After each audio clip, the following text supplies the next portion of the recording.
This is Deviant Night, The New American Mafia, Book 3. Written by N.E. Henderson. Narrated by Alyssa Avery, Aidan Snow, Sebastian York, and Dane Anderson. Chapter 1. Domenico. The first time I got a hard-on, I was 14. A late bloomer, I'm sure, compared to other boys, but I'd steered clear of girls for the most part. The way I dressed and the method in which I stared at people scared any sane chick. They gave me a wide berth, and that was exactly what I wanted. When I was 12, Krishna and Sasha joined the mixed martial arts training center my father had taken my siblings and me to for a few years. Kay is a year older than me, so he was 13 at the time. I hated that they were poaching on my turf. I had always known who he was since we attended the same private school, but that didn't mean I was okay with being in the same vicinity as him outside school grounds. Back then, I didn't give two shits about his sister, Sasha. Maybe if I had, then I would have noticed my brother's infatuation with her before it came to light that he'd married the Russian-American Bratva princess in secret 2 years ago. I had just started my 8th grade year when Krishna was a freshman at the high school in another building on the same campus. He wasn't taller than me back then, not having hit a growth spurt yet. We mirrored in stature and weight, and after avoiding each other at the gym, our coach made us pair up for a training session.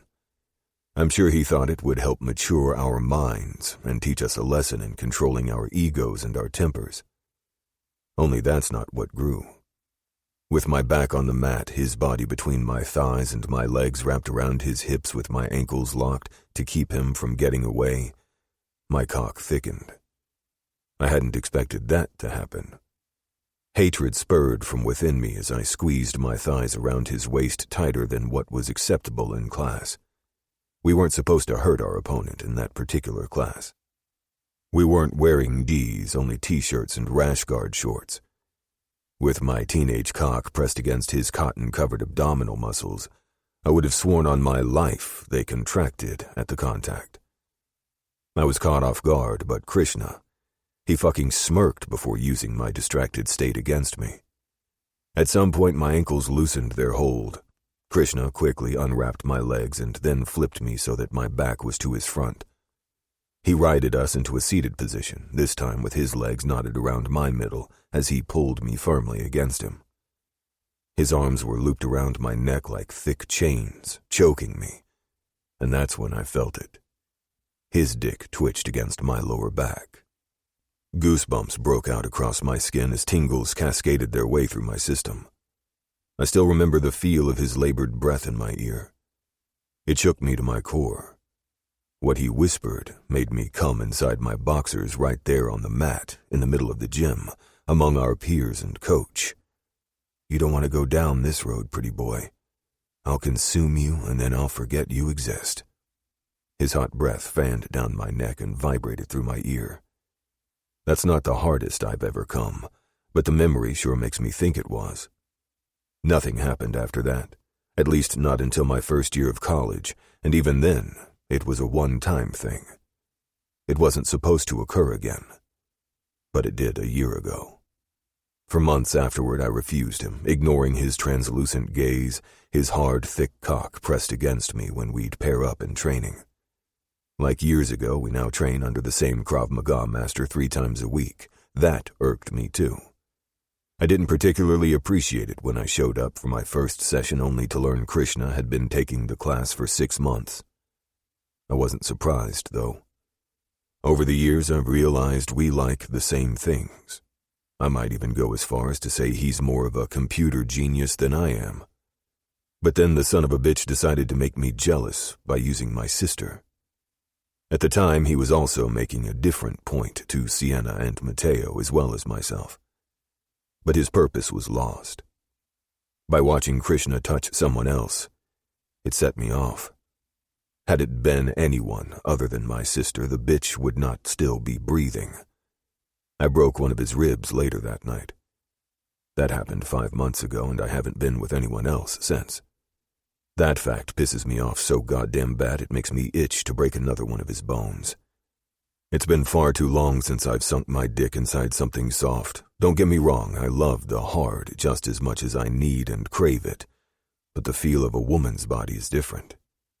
It sates something else inside my soul that I can't quite put my finger on, yet I've never wanted to fuck the same woman twice. Not the way I keep coming back to Krishna, anyway. My sister has no friends other than Lorenzo and me.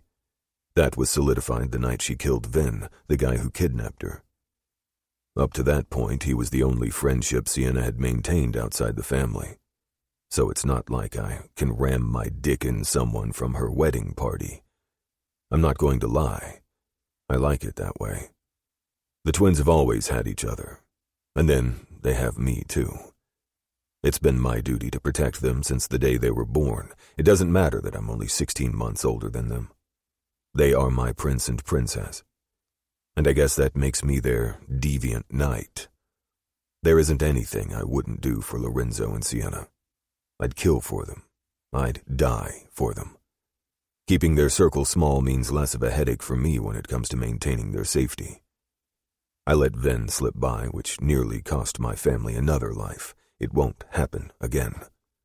Your wife changed out of her blood-covered dress, Kay comments from my right side as Mateo walks up to the outdoor bar and signals for the bartender to get him a beer. I'm on my second and last, knowing I can't drink too much and be able to watch every angle of the room. Couldn't you have kept the tuxedo jacket on at least? You're scaring your mother. It's hot as hell out here, so no, Mateo replies, grabbing the long-neck amber bottle with the same blood-soaked white shirt that's now bone dry.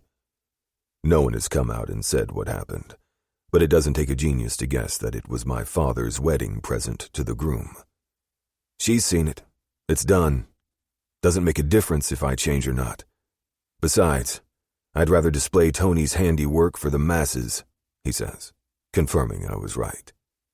I'll have one of those, Jake, my brother requests, coming to stand between Mateo and me. Jake usually works the bar at our nightclub a few blocks away from my father's restaurant, but Dad hired him for the event to bartend Sienna's reception. He has a wandering eye, but he isn't a bad guy. He's been vetted, which means, at the present moment, I trust him. That doesn't mean that can't change down the road, but until he proves otherwise, he stays employed. And alive. So you're back to drinking again? Krishna grunts, annoyance in his deep tone. He doesn't have a drinking problem, I bite out, not looking at Kay. It's hard not to. His 6'4" frame is dressed in a suit tonight, and every inch of him is fucking hot, which also makes me want to throw my fist into his face. I don't like wanting someone the way I want him. One time should have been enough, but it wasn't. That night months ago, we discovered how hard we could brutalize each other and still get off. It was euphoric. It was mind-blowing and something I haven't been able to cut off since. I've never been susceptible to addiction, but that's what it must be between us. Otherwise. I had a Sasha problem, Ren chimes back, unfazed that Krishna insinuated he's an alcoholic no matter how many times I've claimed he isn't. The fucker probably said it to get a rise out of me. Better pray it's a boy my sister's carrying then. You'll be in hell if it turns out to be a mini version of her. I like the full version of my wife, so I'd be fine with that. I'd be just as fine if it turns out to be a boy too, doesn't matter either way. Fuck, Kay draws out. If I ever knock up a bitch, you may as well consider my life over. He picks up the bottle of beer in front of him. I'll second that. I raise my beer bottle, clinking it to the glass neck of his. Then simultaneously we bring our bottles to our lips and tip them back. I swallow the rest of mine, finishing it off. Setting it back on the bar, I turn my back to Jake and survey the room. Domino? Brooklyn calls out as my free hand is suddenly being snatched in a bite-sized grip. My eyes flick down. I want to dance. Girl, learn how to say Domenico, Krishna orders, his tone a bit condescending mixed with something else that puts the beginning of a smirk on my lips. Her eyes flick from mine over to his. I know how to say Domenico, she bites out, and I swear a growl follows the snarl on her lip. If I wanted to say Domenico, I would have said Domenico. Her chest expands, and then she huffs out a forceful breath. He's my domino. Get your own. Jesus Christ. I shake my head as I tip my chin up to look at the night sky, pulling in the warm air. It's usually cooler in late October, but tonight it feels more like the end of summer rather than fall in New York City. I'd keep my Sasha problem over that problem any day, brother, Ren adds, noting the jealousy in Brooklyn's tone. She's fucking 5 years old, soon to be 6, but still the same. This shit is getting worse. While I was gone for a month and she started kindergarten, I figured this would have faded into the wind like it never existed. Since I've been back, she's stuck to me like glue when I'm home. I like the girl far more than I like her dumbass of a father. She's tough and feisty. She reminds me so much of Sienna that it's easy to forget she isn't a Caputo by blood. I'll never regret ridding the world of her mother. Kennedy, Mateo's ex, and Brooklyn's mother deserved every bit of what I gave her the night I took her pathetic life. Then why don't you dance with your dad? I finally say to her. Because I want to dance with you. Her eyes narrow as her back straightens. She isn't afraid of me. That alone means I should reward her with a single dance. There is a fight in her eyes. She isn't shy about going for what she wants. Her little girly crush will wane, and this will be something we laugh at in the years to come. I'm about to push off the rim of the bar when Krishna's almost whisper-like voice stops me. Kitten, he says, his tone as excited as it is surprised. My eyelids snap up, landing where my father, C, and Sasha stand with another among them. The long strands of her bright red hair cascading down her back in loose waves capture my attention first. Then my eyes begin to roam, taking in the rest of her curvy form. She's dressed in a black wrap dress with silver open-toe heels. The material crosses, making a V-shape between her breasts, and the sleeves stop before her elbows. My feet are moving in her direction before I realize I'm closing the distance between us, dragging Brooklyn along with me. Since she wouldn't release my fingers, I wrap mine around her wrist.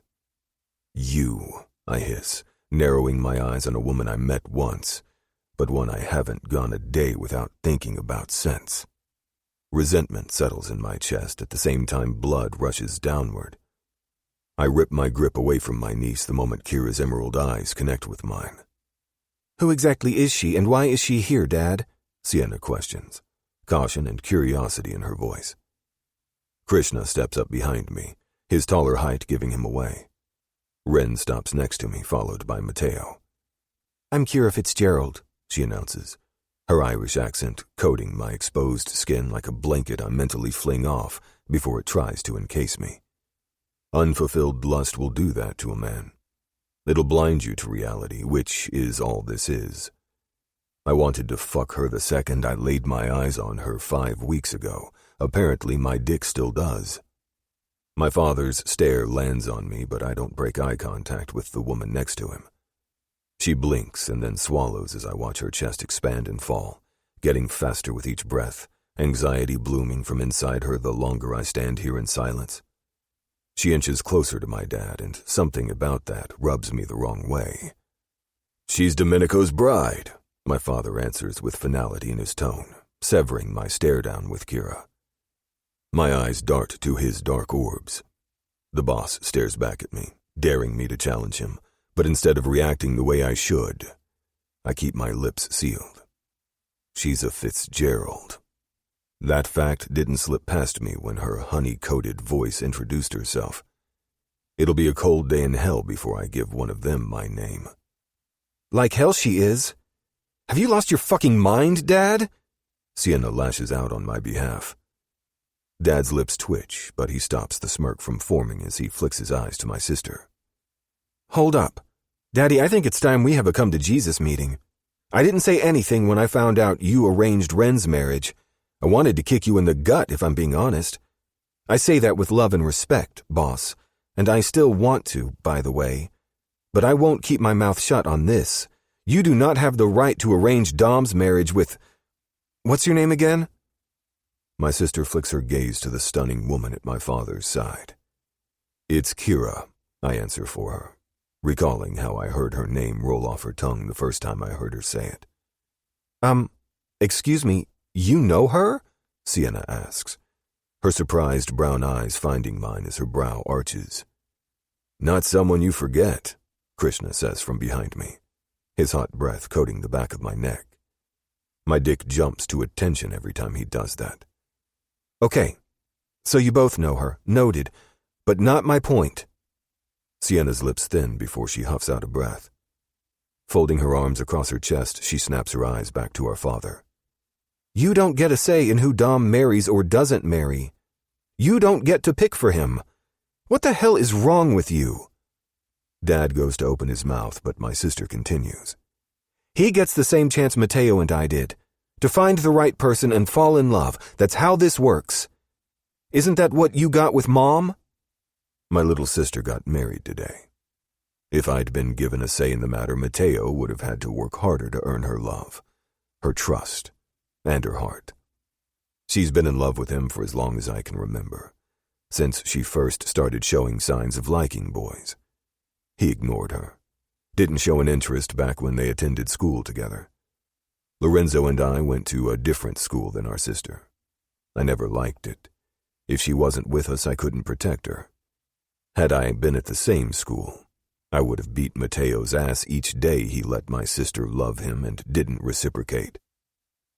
You know what your mother and I had, so I'm not entertaining that dumbass question, Princess. Domenico will marry whomever I tell him to marry. Like hell he will, C throws back, her stare igniting as anger seeps into her irises. She's always been a fighter. Her interest in drawing blood from another is how it was awakened in Lorenzo. When we were kids, Sienna saw our dad watching a boxing match on TV and decided to prove she was tough by punching her twin brother. I wish I'd seen it, but I was asleep, just as they were supposed to be. What gives you the right to decide your son's partners? I'd interject, but my sister is doing the job for me, so I continue observing Kira, watching her squirm under my gaze. What gives you the impression it's only my sons? I have a daughter, too, Dad volleys back with her, his tone more amused than I'd expect, given the tone my sister has taken. She may be his princess, but he doesn't take attitude from us. Hello? Wedding? She drops one arm and throws the other in the air in a dramatic gesture around the reception. It's then that I take notice that all eyes are on us. Mateo and I were arranged the day you and Ren were born, he says, cutting her off. Sienna's jaw drops, her eyes rounding in shock. And the first, too. You and Mateo wouldn't be together without my help. You got the dumbass of the group, for which I'm sorry, Princess. Your relationship with Mateo was harder to achieve than Ren and Sasha's. He worked hard to sabotage my goal. The fuck? Mateo sputters. He usually doesn't drop curse words when his daughter is present, but I can't blame him. Even I didn't expect that, which enrages me. It's another thing the boss has kept from me. His secrets are starting to pile up higher than Lorenzo's. Giovanni and I found common ground again. We wanted to merge families, Dad goes on. I can't fucking believe you, Sienna blurts out, her eyes a burning inferno. When she gets like that, there is only one solution. The only way for her to release her tiny inner demon is to fight. That's problematic in her condition. I'll give Mateo this. He did tell me about her pregnancy weeks ago. He wanted to ensure she was well protected when she was in New Orleans without him. I knew Sienna was pregnant long before I found out about Sasha. Believe it, and believe this. While I'm the boss and head of this family, I will make whatever decisions I deem best for each of you. I gave you the same chance I gave Ren and Sasha. I placed you in Mateo's vicinity. It's not my fault he was too stupid to not notice you the first time around. Be glad I gave him a second chance. That is the only reason today happened, Sienna. But Dom doesn't get what you and Ren did. Cormac hid her away in Ireland. I wasn't sending my son to another country when I had to teach him how to be the boss. Come on, Dad, Ren finally speaks. You have to see how messed up this is. My father ignores his youngest son, his gaze finding mine. The twins had the luxury of falling in love, Domenico. You do not. I'm sorry for that too, but this marriage is happening. In 6 days, she'll become your wife. I'm not marrying anyone. My voice is eerily calm despite my insides twisting in knots as a flame licks the back of my neck. Flicking my eyes to Kira and hoping they're showing her just how ruthless I can be, I open my mouth again, spitting out words to hurt her, remembering the first time I angered her with crude terms. I'm certainly not marrying a Fitzgerald whore. Chapter 2. Kira. Over the years, there have been plenty of times when I've wanted to lash back at another person for the way they've treated me, spoken to me, or touched me. But rarely do the words that land on the tip of my tongue break past my lips. I've been verbally and physically abused for as long as the 19 years I've been breathing. When Domenico opens the snarl across his lips and speaks, something inside me rises to the surface, making me want to spew nasty words back at him. I'm not a mean person. I look for the positive in every situation. I show kindness to people who deserve it, and to those who don't. I make sure to give 10% of my monthly allowance to the church. Karma is real, and I don't want to give her a reason to come for me, or be on her wrong side. The night I met Antonio's son, and the equally attractive giant currently standing behind him, has stuck with me. I'd never admit this to another living soul, but I dream about them, nightly. The dreams are always different. Some take place in my former bedroom in New Orleans, while others are back home in Ireland. But they all end with me waking up wet from my own sweat when the dreams turn deviant and downright sinful. The only reason I know either of their names is because Antonio told me about them, along with his twins. I got a little lost when he mentioned the boxer that's now his son-in-law. He and Antonio's daughter, Sienna, married today. There are many people in his family, and I'm not used to being around so many at one time. It makes my skin crawl and my anxiety rise to levels that have my insides shaken. I still don't know what to make of the Caputo boss. Antonio is different from my father and the man that raised me back home. He's kind and caring, protective even. It's strange. I come from a family that wouldn't throw you a raft if you were drowning, let alone jump in the water to save you. They're the type that would stand back watching you struggle with a smile on their faces, and if I'm honest, they'd have a hand down their pants at the same time. Fitzgeralds are sick and twisted beings. They're selfish and don't have an ounce of loyalty in their bones. I hate that I'm one of them. My last name and the blood running through my veins are equivalent to an elephant sitting on my chest, refusing to get off. I am forever tarnished because I was born into the wrong family. I think you're mistaking me for the last one you shagged. Being called a whore, or worse, a cunt, is a trigger for me. I've been subjected to vulgar name-calling since before my first menstrual cycle arrived. My chest developed when I was still an innocent, clueless little girl to all the ways the opposite sex viewed us. Other girls were mean. Boys were nasty. Men were cruel. Words affect me more than any amount of physical pain ever has. I hate that about myself. It's a weakness that I allow what someone else thinks of me to have lasting effects. Feeling another set of eyes on me, I glance away from Domenico. Turning my head, I meet Tony's disapproving stare. I swallow the non-existent saliva in my mouth. It's in that moment that it dawns on me that I spoke the words aloud, when usually it's easy to keep them locked behind my lips. I raised you better than that, Dom.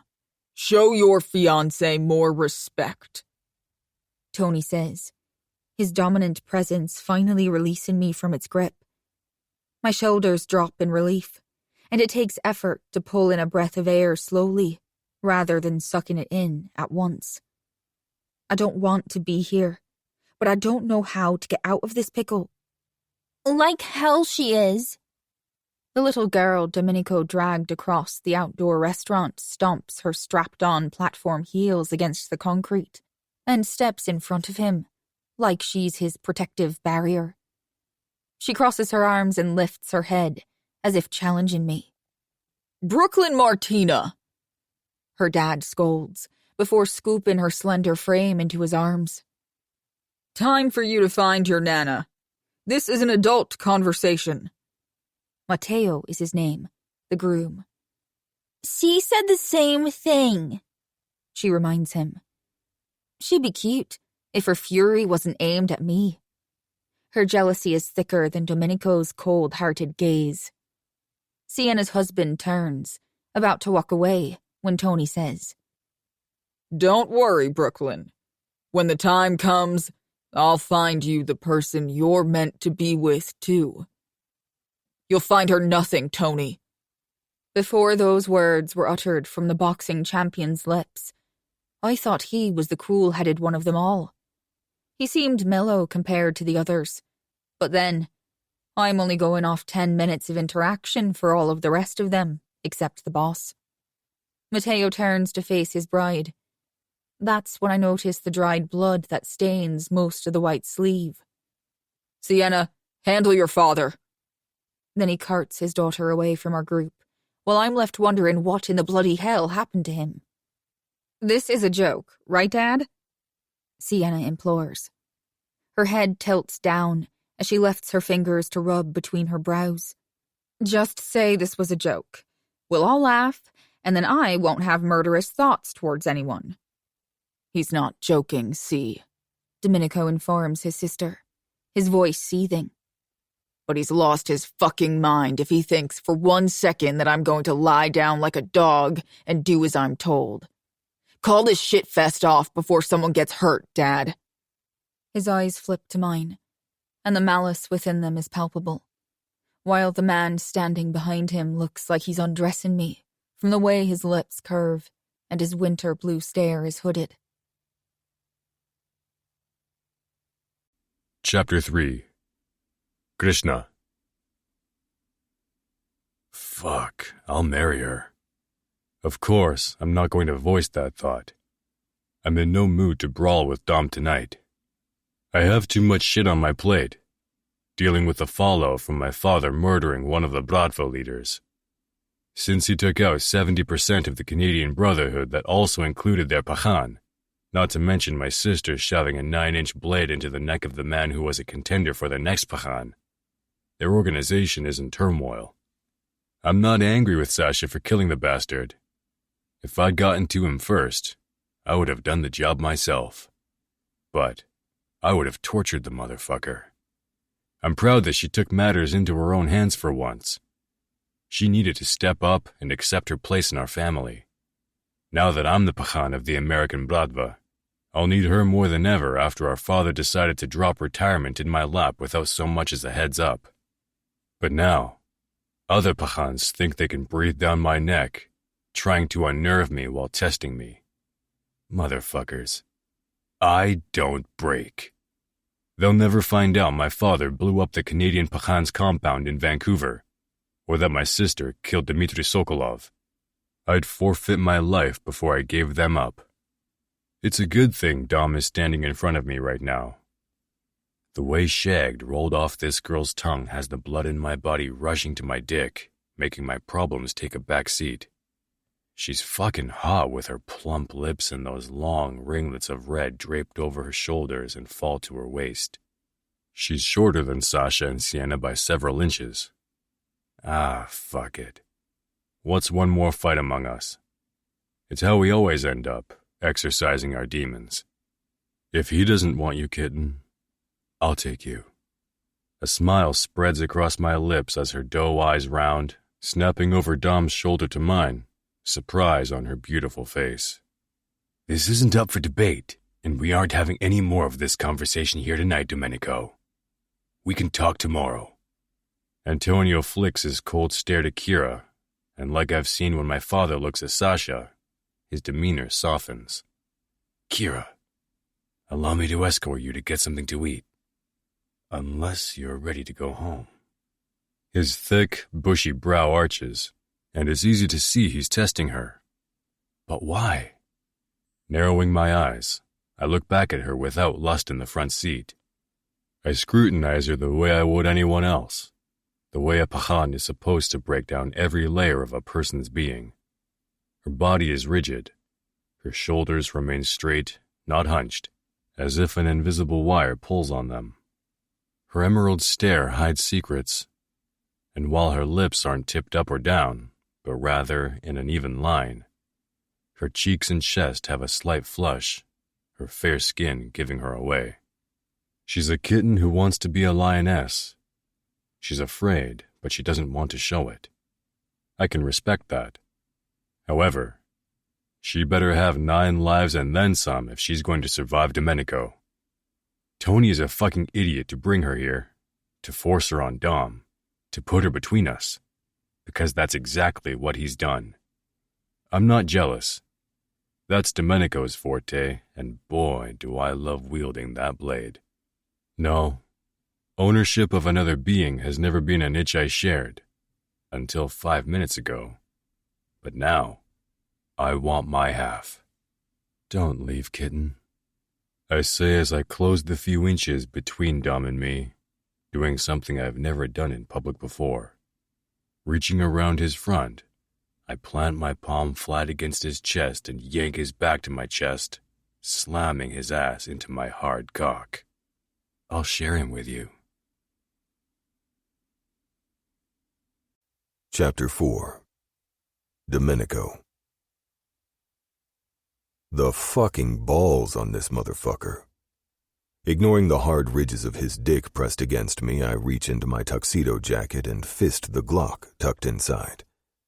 Pulling it out, my fingers straight and off the trigger, I whip my body around to face Krishna, shoving the barrel center mast. If you don't want to be the next dead pecan, then I'd back the fuck off if I were you. Don't like that I'm willing to share you? Or you don't want to share her? That was last night, and the memory continues playing on a loop in my head. I saw everyone's expression when I pulled my weapon from the holster hidden within my jacket. My sister and Sasha both wore matching shocked gazes.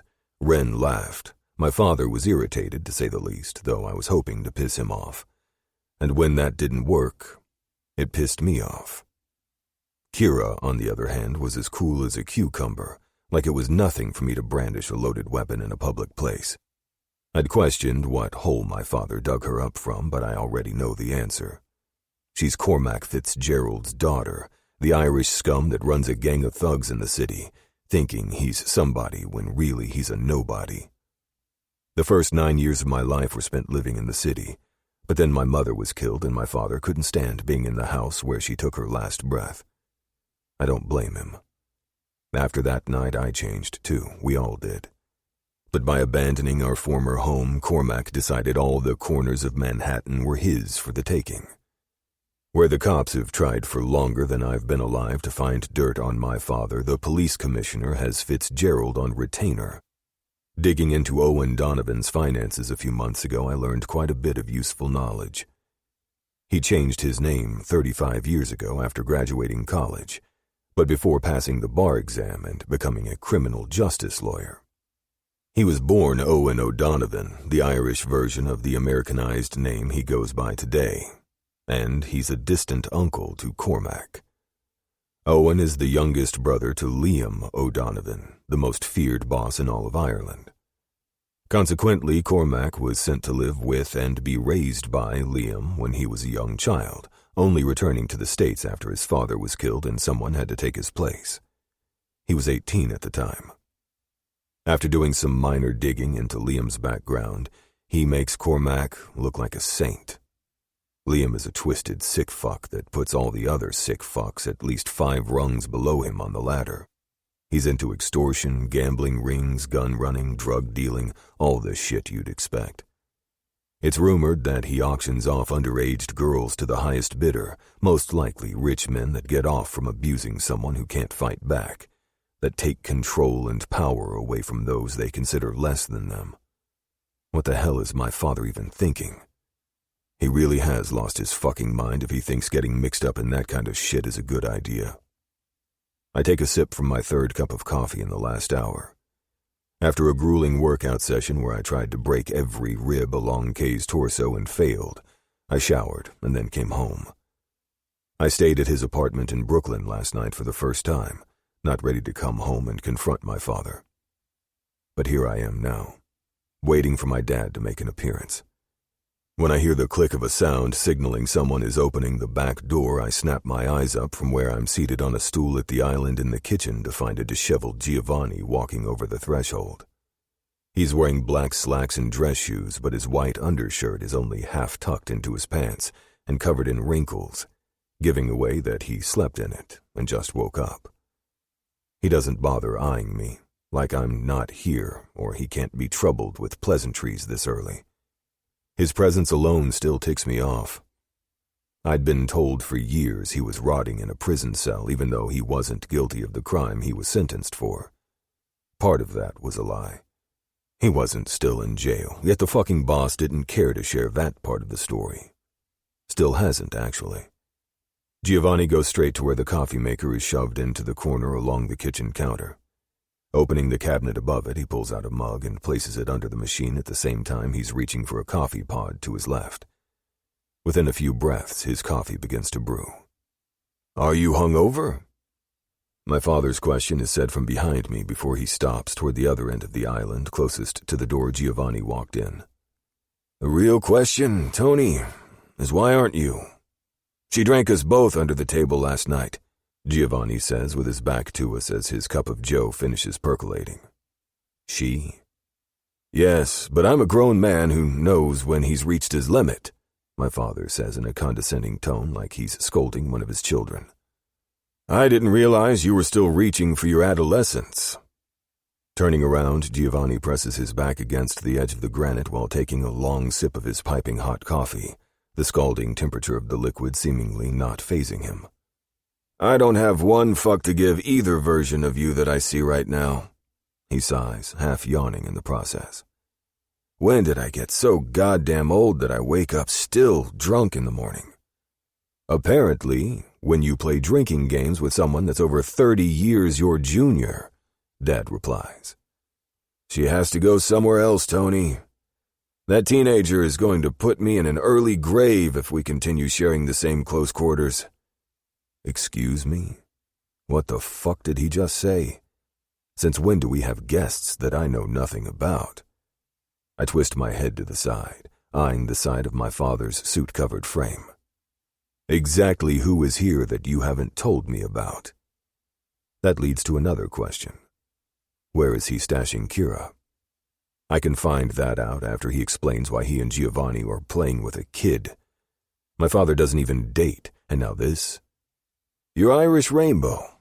The girl Kira is a goddamn teenager, I growl, suddenly appalled at the way I touched her weeks ago, not to mention the thoughts swirling through my head when I had my hand on her soft, warm body.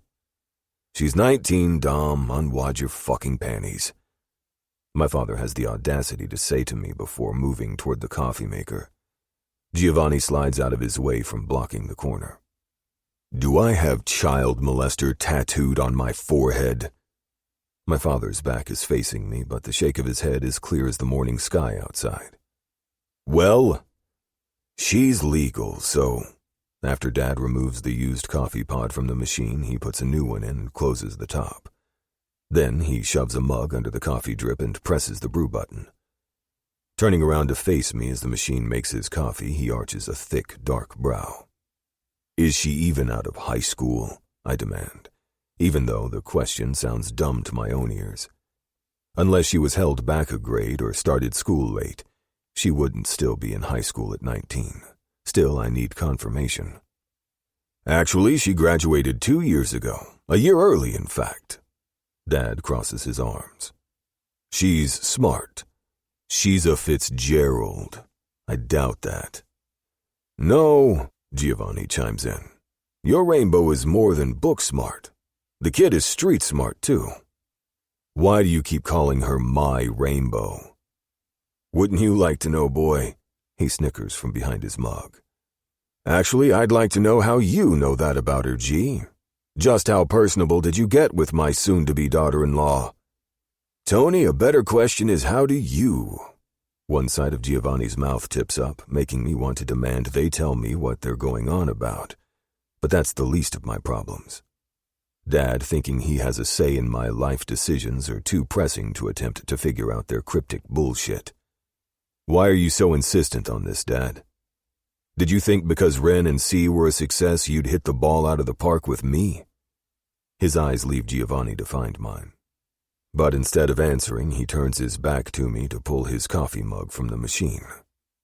Unlike either of you, there is nothing I don't know about Kira. Turning back around, he breathes forcefully.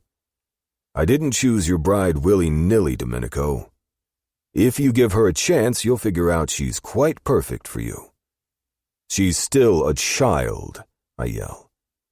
She doesn't drink like a kid, that's for sure, Giovanni adds, muttering under his breath.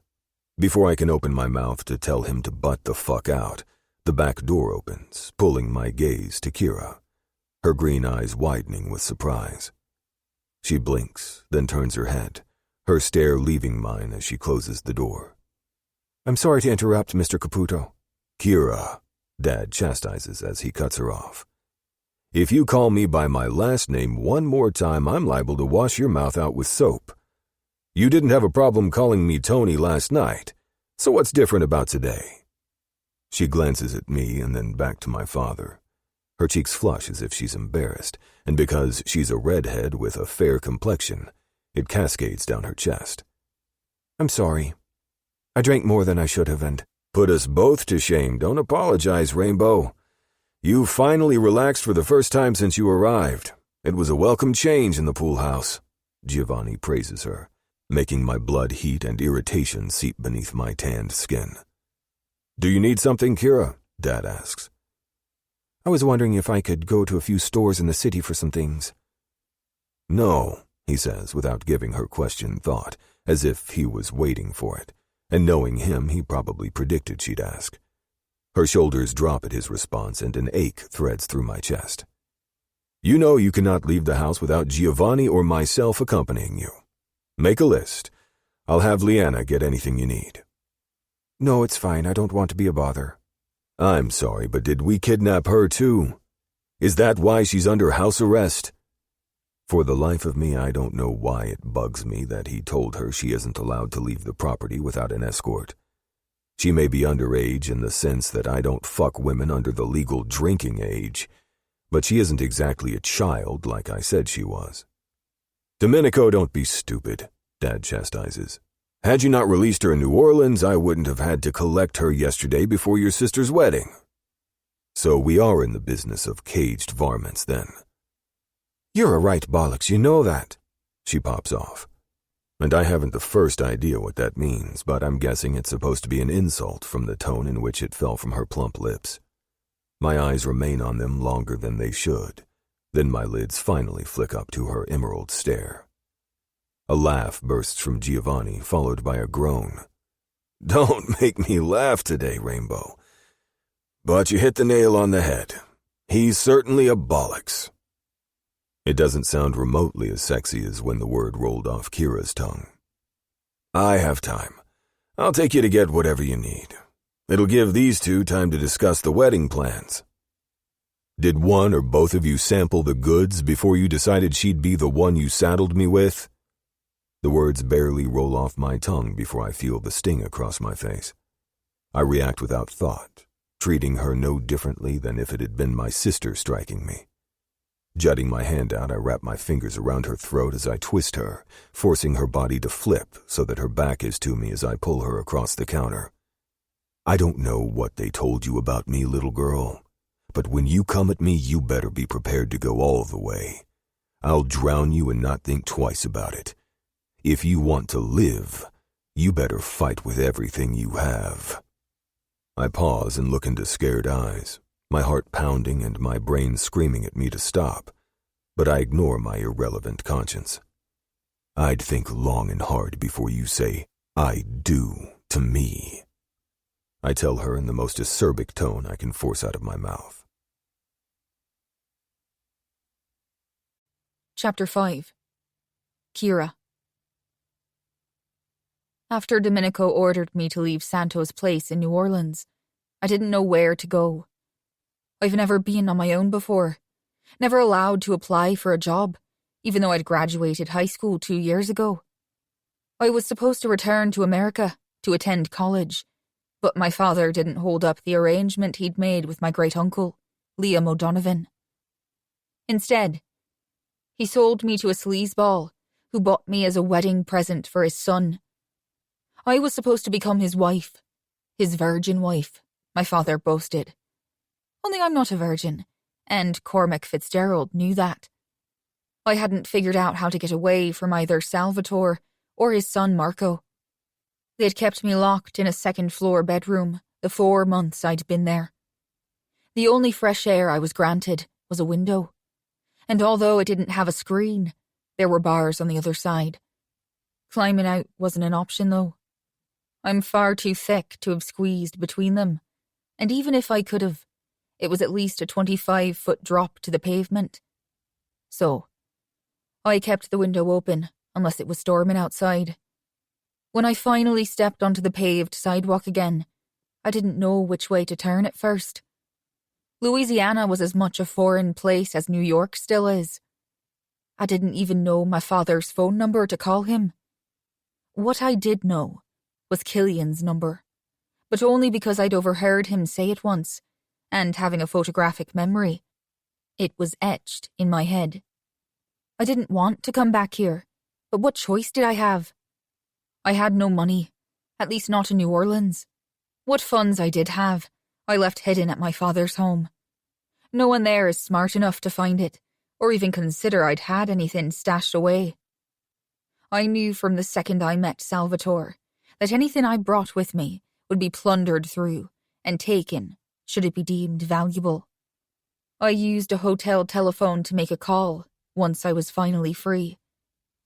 My half-brother, Killian, who's nearly 2 years younger than me, arranged for me to be picked up and taken to the airport half an hour later. By noon, I was back in the city. I was born in New York City, but all I knew up to my 18th birthday, 14 months ago, had been my great-uncle's home outside of Dublin. I wasn't a captive there, like I was at my father's home, then the Santo boss, and now the Caputo one. Granted, I wouldn't want to return home to Ireland if my life depended on it. They say choose the devil you know, but I highly doubt they knew the same as me. There are many things I miss from back home, though. It's a beautiful place, with so many friendly people. I wasn't allowed to have friends. I was homeschooled by a private tutor, but I was allowed to explore when my great-uncle wasn't home. As long as I didn't break his rules, disobey him, or let my grades drop, then I had more freedom. Still, I'd rather endure any slur spewed from Domenico's mouth, or his fingers digging into my flesh over returning to any of the people I share DNA with. "We're here, kiddo." Giovanni's smooth voice sounds from my left, drawing my eyes to peek out the glass in front of me, seeing the Irish food market I'd requested he take me to. We left Tony's half an hour ago, going through a toll to get here. I'm no stranger to them. We have toll roads in the Republic of Ireland, too. "What do you need from here anyway?" He turns off the ignition with the push of a button, and then slips from the driver's side door without waiting for my answer. So I unbuckle and do the same. By the time I'm closing the passenger side door, Giovanni is waiting for me by the front bumper. Crossing to the other side of the street, I say, "It's supposed to be chilly tonight. I thought I'd make a beer and cheese soup and bake some sourdough bread." Last year, when it turned cold, I didn't want to cook anything for my family. After being in America for a month with no mention of it, I realized my great-uncle hadn't told my father I'm somewhat of an amateur chef. If he had, the man would have made me cook every day, instead of paying a housekeeper to do that and clean. Had he not sold me to pay off a gambling debt, he likely would have made me work as the maid. Pulling open the glass door, Giovanni waits for me to enter the store before him. Between him and Tony, I don't know if they are naturally gentlemen, or if they're putting on a facade to keep me from running.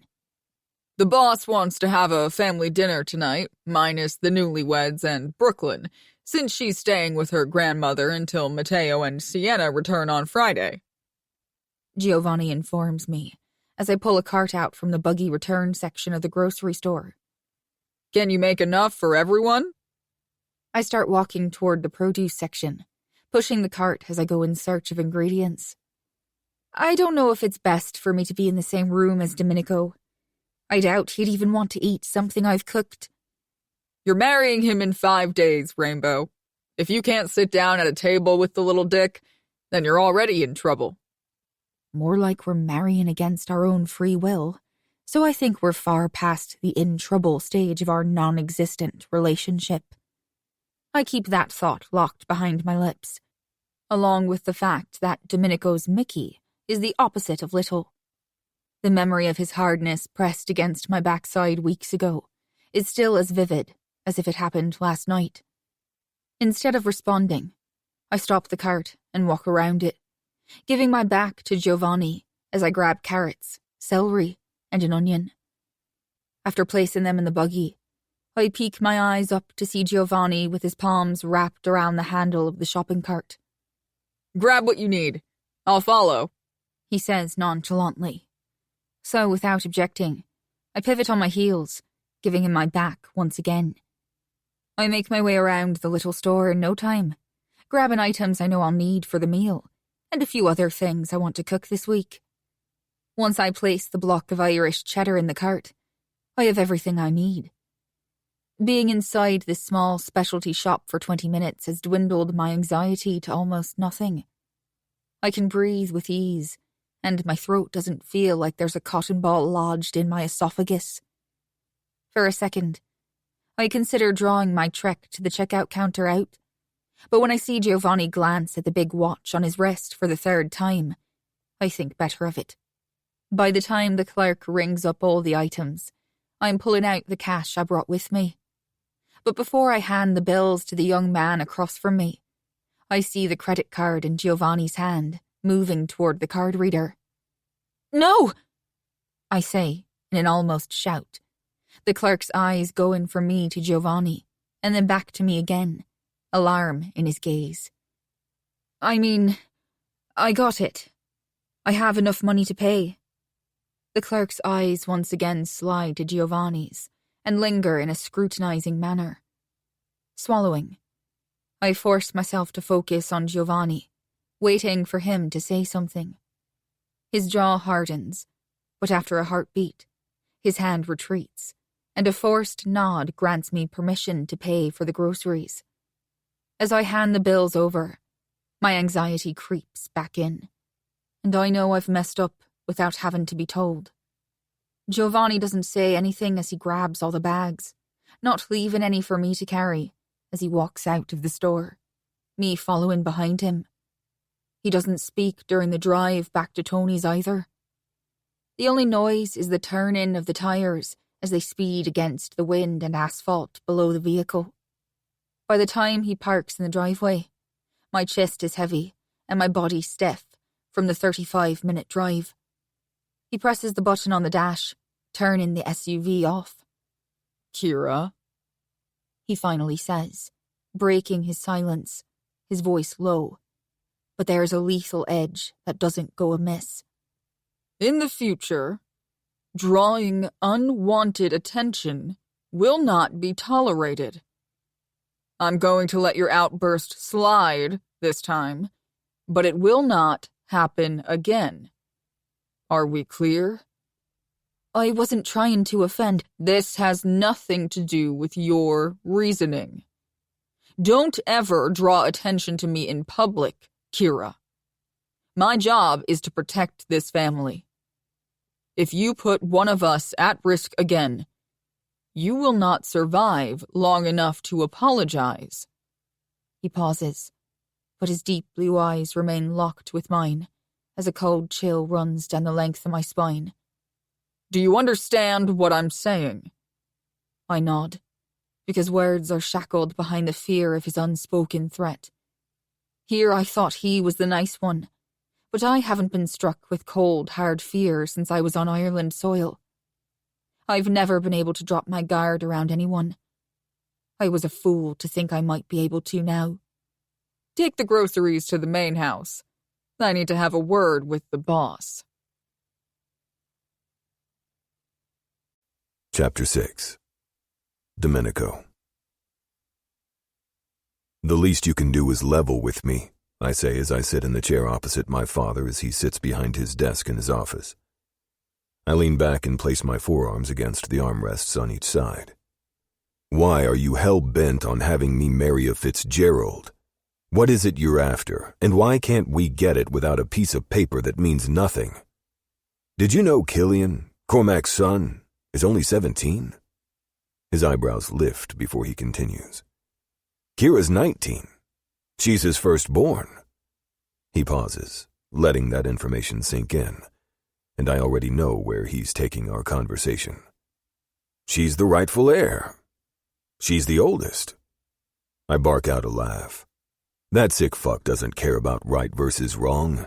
Fitzgerald will never name her his second in command, I tell him. Besides that, she's too skittish and mouse-like for the job. A girl like her doesn't belong anywhere near our world. My 5-year-old niece has more of a backbone than she does, I think to myself. I'm not implying that he would. There is no doubt in my mind that that's the last thing Cormac wants.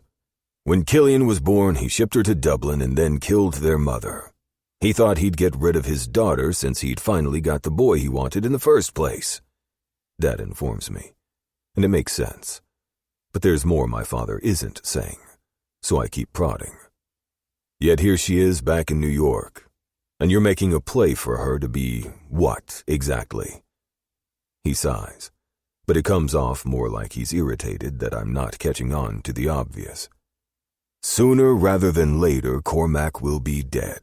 With him out of the picture, we can take over and dismantle their shit show. You would move back to the city so that we could have a presence there. If Killian has to go too, then so be it. But I'd rather give the boy a second chance for us to show him what a real family is supposed to be like. Let him see how we have each other's back, no matter what, so he can do the same for Kira. Now you want to welcome a second member of their botched lineage into our fold? Have you lost your fucking mind? 1 Fitzgerald is bad enough. 2 is unacceptable. No, Domenico, he bites out in an acerbic tone. You have already forgotten. This has been the plan for years. But you haven't told me why. I'm calmer now than when I followed him into his office. His frustration seems to be a balm to my anger. It won't last long. The need to damage something or someone lies just beneath my skin, aching to be released. Multiple reasons. Pick whichever one you like the most. Cormac isn't a leader. He's a thug. He thinks he holds power when in actuality he's just as much Liam O'Donovan's puppet as the corrupt police commissioner Owen Donovan is. Cormac encourages his hoodlums to rape and kill women, to rob business owners. All that alone is reason enough to end his miserable life. But none of those are my primary reason. I'm not in disagreement. Fitzgerald's demise should be slow and painful until his organs fail and nothing remains but a rotting corpse. Don't keep me in suspense, Dad. Spit it out. What's your real beef with him? I discovered a recorded conversation in Raphael's safe. One voice was Cormac, the other Rico Romano. Not exactly surprising that Rico the rat would be consorting with trash, I comment when his chest expands as he takes a breath, his eyes darkening with so much hatred it's palpable. The real question is, why would any type of recording be in my grandfather's possession and not the boss's? I don't verbalize that question, though. There's no need when it's clear he's going to tell me. Cormac ordered Romano to come forward with a false confession of a murder he hadn't actually witnessed. Giovanni? It's a known fact that the rat bastard testified against Matteo's uncle over 15 years ago, earning him a life sentence behind bars for a murder he hadn't committed. I've always wondered why Dad allowed him to continue breathing, but I chalked it up to knowing his friendship with Giovanni had ended on sour terms. I figured he wanted him to rot in a cell. But knowing now what I learned a while back, Dad kept a lot from me that he shouldn't have. Unresolved anger resurfaces at that thought. Cormac had dirt on Romano. Rico liked underage girls. Fitzgerald had him on video. And he's still breathing? I sit up, my back straightening into a steel rod, ready to go find this sick fuck to end his miserable life once and for all. Despite knowing or thinking I knew the details of Giovanni and my father's friendship ending abruptly, I've always thought Romano should have been dealt with years ago. I would have put him through unimaginable agony before killing him, and that's before learning about his kitty fetish. Not for long, Dad enlightens me. He will be handled in due time. Yes, by me. And I say there's no time like the present. I'm sick of this bullshit. This is yet again something the boss kept from me. I should have heard the recording at the time he listened to it. Romano should already be rotting in a gutter. No, you'll do no such thing, he reprimands in a tone that provokes a challenge. Excuse me, I bite out, and then clamp down on my teeth and lock my jaw as something inside me claws at my chest. He took out his old man and didn't include me, even though the motherfucker killed my mother. Now he wants to take this one away too? I don't fucking think so. Rico didn't ruin your life, now did he? My father's voice is razor sharp and full of authority, but even that doesn't make me relax back against the chair or the rage that I'm sure is pouring out from my dark gaze. His statement sealed Giovanni's fate. It is his pound of flesh, not yours, son. It's not even mine. He took more from Giovanni than you can imagine. Enlighten me, I demand through clenched teeth. That's not my secret to share, especially when it could hurt people I care about or damage our family, he says in a calmer tone. That's horse shit. We don't have secrets in this family. Secrets cause harm and rifts that don't need to exist. What the hell is he thinking? Seems to me his longtime friend is far too important in his life than I like. Giovanni is not one of his children. He's not blood. Being Matteo's uncle doesn't count as being married into the family in my book. Fuck this. When you become the boss, you can run this family the way you see fit. But since I'm still the head, what I say goes for everyone. Kira included. Fine, I bite out, knowing he isn't going to budge whether he agrees with me or not. Since when did Giovanni become so goddamn important to him? That's what I'd like to know. But that isn't what I ask. What does Kira have to do with any of this? Why do I need to marry her so fucking bad? My question comes out like a snarl, but frankly I don't give a damn. The day I found out Cormac had a girl, I knew I had to take her from him. The plan was for her to be at least 21, but that's not how the cards fell. For a long time I thought I'd have to go to Dublin and kidnap her myself. But then her relatives sent her back to Fitzgerald last year after she graduated high school. I'm still not sure why. I know Cormac doesn't want her. It wasn't until you were on the plane headed to New Orleans that I found out she was there. You aren't getting to the fucking point, Dad. Why do I need to marry her? You marry her if you want her so goddamn badly. That statement sours my stomach, and it has zero to do with my mother's memory. But I won't dwell on the reason why. I won't allow myself to even go there. There's no point, really. That asinine statement makes you sound like a petulant child, Domenico. Lose the animosity you have toward her. You're marrying Kira because I'm telling you you're going to marry her. Doing it now instead of later has everything to do with Cormac's role in Giovanni going to prison. If you have a recording that proves his innocence, why don't you get the verdict overturned? There is literally no reason for me to marry her. He knows he hasn't given me a good enough reason, yet he continues going in circles. Owen Donovan won't allow it. The tape has already been turned over anonymously. He made sure it was lost, Dad says through gritted teeth as his nostrils flare. Then go around him.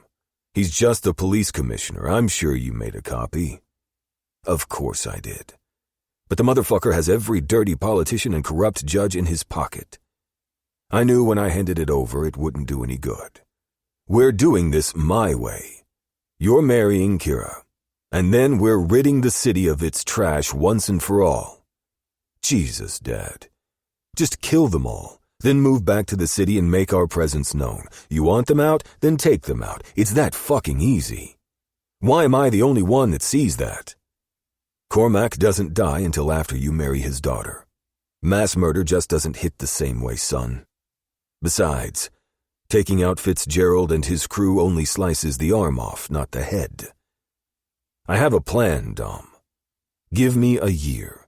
If you want out of the marriage on your first wedding anniversary, I'll have it annulled. I give you my word. Answer me this, I say, leaning forward.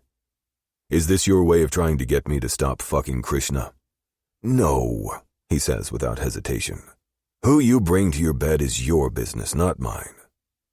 You do realize by the end of the first year, if not before, she'll be broken or dead, right?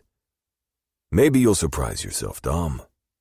Maybe she's what you need to soften the ways of your heart. Don't lie to yourself, old man.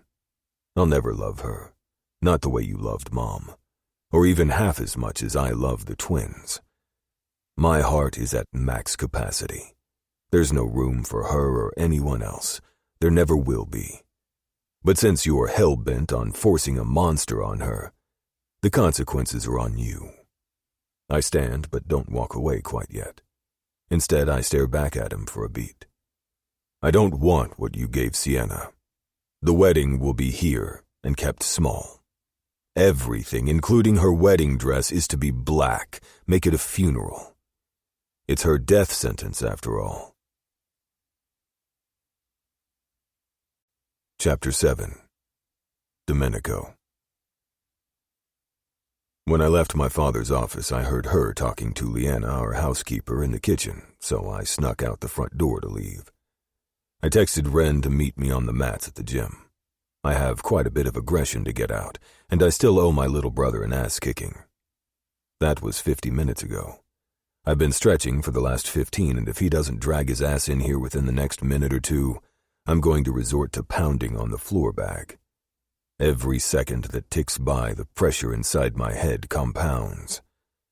Ren wasn't the only one I sent a message to. I came out of the text with him and sent one to my father, telling him to have Kira tested. I'm not sticking my dick in her, married or not, until I know she's clean. Dad replied her appointment had already been scheduled for tomorrow morning. My sister was going to be next, but before I could type out a text, one from her came through, telling me she and Mateo had just landed in Cabo for their honeymoon.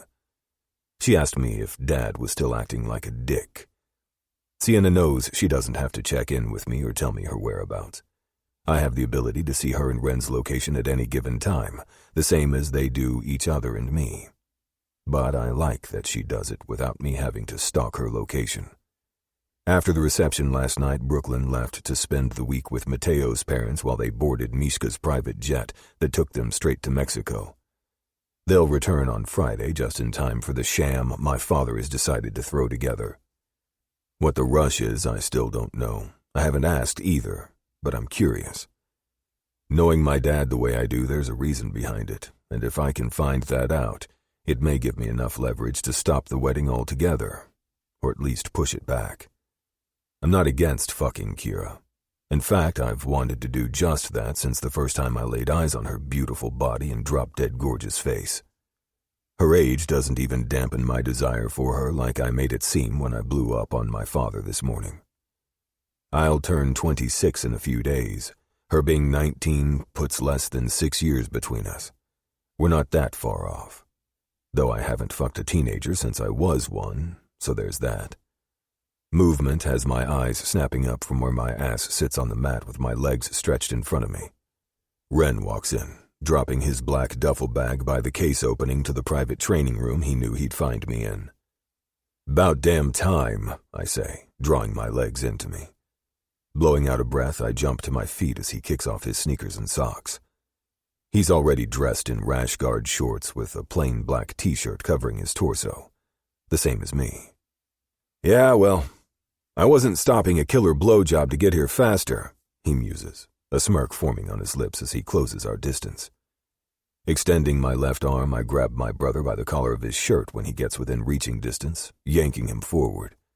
I step with my right foot as I throw an elbow into the side of his head, but he ducks at the last second, causing my arm to swing over the top of his head, missing its target while he slams his right fist into my side. The punch burns, but it only manages to tip my lips upward. I needed this. Releasing the material of his t-shirt, I plant my palm on his chest and push him backward and away from me. I don't step away from him. Instead, I advance forward, capitalizing on his stumble by swinging again, this time my fist connecting with his jaw. "Nice," Ren says, cracking his neck, the ghost of a smile gracing his face. 5 weeks ago, he was a mess. He's done a 180 since our time in New Orleans. You'd never know he faced death only 1 week ago when Dmitry Sokolov took him from the strip club he owns in the city in an attempt to get Sasha to bend to his will. "Let's see if you'll be saying that when I'm finished with you, little brother." Smirking, he says, "Or I you." I beckon him with my fingers. "By all means, give me your best. No holding back. Let's settle the score." "You mean for you breaking my wife's finger?" He arches a brow. "Gladly, motherfucker." A snarl forms on his lips, the smile suddenly gone as if it were never there to begin with. Stepping toward me, his feet swap places in the blink of an eye as he pulls a switch kick, attempting to land it on the ribs he hammered his fist into a moment ago. I block with my forearm and pivot around as I swing my fist into his side before snatching him by his shirt and ramming my knee into his gut. I love my brother. There is nothing I wouldn't do for him. I'd kill any motherfucker that wished him or my sister harm. That extends to Sasha and Mateo. Even the fucking giant in my life, if I'm being honest. But I also thoroughly enjoy kicking each one of their asses. Mateo's time is coming. I might even go as far as saying he deserves a beating more so than Ren for the way he treated my sister growing up. No one gets a free pass, family included. I can have your back without respecting you. That doesn't mean you have my loyalty. Both are earned, and so far Mateo has shown he's grown up in the last 6 years. He doesn't back down from my father. That alone proves his character and worth as a man. Shoving Ren away from me again, I hook my ankle around his and cause him to trip, falling backward. I tackle him to the cushioned mat, taking up residence on top of him. I lock my feet under his legs at the same time he grabs and traps my right arm to his chest, also capturing my foot on the same side. He arches and flips me onto my back. Releasing me, he pushes off and stands, a smirk in place when I glance up. Lifting my legs, I roll back until my palms are flush with the mat, and then I explode up into a stand. "Are you going through with it?" Ren asks. Arching my brow, I silently wait for him to clarify, even though he can only be talking about one thing. "The wedding?" he says after a beat. "Even I have to follow the boss's orders," I say with a lack of emotion, like we're talking about mundane shit instead of my future. He beckons me to come at him, but I wait him out. Ren's impatient, he'll come to me. "This isn't business. Why is he playing with your life?" Like I knew he would, my brother makes the next move. He grabs my shirt, the same as I did to him previously, yanking me inches from his chest. Twisting, he puts me into a headlock, and I allow it, forcing myself not to smile as he messes up. Tightening his grip, he goes to punch me on the other side of my rib cage, and from there he's planning to take me to the ground to pummel me. Predictable. Before he locks his ankle behind mine, I throw a hard punch to his side and then another direct to the gut. I repeat both hits 2 more times, forcing him to lose his hold, which I easily come out of. Oh, it's business, all right. But apparently, it's personal, too. He arches an eyebrow. Dad found out that Fitzgerald was involved in getting Giovanni convicted. Guess he thought stealing his daughter and marrying her off to me is more of a knife to the throat than actually killing the fucker. Then he should make Giovanni marry her, not you. The thought of her warming that fuck's bed has me seeing red and itching to pull the trigger of a gun aimed at his head. No one is going to fuck her besides me. Unless, of course, you do want to marry her. Although I don't see how that's going to go over well with Krishna. Three's a crowd and all that. I don't want to marry anyone, Kira or Krishna. I also don't want to talk about this bullshit anymore. Besides, I thought you wanted to kick my ass for causing minor injury to your precious wife's pinky. I remind him to get off the subject of me and back on his own feelings. His dark eyes flash, giving me exactly what I need. His anger. He tackles me, taking me to the ground in the blink of an eye. We tussle, both landing hits using our fists, elbows, and knees. We continue until he tires, and the fight dies out quicker than I'd hoped. But that just means I'll have to pick a fight with someone else. Not a problem. I know just the person. After we get off on trying to kill the other, we can fuck until this strange feeling in my chest goes away. Fucking is all I'll give either one of them. When I tire of one or both, I'll find a new toy to replace the ones I'm bound to break. Chapter 8. Krishna. Yesterday morning before sunrise, I discovered Alexei Kozlov had been playing both sides of the fence. Literally. It was actually Domenico that figured out he'd doctored his revenue reports that he submitted to my father every quarter. Now that the business is in my hands, I needed to dive deeper into everything my father had been handling. I've only made it through the past 2 years of information, and the question remains. How did Dad miss this? His not-so-spontaneous trips to Florida had been getting more frequent. It's plausible he was wrapped up in the fact that his wife was living thousands of miles from him.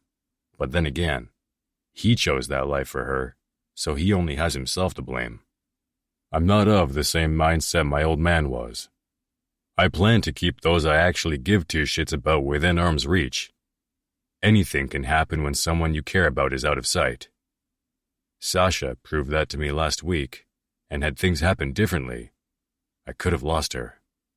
Had that happened, I would have torn Canada, or anywhere and anyone else, apart to find her. Now that my sister is pregnant, I have even more to lose, which is why she isn't here today. I've never left her in the dark. Sure, Dad didn't involve her as he did me. He didn't keep her informed, which I've always disagreed with him on, even if I didn't voice that opinion. He knew me well enough to know what I was thinking, and I respected him enough to keep my trap shut. Now, I'm torn on pulling her in or leaving her out of the heavy shit, like killing one of my own men. Kozlov forfeited his life the moment he considered a business deal with another Pahan, or his son. Perhaps Dmitri's father, Ivan Sokolov, didn't know of his son's backroom deals, but that doesn't matter. Alexei did not have the authority to launder money outside the United States. From what I can tell, over $50 million is missing from the last 24 months of his casino revenue. The question now remains, where did that money go? If he was paying Dmitri Sokolov, why? There's no doubt in my mind that Sokolov was involved somehow. It's too much of a coincidence he showed up at Alexei's house in New Orleans all those weeks ago while Sasha and I were there. I'm also pissed at my sister for not telling me she believed our father had arranged her marriage. Dad did, but she allowed Dmitri to fool her into believing she'd been promised to him. Had I known, I would have ended that motherfucker's life without asking my father. Hell, had I known his plans for Sasha and Lorenzo, I might have done the same to Ren too. Back then, there wasn't anything between Dom and me except hate and several hard dicks. Back then, I would have taken pleasure in killing Ren, unknowingly hurting my sister in a way that would have destroyed us. Which brings me to another reason I'm ticked off at my sister. Had the bitch told me about their relationship, I would have backed off and let her have whatever she wanted. But like everyone else, she kept him a secret from me too. She deserved getting her ass kicked by Domenico, only for different reasons than the one he was making, and it should have been me that broke her insignificant pinky finger. The little shit deserved a punch in the face with all the brotherly love I'd have given her. But now I can't do anything. She's pregnant, and the next motherfucker that looks at her wrong is going to die. She'd punch me in the face if she knew I now saw her as fragile. Can't say that she'd be wrong in doing so either, but that also doesn't thwart me from needing to keep her and the baby safe. They're my family, and they're mine to protect. I can keep this up all day. I warn Alexei, forcing my thoughts back to the here and now. I had him picked up yesterday morning and escorted to New York City. My men arrived with him an hour ago. I have a residential detached home for dealing with things that have the potential to get messy.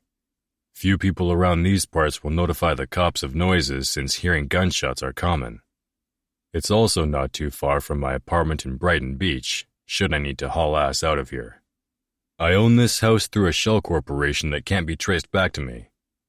The apartment I bought for when I needed space away from my father's mansion, which has been more often since he's in Florida with my mom.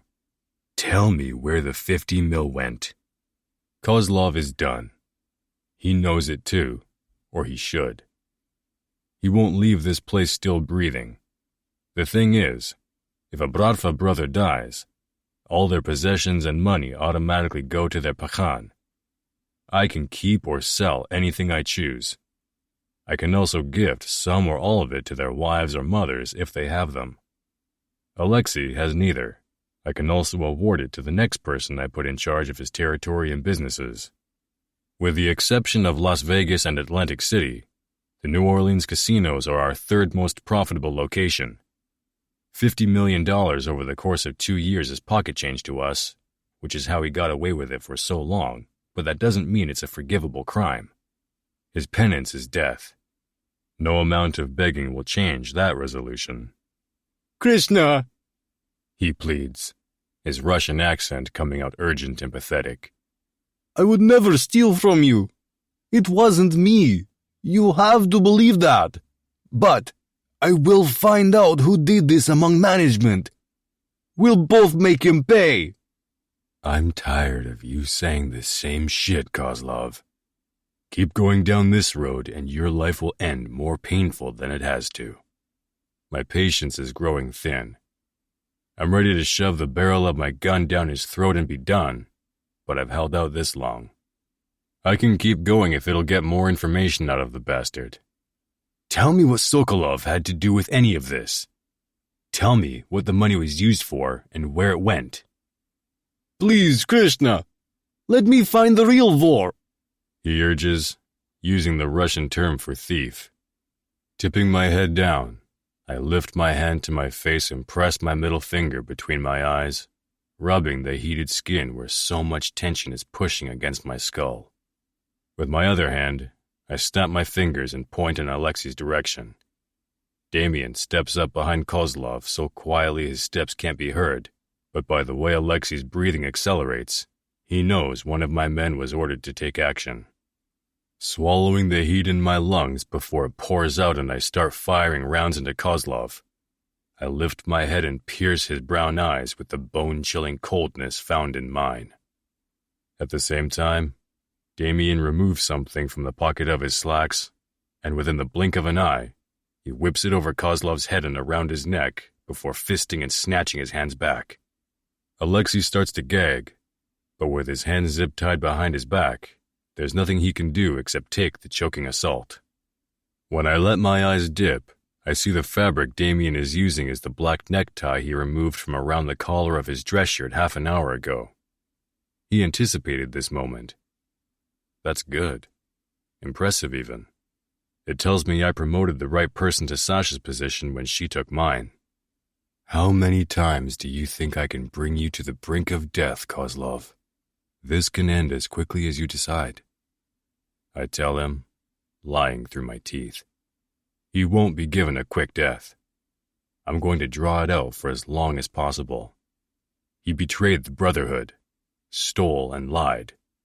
But more than that, he aided Dmitry Sokolov in whatever he planned for my sister.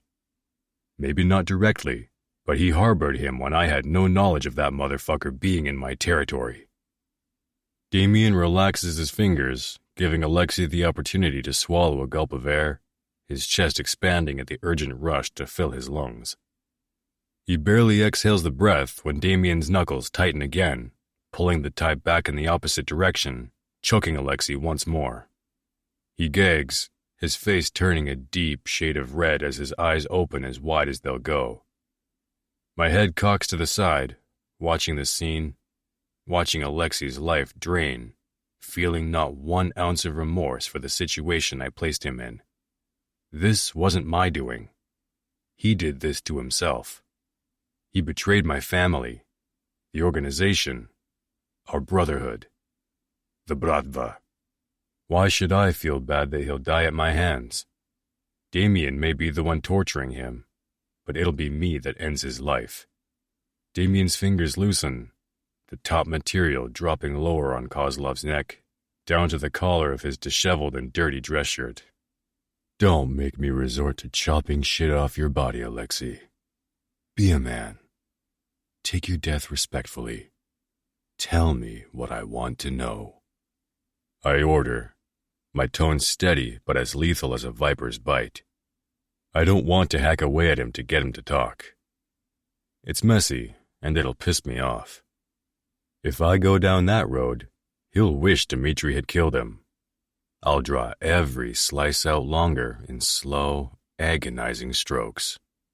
Sokolov found out some of my wait staff were offering services on the side to high rollers. He breathes, taking a full breath before continuing. He somehow knew that Mishka didn't know I wasn't reporting that income. His eyes flick away from me momentarily to compose himself, but not before I catch the bleakness taking form. Good, I think to myself. He finally realizes he won't be walking out of this house. He'll only make his death quicker and easier on himself if he comes clean. I hope there's more. I urge after he's silent for too long. If you tell me Sokolov was blackmailing you for being a pimp, I'm going to let Damien do what he wishes to do to your dumb ass while I walk away. One side of Damien's mouth twitches. He'd love nothing more than for me to issue the order. I have no problem ending the life of someone that justifies it. I don't get off on the kill, but I don't lose sleep over it. It just doesn't excite me like it does Damien. The sadistic fucker enjoys torturing people, but I'll give him this. It's only those that deserve his brand of crazy. After all, he did blow up the Canadian Pakhan's compound with Ivan and most of his men inside. I flick my wrist and eye the time, exhaling as I drop my hand back to my side. Can we speed this up? I have shit to do. I tell him. I don't, actually. At least not until this evening when I have dinner plans, but my sister is at a doctor's appointment for the baby. I need this finished before she gets done and figures out where I am. Like the asshole I'm fucking, I too track my little sister's whereabouts on my cell phone, and I also allow her to know where I am at all times. Were you paying Dmitri off for only 2 years, or was it going on longer? I push. I wasn't paying Sokolov, he admits. My brow arches. Then where did the 50 mil go? A frustrated breath expels from my body, my nostrils flaring. Others knew too. I had to keep them quiet so Mishka wouldn't find out. If you paid them with hush money instead of killing them for even considering blackmailing you, you're even more of a dumb fuck than I originally thought. What the fuck did you pay Sokolov with? Because it was something, even if it wasn't cash. Alexei has never been the brightest motherfucker when it comes to street smarts, but he was always a whiz with numbers. He graduated from MIT for Christ's sake. How was he this goddamn stupid? I knew he had a prostitution ring with at least 5 of his waitresses. He has for 5 years. When my father first learned of it, he wasn't angry, but he wanted to ensure the women weren't being forced or abused. I investigated it personally, learning it wasn't even Kozlov's idea. One of the women was in debt from student loans. There are only so many hours in the day a person can work, but she wasn't making enough money to get her head above water. She was drowning and desperate. She wanted to do it. It was her idea. Others found out and wanted the same opportunity. I concluded the women were adults and could make their own choices. In a shitty way, Alexei was helping them. But he was profiting from them too. My father decided to let it continue without Kozlov knowing we knew. I agreed with his decision as long as we kept an eye on Alexei to ensure it didn't become forced. After 2 years, I reassigned the job to someone else. I forced my stare to remain on Kozlov instead of flicking over in Stepan's direction. I had my reasons for sending him along with Deviant to apprehend Alexei. I'm likely going to kill 2 birds with 1 stone today. Stepan's job was to check in on Alexei's businesses, both on the books and off. As the bookkeeper, he spent a week in New Orleans once a month, as well as in Miami, Vegas, and Chicago, making sure the authorities in charge of smaller territories' loyalties stayed intact while also collecting money from them. When he doesn't answer, I ask, "Who were the others you paid to keep your little secret?" Kozlov's subtle glance away from me tells me everything I need to know. It was my job to ensure loyalty. I should never have placed that duty on Stepan, but I had a purpose behind doing so. He failed. His loyalty wasn't to me or the Brotherhood, not even to my father, who was his Pakhan at the time. Whatever his reasons are, I'm not in the mood to hear them. I lift my arm in a smooth but quick motion, pulling the trigger when I'm sure my aim is accurate. The gun fires, but with the suppressor attached to the barrel, the pop isn't quite as loud as it would have been without it. Stepan drops, the shot nailing him between the eyes and killing him instantly. Now that that's out of the way, let's circle back to Sokolov. You're going to tell me why he was here and what you were supplying him with if it wasn't money. If you don't, your death will be drawn out, unlike his. I flick my eyes to the dead heap in the corner, and then back to Kozlov. I'm about to get Deviant to apply more incentive to get Alexei's mouth to open, when the sound of a car door slamming snaps my attention in that direction. It's too close to be someone at a neighboring house, which alerts me to someone being in my driveway. I nod to where Deviant stands behind Kozlov, silently ordering him to check it out. No one knew we would be here, leaving me to think it's likely my sister snooping, but that doesn't mean I'm going to assume it's Sasha without making sure. "Krishna, please!" Alexei starts, his voice grinding on my nerves. "I'm a good asset. You know this. I've made the Bratva a lot of money over the years. Give me another shot. I'll increase revenue. Double it if I have—" A semi-automatic weapon fires, the round nailing Kozlov in the chest, dead center of his heart. Whirling around, I lift the weapon in my hand, prepared to fire it into the motherfucker that stole not only my kill, but prematurely did so before Alexei answered all my questions. I blink, my finger itching to pull the trigger as I stare at Domenico. He has Deviant shoved against the case opening from the kitchen with a firearm pointed at his head in one hand and the one he used to kill Kozlov in the other. After a beat, he lowers the one he fired as we stare at each other. Only I don't do the same or remove my finger from within the trigger well. My nostrils flare as the onset of a smirk threatens to form on his lips. No one but me and maybe his siblings would recognize the twitch he's trying too hard to hold back. I ought to shoot him on principle. His finger pops out from the trigger well. Dom tips the weapon away from Deviant toward the ceiling as he steps past him, walking in my direction. His arm drops, and within seconds he holsters both handguns under his suit jacket. He's dressed the part of the underboss today, a black designer suit with a black dress shirt underneath. Usually, he opts not to seem like a mirror image of his father, but that's exactly what he looks like today in his all-black attire. He glances around the room, not caring that I have a weapon aimed at his chest. "Where's Sasha?" he demands. "Not here." I drop my arm and then remove the suppressor attached to the barrel. Once I unscrew it, I pocket the suppressor and holster the weapon beneath my suit jacket. Why the fuck not? He snaps. My sister is pregnant, or did you forget? He wouldn't pull Sienna into this type of shit, but I don't point that out even though I know where his annoyance is headed. And that's an excuse for her not to have your back? If I wasn't pissed at the audacity this fucker has to walk in here and finish a job I wasn't finished with, I'd laugh at the seething look he's giving me. I didn't bother telling her. I expect Ren to coddle the bitch, but not you. You're losing your edge, and frankly, it's a fucking turnoff. You'd still suck it. So? I trail off, shrugging my shoulders and giving him my back while I turn back to look at the mess he made. Motherfucking shit. Kozlov was withholding, and now I may never find out what that was.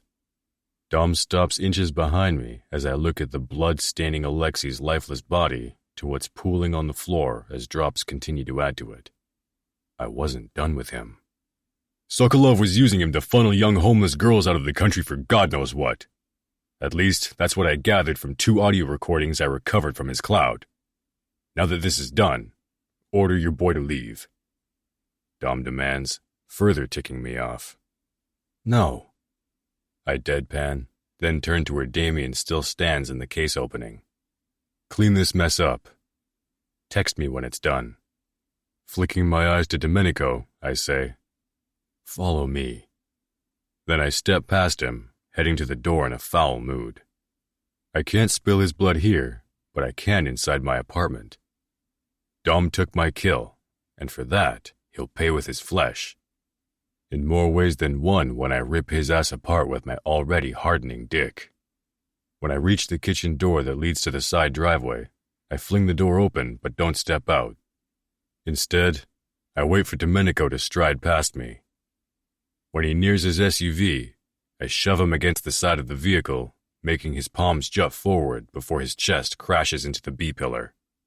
Pressing the crotch of my pants against his ass, my dick swells as my front meets the hard ridges of his back. I prefer it when he's dressed down, but this is nice too. He's hot whether he's wearing clothes or not. That thought seems to piss me off more today for some reason, fueling the fire burning inside me. Reaching between him and his Land Rover, my fingers find the clasp on his slacks and pull it loose. I go for the zipper next, dragging it down in a fast motion, needing what he's about to give me. You're going to get us killed out here, he says, but doesn't try to stop me when my hand dips into the waistband of his boxer briefs, my fingers finding the warm, hard flesh I knew would be there. All 5 of my digits wrap around him as my head lowers to the olive skin poking out above the collar of his shirt. My mouth opens and my teeth bite down. Despite the wind whining around us, I hear the intake of air he sucks in through his mouth. Squeezing the base of his dick, I drag my hand upward until I'm at the tip. I unclamp my teeth and begin to suckle his neck. A bead of cum meets the pad of my thumb as I press it against the hole the liquid seeps from. Running my tongue over the flesh I'm marking, I inch up to his ear. I couldn't think of a better way to leave this shithole of a world than being buried inside you. Fuck, he whispers, his voice hoarse. This is only partial payment for the shit you pulled in there, asshole. I seethe against his ear as I let him go and shove his jeans down his thick thighs. Now, jerk the fuck off so that I have something to lube my dick with. Chapter 9. Kira. My anxiety ran high all day. At the market this morning, Giovanni went from carefree and relaxed to a lethal viper within the blink of an eye. I'm the outsider among them, and I cannot allow myself to forget that. These people protect themselves and their own flesh and blood, which I'm not.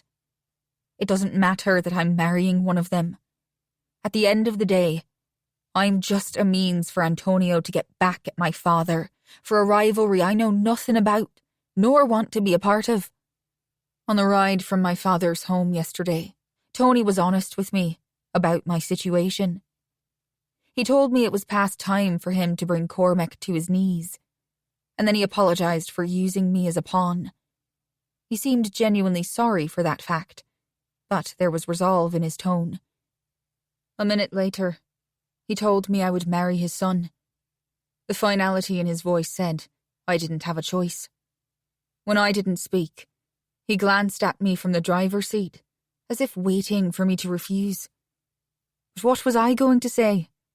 At that point, I didn't even know he was the Italian-American equivalent of my father, the boss. Antonio did have an air about him, though, that immediately made you know he was in charge, whereas Cormac Fitzgerald comes off like the typical head bully in school. I tried to keep my guard up last night, but failed after we returned from his daughter's wedding reception to find Giovanni halfway through a bottle of bourbon. It was clear that something was bothering him when I saw Giovanni and my future father-in-law pass a look between them that was evident of a silent conversation. The boss, as Giovanni refers to Tony more often than not, left my side to grab 2 glasses, filling them and offering one to me. I'd only planned to drink 1, maybe 2, before going to my room to give them space and myself solitude. I'd already stashed a bottle in my room while they were at the wedding to help me sleep easier in a foreign place. The liquor cabinet in the pool house was stocked fuller than back home at my great-uncle's home, offering a variety to choose from. I've never gotten caught stealing what wasn't mine before, so I didn't think anyone would notice 1 bottle missing when there were multiples of the same bourbon as you'd find on the shelf at a store. Unlike back home, some part of me felt guilty for taking it without asking. In Ireland, I'd always justified my reasoning. Other than Tony not giving me a choice in being here and demanding I marry his son in less than a week, he hasn't been cruel or made me do things. A shudder runs down my spine as memories flash through my head at the thought. "You know they have a maid for that," a voice calls out from behind me, causing me to jerk my head over my shoulder, relieved by the interruption. My eyes land on Sasha, with her shoulder propped against the frame of the wide case opening, her arms folded over her chest. Her blonde hair is pulled back into a ponytail, and her makeup is more perfect than most models you see on TV or in a magazine. She's still as intimidating today as she was last night when Tony introduced me to her and Sienna. In fact, they're both more intimidating than the men in this household, and that's saying something. But how could they not be? Both have bodies most women would kill for. Sasha is lean and sculpted, whereas Sienna has perfect curves in all the right places. Even if Tony hadn't told me about their mixed martial arts background, I would have known they're both physically strong. Even the air in which they carry themselves, mental strength pours out of them in waves. As for me, you might as well stamp weak, fat girl across my forehead. I'm nothing like them. I'm the complete opposite. Even if I had an interest in Domenico, which I don't, there is no way he'd ever look at me like I saw Matteo and Lorenzo gaze at their wives last night. Of course, after witnessing how Krishna snatched Domenico against his chest, he may not be into women. Not that I can blame him. Sasha's brother is as hot as Domenico is, just in a different way. Individually, they're every woman's fantasy. Together, I don't have a word for what they are. I place the last soup spoon down on the table and then turn around to give Sasha my full attention. Liana left early today. Besides, she's the housekeeper, not a maid, and I haven't met the other lady Liana says comes on the days she's off. Liana informed me she was on vacation and offered to work today, but when she showed up this morning, Tony told her it wasn't necessary and to enjoy her day off. At least, that's what she told me this morning. Sasha purses her lips, as if to say semantics about my distinction between a housekeeper and a maid service. It's not like I can't set the table myself. I wouldn't need or want her help for that, I say. Sasha's lips quirk in amusement, instead of the superior expression I was expecting. She blinks, and the humor in her crystal eyes vanishes. Tony better not be making you serve us. If that's the case, just say the word, and I'll set the boss straight. No, of course not. I quickly reply, but sigh, unsure why I felt the urge to defend him when I've only known him for such a short period of time. But if he were, do you really think you could do something about it? Hell yes! She pushes her shoulder off the opening, but remains standing where she is. I could and I would. I don't take orders from that boss. A laugh bubbles out of me before I can stop it. Then, who do you take orders from? From me, kitten. Krishna's tall, muscular frame fills the space behind his sister. He's dressed in a navy dress shirt, no tie, with the first 2 buttons undone, paired with freshly pressed black slacks that look like this is the first time they've ever been worn. His blonde hair is styled in a way that looks like it's meant to look as if he ran his fingers through it. The golden strands of hair on top of his head are lighter than the dirty blonde beard that's as equally groomed. As she rolls her eyes, Sasha purses her lips again, but she doesn't refute her brother's claim that he's her boss. Tony briefly mentioned his family was allied with the Russians, and that the original Pakhan had stepped down, his son, Krishna, replacing him. I learned that bit of information before last night, but I hadn't told Tony that I'd met him and Domenico last month in New Orleans. As far as I know, Tony thinks last night at his daughter's wedding reception was the first time I had laid eyes on the man he told me I was marrying. As unreal as all of this seems, it shouldn't be. I've always known I would be forced into something that wasn't of my own choosing. That's been my entire life, the only life I've ever known. My stomach sours over the 19 years of memories I'd love to forget, but for all I know, my future could be worse. At that thought, my eyes snap to the dark presence stepping past Krishna and Sasha. Domenico halts, his stare pinning me from where I'm standing behind one of the dinner table chairs. There's nothing light or soft about him. No ounce of humour lurks behind his almost black irises like there is with his friend, or lover, if that's what Krishna is. But I'm also not naive enough to believe Krishna is the good to Domenico's bad. Krishna may have the lightest, crystal clear eyes I've ever seen on a person, but he too has a darkness that isn't masked, no matter how hard he tries to play off his obvious feelings for my soon-to-be husband. Possessiveness and need shine bright when he looks at Domenico, like he's doing now, as he stares at the back of his head while Domenico hasn't budged or taken his eyes off mine. Half a minute passes before those demon-like eyes flick down, stopping on the column of my neck. When I pulled my long strands of curly red hair into a ponytail earlier today, before I started prepping dinner, I noticed the bruises marking my fair skin from where Domenico wrapped his long fingers around me this morning. It doesn't hurt, so I hadn't realized he'd held me down so forcefully until I saw it in the mirror. Then again, I've always bruised easily. As his eyes linger, I watch him. His jaw hardens as if he's clamping down on his teeth with brute force, but it's only a fleeting moment before his gaze snaps back to mine. I can't tell if he likes the sight of the mark he made, or if he doesn't. No sinister grin climbs up his face, like I'm used to seeing with other men that have enjoyed the way handling me leaves remnants of them on my skin. The thing is, while he had his hand clamped around my throat, I didn't harbour one bit of fear, and that confuses me. He clearly doesn't want me, at least, not in the until death do us part way, given that he outright refused his father last night, telling the boss he wasn't going to marry me. Yet I'm still here, and as far as I know, the arranged wedding is still set for this coming Friday.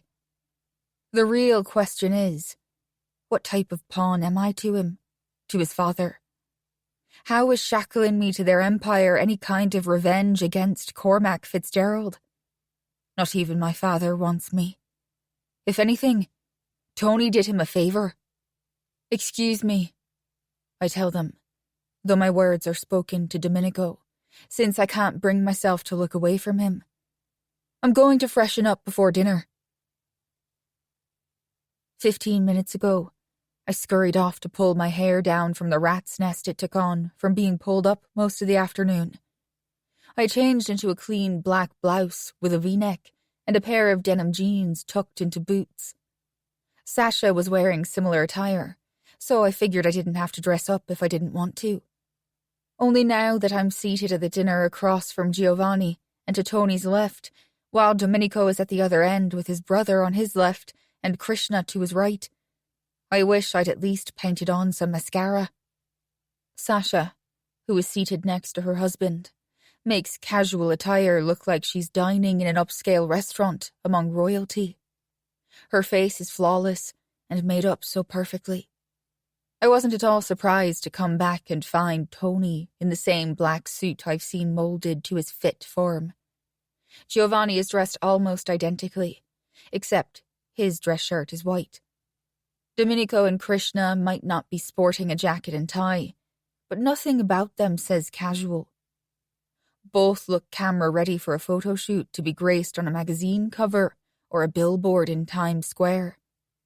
Lorenzo is dressed in a plain navy t-shirt, so at least I'm not the only one that didn't make an effort. Even Sasha looks polished, with the array of colourful art that decorates her forearms. I can't help but be envious of her and Sienna. They belong among the men seated around us, whereas I... Have either of you spoken or checked to ensure Sienna and Matteo safely made it to their destination in Cabo? Tony's voice halts the speeding path my negative thoughts were headed down. His dark brown eyes are set on Domenico, with an arched eyebrow. After a beat of silence, they flick to Lorenzo, his other son, and Sienna's twin brother. I hadn't seen the boss since this morning, when I walked into his kitchen after a night of drinking with him and Giovanni. That interaction had been unexpected, fun even. I'd relaxed for the first time ever. I slept better last night than I had in years. But then I had to go and insult Domenico, and we all know how that ended. They arrived at the villa a couple of hours ago, Lorenzo informs his father. I'd say they're probably making babies as we speak, but then again, they did that before the nuptials, didn't they? He barks out a laugh, but my eyes widen in shock. I didn't know Sienna was pregnant. I knew Sasha was, because Tony told me. It's why I bought non-alcoholic and regular beer to go with tonight's meal. He didn't mention anything about his daughter. Gliding my eyes to my right, I peek at the head of this family. Slight irritation mars his handsome face, but there's not 1 ounce of surprise to bear witness to, as he brings his spoon to his lips. Is that why you made Matteo bleed? Giovanni asks, his head tipping to the side as he awaits Tony's reply. Tony pulls the spoon from between his lips and swallows the beer and cheese soup. Then he returns the utensil to the bowl in front of him. No, he simply says, before picking up his glass of whiskey and taking a sip. Everyone except the boss has a bottle of beer with their meal. I didn't even consider sitting one out when I set the table. During conversation last night, he revealed he's a glass of fine wine or whiskey over ice kind of man. He took 2 fists to the gut before I did that. The blood was so everyone knows he's one of us now. Domenico chimes in, before picking up his beer bottle and bringing it to his lips. I can't stop looking at them every time I glance at his end of the dinner table. His pink lips tip up as the rim of the glass touches his flesh. Then his eyes slide to mine for the length of a breath, as if he knew he'd catch me staring, before sliding those dark orbs back to his father. Everyone bleeds for this family, Tony says casually. There's a beat of silence before he adds, In one way or another. Picking up my amber bottle, I left it to my lips and drained the remaining liquid, wondering if it would be rude to leave the table to get another one from the refrigerator. My soup is only half eaten, as is everyone else's, though I don't think Sasha has even touched her meal, nor the non-alcoholic beverage. I didn't tell her it was free of alcohol, but the bottle has it clearly labeled. And just how are you planning on making this one bleed for us? Domenico says, with a challenge laced in his tone, as his gaze flicks to his brother's wife. You broke my finger, asshole, Sasha spits out, before her hand lifts from the edge of the table, and she wiggles her pinky finger. I'm about to push my chair back when Giovanni stands, picking up his bottle in the process, as his chair scoots across the hardwood floor. Do you need something to drink, Rainbow? Yes. I look up and then hand him my empty bottle as he walks behind Tony's chair. Giovanni started calling me by that nickname last night, or early this morning, after Tony had gone to bed. I changed into a pair of silk shorts and a matching black tank top and tried to sleep. But after 2 hours of tossing and turning because I hadn't drunk enough for sleep to come easily, I went to the kitchen in the pool house to get a glass of water. I was leaning over the sink with my arms stretched out, filling a glass, when he said, Nice rainbow, causing me to jump and splash water all over my hand and wrist. He hadn't gone to bed, as I figured. Instead, he was in the corner, still sipping a glass of whiskey. When I learned my great-uncle was planning to ship me back to America, I got a tattoo of a small rainbow on the right side of my ribcage, just behind the side of my breast. I was taking a risk, knowing I could get caught. And if Liam O'Donovan found out, he'd do his worst, to not only my flesh, but my mind too. How Giovanni even saw it, I'm not sure. I would have thought he'd need perfect eyesight, since the only light on was the ambient one over the sink. Surely a man of his age, who'd been sitting at least 15 feet from where I stood, couldn't see a small tattoo the size of a quarter in a dimly lit space. But I guess he could. Sasha is carrying one of us, Tony answers Domenico, as I dip my spoon into the bowl. The feeling of being watched pricks at the back of my neck, but I force my eyes to remain down as I scoop out the creamy goodness of what has to be the best meal in the world. Their boss continues as I lift the silverware to my lips. As will Kira, soon enough. The spoon slips between my fingers, splashing into the bowl as my bottom lip falls open.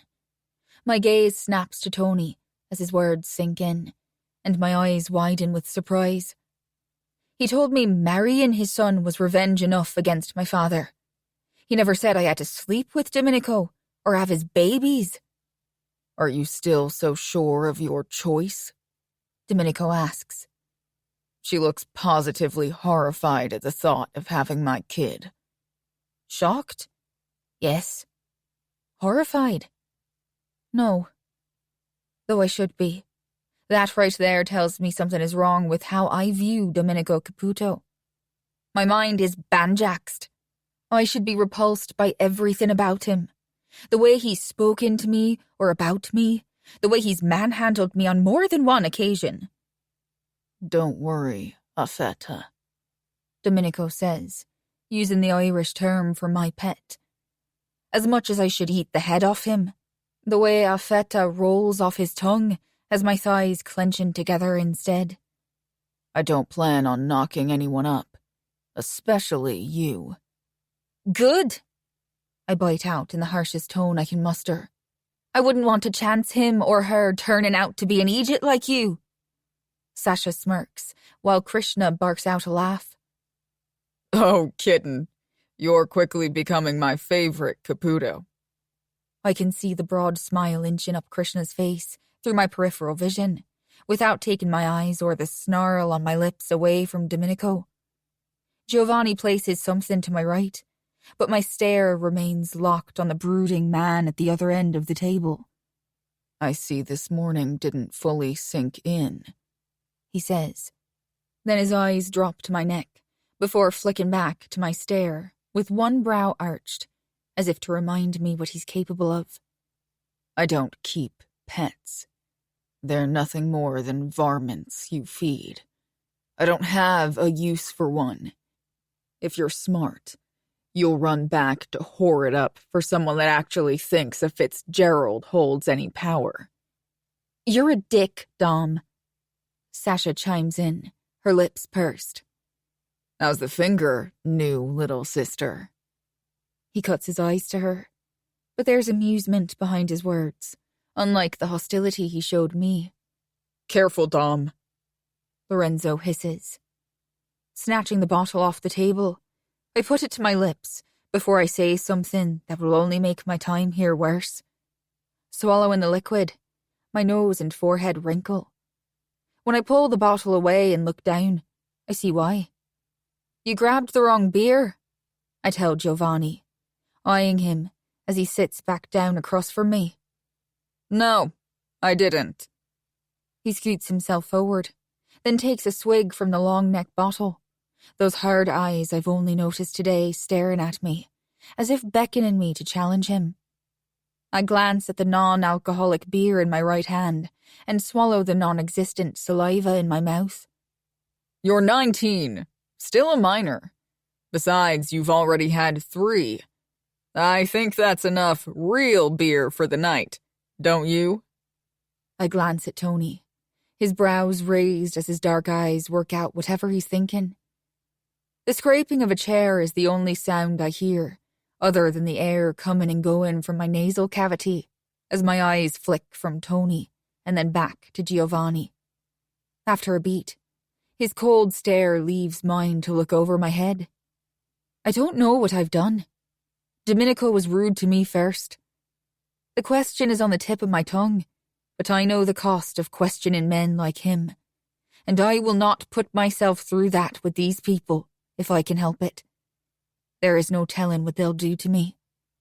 Good men don't take possession of another being like they're a commodity. The warmth I was beginning to feel here was an illusion I crafted in my own head. I'm no safer in this house than I was at my father's, or even the long years I lived in hell at my great-uncle's. They're all the same. Criminals. Heartless. Cruel. Scum. My chair is suddenly yanked backward. A gasp escapes my lips before I can stop it. Get up, Kira, Domenico orders, in that harsh tone I'm starting to think is his usual. My body doesn't move to obey. It's taken everything in me to remain still, even though I can feel the internal tremors wreaking havoc inside me. When I continue sitting where I am, waiting for Tony or Giovanni's permission to move, Domenico's warm hand wraps around the bend in my arm and then pulls me up from the dining chair. His other hand meets the small of my back and gently pushes, making me take a step, then another, and another, until I'm stopped at the seat Krishna was in moments ago. His right palm skims up my back until he reaches my shoulder, where he lightly presses on me to take a seat. The heat from his hands warms me more than the thick material of the woolen blouse I put on half an hour ago. My eyes go to Lorenzo, who is eyeing his brother with curiosity, so I glance to where his wife is seated between him and Giovanni. Sasha's fists are clenched tight at the edge of the table, and there's a snarl on her lips, so sharp it could cut an object. Her left elbow twitches, and if I didn't know any better, I'd say she was thinking about smashing it into the face of the man that sits to her left, looking impassive. I know firsthand how stupid of an idea that is. She may be tough and strong, but these men are as ruthless as they are wicked. I can see Krishna moving from my peripheral vision, and after I blink at the bizarre turn of events, my bowl of soup is placed in front of me. Domenico's chest meets the back of my head as he leans over me, snatching his beer bottle from where it was on the table next to his meal. He holds it in front of me, like he wants me to take it, which confuses me even more. So I tip my head back and look up at him from where he's towering over me. You wanted it. Drink it, he commands. My eyes widen. Giovanni just said no, and now I'm unsure what to do. Slowly, I reach for the bottle, wrapping my hand around the glass. The coldness does nothing to cool down the heat coating my face and neck over being the center of attention as I continue to feel everyone's eyes on me. Domenico moves from behind me and takes his seat opposite Tony as my chin descends, my eyes landing on the bottle my hand squeezes. I can't look at anyone right now, afraid of what I'll see. Domenico has given me whiplash, and I don't know why Giovanni suddenly has an issue with me drinking alcohol. After a long beat of silence, my gaze snaps to Domenico when he speaks, his eyes on his father. If she can get married, he says, with venom reverberating through him. She can drink an alcoholic beverage. His dark eyes flick to mine, and I swear they soften just a hair as he stares at me, waiting to see if I will follow the command he issued. You wanted it. Drink it. So, that's what I do. I lift the bottle to my lips, tipping it back and letting the ice-cold liquid flow into my mouth. And as I swallow, I don't lose eye contact with the man that may very well be my downfall. Chapter 10. Domenico. With my laptop perched on my thighs, I rest my shoulder blades against the fabric-covered headrest behind me with pillows bunched at my lower back. I have 3 standard-sized pillows on my king-sized bed at all times. It's always been that way, even when I had a full size as a kid. Still to this day, it's not uncommon for Ren or C or even both to end up sleeping in here from time to time. It's always my room we gather in, never theirs. We all have the same size beds, but they prefer to pester me, so the pillows are a permanent fixture. The setup works for whatever strange reason I haven't an answer for. It feels right, like I'm supposed to have 3 bodies in my bed, though that isn't the case tonight. Glancing to my left, Krishna's sleeping form takes up the far side, leaving a gap between us. He's never crashed here before, and I've only allowed myself to stay at his apartment once, knowing I need to be home in case something happens and my family is protected. I don't take unnecessary risks with their lives. My responsibility first and foremost is to the 3 lives I'd give my own for to ensure theirs remained safe. Failing them isn't an option. He's lying on his stomach with his arms tucked underneath the pillow his head is buried in. His forearm tattoos are hidden beneath the pillowcase's gray, buttery soft fabric as his naked, muscular back rises and falls with each breath. Whereas my minimal ink is scattered around my body, his only takes up space on his flesh from his wrists to his elbows on both arms. It makes admiring the bruises I left on both sides of his torso along his rib cage all the better to see without anything covering the black and blue hues that are tarnishing his milky white skin. Forcing my gaze to move back to my laptop screen, I continue the task I set out to do once Krishna dozed off. We didn't fuck. That was sated once outside his torture and kill house, and then a few hours later after we'd thoroughly beat the shit out of each other. To everyone else, it's called training. To him, it's fun. To me, it's letting my demons out on the one person that's strong enough to handle them. I hold back on Ren and Sienna, even the time Sasha and I went toe-to-toe. Had I known Sasha was carrying my niece or nephew, I would have punished her and made her submit another way. I'm glad I hadn't known, though a droplet of guilt still resides inside my chest for hurting a pregnant woman. I keep it buried deep within my soul, where I shove anything and everything I'm not proud of, so it's not at the forefront of my conscience. Otherwise, it's a distraction, and I can't allow those to reside within me, like now, while I'm supposed to be combing through Liam O'Donovan's hidden financial records. He has many, even one in Kira's name, not that she'd know that. It's not uncommon for criminals to set up bogus accounts in the names of common people. It's easier than creating a fake alias. I am surprised it's the largest monetary account I've found so far. I know there are more, and I'll find them all. It's only a matter of time. And then I'm going to take them all. From Liam, from his brother, Owen, and from Cormac. They and their men will all be living in a gutter soon enough. I just have to cut off the head of the snake first. That serpent being Liam O'Donovan, the sickest of them all. Once I figure out just how far down into the pits of hell his organization reaches and what sins he's committed, I will destroy him and take pleasure in drawing it out. Ever since I dug into the police commissioner's misdeeds and discovered his connection to Liam, there's been something about Owen's brother that rubs me the wrong way. The mere thought of him boils my blood.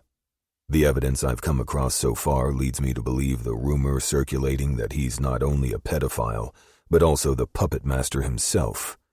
He uses children to gain blackmail material on other powerful men, and that makes me see red. I found a 10-second video clip that was airdropped from a stolen smartphone to the personal cellular device of Carter McKenzie, our U.S. congressman that's rumored to be running in an upcoming election for a bigger house in the next few years as President of the United States. The clip showed the congressman's face clearly, as well as his naked torso, which was covering a young girl's body from behind. Thankfully, not much of the girl could be seen because I could barely stomach watching the few seconds I saw. She wasn't his wife, who has naturally blonde hair, cut and styled into a pixie. From research, I've learned his wife has sported that same style since her college days more than 20 years ago. What gave it away that the female was likely underage was her small stature compared to his height of 5 feet 10 inches tall. The girl was much shorter with chipped painted nails that were cut back to the nail bed. Women don't typically have messy nails. You see that more often on children. And that thought sickened me. I figured out the video was at least 5 years old, maybe more, judging by the older branding of a viewable soda can. I may not have even seen it had it not fallen off the desk from the force McKenzie was putting into his sexual actions. The knowledge he hurt her in that way makes me want to have done to him what he put her through. Her body was shaking in a way that you know she was crying uncontrollably. Although the video was taken a while ago, the clip was transmitted a few months ago. I was able to link the congressman's location when it came through, and since it was airdropped, that meant the person who sent it was in close proximity to McKenzie. Luckily for me, McKenzie had been sitting in the back of a car that was parked in front of a coffee shop. One of his lackeys was inside getting him a latte, and through surrounding cameras I figured out who transmitted the video to the congressman's phone. He was seated at an outdoor table, sipping his own coffee from the same barista. The stupid fuck hadn't been as slick as I'm sure he thought he was being. He kept glancing over at the town car despite it having tinted windows. I linked him back to Liam O'Donovan. He was the son of Liam's second-in-command back in Dublin. My little bride-to-be doesn't know it yet, but she's going to help me bring her entire family to their knees. And then I'm going to make her set the fire. She can ignite the inferno, or she can burn with them. After all, to be a Caputo, you must earn your place, prove your loyalty, and sacrifice yourself for the family. Unfortunately for her, she doesn't have what it takes. There may be a spitfire that lives within her when I'm challenging her, maybe even the slightest backbone, but she wasn't raised like Krishna and me, or like our siblings. Sasha, my brother's wife and Krishna's sister, didn't want the life we were born into. But even she would go down with the ship to save those she loves. She sacrificed herself to save my brother. She went toe-to-toe with her enemy and won. She fought for who and what she wanted. For that, she gained my respect and my loyalty. It won't stop me from taunting her and keeping her in check, but I would give my life to save her. The same as Ren, my sister, and my dad. Kira, on the other hand, is a Fitzgerald. She was raised by the worst of them. She wasn't taught family values.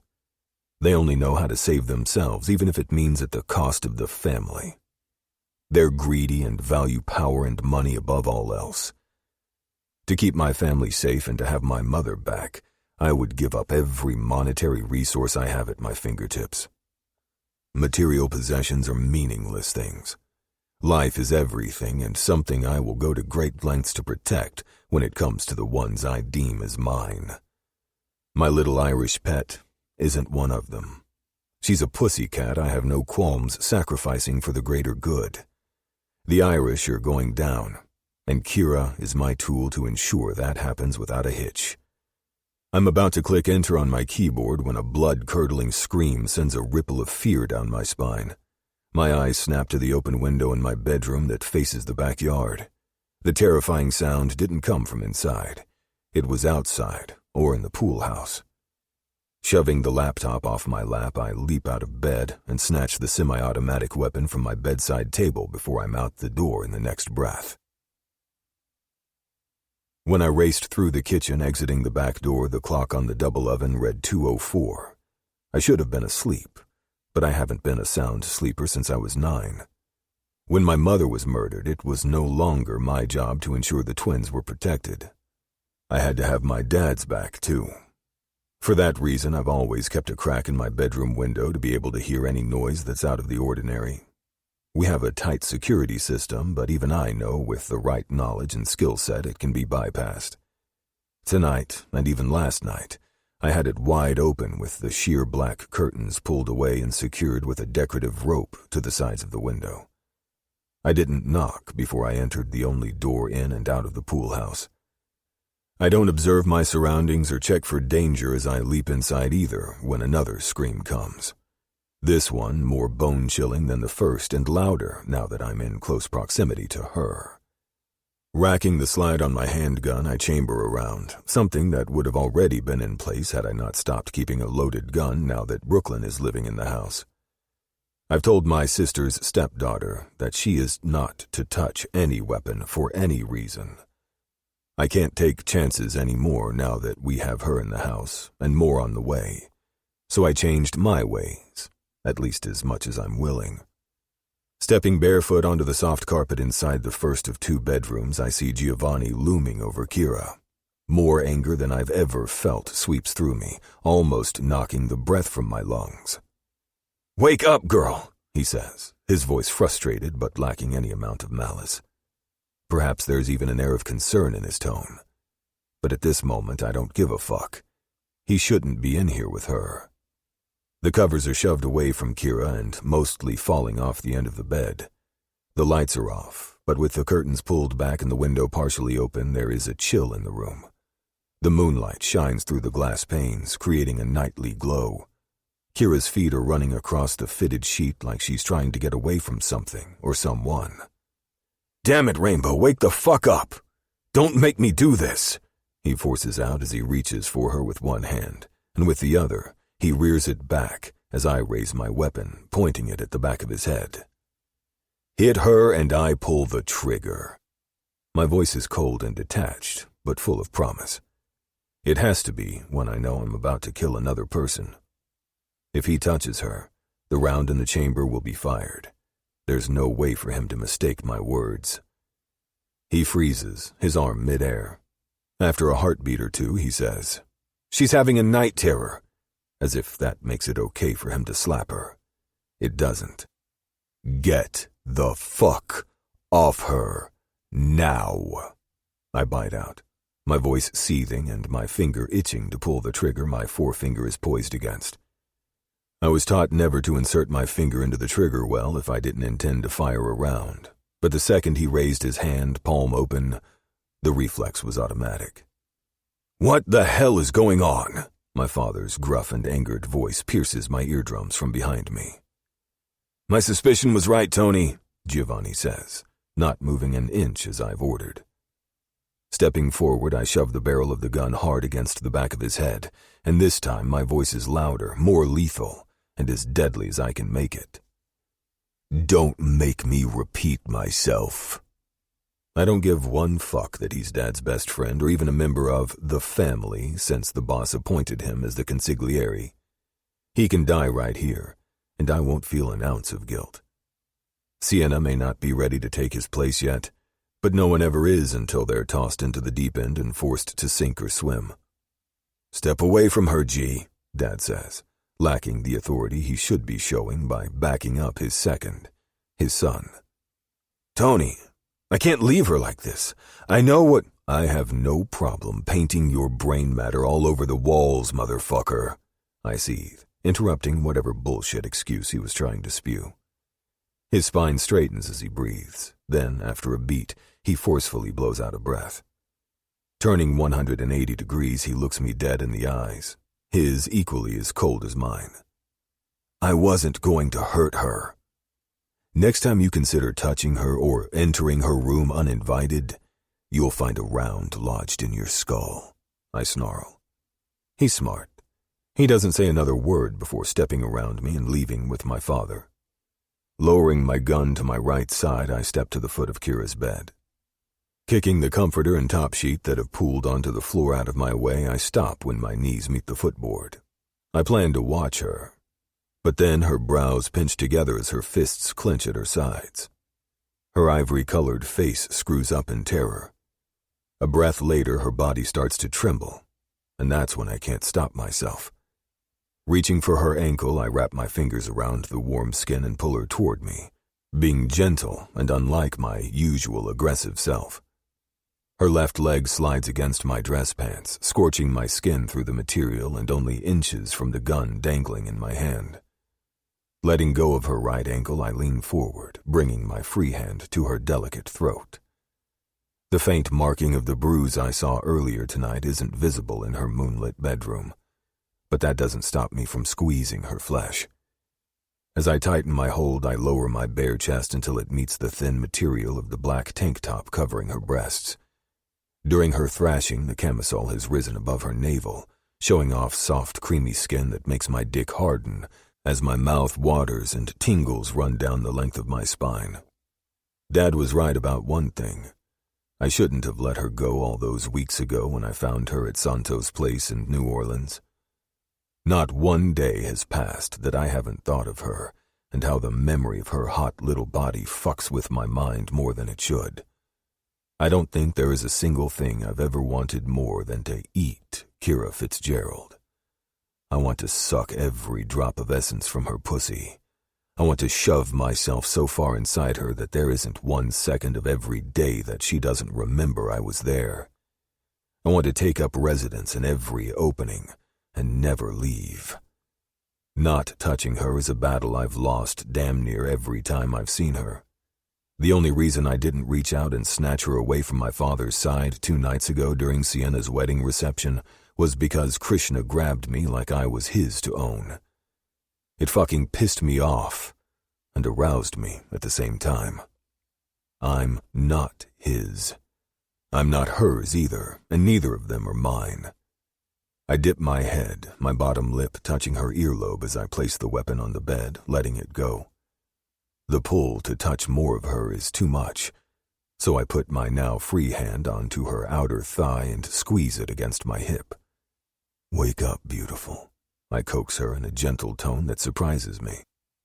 Her thrashing settles to a squirm at the sound of my voice, but the soft movement rubs against my hard-on, making me squeeze her neck more, not enough to cut off her air supply, but enough pressure to restrict the blood flow more than I had been doing.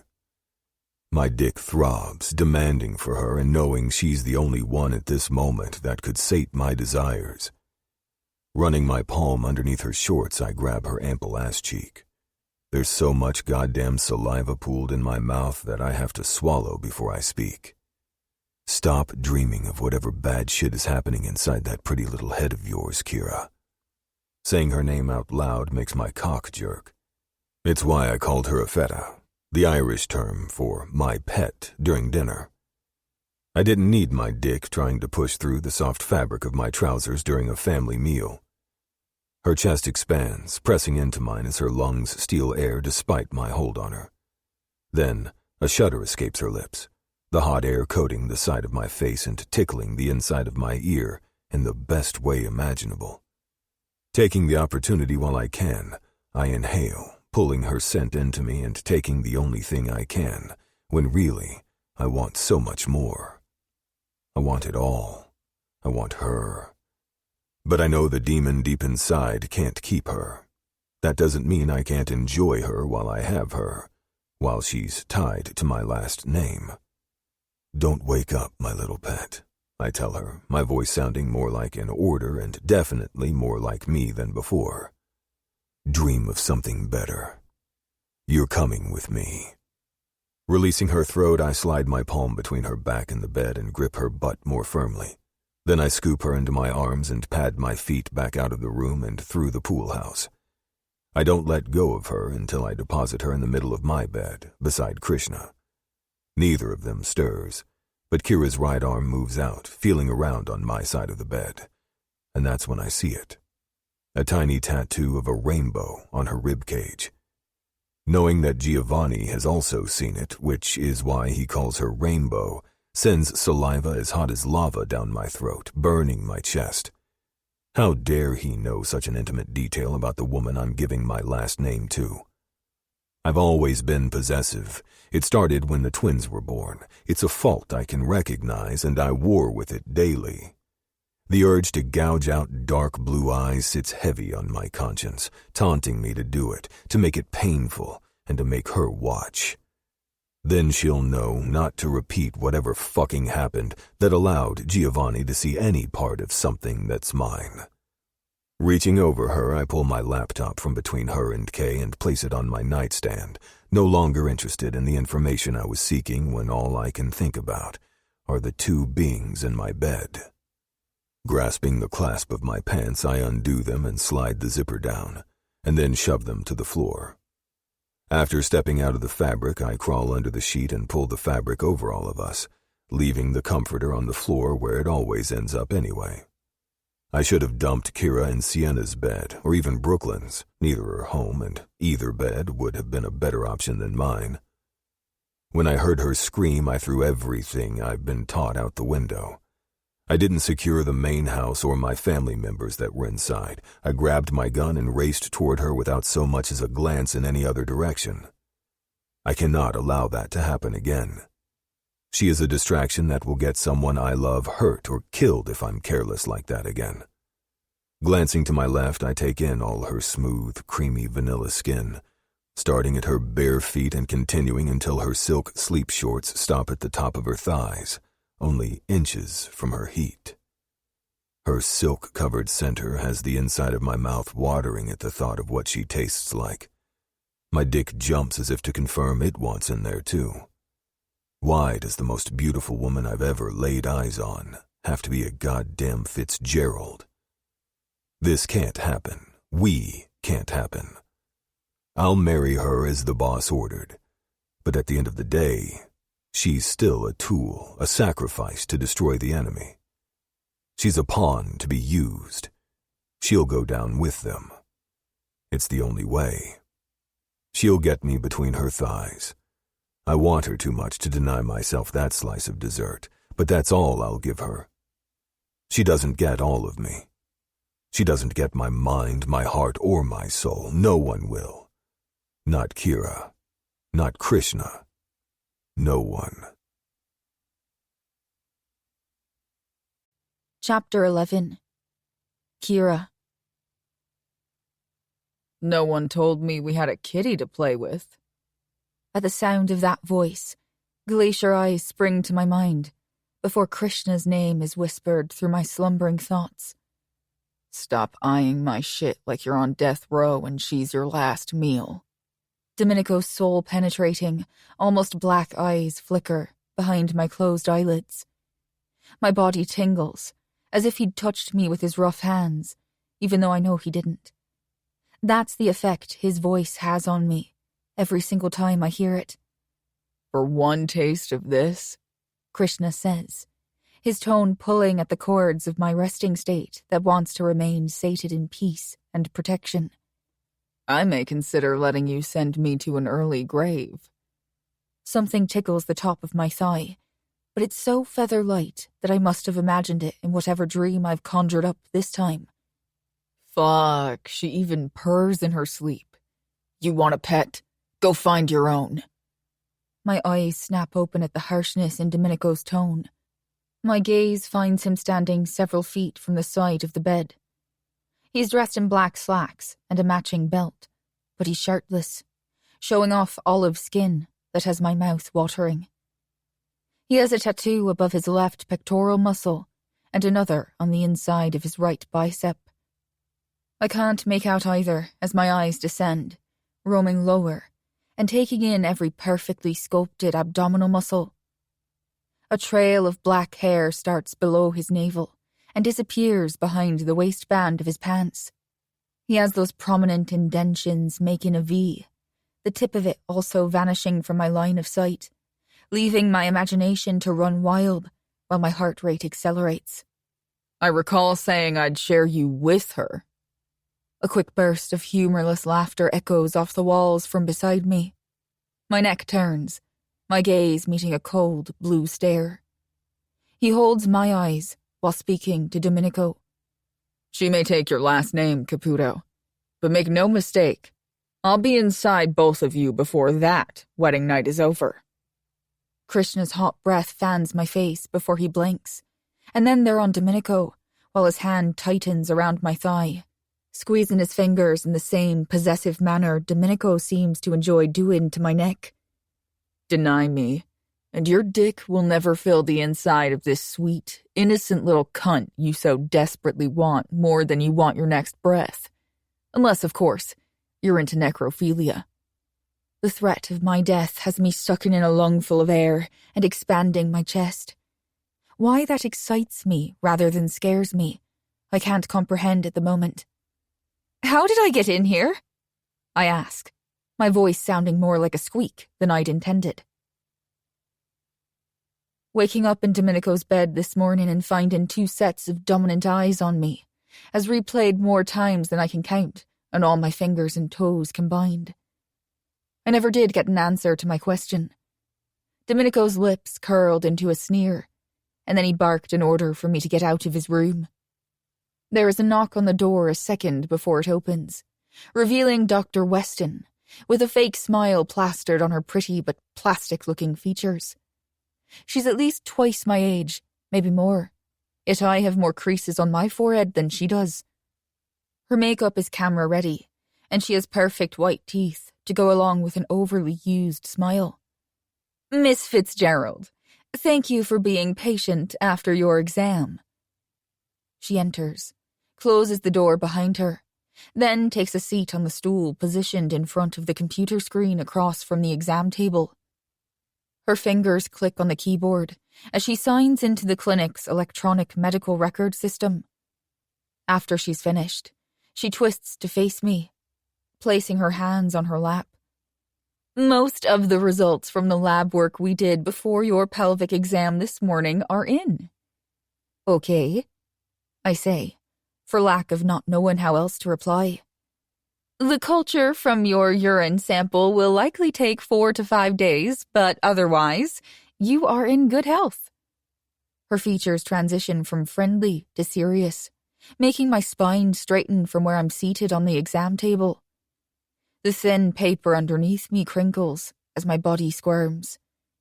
"I would like you to shed a few pounds by the time you return to see me again in a year. Perhaps incorporate some cardiovascular exercise in your daily routine." "I thought you said I'm healthy," I can't help but comment. It's not like I don't know I'm slightly overweight, but seriously, her tact could use work. I like to eat, but I hate exercising. There is nothing fun about sweating. "Your blood work was normal, Miss Fitzgerald, but you want to ensure it stays that way. Eating a low-fat diet and exercising is something we all should be doing to ensure we live a long and healthy life." Her brow arches, as if she expects me to challenge her authority on the matter. She's the doctor, not me, and maybe she is right. But that doesn't mean I won't live a long and healthy life if I'm not skinny like her. I blink, waiting for her to continue so I can leave. It was already awkward, and she's only making this more uncomfortable the longer she speaks. This is the first time I've ever been to a gynecologist, and I can't say I want to do it again in a year. The only other time I've seen a doctor was one my great-uncle had to a house call, and I didn't like that experience either. I really hope Tony takes me back to his home when we leave here. All I want to do is take a shower and change into another set of clothes. I feel dirty, and my anxiety is starting to kick back up now that I'm thinking about where her fingers were, and the 2 sets of eyes staring at my vagina, the doctor and her nurse who was chaperoning the ordeal. There was something else, Miss Fitzgerald. She pauses, and the skin between her eyebrows creases, showing the first line on her face that I've seen. Normally, I wouldn't speculate on something that I could be way off base with. She takes a breath, then releases it through her mouth, causing me to squirm more and the paper beneath me to make noises. But knowing who scheduled your appointment and who is waiting out in the parking lot for you to be finished, I'm concerned for your well-being. I'm fine, I say, and it sounds monotonous to my own ears. Are you sure? You have evidence of scarring. She rolls her stool closer to the exam table, her eyes showing concern. I'm friends with a lady that knows Antonio Caputo well. I've heard many stories about him, and I know what he's capable of the things he's probably done often. You don't have to be afraid of him. If you need out of a I said I'm fine, I say with more vigor, interrupting where her conversation is going, and not sure why I feel the need to defend a man that I'm sure has done bad things. But he hasn't done bad things to me, and I don't like her thinking he has. I slide my butt to the edge of the exam table, about to tell her I'd like to leave, when the door opens, revealing Domenico with his hand squeezing the metal door handle, and those dark eyes landing on mine, making me swallow my words. Are you done? I'm not in a waiting mood. Excuse me, Dr. Weston says, her shocked expression taking in all 6 feet 2 inches of my soon-to-be husband. You cannot come in here. Yet here I stand. His gaze flicks to the doctor's as I step down to the tiled floor. Now, are you finished with my pet or not? I'm sorry, what? Her bottom lip hangs open as her eyes grow round. It makes me want to laugh, which is better than the awkwardness she created with her probing questions, even if Domenico called me that degrading nickname he thinks is getting under my skin with. He'll have to step up his game if he plans to do that. Name-calling doesn't hurt me. Kira. He says my name slowly. Have you finished all the doctor bullshit? We're done, I answer for Dr. Weston. We were not finished, Miss Fitzgerald, she argues. I'm finished. It was nice to meet you. And thank you, I say, being polite so that she'll hopefully take a hint and not make a big deal about this.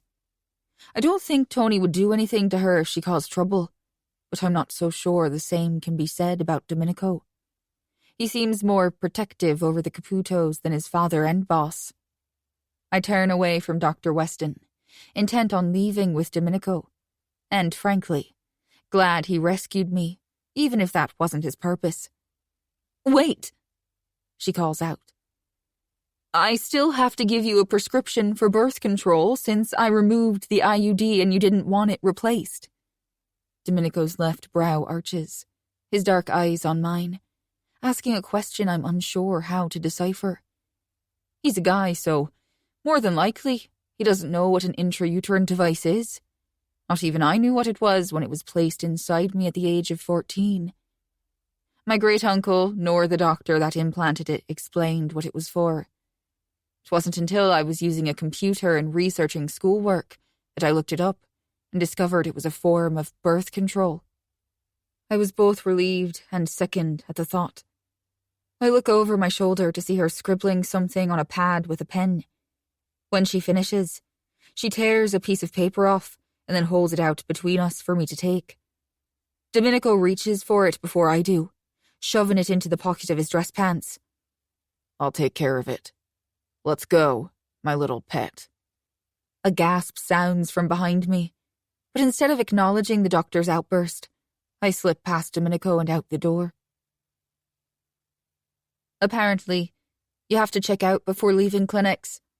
I didn't know this since the one time I saw a practitioner was when the birth control device was implanted.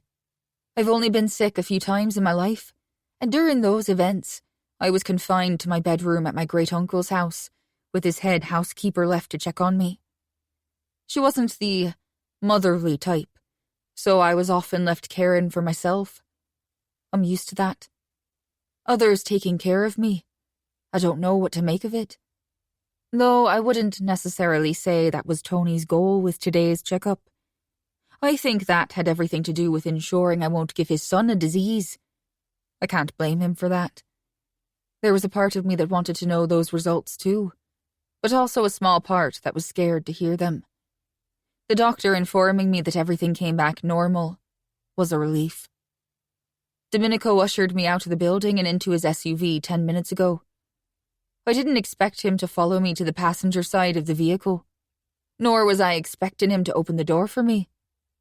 Nothing about the way he carries himself, how he speaks to me, or the way he eyes me and others would make me think he's a gentleman. Yet that was the way it came across. He even made sure I buckled my seatbelt when he slid into the driver's seat moments later. He isn't a crazy driver either, at least not that I've seen so far. He comes to complete stops, lets pedestrians cross the road, and doesn't gun it when the light turns green. Giovanni and even Tony are more aggressive behind the wheel than Domenico. How did I end up in your bed last night? I finally work up the courage to ask again, since he never answered my initial question this morning.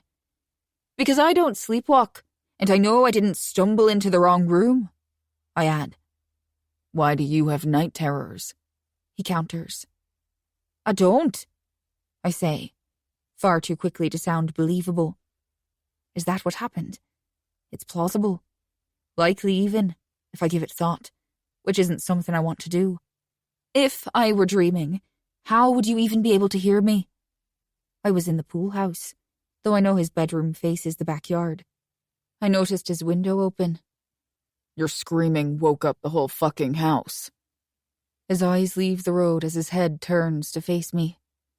People don't typically have night terrors unless they experienced trauma. So, I'll ask again. Why do you have them? I don't, I repeat, this time slower and with a bite to my tone, hoping he'll drop it. You're a liar, too. His eyes leave mine to flick back to the road as he accelerates before he cuts to the left lane and passes a slower driving vehicle. After a few seconds, he moves back into the right lane, and then his speed decreases to match the speed limit. Why did you move me to share a bed with you and your boyfriend? I ask, not arguing with him. I'm not a liar, not really, but I know that there are things you have to keep to yourself. Otherwise, they can be used against you in the cruelest ways. Did you do anything to me? Krishna isn't my boyfriend, pet. Sure he isn't. When he doesn't open his mouth to answer my other question, I prompt again. So, did anything happen last night that I should know about? He smirks, but doesn't look at me. Baby girl, if I'd fucked you last night, your thighs would still be aching. After a beat of silence, his head rolls towards me, his gaze locking on mine. Had Kay and I both fucked you, you wouldn't be able to stand, much less walk straight. Is that what you plan to do? Sharing me when each other isn't enough to satisfy either of you? He steps on the brake pedal, the tires squealing as the car comes to an abrupt stop in the middle of the road. In less than a heartbeat, he slams the gear shift of his SUV into park. Then his dark, devilish eyes lock with mine. You talk too fucking much. His gaze dips, briefly eyeing my mouth, before his long lashes flick up. I liked you more when I thought you were a mouse without a tongue. Car horns sound in all directions, but Domenico doesn't seem to care. He continues to watch me instead of the street, the traffic at a standstill. I told you once, he says, relaxing his back against the driver's door as the upper half of his body faces me. I'm not into captured prey. If you want to leave, I'm not stopping you. Run your fucking heart out, sweetheart. He leans forward, his face stopping so close to mine that I could jut my tongue out and touch his lips. Pretty sure they're the only soft part on Domenico's body. In fact, as I've already told you, you should run.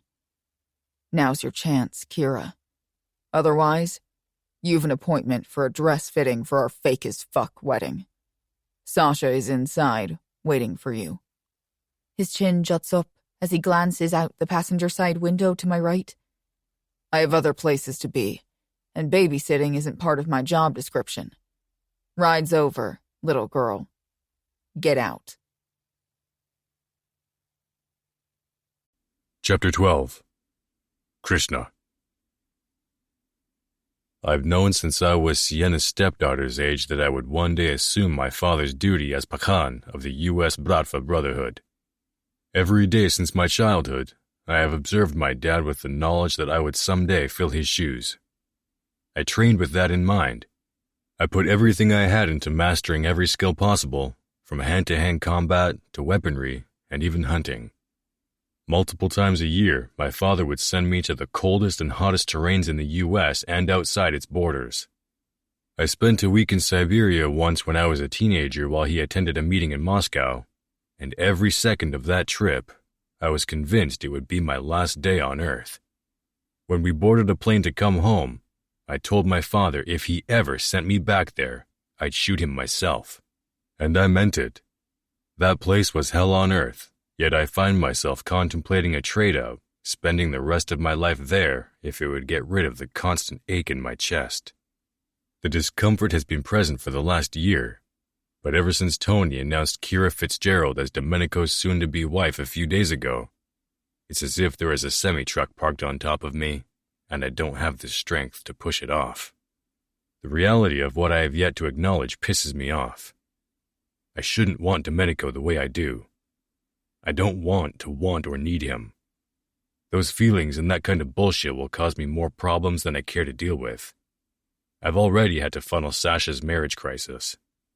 My dad may have planned her happily ever after out with Tony Caputo, but he sure as shit didn't address it with the other Bratvas. Granted, Mishka Nikolaev thought he was above answering to anyone. Hell, even I think that about myself. But the truth is, shit in my culture is done a certain way. Anyone that puts a ripple in calm waters is subject to backlash, or death. I haven't squashed the rumors that it was my father that took out the Canadian Pakhan, and I'm not going to. I want it known. I want every brother to know what we're capable of doing. What I will do, should someone fuck with a Nikolaev, or anyone else that's part of my brotherhood or my inner circle. Because God knows the goddamn Caputos managed to nestle their way to the fucking center of that motherfucker.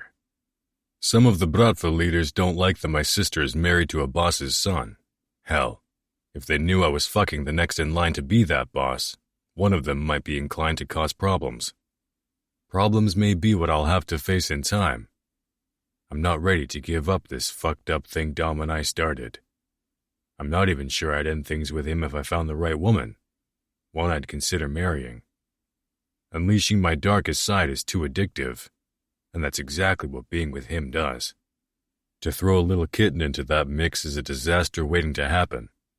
Though, even I'll admit, kitten isn't really a term that fits her very well. There's a lioness hiding behind her green eyes that I'm not so sure Dom has noticed yet. Waking up to her curves this morning, my dick was harder than I think it's ever been. Not to mention it was the best fucking sleep I've ever had. The question is, was it falling asleep in Dom's bed, Kira being between us, or a combination of both that caused it? I do know I can't get the thought of us both fucking her out of my head to save my life, and I've tried.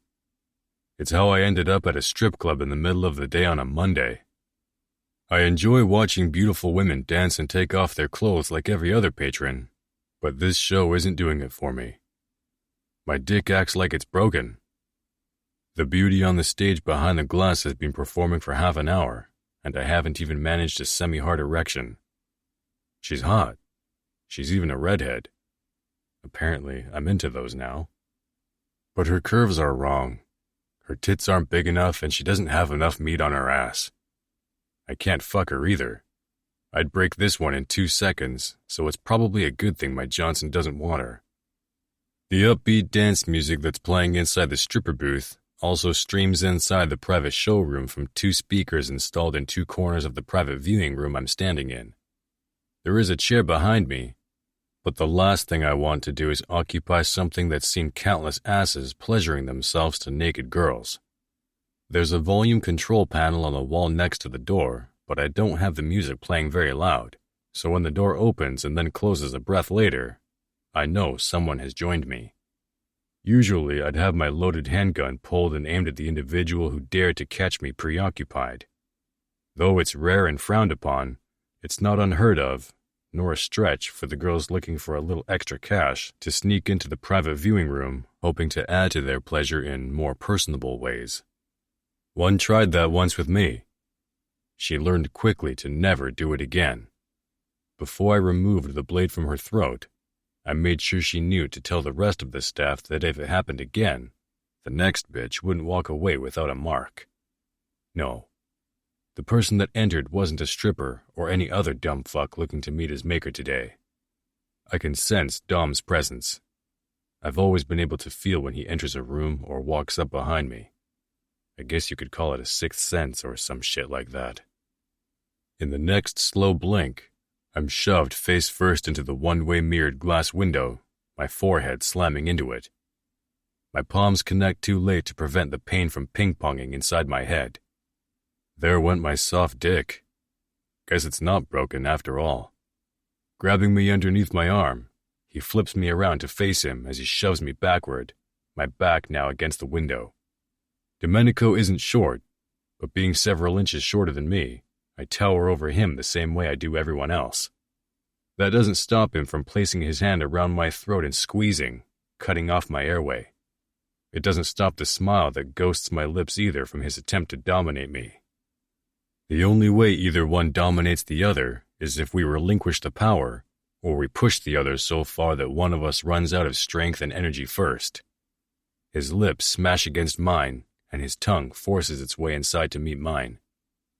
He kisses like he fucks, hard and demanding everything from you. Any other way, and this attraction between us wouldn't have lasted as long as it has, or continued to strengthen between us like it's doing now. Balling my fingers into a fist, I nail him in the ribs, once and then twice more, keen on giving him back everything he gave me the other night. My flesh is still bruised where he pummeled my ribcage on the left side of my torso. They still ache with every move I make, reminding me of Dom, which was his goal. That's my goal now. He grunts, his tongue slipping from inside my mouth as his long fingers tighten around my throat. Grabbing him from under his suit jacket, I slide my hand upward on both sides, then I flip us so that his back is slammed against the hard, unforgiving, thick glass window, taking his power away. I crash my lips back into his, kissing him harder, and proving that I can outdo him every time if I so choose. Dom doesn't take this shit. His fist slams into my gut, breaking my hold on his lips, but not before I sink my teeth into his bottom lip. When I glance down, crimson leaks from the corner of his mouth, pulling a smile from me. His fist lands another punch.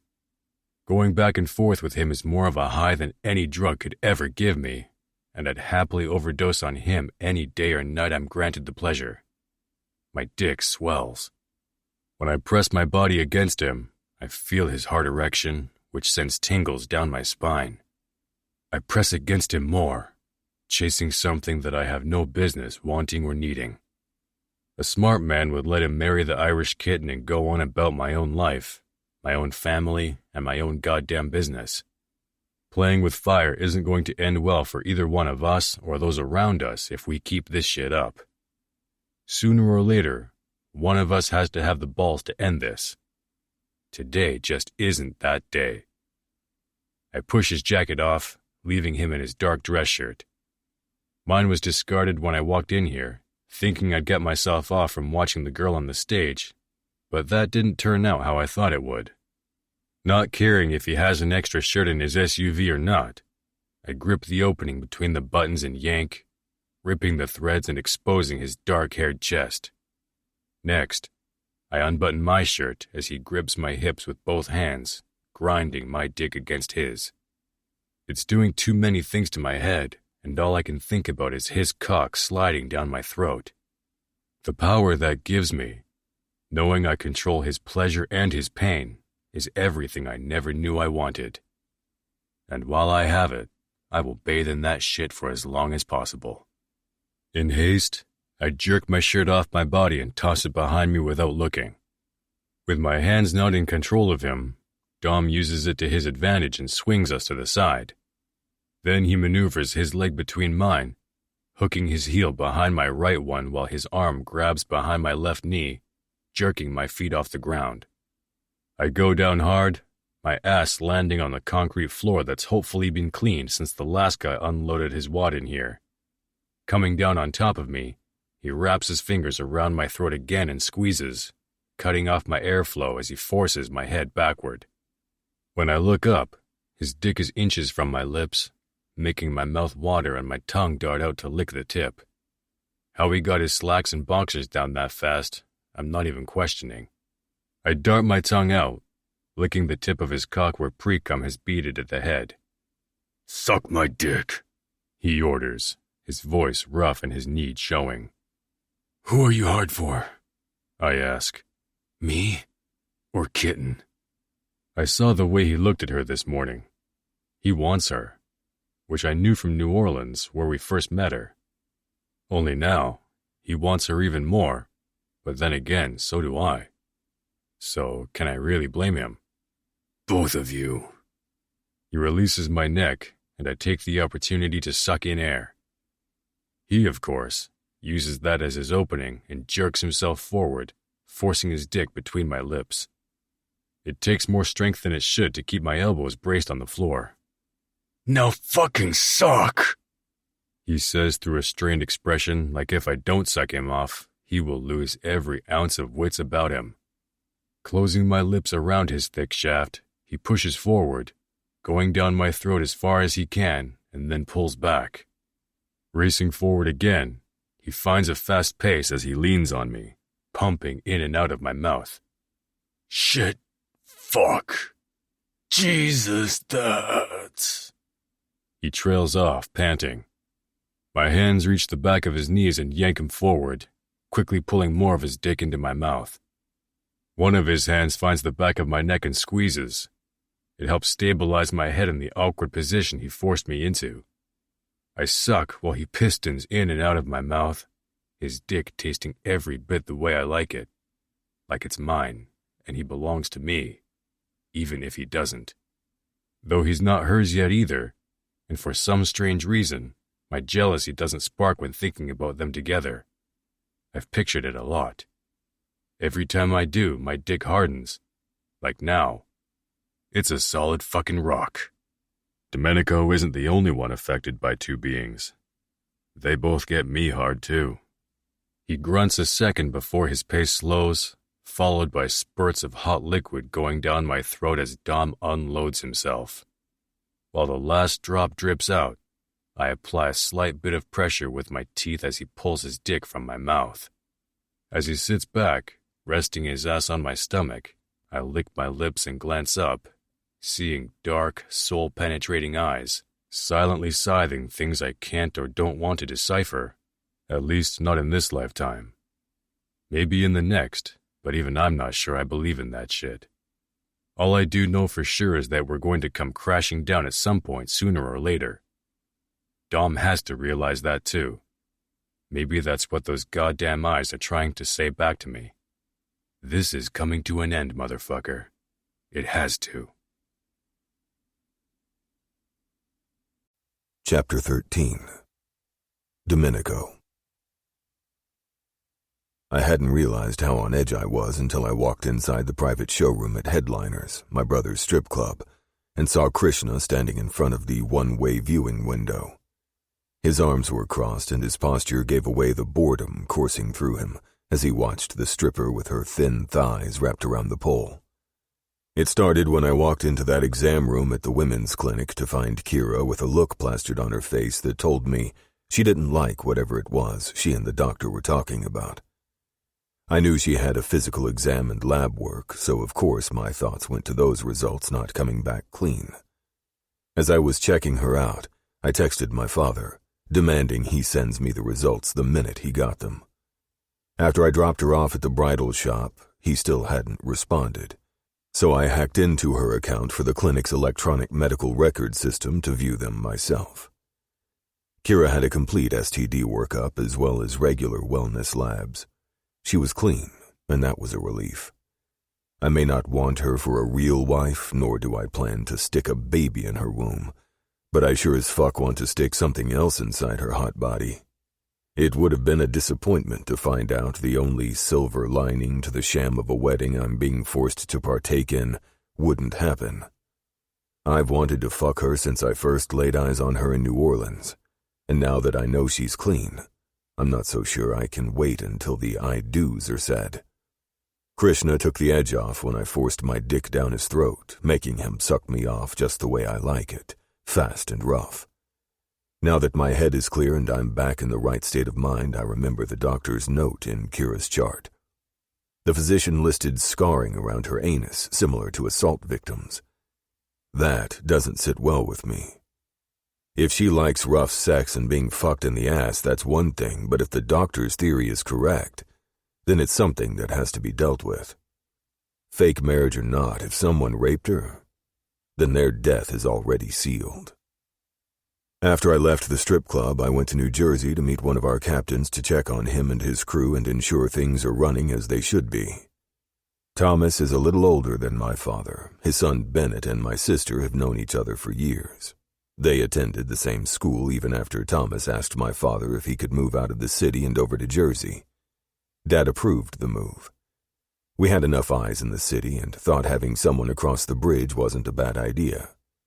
I got home 45 minutes ago, showered, and was going to turn on a movie to fall asleep when I glanced out my open window and saw the lights on inside the pool house.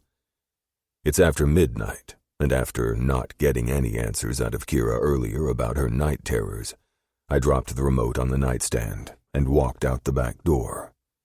I don't bother knocking. Perhaps it's rude and even an invasion of Giovanni's privacy, but do I give one fuck? No. I don't trust him. Not yet, anyway. He doesn't get to show up out of the blue and be appointed the third highest ranking position in this family without earning that spot, a spot that should be my sister's, not his. I do, however, trust my father, so for that reason alone I haven't put a bullet in his head. They should both be thanking me. When I walk in, I find them both laughing with drinks in their hands. Dad is in the leather reclining chair while Giovanni is leaning his back against the plush couch on the side closest to my father. Their eyes snap to mine and their conversation stops. Why does Kira have night terrors? I direct my question to Giovanni. He's the one that stated what was happening to her when I found him about to slap her last night. Never in my life have I wanted to end another person's life more than I did when I stepped into her bedroom nearly 24 hours ago, and I've spent well over half my life wanting to end the life of the person that stole my mother's life. I don't know the answer to that, Domenico, he says. Then how do you know that's what she was having? Maybe it was just a regular nightmare. Dad kidnapped her after all. I glance at my old man, but he doesn't take the bait. I didn't expect him to. I know she has night terrors because I recognize her episodes and the mannerisms she tries to control. What does that mean? I ask. Giovanni sighs and then sits forward, placing his glass tumbler on the coffee table in front of his knees. She sneaks bottles of whiskey to her room to drink until she passes out. That way she's safe from them happening. He enlightens me. And you're sure of this? I cross my arms, eyeing him for any indication that he isn't being honest. I don't know how long he's been out of prison. He mentioned he hadn't been in there in a long time, but that doesn't tell me anything. For all I know, he hasn't had pussy in years either. Kira could be easy prey for him. She's basically a captive living under this roof. I haven't confronted her, but I did find empty bottles in her bedroom. That made me suspect she may have night terrors from some type of trauma. I decided to remove all the alcohol from the pool house, so I tried to stop her from drinking another beer last night. I wanted to test my theory. Since his theory may have been correct, I flipped my eyes to my father's. Whatever he's thinking is hidden behind the mask he's mastered in his 50 years. Since you're forcing this marriage, don't you think you should share whatever trauma she has with me? I arch an eyebrow, waiting for him to respond. Of course I think you should know, and if I knew the answer, I would have told you, Domenico. Dad leans forward and rests his elbows on his knees, his near-empty glass gripped between his fingers. I know you've done your homework. You know what's rumored in regard to Liam O'Donovan. She lived with him most of her life. There's always a chance he used her as a pawn. You think the underground auction of girls in Ireland exists? I ask, not beating around the bush. Probably, but since she's always been in Ireland, he didn't auction her off. Perhaps she doesn't have physical trauma, but she could have been mentally abused for all we know. Either way, someone will pay if one or both are proven as fact. I don't say that, though. Dad doesn't like it when he knows I have ill intent toward others, even those that deserve punishment. He prefers to be the judge, the jury, and the executioner himself. When I have nothing left to say, I turn, but it's not to walk out the door I came through. At least, not until I have my pet first. Rounding the chair behind my father, I step toward the hallway. Leave her be, Dom, Dad issues an order. She went to bed an hour ago. Wasn't planning on waking her, I say without looking behind me, not obeying my boss or my father. In less than 4 days, she'll be a Caputo. I might as well get her used to waking up next to one.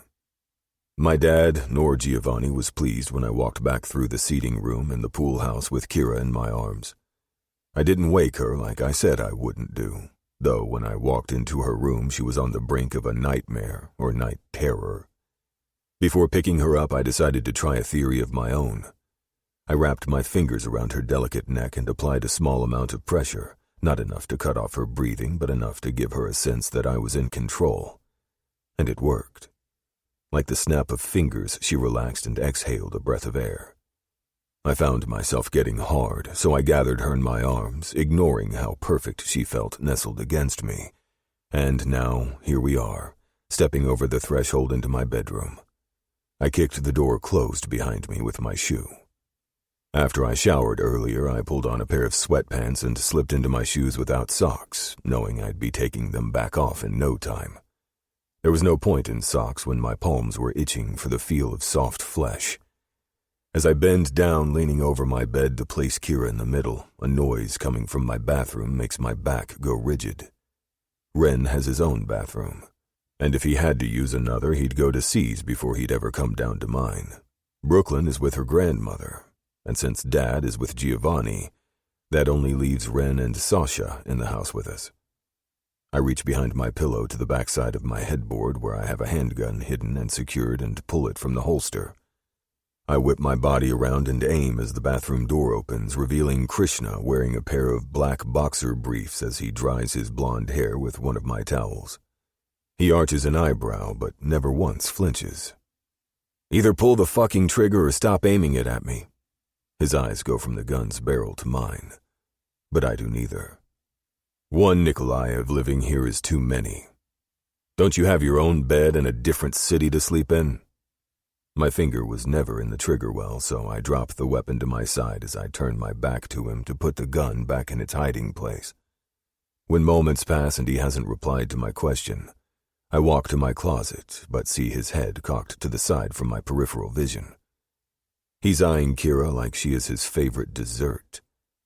Once my shoes and sweats are off, I'm left in a pair of boxers that match the ones Kay has on.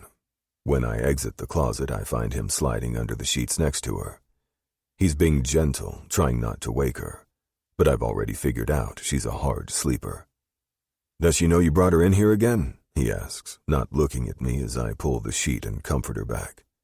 She's on top of the covers, so I have to maneuver her under them, only I'm not nearly as cautious as Krishna was. She makes a soft sound that's a half sigh, half purr. It makes my dick jump, but as I suspected, she doesn't wake up, despite her body being jarred around aggressively. No, I tell him. At this point, she doesn't have a choice but to get used to it. I slip under the sheet, but I don't pull the covers back over us. If her window being open or the fact I've found her uncovered both nights is any indication, then she gets hot like I do. Leaning back, I flip over onto my left side. Kay is facing us with his head resting in the palm of his right hand. It didn't take you long to stop fighting the married life, I see. He's not looking at me.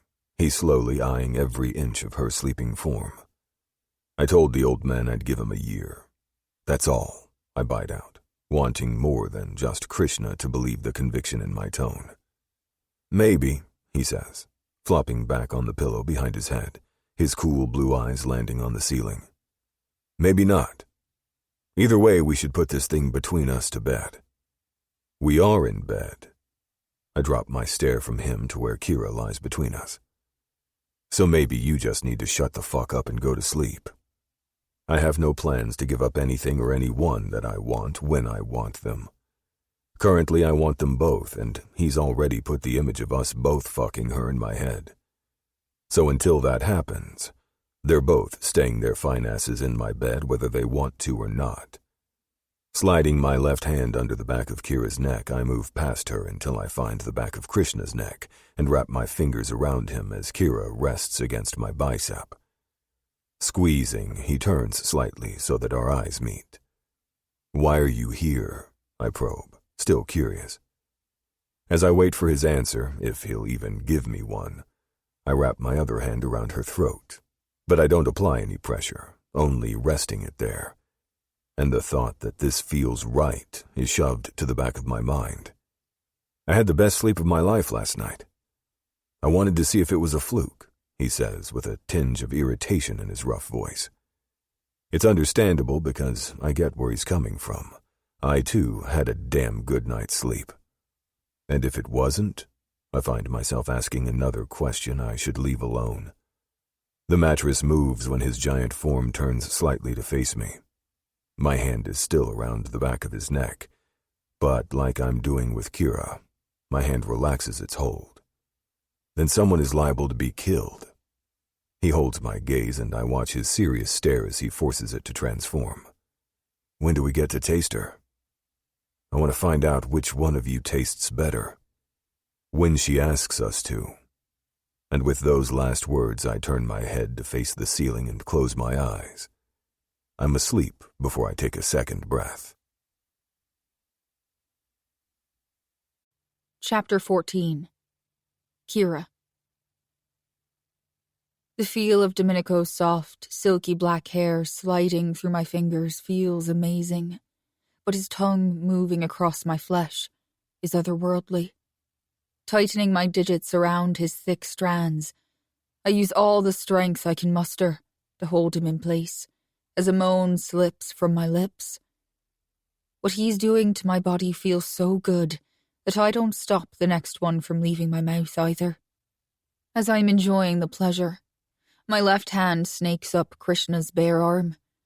My pursuit stops when I feel the hardness of his tricep muscle flex as he puts all his weight on that arm.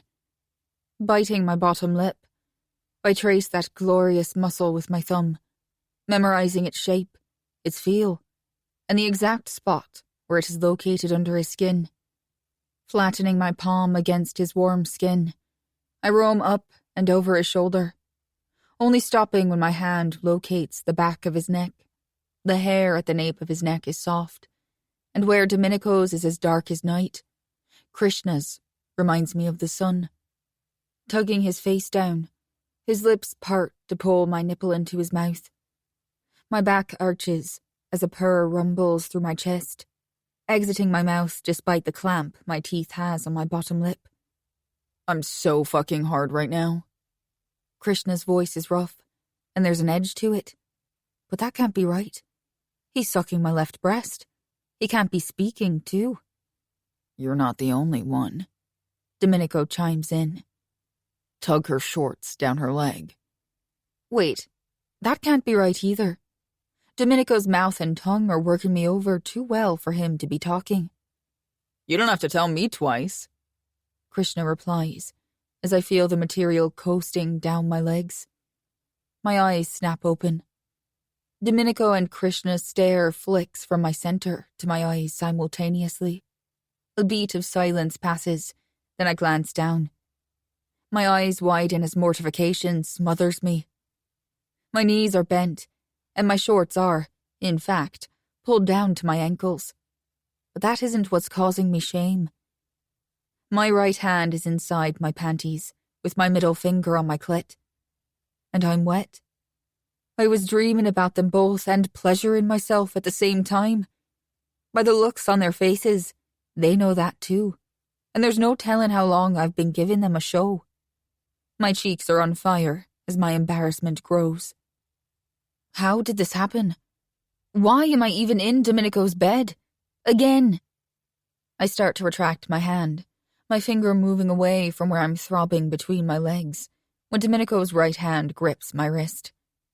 You're not stopping until we watch you come, my pretty little pet. I shake my head, not wanting to do as he says, as I pull against his hold. His fingers tighten, but not to the point of hurting me. In the blink of an eye, he pushes my hand farther beneath my panties.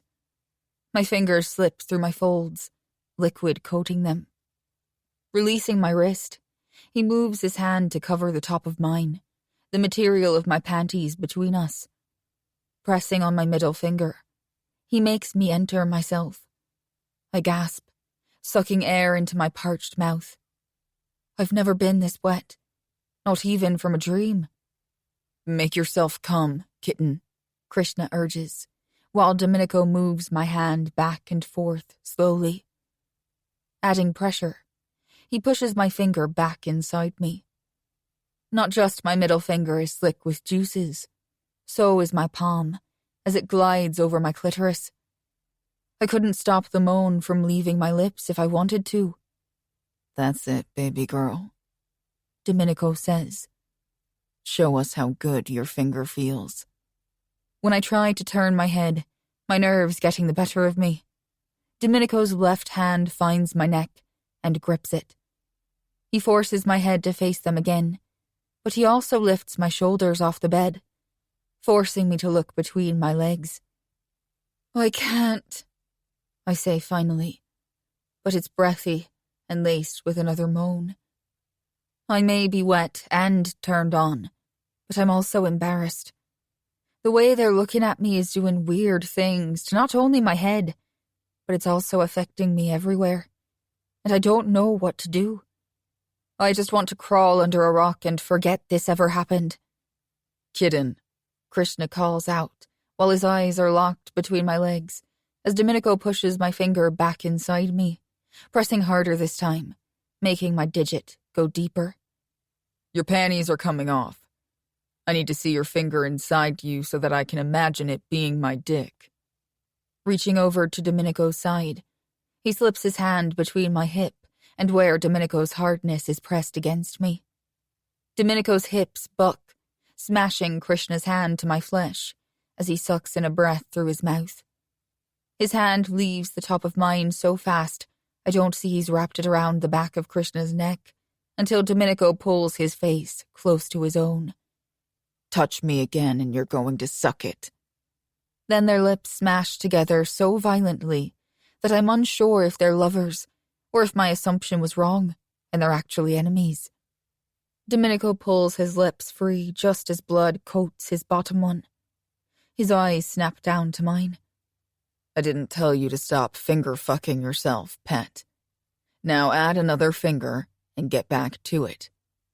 I think she likes watching us like we enjoy watching the show she's giving us, Dom, Krishna remarks. He, too, has blood on his bottom lip, but it's only a drop, like maybe he's the one that bit Domenico, so it's not his blood coating his flesh. He begins pulling my panties down my legs, and as he does, my thighs begin to quake. The next thing I know, both Domenico and Krishna place one of their hands on each of my knees, pulling them apart. Then, as if knowing what the other is thinking, they descend, moving toward my center. My thighs are caressed in such a gentle way that it's hard to process they're the ones doing it. They're both hard with violent tendencies, though I did think Krishna was the nicer one of the two. Now, I am not so sure that deduction was accurate, by the looks they had on their faces when they kissed. And why did I find that so hot? Liquid gushed over my finger and out of my opening when their lips locked. I hate violence of any means, so it confuses me when one or both of them does something and it doesn't turn my stomach sour. Domenico boils my blood, but not in the way it should. Faster, Kira. Fuck yourself like you're trying to get yourself off, Domenico orders. I can't, I tell him again, but this time it's a whine instead of a moan. At this point, I want to come. There's nothing I want more than the release I can feel as I stand on the edge of a cliff I've never been successful at jumping off of. Make yourself come for us, Kira. Domenico bites out, his tone darkening. I can't, you gobshite! I fire back, my voice louder than I intended. I've never been able to make myself come. I have no idea what the fuck that means, Krishna says with a laugh in his tone. But it sounds so vulgar from your sweet lips, kitten.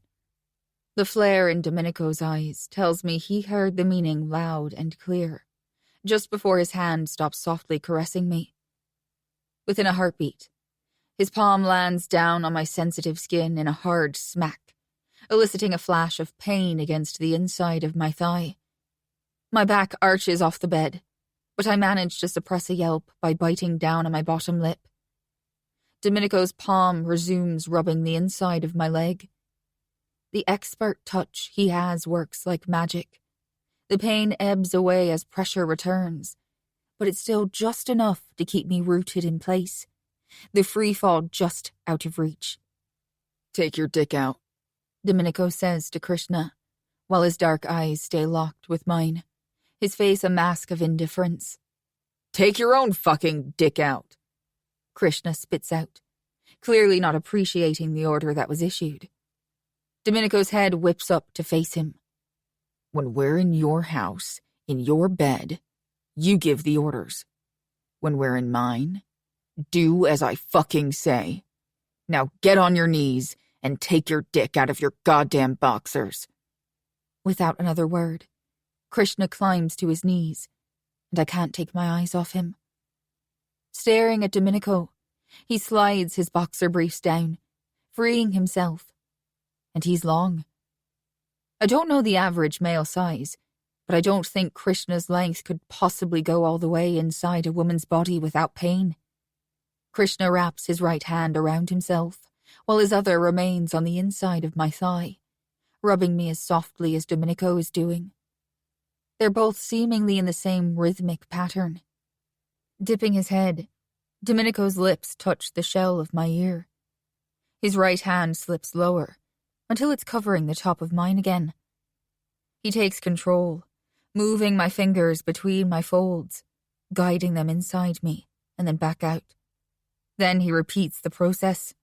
Take your left hand and wrap those pretty little fingers around Kay's cock, he whispers into my ear, his voice so low and soft it tickles. I go to say no, but a moan slips from my lips instead, his tone sending tingles down my spine. Do as you're told, and you'll be rewarded, Domenico informs me. Don't, and you'll be punished. As much as I want you stroking my dick, kitten, I would much prefer you to be defiant. He strokes himself slowly, his eyes on mine. I want to watch him punish you.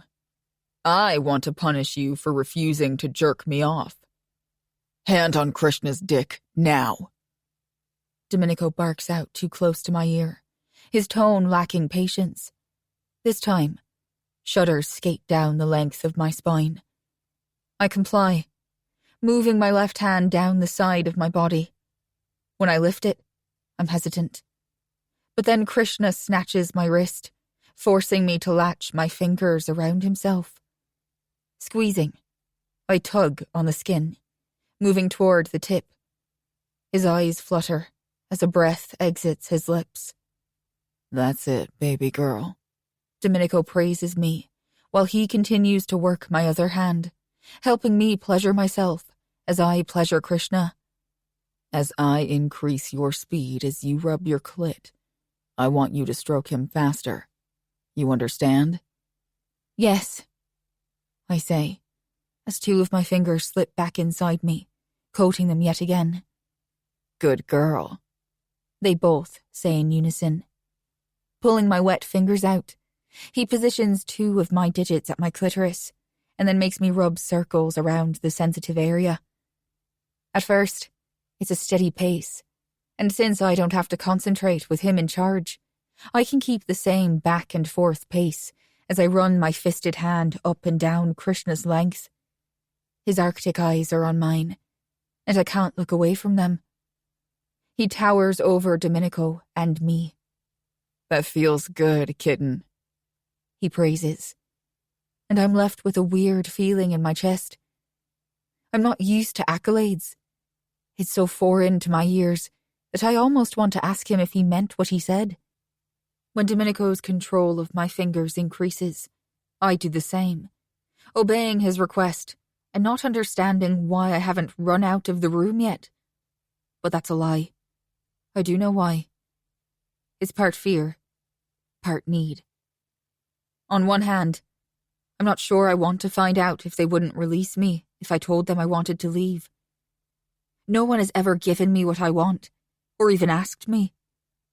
On the other hand, it's not as though I'm not enjoying whatever this is. I'm tired of having dreams that involve Domenico, and sometimes he and Krishna, only to wake up to a pendant orgasm that vanishes. It's always just out of reach, and I'm sick of it. The truth is, I want this. Their motives or reasons don't matter to me. I know my soon-to-be marriage to Domenico isn't real, but why shouldn't I get something good out of the deal? I want you to come on her pussy, Domenico says to Krishna, but his voice is so close to my ear that it's as though he's speaking to me, and me alone. Domenico amps up his speed, so I stroke faster, and then faster again, but I'm starting to lose control. And that's when Krishna wraps his fingers around mine, keeping the pace for me, the way Domenico is doing with my other hand. I suck in a breath as my center tightens. Oh, fuck, that's... Krishna trails off, his eyelids fluttering as his breath whooshes out his mouth. You're really making me work for this, Domenico whispers, his bottom lip touching my earlobe. His hand supporting my neck moves up, his fingers gliding through the strands of my hair. Fisting his fingers, he pulls my hair, but it's not in a painful way I'm not enjoying. It's time to come, baby girl. Warm spurts of liquid land on my center, my thighs, and that's when the muscles inside me tighten as I reach that peak. It's intense as the muscles inside contract, making me cry out, unable to hold in everything I'm feeling. The pleasure is overwhelming. See? You can make yourself come, Domenico says, before the bed shifts. As I try to catch my breath, I glance at him as he pushes himself to his knees. And now you're going to do it again. Krishna pulls my hand away from his softening cock. Then he bends and brushes a kiss to my knee, as Domenico pulls his boxer briefs down his muscular thighs. Suck me off, Domenico says. You're getting a little too used to my mouth on your dick, don't you think? Krishna replies. The pet needs to learn, he tells Krishna, as his hand forces my fingers to move lower, running my digits through Krishna's cum, until my fingers return to my entrance. He eases two inside me, and then pulls them back out. What better way than with a visual demonstration from a pro? Krishna's hand finds the inside of my calf from where my legs are still bent and starts to rub the skin softly. He and Domenico stare at each other in a long beat of silence as they kneel on each of my sides. Keep finger-fucking my cum into her pretty little pussy and I'll make you come in under a minute. Krishna's body bends over me. The hand he used to guide mine up and down his shaft juts out, caressing Domenico's balls. Within a heartbeat, his lips are wrapped around Domenico, his cock disappearing into his mouth. I watch, unable to look away as his throat expands, taking Domenico as deep as his thick length will go. Kira, Domenico calls out, his breath labored. His hand leaves mine, and I almost halt as my fingers slide through my folds and then back inside me with ease. His fingers grip my knee. Don't stop finger-fucking your pussy. I want every drop of Kay's cum inside you before I come. Understand? He asks, finally looking back at me as his fingers from his left hand plunge into Krishna's blonde hair. Yes, I answer, my own words falling out of my mouth in a breathless tone. Domenico grunts as Krishna works him. I'm watching like I really am trying to learn, because I can't take my eyes off how Domenico's cock slides in and out of Krishna's mouth so smoothly. This shouldn't be turning me on more, but it is. With each plunge of my fingers inside me, I'm wetter every time I pull them back out. Don't swallow, Domenico says, his voice breathless, telling me he's close to his release. I want you to spit it on her pussy. The muscles inside my body clench at his demand, even though his words were not for me. God damn, Domenico says, his fingers fisting tighter around the strands of Krishna's hair, while the vice grip he has on my knees intensifies in a bruising manner. Watching him come is fascinating, for some reason I don't understand. When Krishna pulls his lips off Domenico, my soon-to-be husband falls back in the position he was originally in when I woke up. Then he turns, facing me. His lips brush the shell of my ear as a flood of liquid coats my center. Domenico's right hand finds my throat, his warm fingers wrapping back around it in a resting state, more so than a choking one. As if knowing what he wants me to do, I run my fingers through his cum and then push them back inside me. I repeat the process, pulling my fingers out and running them through the liquid Krishna released from his mouth and onto me. Then I push 2 fingers back inside, pulling Domenico's cum in with them, the same as I did Krishna's. I'd sell my soul to the devil to put my tongue on your pussy, Domenico whispers against my ear. I don't know if it was the sound of his voice, the image his words conjured up in my head, or the fact that I now have a part of them both inside me. But it sends me over the edge again, as another orgasm rips through every limb attached to my body, only harder this time around. Releasing his hold on my throat, Domenico watches me as Krishna falls back down beside me on my other side. His hand glides up and down my inner thigh in the most soothing and sensual way, while Domenico's hand skims down my body, until he finds my wrist and wraps his heated fingers around it. Tugging, he pulls my fingers out of me and brings them to his mouth. Then he inserts 2 of them, sucking them clean. It's mesmerizing, but it would be ignorant on my part to imagine what happened this morning ever being a reality in the future. It's not.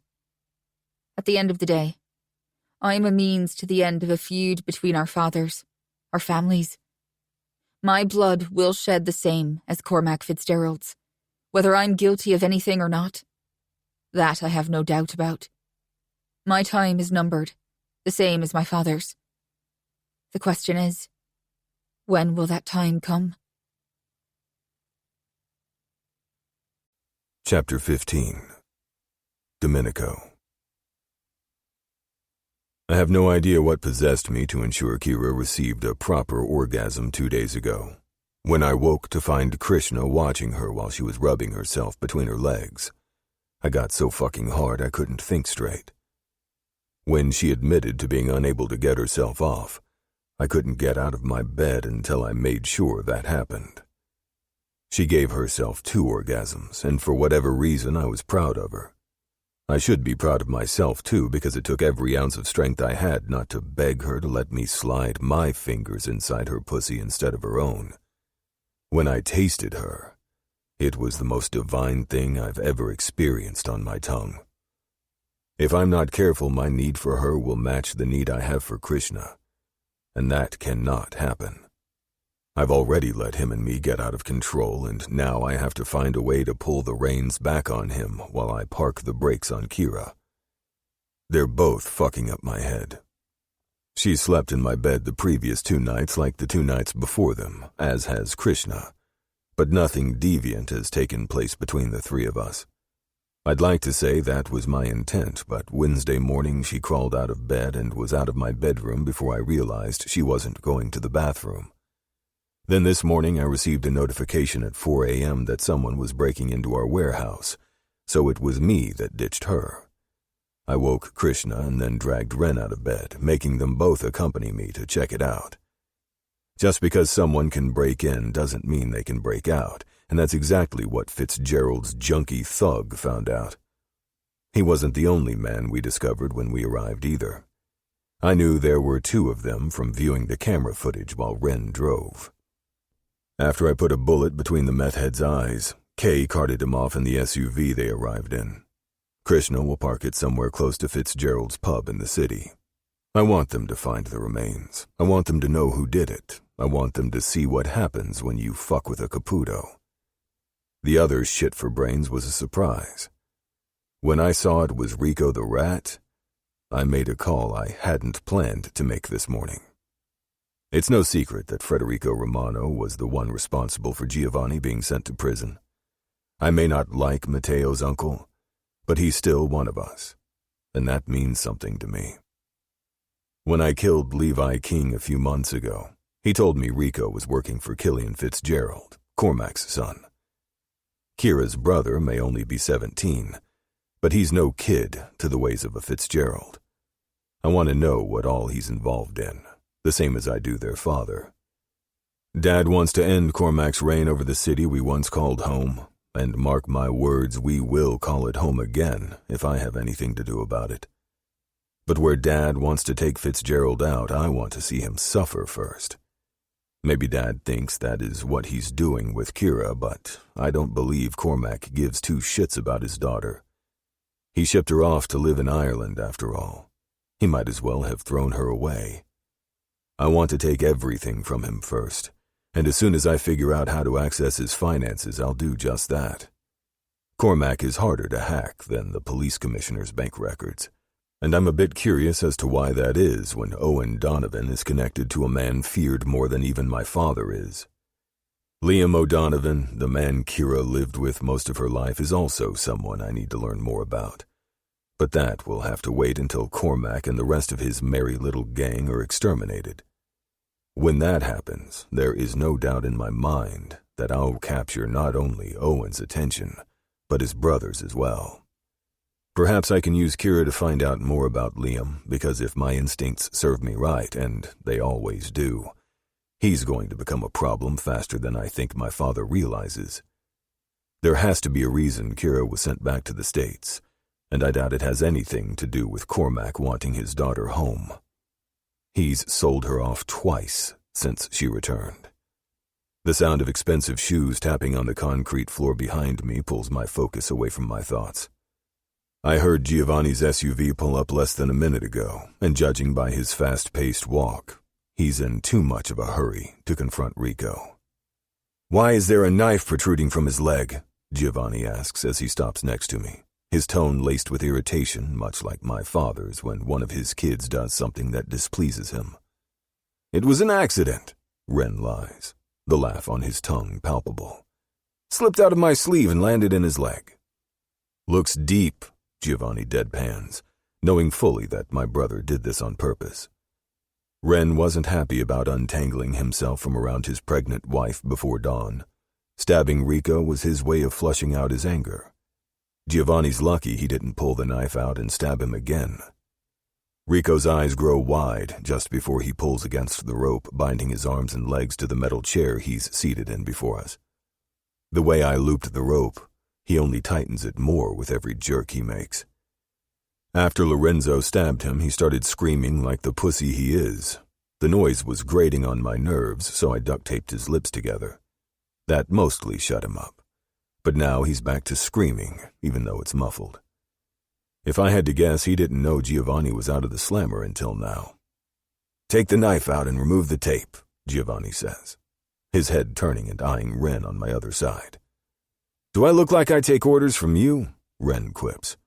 "Just do it," I tell him, wanting this over and done with so I can get back, but not because I want to put eyes on the woman that better still be in my bed, or that I'm missing the feel of her body next to mine and the way my hand fits perfectly around the column of her neck as if she was molded just for me.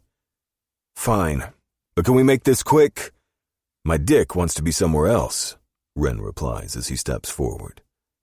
Bending, he grabs the handle of the knife and yanks it free. Blood gushes from the wound as my brother snatches the tape from Rico's mouth. "You're supposed to be in prison," Rico spits, his muddy brown eyes scared as they stare at Giovanni with the knowledge he isn't leaving here alive finally sinking in. "Am I now?" he breathes, a laugh falling from his lips. "I haven't been inside a cell in over 3 years, Giovanni announces, which is news to my ears. I did wonder exactly how long he'd been out of the pen. "Been looking for you for the last 2 years. A wicked smile ghosts my father's friend's face. "Was starting to think I'd never find you, rat. Guess today was my lucky day. Now, tell us what you have going on with the Fitzgeralds." "I'm not telling you shit," he hisses, a snarl curling his top lip. Lifting his hand, Giovanni pulls out a 9-inch blade that was concealed inside his black suit jacket. "Boys, why don't you leave me to handle this mess? I'm sure you have better things to do today," Giovanni says, his eyes not leaving from where Rico sits in front of us. If the man wants to take his retribution from Romano's flesh, I don't have any qualms with that. I'd want to take my pleasure alone with someone if they cost me years of my life, rotting in a prison cell. Only I wouldn't have waited that long to start looking for the person that did it. I would have started my search the same day I got out of prison. You betray me, you die. It's that simple. "Let's go, Ren," I tell my brother as I turn, leaving Giovanni to call the shots. Chapter 16. Kira. I didn't wake up when Domenico's phone made a noise from a notification, but as soon as his hand left my throat, I began to stir. Then he shoved Krishna and ordered him to get up, which in turn fully woke me up too. He didn't say where they were going, and I didn't expect him to. But I couldn't get back to sleep either after they left. I hadn't realized until a few hours ago that I've slept better this week than I ever have before. In order to not dwell on that fact, I crawled out of bed and changed into the clothes I brought with me last night. Then I cleaned his spotless bathroom, made his bed, and after I located his dirty clothes, I took them to the laundry room. After that, I cleaned Tony's refrigerator and then swept and mopped a kitchen that didn't need cleaning. Domenico and his brother walked in to find me drying said floor, and that's when Domenico asked me what I was doing. Only he used a crude word he doesn't seem to have any qualms with dropping on a daily basis. The only excuse I had was I was bored, which was the truth. He then told me I wasn't the housekeeper, but before I could snap back at him, he turned and walked out. He returned 10 minutes ago, freshly showered with his laptop in hand. Without speaking to me, he made himself a cup of coffee and has been sitting on a stool at the island ever since. I was hungry, so when he came back down, I was already cooking breakfast for myself. Tony made it clear days ago that if I want food or anything else, to help myself, so that's what I'm doing. I hadn't planned on cooking for anyone but myself, but I can't eat while he doesn't. Then his brother walked in 2 minutes ago, followed by Sasha. Ren made them both mugs of coffee while I was plating food. Picking one of the plates up, I slide it across the island until it reaches Domenico.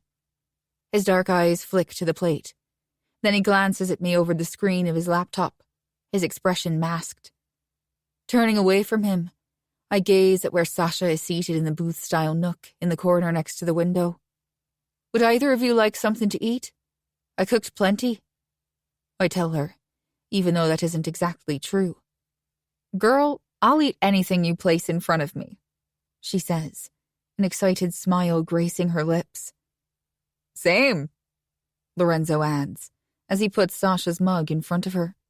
Turning away from all of them, I grab another plate and divide the meats between them and then fry 2 more eggs.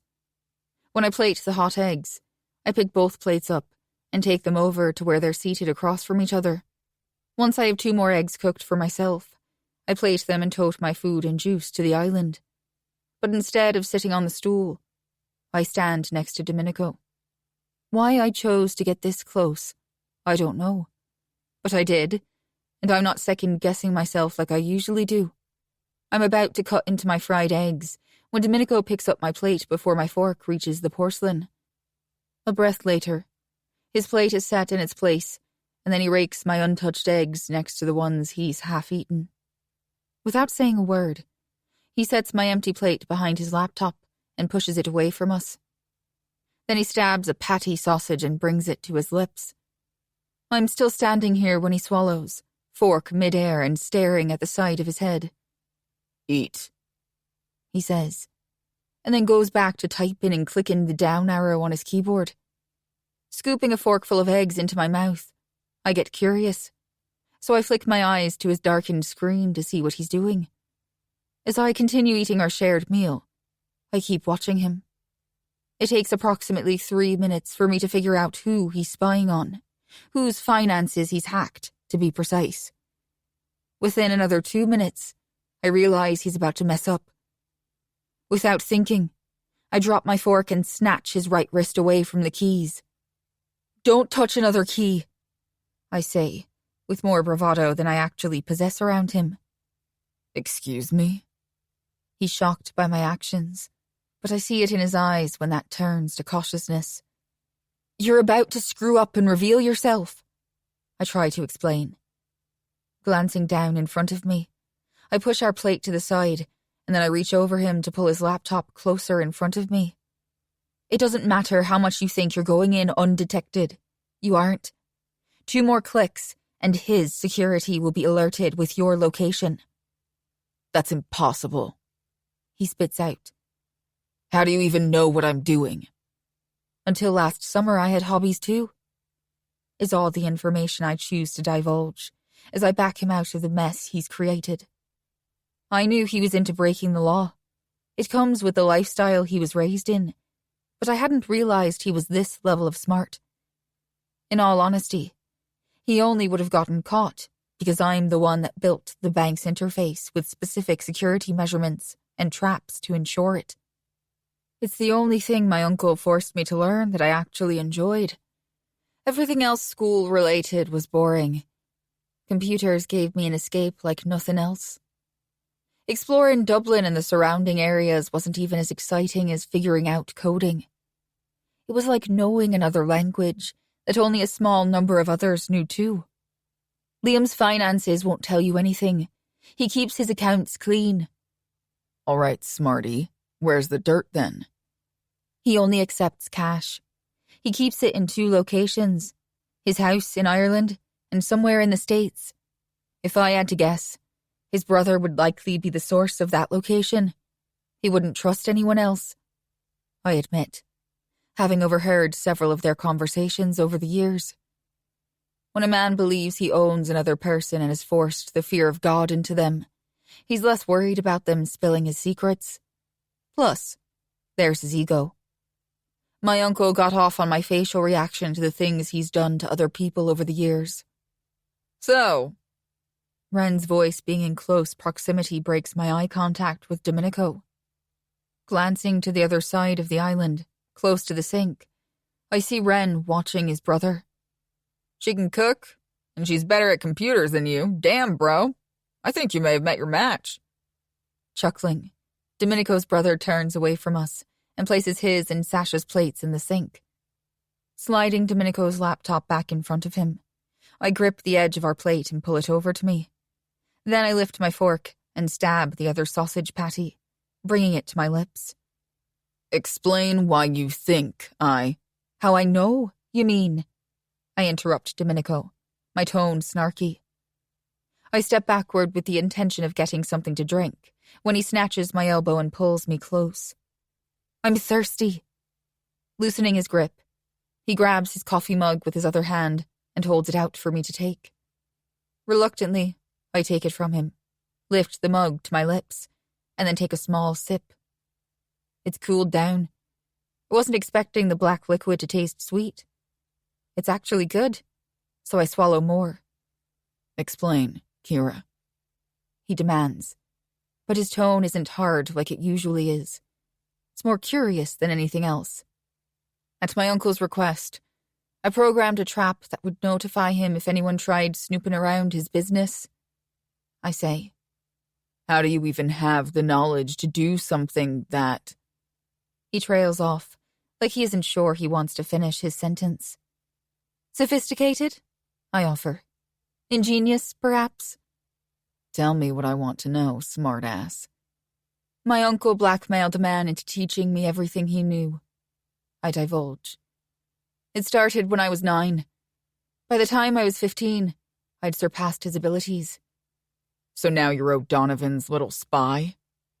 His nostrils flare, but he doesn't give me time to answer him. Or maybe his question was rhetorical. Why would he send you home then? Allow you to be sold to Santo first and then be given to my father? What's his agenda? Something dark in his eyes changes, almost like someone else is coming to the surface. I can feel the energy in his posture morph, the muscles in his limbs being pulled taut. Before he can tighten his hold on my elbow, I step back, snatching my arm from his grasp. I don't. I start to tell him that I don't have any idea what my uncle has planned, if anything, that involves the Caputos. I'm not privy to that type of information. But I also doubt Liam O'Donovan even knows I'm here, or knows anything about my stay in New Orleans. He sent me to New York for college. There is no doubt in my mind that he has plans for me. He sent my father back to New York to run a criminal organization. He sent his younger brother to the States to infiltrate law enforcement in the city, so that whatever he has my father doing could be covered up. Miss me, bitches? Sienna's interruption is welcomed. Domenico's wrath falls away as relief washes over me. Wherever his thoughts were headed wasn't good. At least, not for me. I shouldn't have interjected myself into his work. I messed up by revealing the things I'm capable of doing. Now Domenico is alarmed and suspicious of me, but I have nothing to hide. I'm not the one that brought me here, that told me I had no choice in marrying his son. I'm not the one with an agenda. The Caputos themselves are. Whipping his head to where his sister is standing in the entryway, Domenico scoots his stool backward and then stands. What are you doing home? You aren't supposed to be back until tomorrow. Yeah, well, I have a dress to be fitted for later today. But I also figured if this is actually going down tomorrow night, she points between her oldest brother and me, then I should get to know my soon-to-be sister.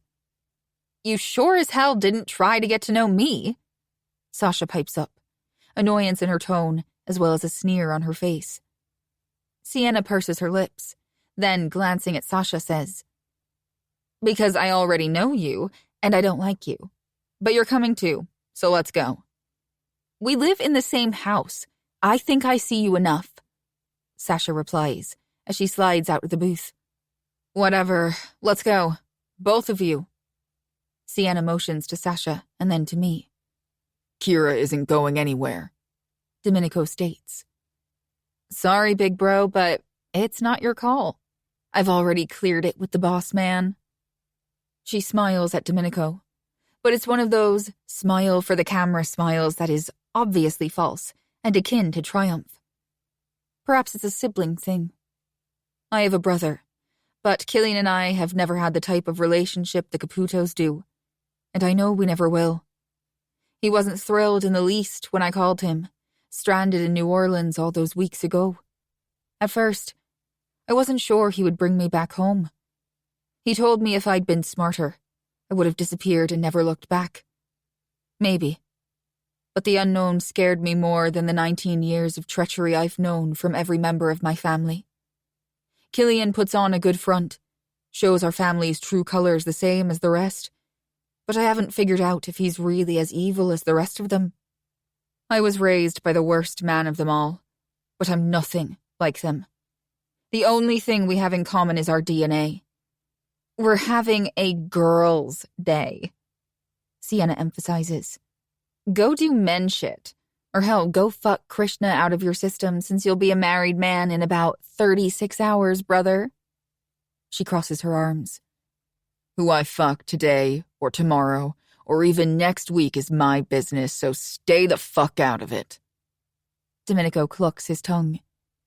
Besides, I thought you were mad at Dad. Oh, I am.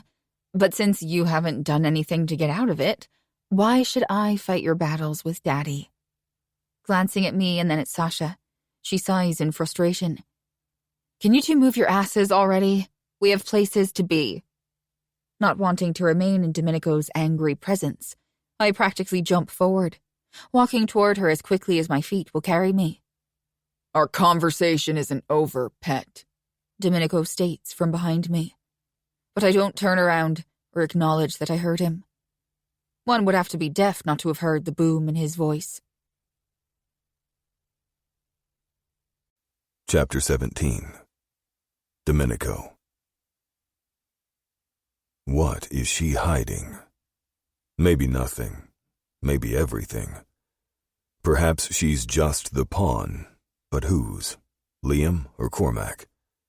Knowing that O'Donovan sent his own brother to the U.S. to go to college and then climbed the ranks until he reached the police commissioner of New York City says a lot. He likely has other levels to achieve.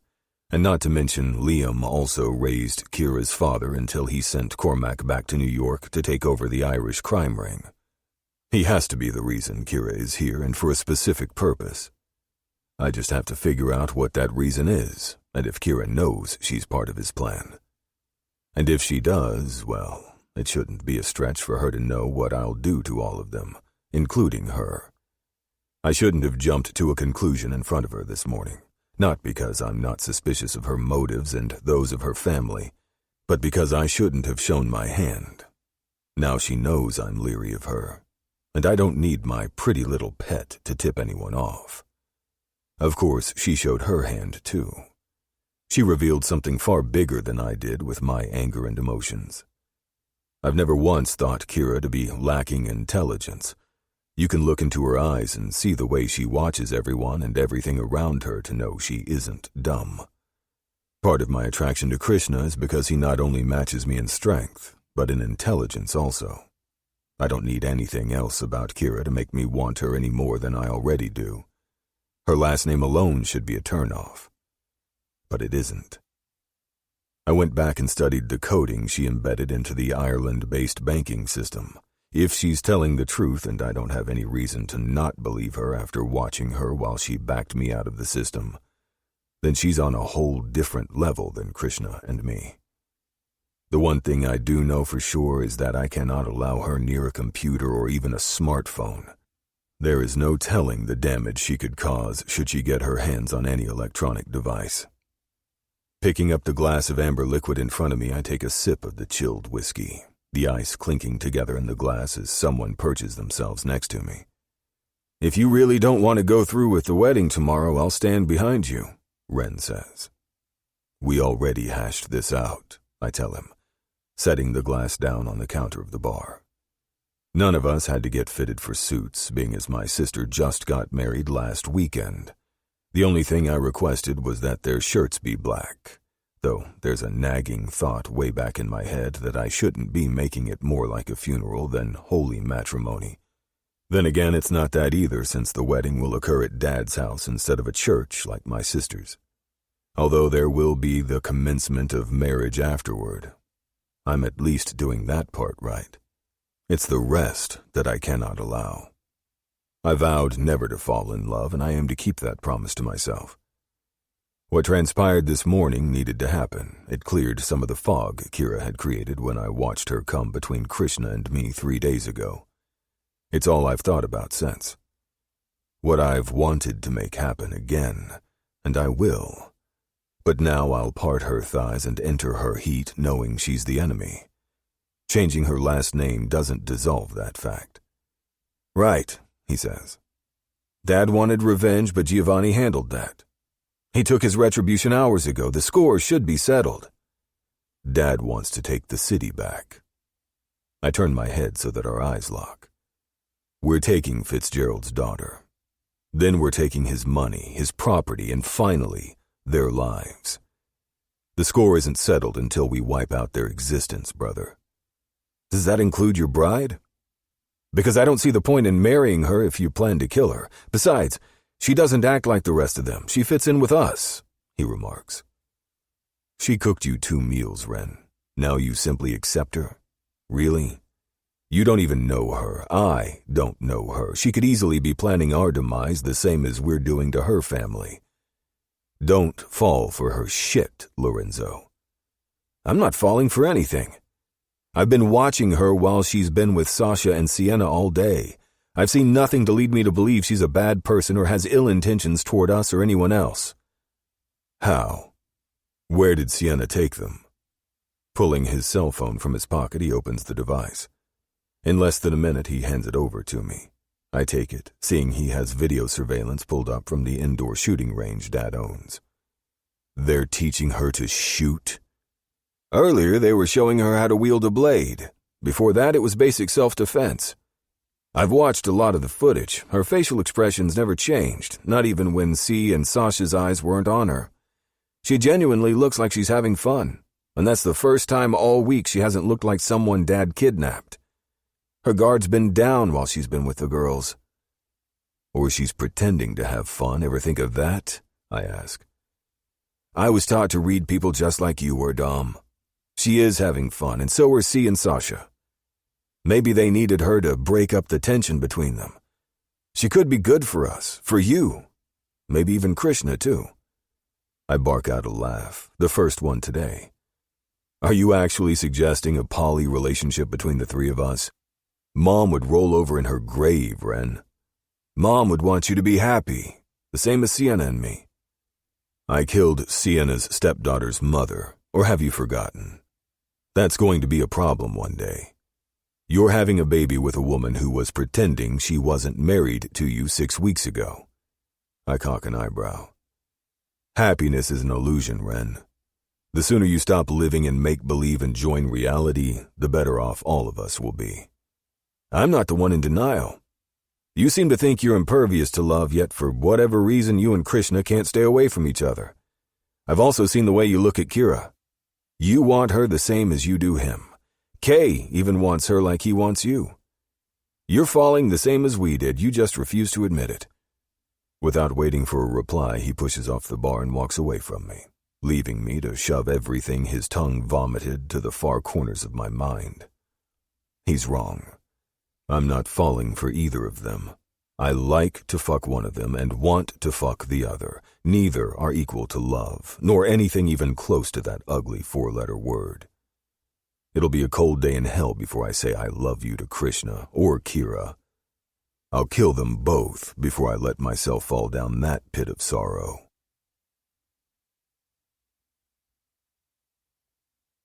Chapter 18. Kira. Sienna didn't say where she was taking Sasha and me when we left Tony's house this morning. They both started bickering as soon as they closed the doors to Sienna's car, with Sasha in the front, next to her sister-in-law, and me in the back. I don't know either of them well. I've had less time around Sienna than Sasha, but they both seem so much alike that I don't understand why they don't like each other. After a short 15-minute drive, Sienna parked in front of a metal building with the words, "Indoor Range," in all caps. There wasn't a business name or anything else that indicated what type of range we were at, but I had a feeling it was a gun range. I'd been right. Except it's also where Domenico and Krishna train for Krav Maga, I was informed. When we ate lunch, Sienna explained that her dad owned the building, but the range and training facility are owned and operated by the same man.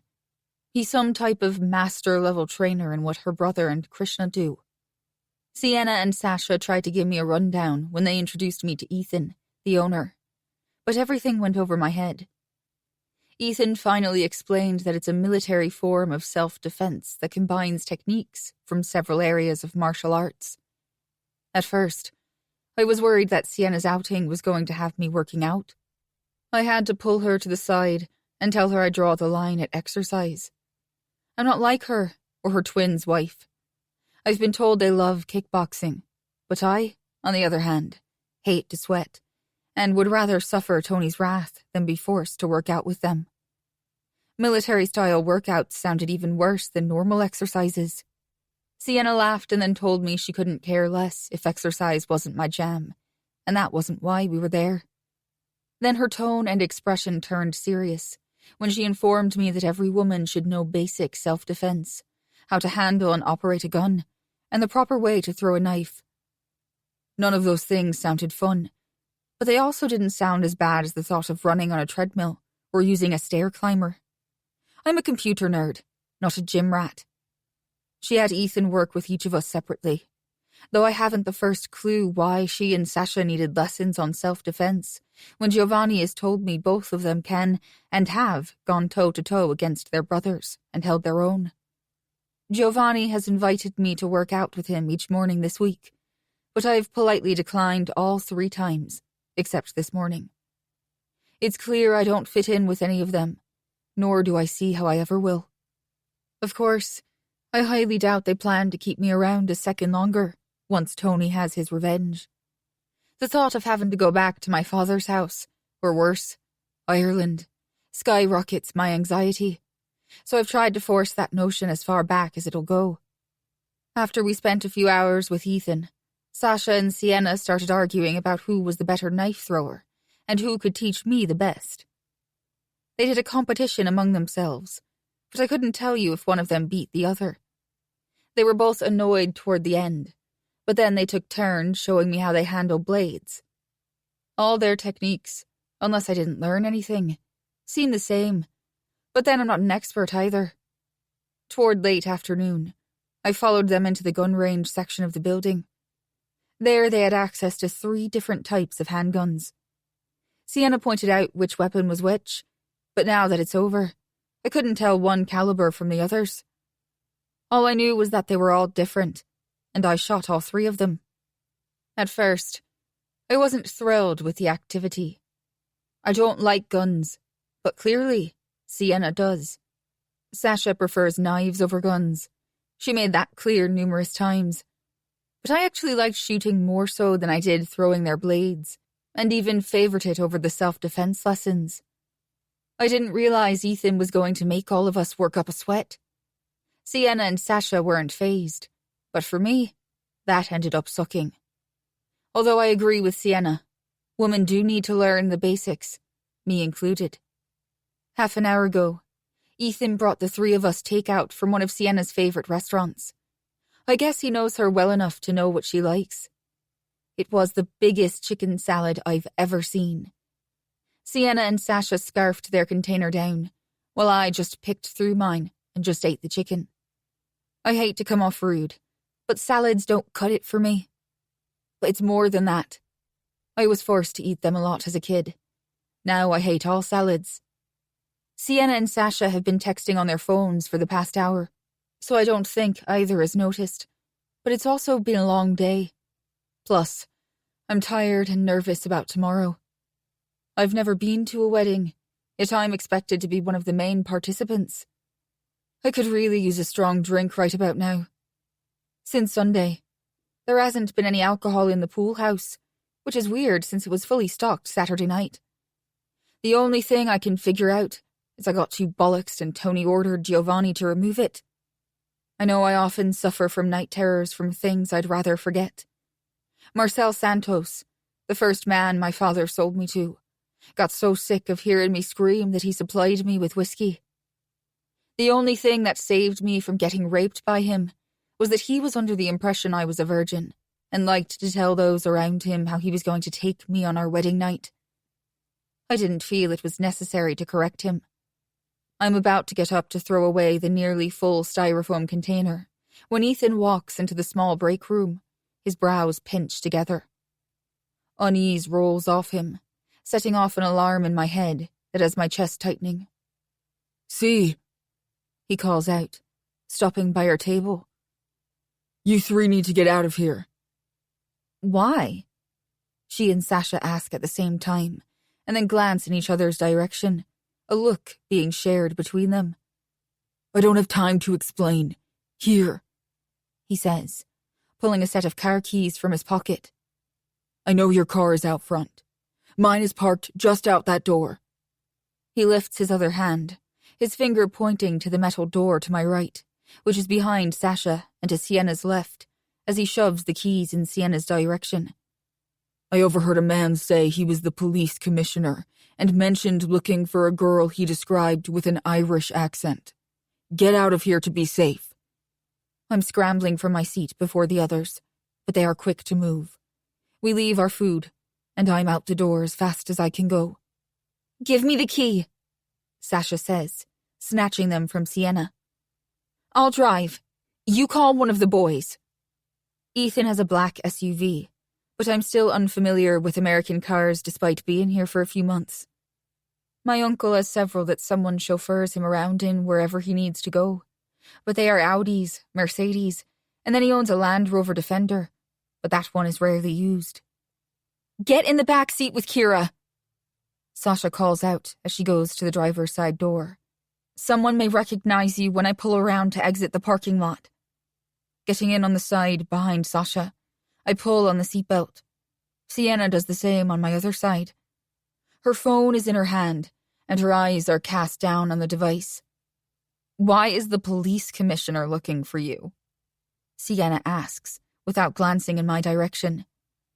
"Dad mentioned you're related to him, but that's all I know since I just got back this morning." "I don't know him. We've never met," I tell her, while thinking in the back of my mind that this probably isn't good. If my uncle's brother is looking for me, then that means either Liam has either discovered that I'm not attending college, as he sent me here to do, or my father gave me away. "You're related to him." She deadpans, and then tilts her head in my direction, one eyebrow arched, as if silently telling me she isn't buying my story. "I'm not lying. Do you know everyone you're related to?"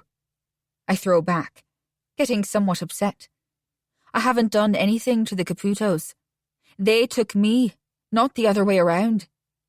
"No, she doesn't," Sasha says, joining our conversation as she pulls out of the parking lot, turning left and driving away from the range and self-defense place. "She doesn't know anyone on her mother's side of her family." "Butt the fuck out, hoe bag. You wanted to drive, so do it and keep your trap shut while I figure out what's going on." Sienna glares at the back of Sasha's head. Then she swivels her body to face me. "I'm not accusing you of lying, Kira. I promise I didn't mean it like that. But I do need to know what to tell Dom so that he doesn't come unglued and lose his shit on you. I also need to be able to give my dad as much information as I can. Do you know why he would be looking for you?" "How would he know you were there?" Sasha adds. "Strikes me as odd." "Okay." Sienna starts before I can reply to either of them. "We need to have a straight talk. Dad has his reasons for you marrying Domenico. I've decided to trust him. However, if you are marrying into our family tomorrow, then you're doing it for real. You have to be with us 100%. If you have an ulterior motive, then tell me now. We'll cancel the wedding, take you back to your father's house, and I'll deal with the boss's wrath. There are too many people that I care about and am not willing to risk, including the bitch in the front seat. If you're hiding something or someone is using you to get to my family, then you need to tell us." "I thought you hated Sasha," I say. "She's carrying my brother's baby. She might have weaseled her way into my family, But I'd still protect her over you at the moment. She's family. You aren't yet. So convince us that we should let you become one of us. Bitch, I don't need you to protect anything of mine, including my husband. I've got him too. Sasha sneers through the rearview mirror. Funny, 2 weeks ago, I helped save you and Ren. So shut it, Sasha. Stay in your lane and just drive like a good little chauffeur, capiche? Bitch, you did not just capiche me. Sasha fires back, her fair complexion reddening with spiked anger. Give me something, Kira. Sienna directs toward me, ignoring her sister-in-law. Prove to us that you're willing to fight for us, and we'll fight for you too. That's what today was about. Sasha and I can hold our own with our brothers and back them up. We will always stand by their side as a united front without any question. We'd kill, and we both have, to protect ourselves and our family. Sienna reaches to the front, shoving Sasha on her right shoulder. What she said. Sasha bites out, as if agreeing with Sienna is torture. You have to be willing to do the same. Sienna finishes. I really don't know why he's looking for me, I say to Sienna, looking her in the eyes, and then glance at Sasha through the rearview mirror. Owen is close to my great-uncle, but to my knowledge, he hasn't been home since he left Ireland before I was born. I've never spoken to him. Okay. Sienna's head bobbles. I also don't know how he'd know where I was, but I'm not shocked either. Men like him and my great-uncle, my father, and maybe even your dad, have ways of finding out whatever it is they want to know. Maybe we were followed. Maybe my uncle found out your father acquired me and isn't happy about it. I don't know, I tell her, speaking the truth. But I also don't know any of you. You can't expect me to give you or your family blind faith. There isn't one person I've ever met that I trust. Why is that? Sasha asks, just as Sienna had started to open her mouth. By the pursed lips Sienna is showing, she was likely going to ask me the same question. Trusting people will only set yourself up to be hurt in the long run. I've learned that lesson, and I don't care to repeat it. So to answer you, I can't fight for people I do not trust. That includes every member of my family, the ones I'm related to by blood, and the ones I'm not. It also includes your family. You're both here of your own free will. I'm not. But I don't want to go back to my father's either. I'd rather die in a gutter than be subjected to that. So if that means I must be on the Caputo side, then I'd choose the lesser of two evils. We aren't evil, Sienna says, taking offense to my chosen words. You aren't innocent either, I deadpan. No one is, Sasha adds. Would you stab my brother in the back if your family ordered you to? Sienna asks, her question striking me like an interrogation. No, I reply without hesitation, because it's the truth. I wouldn't hurt any of you unless you hurt me first. I'm not like my family, and frankly, the less of them there are, the better the world would be. I wish I didn't feel that way, but I do with every fibre of my being. That will never change. Sienna turns, leaning against the back of the seat and part of the door, since she is still facing me and eyeing me with those dark, probing brown eyes of hers. I can work with that, she finally says, and then sighs as she twists her body to face forward.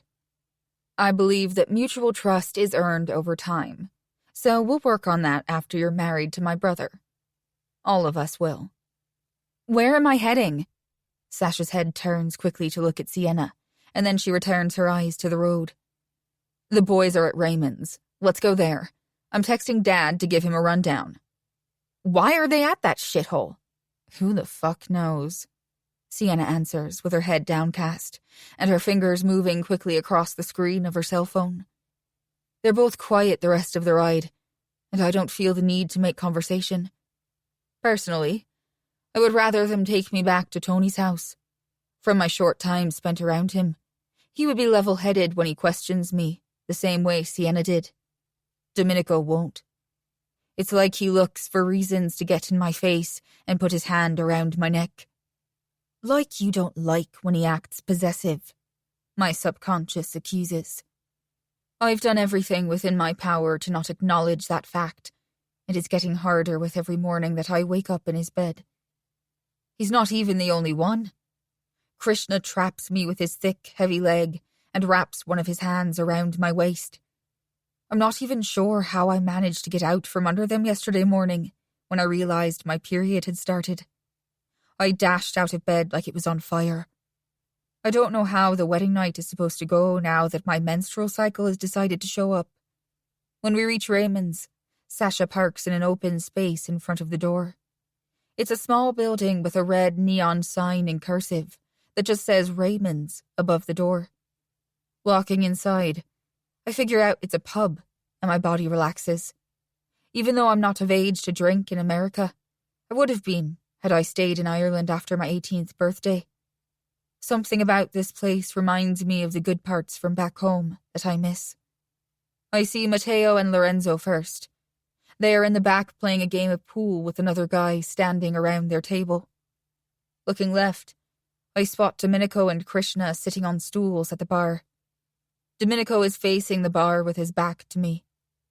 While Krishna's butt is technically on his stool, his body is facing Domenico's. They're as close to one another as they could be. Though Domenico denied being in an official relationship with Sasha's brother, the term boyfriend still seems fitting for whatever he and Krishna have going on. They are both possessive over the other too.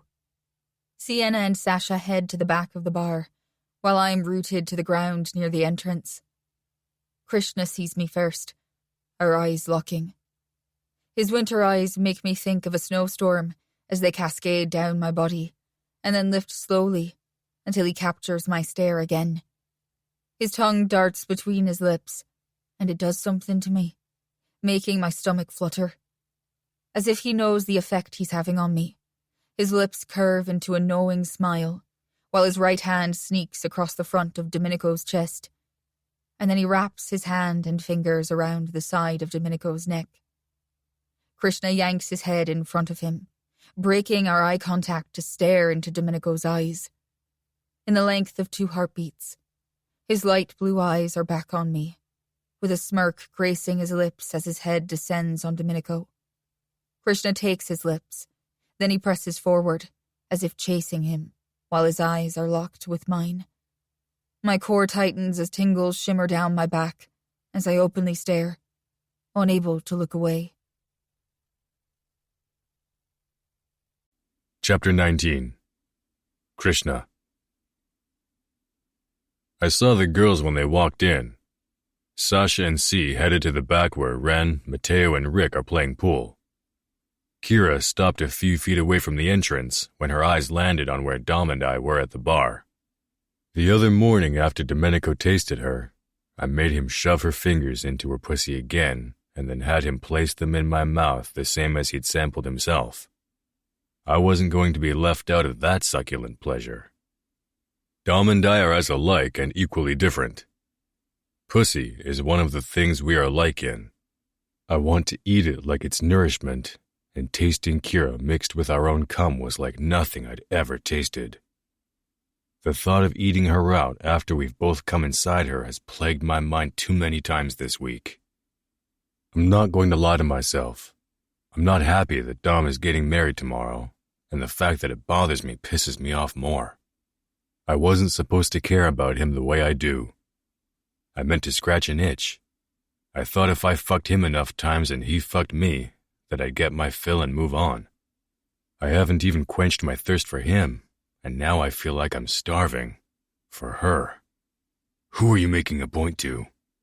His tone is laced with irritation, but it doesn't stop my pursuit or what he knows is coming. I tighten my grip on his neck, my thumb pressing against the center of his throat. Showing kitten you belong to me too? Yeah? Who says I even want either of you? Your dick. I slam my lips to his, my tongue forcing its way inside like he loves for me to do. I kiss Domenico while keeping my eyes locked with Kira's intense yet mesmerizing emerald irises that are far too much like precious gems than I care to acknowledge. She isn't mine, but for whatever reason, I want her on damn near the same level that I want the man who is currently sinking his teeth into the flesh of my bottom lip. It stings and sends tingles down my spine at the same time. Pulling back, I cut my eyes to his. Don't fret. Your cold mask still shows you loathe both of us. I don't fret. He barks out in a low tone for only me to hear. Then he pulls from my hold and leans forward, snatching his glass of draft beer from the bar. As Dom takes a gulp, I motion for the little kitty to come here with my left hand.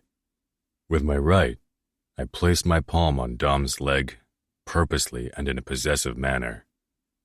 He is mine. At least today he is. And tomorrow night, I plan to take them both. Even if neither are mine to keep, I'll enjoy it while they're on the menu. Walk over and stand on Dom's other side, kitten. I tell her when she's close enough to hear me. She follows the order like a good pet, but make no mistake, I still see the lioness lurking behind those green eyes. Does Domenico? Or does he see her like the mouse she is not? He doesn't acknowledge her presence, placing his elbows on the bar with his glass in front of him. Dom stares forward, but even I know he isn't paying attention to the liquor bottles that line the shelves his eyes are on. Take his dick out of his pants, I tell her, a smirk already forming on my face at the sight of horror on her beautiful face. She shakes her head, taking a step back, but Dom surprises me by glancing her way and saying, "Pets that don't obey their masters get punished. Do you want that, Kira?"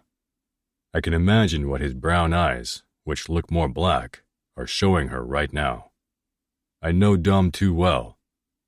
He'd never force her to touch him, and he'd never touch her without consent. But that doesn't mean he wouldn't dish out some form of sexual punishment if she didn't comply. She looks from him to me, and then glances behind us, looking at who's in the establishment. There is no one sitting at the end of the bar behind her, and Bennett, the bartender, is busy talking to a customer at the other end behind me. Besides the group in the back that's with us, there is only one other table with two guys, but they're shooting the shit and watching a replay of a football game on the television. Domenico's head is back to looking in front of him with a bored expression, but I know it's a facade. He's anything but bored at this turn of events. Sienna texted him 20 minutes ago, saying they were headed this way.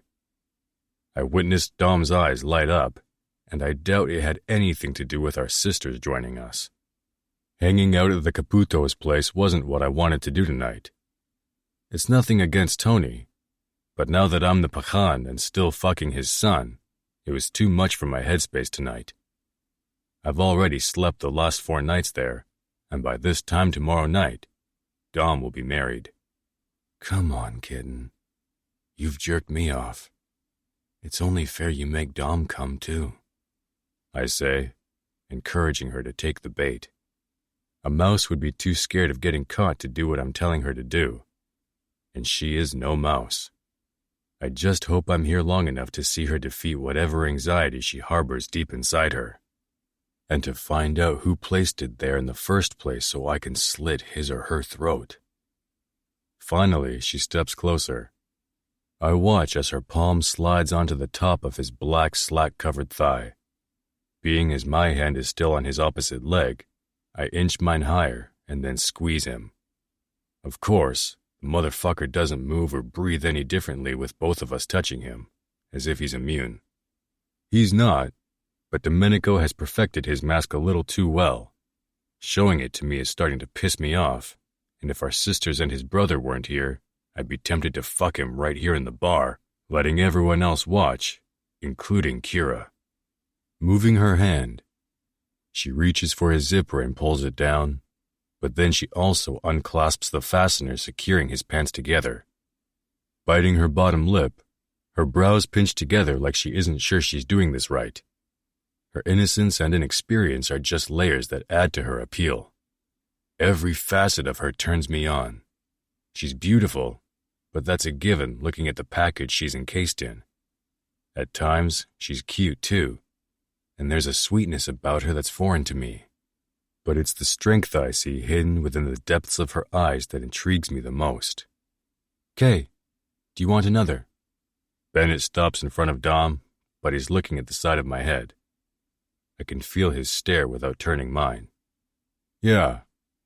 Pour me what Dom's drinking," I instruct, my eyes staying on Kira the whole time. I've only had 2, and since I'm driving, I'm spacing them out. I don't trust cabs or public transportation.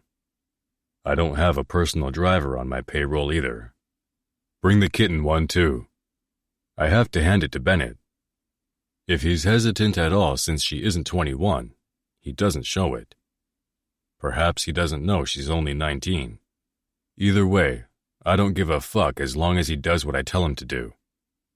I dip my head, silently issuing another order to Kira. If she doesn't hurry up, one of the girls is liable to walk over here, and that would be awkward for her. Reaching into his pants and finding the opening in his boxer briefs, she pulls his already hard cock out, her left hand wrapped around his thickness. Domenico picks up the glass of half-drunk beer, taking a sip as he pretends he's not affected by her touch. Any man or woman with eyesight would be affected by Kira's presence. I'd challenge anyone that said differently. She's that breathtaking, and for some reason I've yet to understand, knowing she's Irish hasn't diminished my attraction to her. I guess it's the same with Dom. I used to think he and I were enemies too, after all. Sliding my hand up, I slip it inside his pants, below where Kira runs her hand down his length, palming his balls. Other than his legs widening to grant me access, his face continues to stay passive. My own dick begins to swell inside my dress pants, mesmerized by the way she runs her hand up and down and then repeats her back and forward gliding motion. Bennett returns, first sliding a beer in front of me, and then stepping down the bar to place one in front of Kira. Twisting my torso while I massage Domenico's heavy balls, I clasp my free hand around the pint glass and bring it to my lips. Kira doesn't pick hers up. She's studying Dom's cock far too hard to even realize it's there. "Faster," I whisper, then I take another sip. Dom picks his beer back up and does the same, only he swallows a lot harder than I did. Motherfucker is lying to himself if he thinks he'll be able to keep a straight face when we take him over the edge. Kira's speed picks up as she strokes him. Her thumb runs over his tip every time her hand slides back to the base of his cock. Lifting my ass off the stool, I stand, placing my elbow on the back of Dom's chair as my chest touches the outside of his bicep that's covered by a navy dress shirt with his sleeves rolled to his elbows. "Faster, Kira! We don't have all fucking night!" I bark in a low tone, instantly regretting my words when her hurt eyes snap to mine. I will crush her self-doubt if it's the last fucking thing I do before I die, I vow to myself. She increases her pace as I lean against Dom. Moving my left hand, I place my cold glass against the back of his neck, and then I flex my fingers on my other hand, making my nails drag against his sensitive flesh hidden within his underwear. "Come for kitten," I whisper close to his ear, unsure if she can hear me. "Her soft hand feels good, doesn't it?" He doesn't respond other than his jaw hardening. "Don't answer. I know it does. She's had those silky hands on my dick already." I lean forward more, the front of my pants pressing against his hip bone, forcing him to feel how hard I am. "Stop fighting it, Dom. You know you need to come." Flattening his palms on the bar, his hands slide back until he can grip the edge, then his chin dips, followed by his head lowering to watch her hand pump his thick dick. Tilting my head so that I can see Kira, but also remaining close enough for Domenico to feel my words on the side of his face, I say, "My dick is a bit longer than his, but he's thicker. Wouldn't you agree, kitten?" I don't wait for a response, as it was a rhetorical question. Leaning back over so that my lips touch the shell of Dom's ear, I add, "If you don't fucking come, I will grab her by the hair and force your dick down her pretty little throat. Come, motherfucker." I twist and place my beer on the counter as Domenico's body constricts. Pulling my hand out from inside his pants, I fist his shaft below where Kira's fingers are wrapped tightly around his dick. Keeping pace with her, I work my fist up and down with hers. This time, we both jerk him off. His breathing becomes labored, and his trimmed fingernails look like they're digging into the wooden bar top. When his body shows signs of the slightest shudder, I know he's coming, but I also know he's trying to control his reaction. "You'll bleed before the night's out for this bullshit," I promise, not bothering to whisper. Lifting his head, he pulls air in through his mouth and then forces it back out in a violent breath. "Now, taste Kira's lips," I order, slapping him on the back. His back straightens, his orgasm having come and gone. "No!" he spits, his tone seething. Then he turns his head and looks at Kira for the first time since she and our sisters arrived. "I'll take her mouth after I slide a ring on her finger and she says I do, giving me ownership of not just her body, but her mind too." There's a pause the length of a heartbeat before he continues. "Remember, I gave you the opportunity to run. You should have taken it, pet." He only calls her that when he's working overtime to get under her skin, and she falls for the trap every single time. Her green eyes flash, then they harden as her nostrils flare with anger.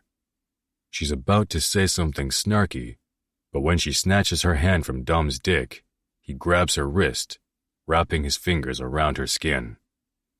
Lifting her hand, he says, "You've made a mess. Clean it up." It's then I notice the droplets of cum coating the area between her thumb and index finger. She only hesitates the length of a breath before her ginger-covered head descends, her lips wrapping around her flesh as she sucks her hand clean of his cum. Of course, there's a bigger mess running down the bar wall where the rest of his release landed. I can practically hear his heartbeat skip from where I'm standing, a thrill shooting up my spine at how we do affect him, even if Kira doesn't see it. Once he stuffs himself back into his dress pants and zips himself up, Dom snatches his pint glass and tips it to his lips, swallowing half the glass of amber liquid in record time. "Hey, big bro," Sienna says, announcing her presence. Turning to look at his sister over his shoulder at the same time my sister, Ren, and Mateo walk up, he cocks an eyebrow, waiting for her to continue. Rick is nowhere in sight, but that doesn't bother me in the least. I don't care for that douchebag. He trains at the same dojo Dom and I do, but we aren't friends like he and Dom are. "I told Dad, but I thought you should know too. The police commish showed up while we were at Ethan's place. He was looking for her." Sienna nods her head in Kira's direction as alarm bells sound off in the back of my head. Turning 180 degrees, he faces Kira. "Why the fuck didn't you tell me that when you first got here?" Sliding off his stool on Kira's side, he straightens his spine and then stares down at her, making her crane her neck to look him in the eyes. "What are you hiding, little girl?"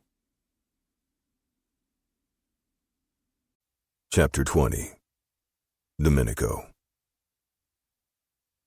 When she doesn't answer me in an acceptable time frame, I step forward, forcing her to back up.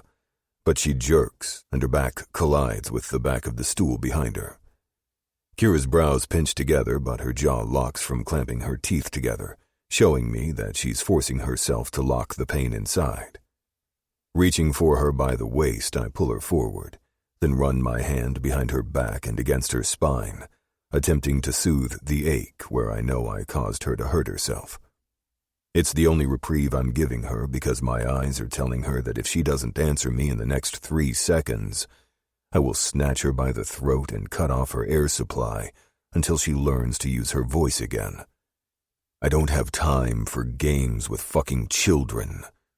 Answer me, Kira. Dom, C calls out, but I ignore my sister. She needs to butt out. I'm not hiding anything. I don't know why he was looking for me. Her body trembles, and that makes me rub up and down her spine again. I should want her to cower and bow down to me, but I don't. And the reason is lost on me. I swear. Her voice would put every phone sex operator out of employment. Every word out of her goddamn mouth is always seductive, whether she's trying to sound that way or not. And she's never attempted seduction. Not with me, at least. Nor do I see her ever trying. Right now, she's scared of me, and I hate the feeling it's causing in the center of my chest. But I can't stop what I'm doing either. I have to know if her marrying me was a setup by her family instead of Dad's pursuit of revenge. I gave her the option to run, yet she's still here. Why? No sane woman would marry me if she had a working brain. If she thinks she can handle what I have to offer, she's wrong. So very fucking wrong. Domenico! My sister says louder, using a berating tone that pisses me off. She doesn't get to scold me. That's Dad's job, and I get it enough from him already. I've already asked her. She doesn't know. I believe her, Dom. I don't give a shit what you believe, Sienna. It only matters what I believe. Keeping my eyes on my soon-to-be wife or soon-to-be-dead ex-fiancé, I watch her stunning green irises for any clues to tell me if she's lying or being truthful. At the same time, I'm steadily pulling her closer to me until I'm embracing her against my torso. For the first time in my nearly 26 years on this earth, the thought of taking a life sours my stomach. I don't want to hurt her. I want to protect her. That proves that if I don't get my shit together where both Kay and Kira are concerned, one or both of them will be my downfall. When they both have their hands on me simultaneously, it's euphoric. It's joy, freedom, and a sense of my chest being filled to the brim. I'm unsure how I managed to fight for my control while they were working my dick over. God, how I wanted to just let go. I wanted everyone in the whole goddamn bar to know what they were doing to me.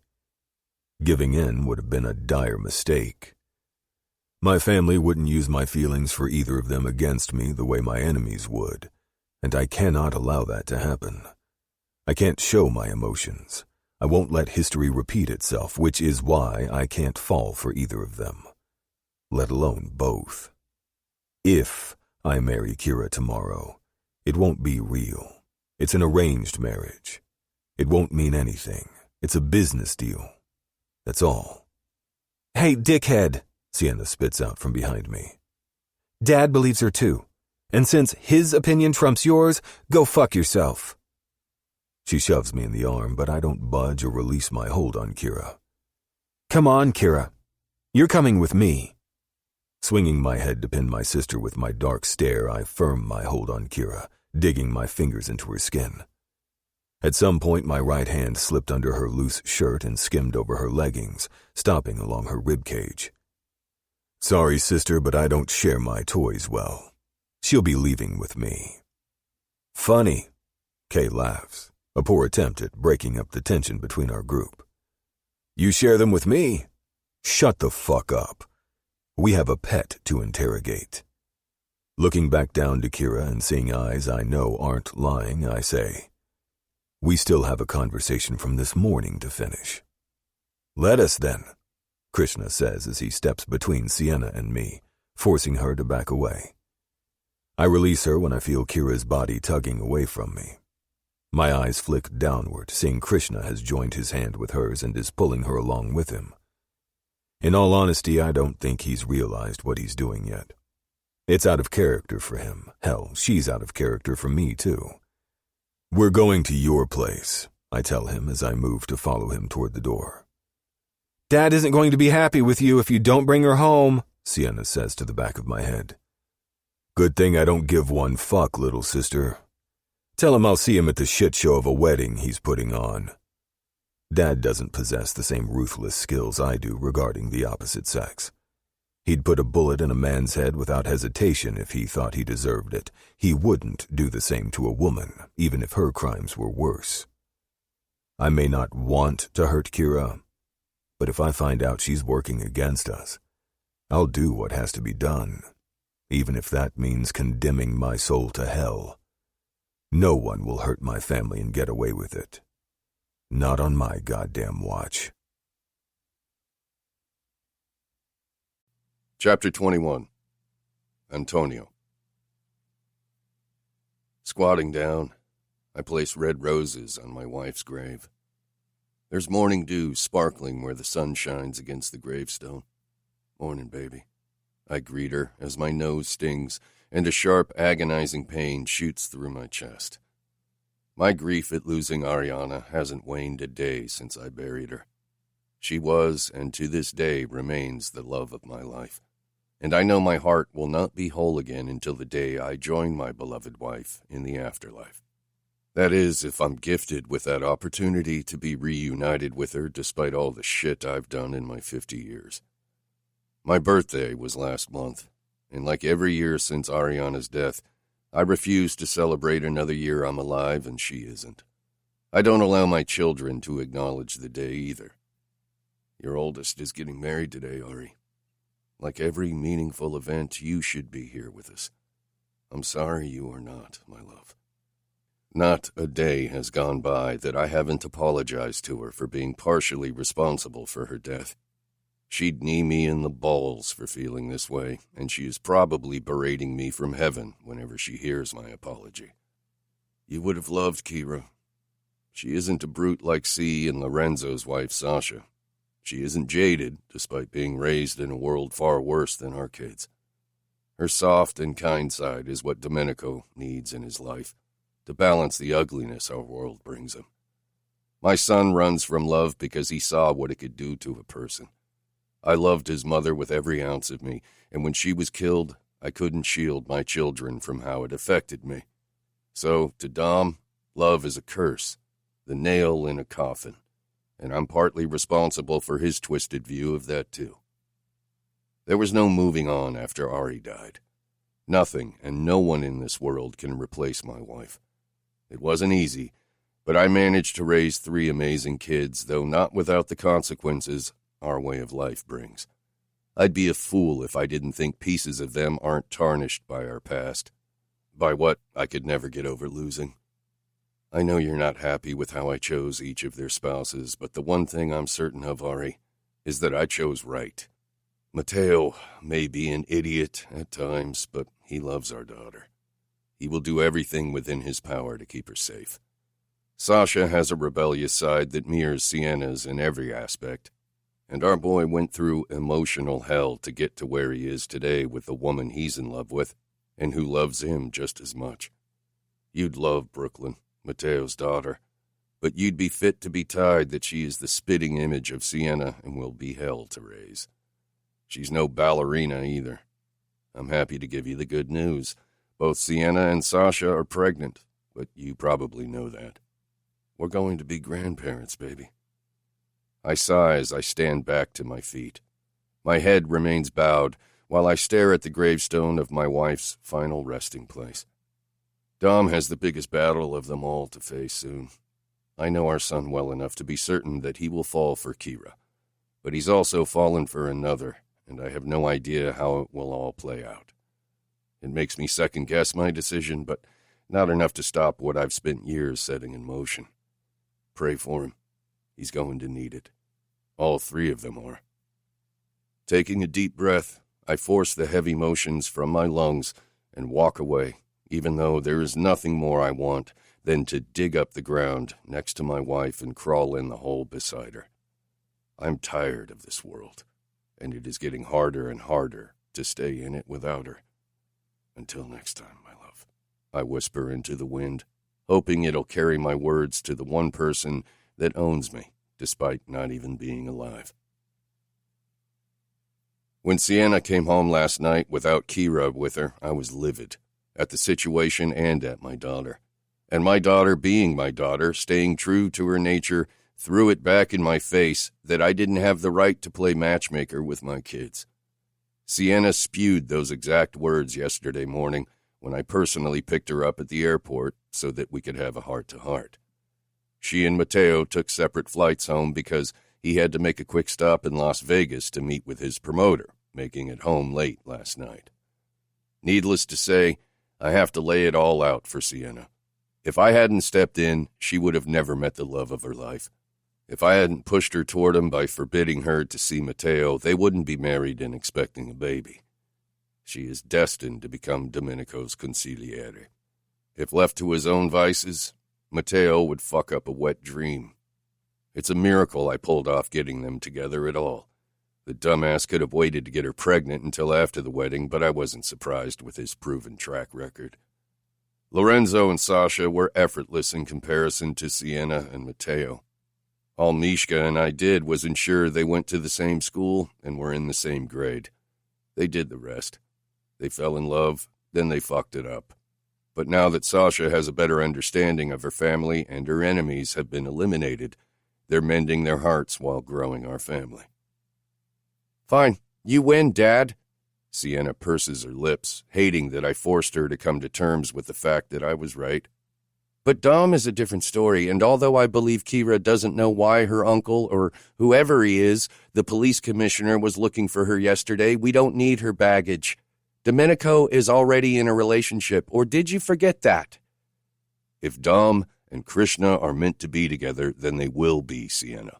I know them better than you think, I bluntly tell her, and from how she catches herself before rolling her eyes at me, I decide to clue her in on more. There's one last thing. I know you're the one that took the kill shot on Vin. What? She leans forward in the chair she's occupying directly in front of me on the other side of my desk in my office. How? Did Dom rat me out? No, I reassure her.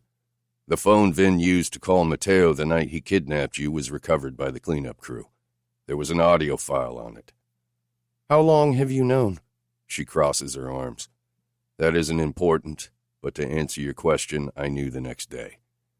Sitting forward, I place my elbows on my desk and eye my daughter, pinning her with a stare that I'm sure is part father, part boss of this family. A consigliere's job is to tell their boss everything. It's more than just advising them. It's making sure he knows even the smallest details. I'm not your consigliere, she deadpans. No. But when I'm gone and your brother steps into my shoes, you'll step into the ones I've been grooming you for all these years. If Giovanni drops dead before I do, then you will be placed in that role regardless if you are ready or not. It isn't your job or your duty to decide what information you pass on. You should have told me, Sienna. I didn't want that on your conscience, she tells me. Don't lie to me, daughter. I heard the conversation between you and Domenico. He thinks I don't know half the shit he's done, but I do. Call it a father's intuition, but for the most part, I can tell when one of you has done something that weighs heavy on your chest, or feeling hurt because a boy you liked didn't like you back. Can you not remind me every moment of my earlier school years, please? The only reason you are not in deep shit with me, over choosing to keep me in the dark, is that at the end of the day, I need to know your loyalty to Domenico will never waver.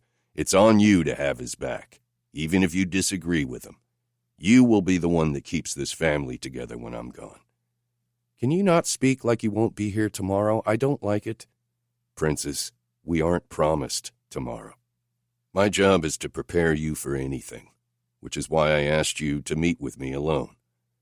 There's something I'm going to show you, but I need your oath that you will not tell Domenico or anyone else, including your husband. Dad, that isn't fair to them or me. You just scolded me for keeping a secret from you. Do you remember how upset Dom and Ren were when they found out I knew who killed Mom and didn't tell them? Or has that slipped your mind? Now you're asking me to keep something else from them?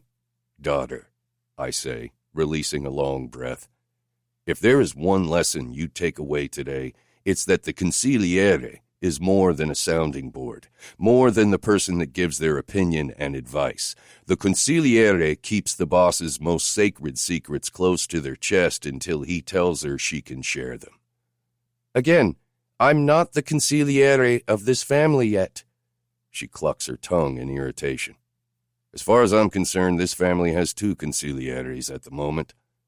At some point in your life, Dom will ask the same thing of you, and it'll probably happen more than you're going to like, but it's part of the job. You only answer to the boss, and if he decides to fill you in with information only he knows and then tells you to keep your trap shut, you do it, no questions asked. Maybe you're grooming the wrong person for the job then, she argues. I'm not. I will show you the video clip anyway, and do so without your oath in hopes that you'll watch it and then agree with me that Dom doesn't need to know yet. What video, Dad? It was a video that was made to blackmail the Albania boss here in New York. Only it backfired on the man who recorded it. The recording is from 5 years ago when the girl was 14. The problem is that it fell into my hands a few months ago. When you see it, you'll understand why she doesn't trust anyone, and why it's up to us to show her how a real family loves as well as fights and forgives. I stand and button my suit jacket. Where is the video? She asks, her tone wary. On the desktop of my computer screen, I inform her. Then why are you getting up like you're leaving your office?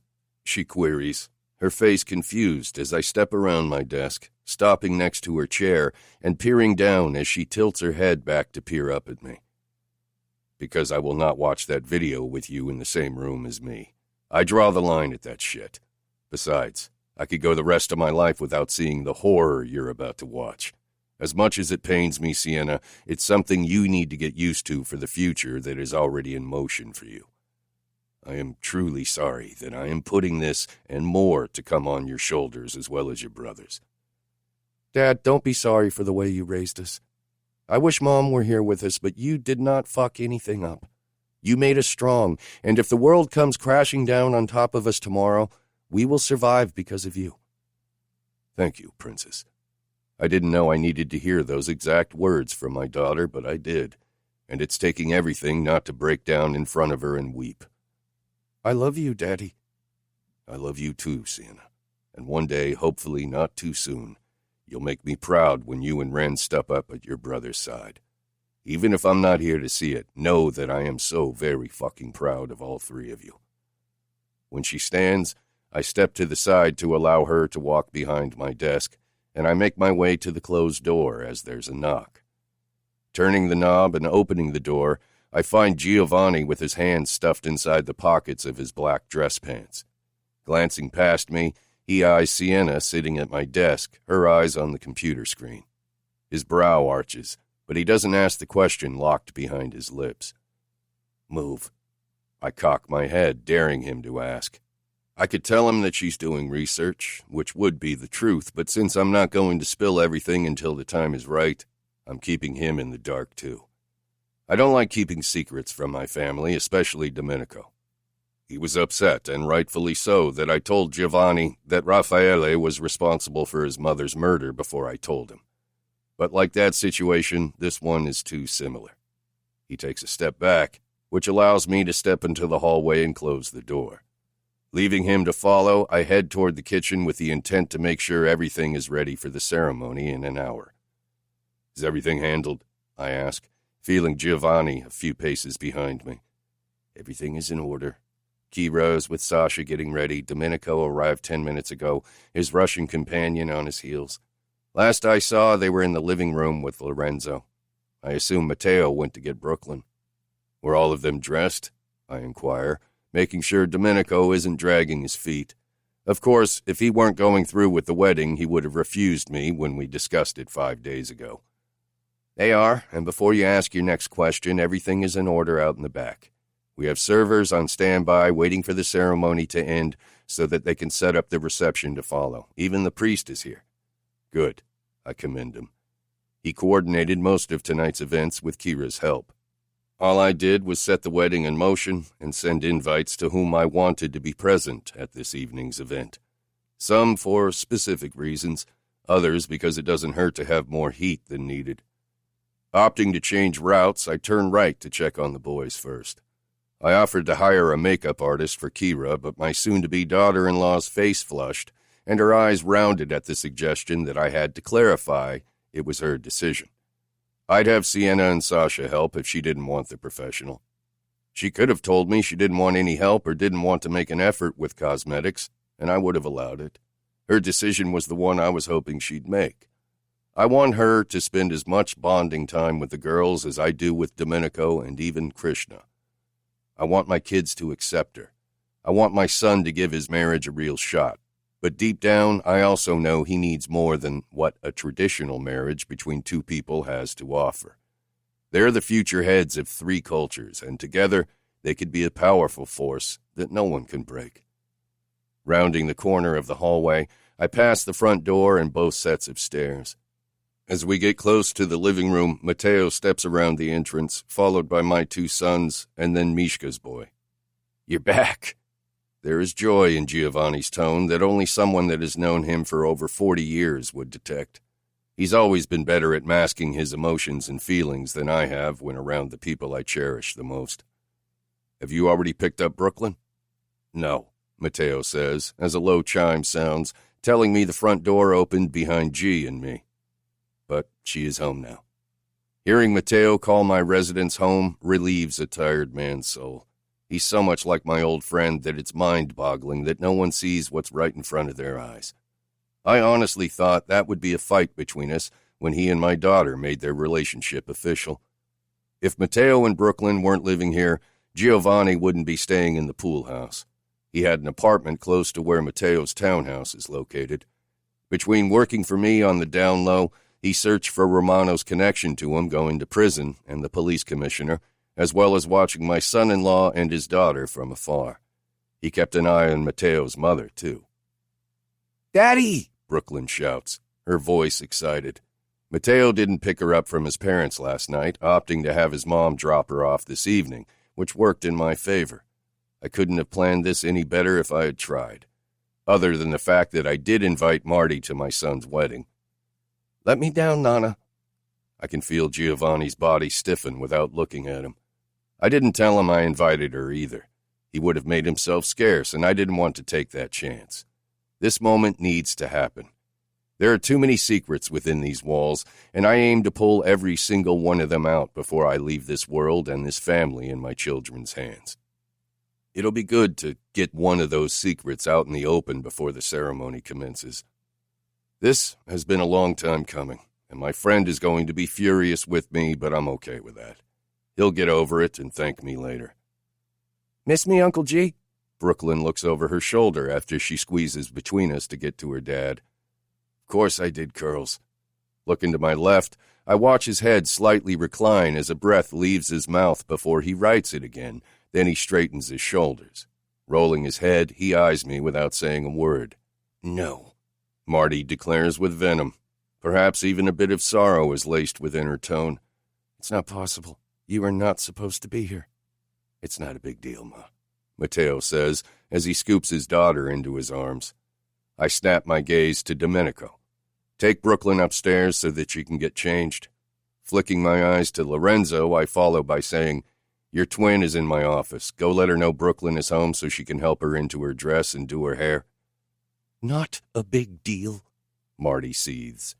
Dom reaches for Brooklyn, doing what I say without hesitation, planting her on his hip and likely wrinkling his tuxedo jacket. "Let's go, Toots." "I don't want to get dressed. I don't want you to get married. You're marrying me," Brooklyn spits out as she crosses her little arms over her pink t-shirt. "Hate to break it to you, but you're my niece now. It's not happening, kid. The best thing for you is to go make nice with your soon-to-be aunt." There is a lightness in Dom's tone that's rare. If there ever was a light to my son-in-law knocking up Brooklyn's mother back in high school, it's his daughter. For reasons I don't even know, she softens Domenico, and he needs a lot of softening to counter the blackness he pulls into his soul. "Let me down, then. I can find C all by myself, but I'm not going to this stupid wedding." "Brooklyn Martinez, stop being a brat," Matteo says in a tone only a father knows how to utilize. "Do as I say, or you'll find yourself grounded from your iPad and TV." As Domenico steps past me, Brooklyn huffs out a dramatic breath, but the little spitfire doesn't say another word. Her expression is doing all the talking, making me school my lips so that I don't smile. Ren and Krishna follow behind, leaving Matteo, Giovanni, and me with Marty in the foyer, standing close to the door like she wants to bolt. But the fire in her eyes that I haven't seen in far too long makes him think she's fighting a battle. Leave or go toe-to-toe with the man she refuses to admit she once loved. Sighing, Giovanni pivots around as Matteo passes me to embrace his mother. I finally turn to face her as well. Only that warm smile he has for his mother is about to be blown to pieces, and for that I am sorry for the heartache and animosity he's no doubt going to feel. But I'm not sorry that the truth is coming to light 24 years too late. You completely understated just how much my mother dislikes you, old man. Matteo laughs as he eyes Giovanni, not grasping the situation yet. Whatever you're doing, Tony, stop right this minute, Marty says, realizing why I invited her. She knows me well. She was my late wife's best friend. The four of us spent so much time with each other in our younger years for her not to realize my motive. Ari tried to reason with you. She told you repeatedly that you were making a mistake, Marty, I tell her. What's going on? Matteo asks, his shoulders squaring. Leave it, Tony, Giovanni urges, even though I know deep down he wants Matteo to know. I've left this secret in the dark for far too long, G. The truth needs to be spoken, and you were never going to do it, I affirm with my stare locked with Martina's angry one. Ask your mother, Matteo. How dare you, Antonio, she utters with so much fury coursing through her that I can see the veins in her neck stretched with tension. You have no right when it comes to this. He is my son. And he is Giovanni's son, too, I implore, my anger slipping through at the secret she demanded we all keep, knowing full well I wanted Matteo and Sienna to grow up together, become friends, to grow a bond that no man or woman could break. Excuse me? Matteo jerks away from his mother, staring at her for the first time with utter shock and disbelief before his blue eyes flick to me and then his biological father's. I'll leave the three of you alone to sort this out. Before I step away from them, I give Martina a look that shows my disappointment, but also my resolve. Matteo deserves an explanation. Give him the truth, Marty, the whole truth. And with those final words, I step past them to check on Kira. One secret out. Now I can focus on hers. Chapter 22. Kira. When you're a little girl, you dream of the day you're to get married. You plan every detail out in your head over the years. I always imagined a knight would come to my rescue, saving me from whatever fate I feared my great-uncle had planned for me. As I got older, it became clear that no one was coming to save me. I either had to resign myself to the circumstances I was born into, or figure out a way to bring all the monsters around me to their knees and then cut off their heads.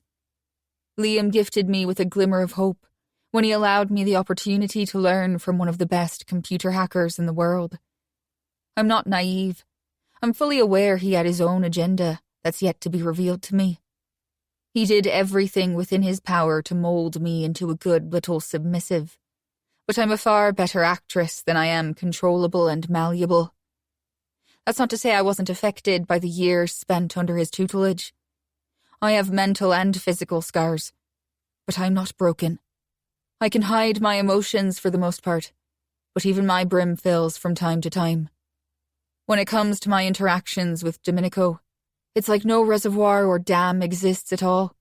His words either turn me on or light a fire under my butt that makes me want to jump back in his face the same way he gets in mine. Last night at the bar was the first time he struck fear into me. I didn't like it. And for some odd reason, for a split second at least, I don't think he enjoyed my reaction either. But there were so many people standing around us, and having just... Wait, I'm not going there. That memory is locked up behind a steel door inside my head. If I think about it, I'll get hot all over again. Krishna and I made him come in a public place. That doesn't even bother me in the light of day like it should. Shouldn't it? They both questioned me on the drive from that hole-in-the-wall bar to Krishna's apartment in Brooklyn. I told them the same thing I said to Sienna and Sasha, but left out my suspicions. I wanted to tell them, but I've already dropped my guard around their family enough. We rode with Krishna after leaving the bar, but before we made it to his place, Domenico shocked me by telling him to swing by the pharmacy. At first, I figured he was filling the birth control prescription the doctor had written earlier in the week, but that wasn't the reason for the detour. Krishna parked. Then Domenico handed me several $20 bills and told me to get whatever I needed for my period and anything else I needed. I did need items, since we weren't going back to Tony's house, but I wasn't sure how he knew I was on my cycle. They even let me go into the store alone like I wasn't a captive. Then, maybe I'm not his captive. He did tell me he wasn't into caged pets. He also wasn't the one that took me from my father's house either.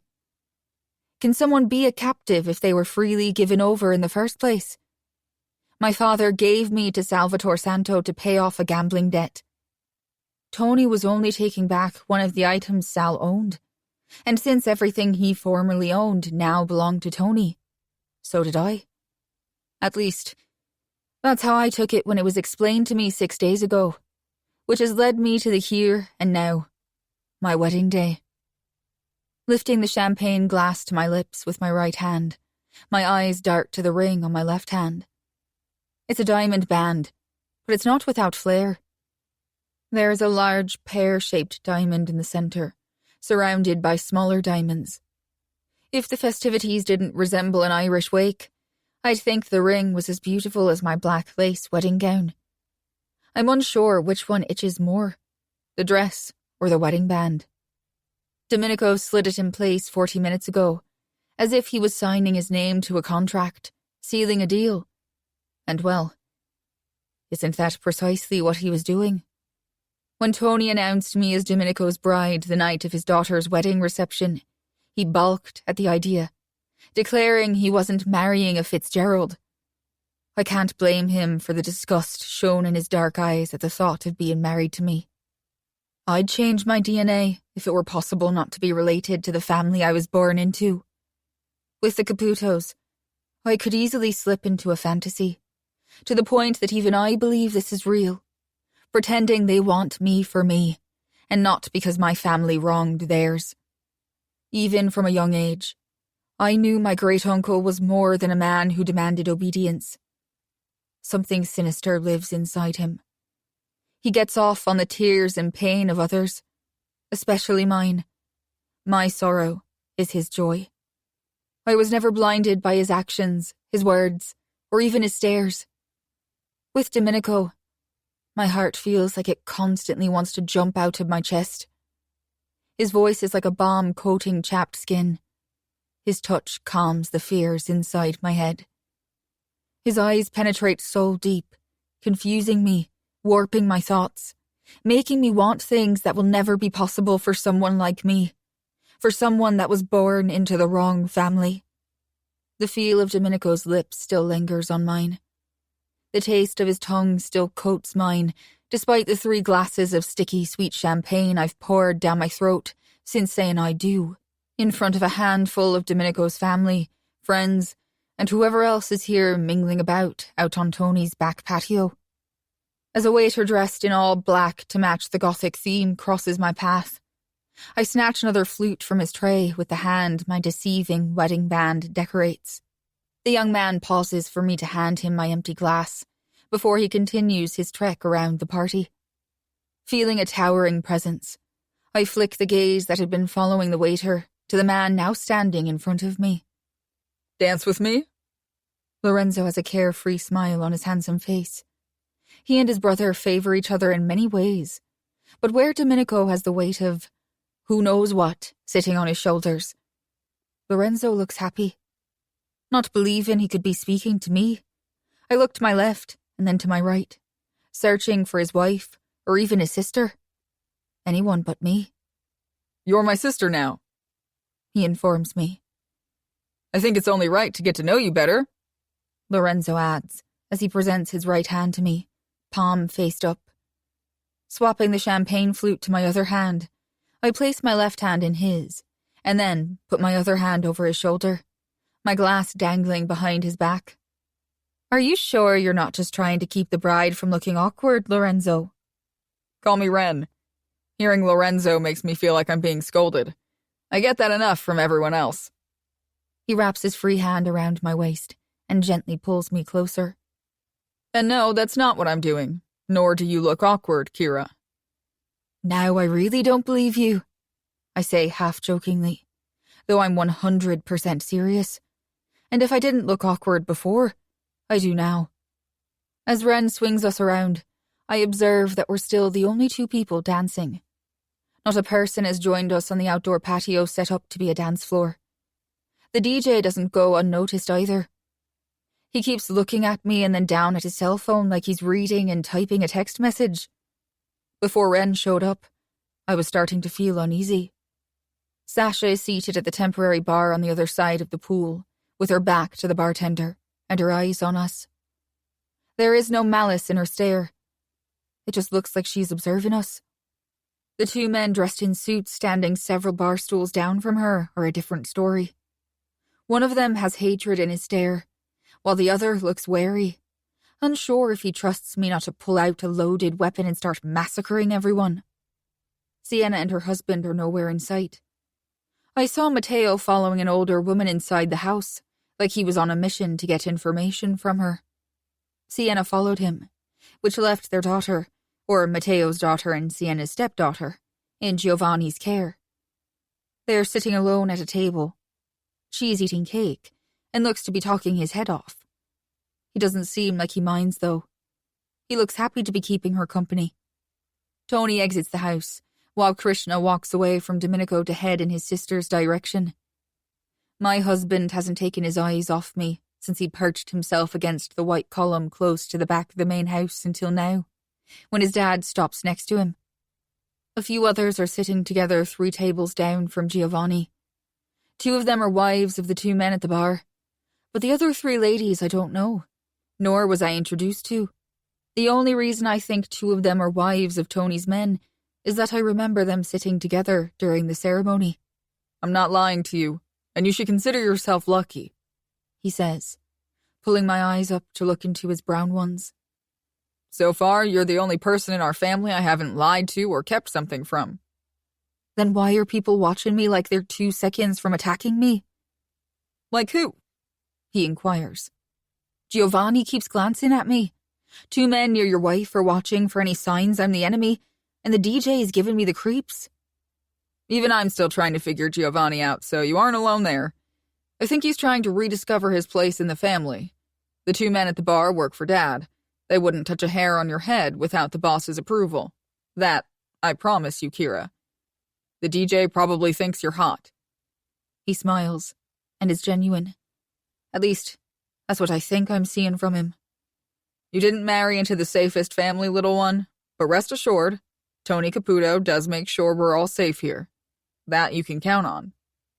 I'll be glad when this night is over, and the people that don't live here leave, but I keep that thought to myself as I give Ren a closed-lip smile.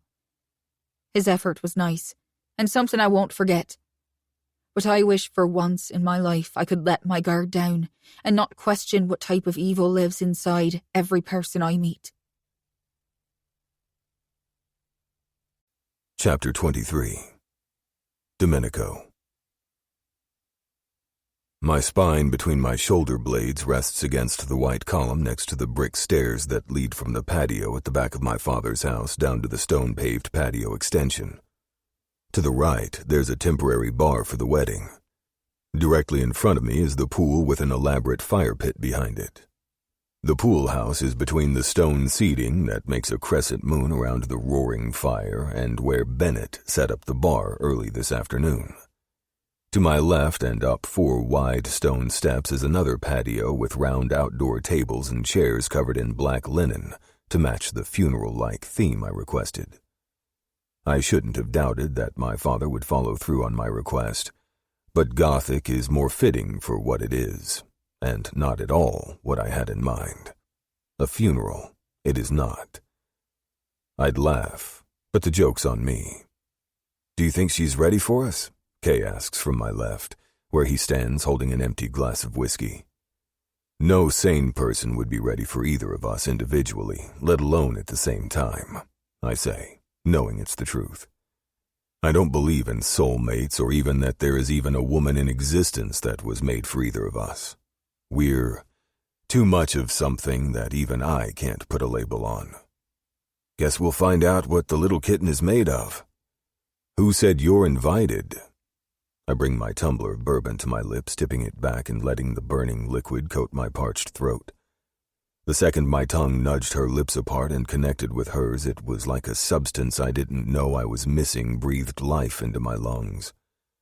When I pulled away, she took it with her, leaving everything inside me drier than the Arizona desert. I did, he says, his tone low and dripping with a challenge that beckons me to refute him. Leaning in close to me, his scent permeates the air around us as he whispers fire into my ear. Letting her have what I've already taken was never on the table. With those words, he descends the steps, going left to join his sister as she watches my brother dance with my wife. I'm not going to lie to myself. A strong rippling current is rushing around in my head, trying to push me to take her from him. It's not jealousy I feel. I know Ren only has eyes for his once forbidden fruit. It's possessiveness I'm warring with. Ever since I pulled her fingers out of her dripping cunt and sucked them clean, obsession took root somewhere inside me. The feeling was easily recognizable. The same thing happened the first time I swallowed Krishna's cum. I knew at that moment I'd fucked up. Kira was no different. They're the same coin, just on the opposite side of each other. And I haven't had my fill of either. If she thinks blood flowing from her pussy will deter me from taking her tonight, then my little pet is clueless about who she married. The sight of blood covering my skin turns me on. The thought of her blood coating my dick has me wanting to pluck her from this lackluster celebration so that the real fun can begin. One thing is for sure. We'll either break her tonight, or she'll surprise the hell out of me. My father may be slightly shorter than me, but his presence has always made me feel at least a foot shorter than him. The sleeve of his black shirt brushes against mine when he steps beside me. You gave me a wedding for my birthday, I say when he doesn't speak and the silence between us starts to add pressure to my chest. Even to my ears I sound like an ungrateful child, and maybe that's what I am, at this moment at least. No, I gifted you something to cherish, to love, something you'd give your own life to protect, son. Then maybe you should have picked someone that doesn't have the same blood running through her veins as the people we want to annihilate, I say. A sour taste rolls slowly from the back of my throat to the tip of my tongue. I lift my glass and take another sip to wash it back down, making it disappear as if it wasn't brought on by the words that slipped from my own tongue. The first time I saw your mother, I was so taken by her. Every part of her was a distraction, and it pissed me off, he shares. I was angry at her for being so goddamn beautiful that it captured my attention and held my eyes in place. She owned me in that moment, and I knew it. She was only 16 at the time, but I didn't care. Is there a point to this, Dad? I can guess where he's going with this, but I want to hear him say it. I see how you look at her. You're watching her right now. You've been watching Kira the whole time you've been standing here. She may not own your heart yet, Dom, but she captures your eyes and holds your stare as though she owns you the same way your mother did me. I remain silent, not confirming or denying it. He and I both know it's the truth. I'll never forget the moment I first laid eyes on Kira. I still plan to fuck her out of my system the same way I do the man that looks more like a Viking god as he stands at the bar, his forearm perched against the counter as his Arctic eyes stare at me, while I do the same to the beautiful Irish girl in my brother's arms. Has she eaten? He asks. I'm not her daddy. She's a big girl. If she wants to eat, then I'm sure she can see all the food available on display, I tell him. But now that the bastard put the thought in my head, I haven't seen her eat anything, nor did I think to feed her last night. All she bought at the pharmacy was a box of tampons and a small pack of panty liners. She feels out of place among us. She's never been in control of one thing in her life. She's terrified of making the wrong move, saying the wrong thing. It wouldn't hurt for you to consider her needs before your own. Instead of admitting he has a point, I polish off the contents in the glass I'm holding. Happy birthday, son. I'm going to dance with my newest daughter. You should think about doing the same. Maybe even feed the girl, for heaven's sake. Tomorrow we take back what was ours, but tonight we celebrate what we have in front of us. Try to enjoy this, Domenico. With those parting words, he leaves me as he walks to where Ren and Kira have just finished dancing together. Dad lifts his hand, offering it to my new wife. Lorenzo steps around them, and then his eyes land on me before he heads toward me. Dad doesn't dance with Kira like he said he was going to do. Instead, he drops her hand to put his on the small of her lace-covered back. Then he urges her to walk in the direction of where the food is set up in abundance. More food is available than what is needed for the number of people in attendance, but knowing my father the way I do, he's already told the staff to make themselves feel welcome and join us. Where are you going, little brother? You have a determined look on your face.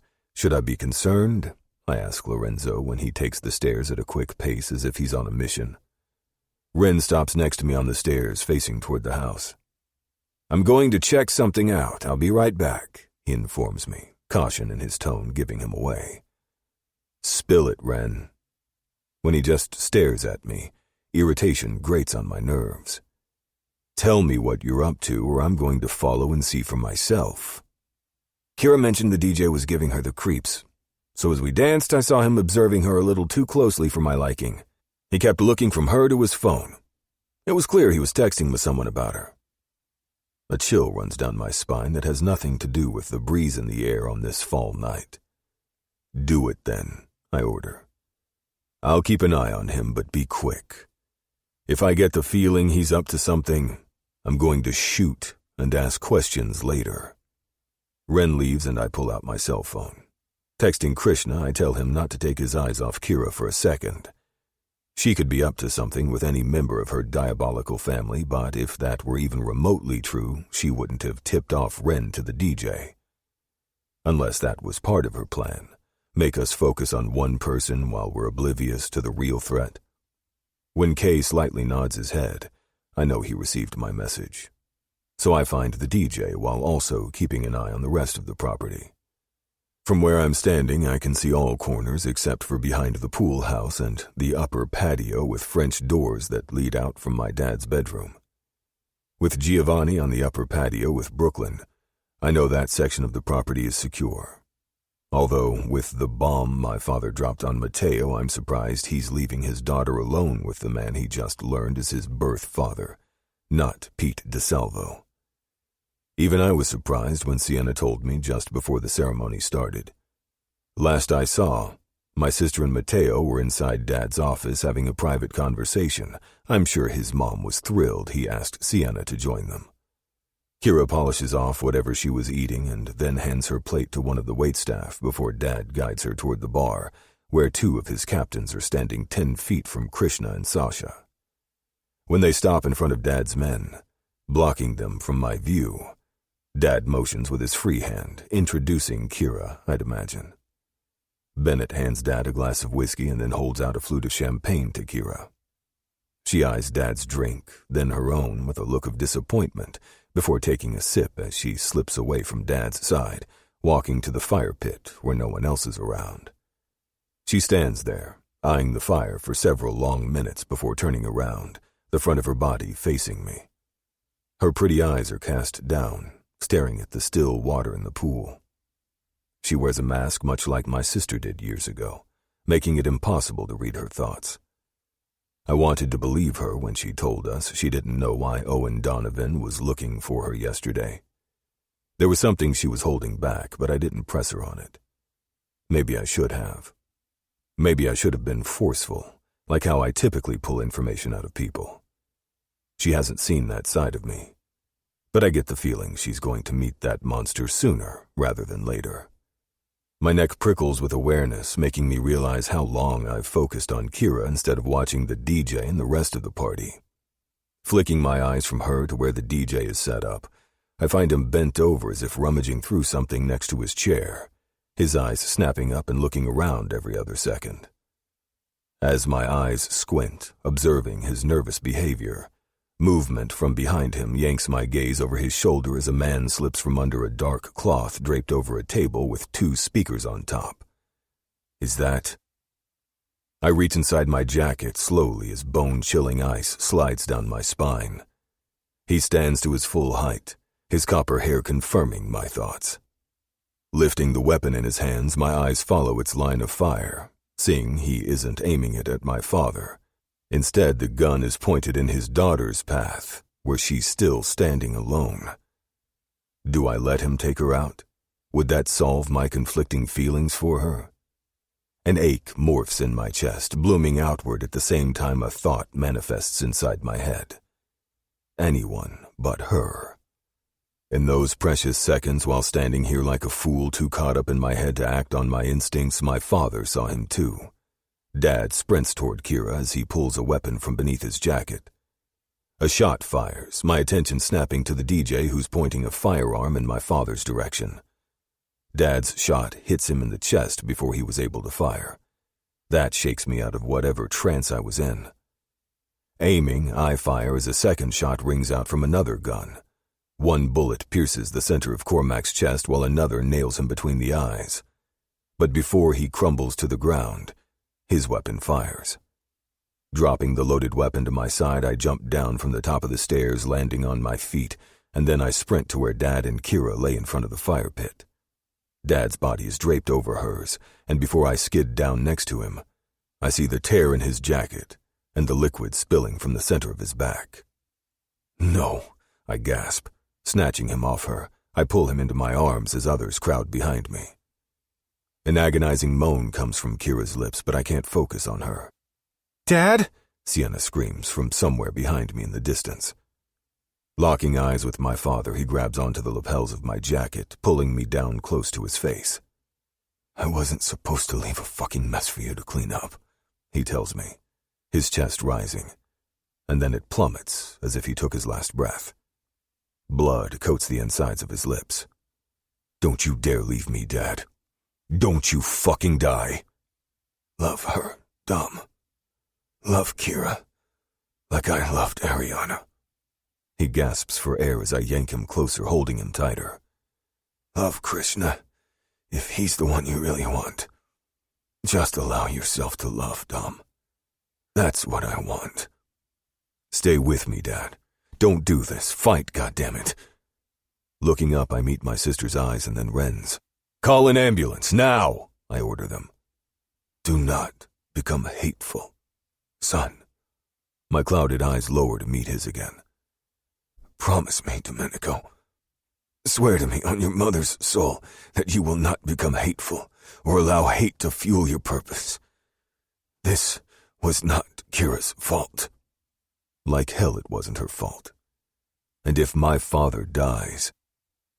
Swear to me, he forces out through a cough, blood splattering on him and me. I swear. I promise, Dad. I lie to him, knowing I'm going to break it the second he's gone. Don't fucking die, Dad. Please, God, don't let him die on me, too. Daddy? Sienna says from where she's kneeling beside me. You can't leave us, Dad. Ren follows from my other side. I love you, my children. I love... A shallow gasp comes from his throat. Then his chest deflates as air leaves his mouth for the final time. When his eyes glass over, it takes everything inside of me not to lose it, not to allow the tears sitting on the bottom of my eyelids to spill down my cheeks. No! My sister cries out before doubling over and clutching parts of our father that I'm not fisting. My father is dead. Gone forever. If I'd taken the shot sooner, he would still be alive, living the life he's supposed to be living. Something inside of me hardens into solid rock at that moment. My head snaps up, seeing Kira lying on the ground with her elbows propping herself up, her eyes wide with blood dripping down one side of her neck. Her head shakes in slow motion, her eyes never blinking as she stares at my father's lifeless body. Releasing the lapels of Dad's jacket, anger washes through me, starting at my head and coursing through every cell in my body. My spine straightens as my shoulders square. Then I lunge with no regard for anything or anybody else around me except to get my hands on her throat. She caused this. My father is dead because of her. Ren and Sienna grab my arms at the same time Sasha snatches Kira backward, pulling her out of my reach. Someone else wraps their thick arm around my chest. It's not Kay. I can see him from my left side, standing next to where Ren is kneeling at my side. That leaves Mateo. "Get off me," I demand, pushing through them. "Get her out of here," Sasha shouts, still holding Kira locked against her front. "Now!" A red haze forms on the outer corners of my eyes. She did this. She has to pay for his life ending. A flash of pain shoots through my forehead at that thought, but I shove it away just as fast as it came. "Take her, Krishna. Get her the fuck out of here before he does something stupid," Sasha demands, her tone erratic, and I know she's likely imagining all the ways I'm planning to get retribution for my father's murder at the hands of Kira's father. Her blood. They're all going to die. Every last one of them. Krishna steps forward, snatching Kira from his sister's grasp. Kira yelps, making it sound like she's in pain, but she isn't the one that lost her life. My father did. "You hurt her, you'll answer to me, brother," Sasha spits. "And me," my sister adds as her grip tightens. Leaning in close, her breath fans my ear as she says, "If you kill her, and then Dad died for no fucking reason, don't do that, Dom. Don't you dare make his death meaningless." "Get off me, Sienna." Krishna yanks Kira by her bare bicep, pulling her away and taking my revenge with him. "Krishna," I say in warning. "You know where to find us," he says, his voice low as he strides away. "Get the fuck off me," I yell, the lethal tone in my voice making Lorenzo loosen his hold as Sienna and Mateo tighten theirs. "Release him," Giovanni says, his voice coming from behind us. Mateo is the first to let go as he whips around to face Giovanni. "Where's my daughter?" "I gave her to Marty. Told her to get Brooklyn away from here. They're safe. I called Pete," Giovanni informs him, his voice laced with sorrow. Pushing off the ground now that only my sister's arms are wrapped around me, I stand, pulling her up with me. "Sienna," I say in a low tone, forcing myself not to move. "Let go. I'm not going to hurt you, but if I have to, I will pull you off me.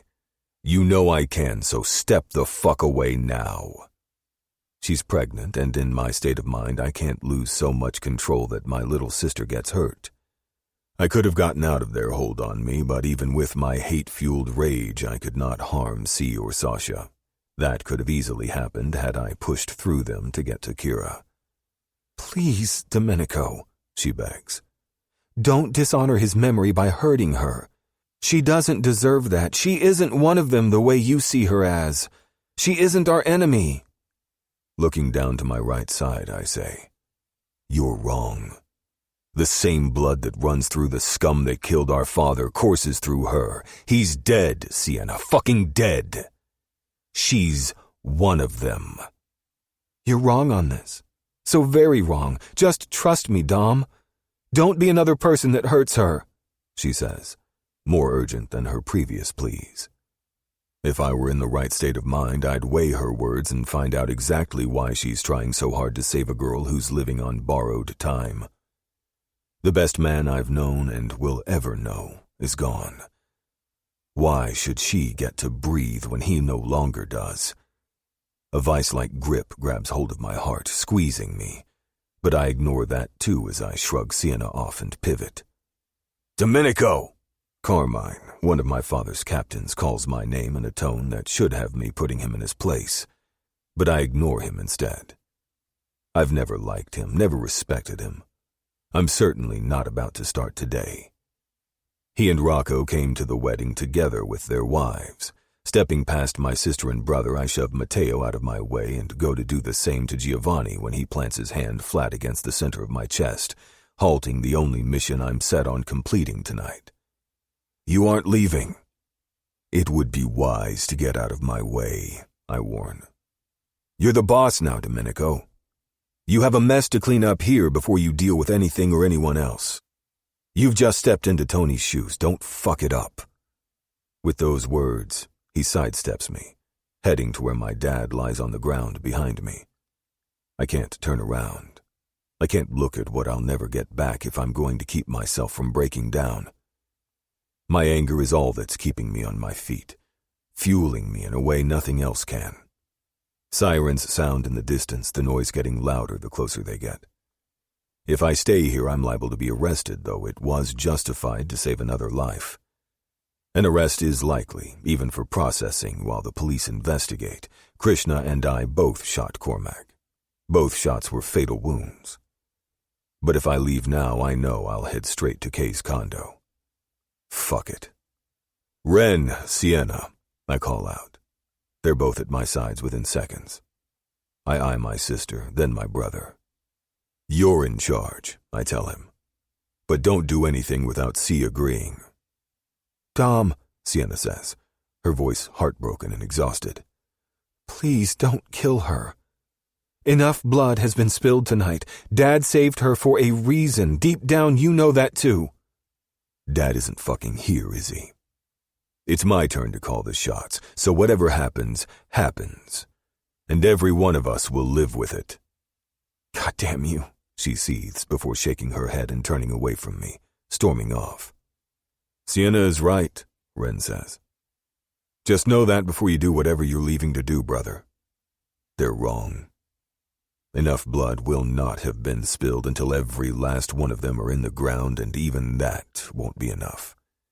They're all going to pay for taking his life. Every fucking one of them.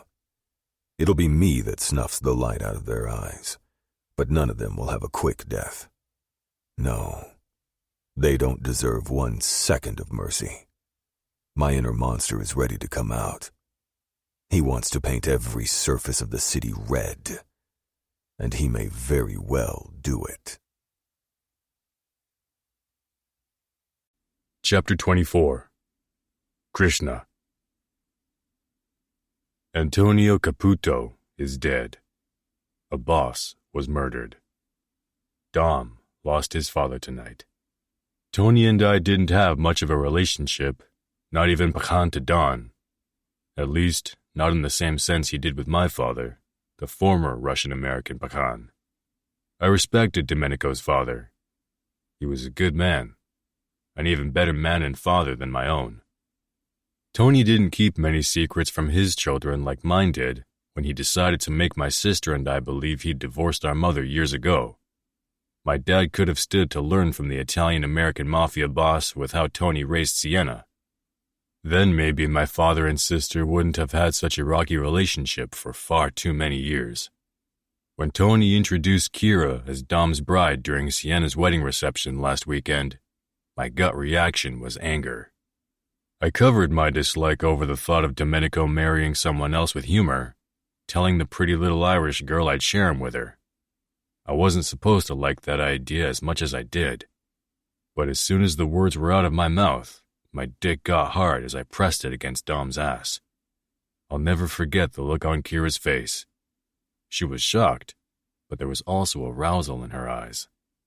I'm sure the flush staining her cheeks resembled embarrassment to everyone else, but I saw the truth within her emerald stare.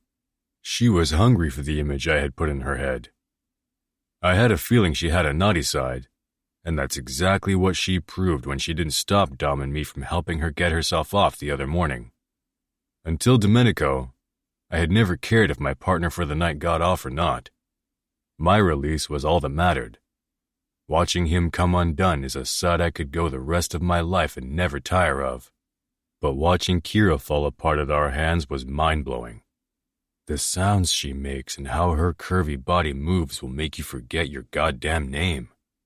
She's mesmerizing in a way I never dreamed existed, which is why I'm so far past the point of anger right now. Conflicting emotions and rage are a bad combination where I'm concerned. I want to paint every inch of her body with my cum, inside and out. I want to feel her walls milk my dick so tightly that she inflicts pain and pleasure. I want to eat from her pussy and lick her dry, but that isn't going to happen now. She'll be lucky if she's still breathing by tomorrow morning. There is no doubt in my mind that Domenico has one mission to accomplish tonight. Tony's murder may not technically be Kira's fault, but Dom isn't going to see it that way. Hell, I'm not entirely positive that I'm not blaming her too. I'm angry, pissed off, fucking furious. But is it with her, or the fact that we let an enemy get through us? That we allowed him to kill one of us? I'm not even sure when I started to see our families as one. I don't want Domenico to kill her. If I'm honest, I don't want him to harm one hair on her beautiful head. But I won't stand in his way if that's the option he chooses. If he needs to end Kira's life to regain his sanity so that he doesn't burn the whole world down, then so be it. As much as it's going to hurt whatever part she has unlocked inside me, I'll live with the damage. If the tables were turned and my father was lying in a pool of blood, lifeless, I would have sent her to her maker right then and there. The only reason Domenico didn't is that our pregnant sisters were in the middle of it.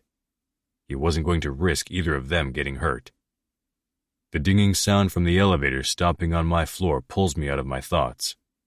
When the doors slide open and Kira doesn't move, I push at the small of her back too aggressively, making her stumble.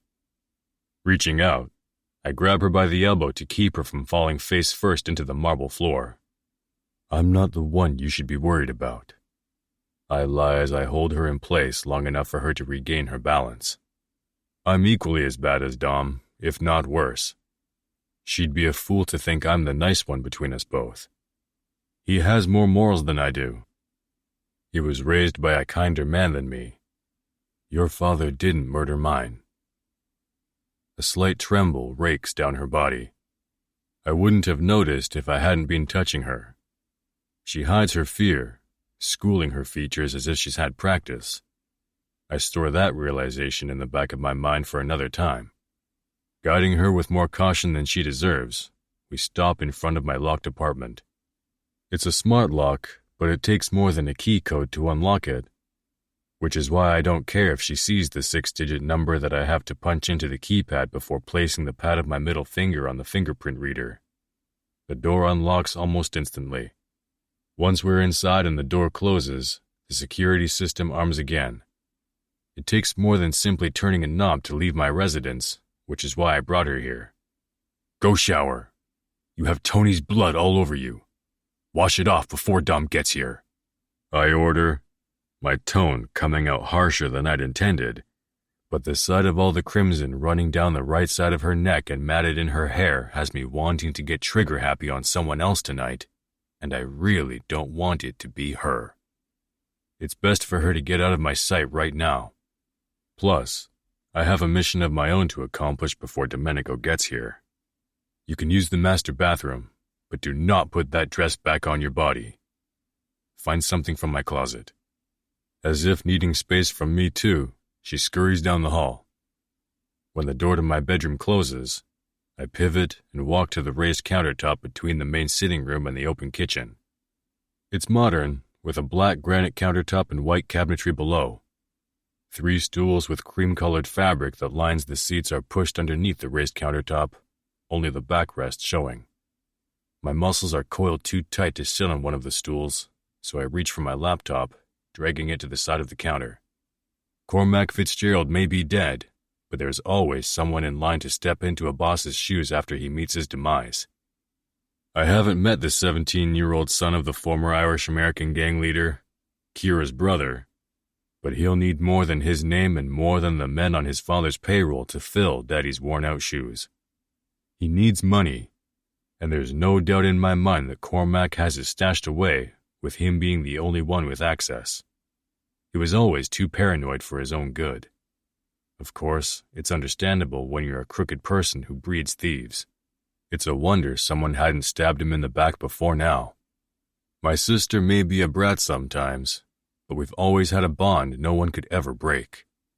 The bitch kept a massive secret from me, yet I still trust her implicitly. She could wipe me clean, but I know she couldn't care less about our family fortune. To power on the screen, I use my right forefinger to access the laptop. I double-check that my IP address is set to ping a different location worldwide every 5 seconds. I can't chance leaving a digital fingerprint any time I scour the internet, even for mundane searches.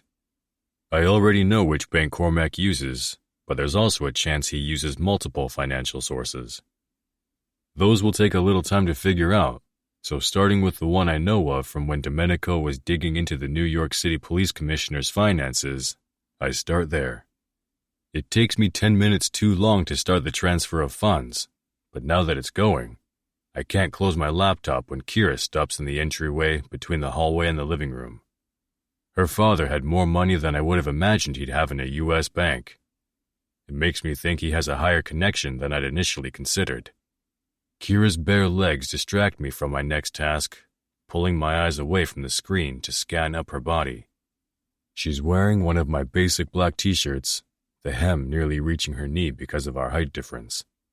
The shirt covers too much for me to be able to tell if she put her panties back on or borrowed a pair of my boxer briefs instead. She could have opted for none at all. A beige towel is draped over her shoulders with her hair hanging over the top. How she makes something so plain that swamps her petite size look sexy as fuck, I don't know. What I do know is that I can't stay in the same room as her and not try to fuck her. She's two sides of the same coin and it messes with my head. I'm attracted to the innocence you see on the surface, but that naughty little line you can only see when staring into her green eyes taunts me. I want to strip all her layers off, and I'm not talking about the clothes hanging on her sexy body. So, despite not having discovered the second step in my plan to finish my pursuit of destroying the Fitzgerald legacy, I push my laptop away.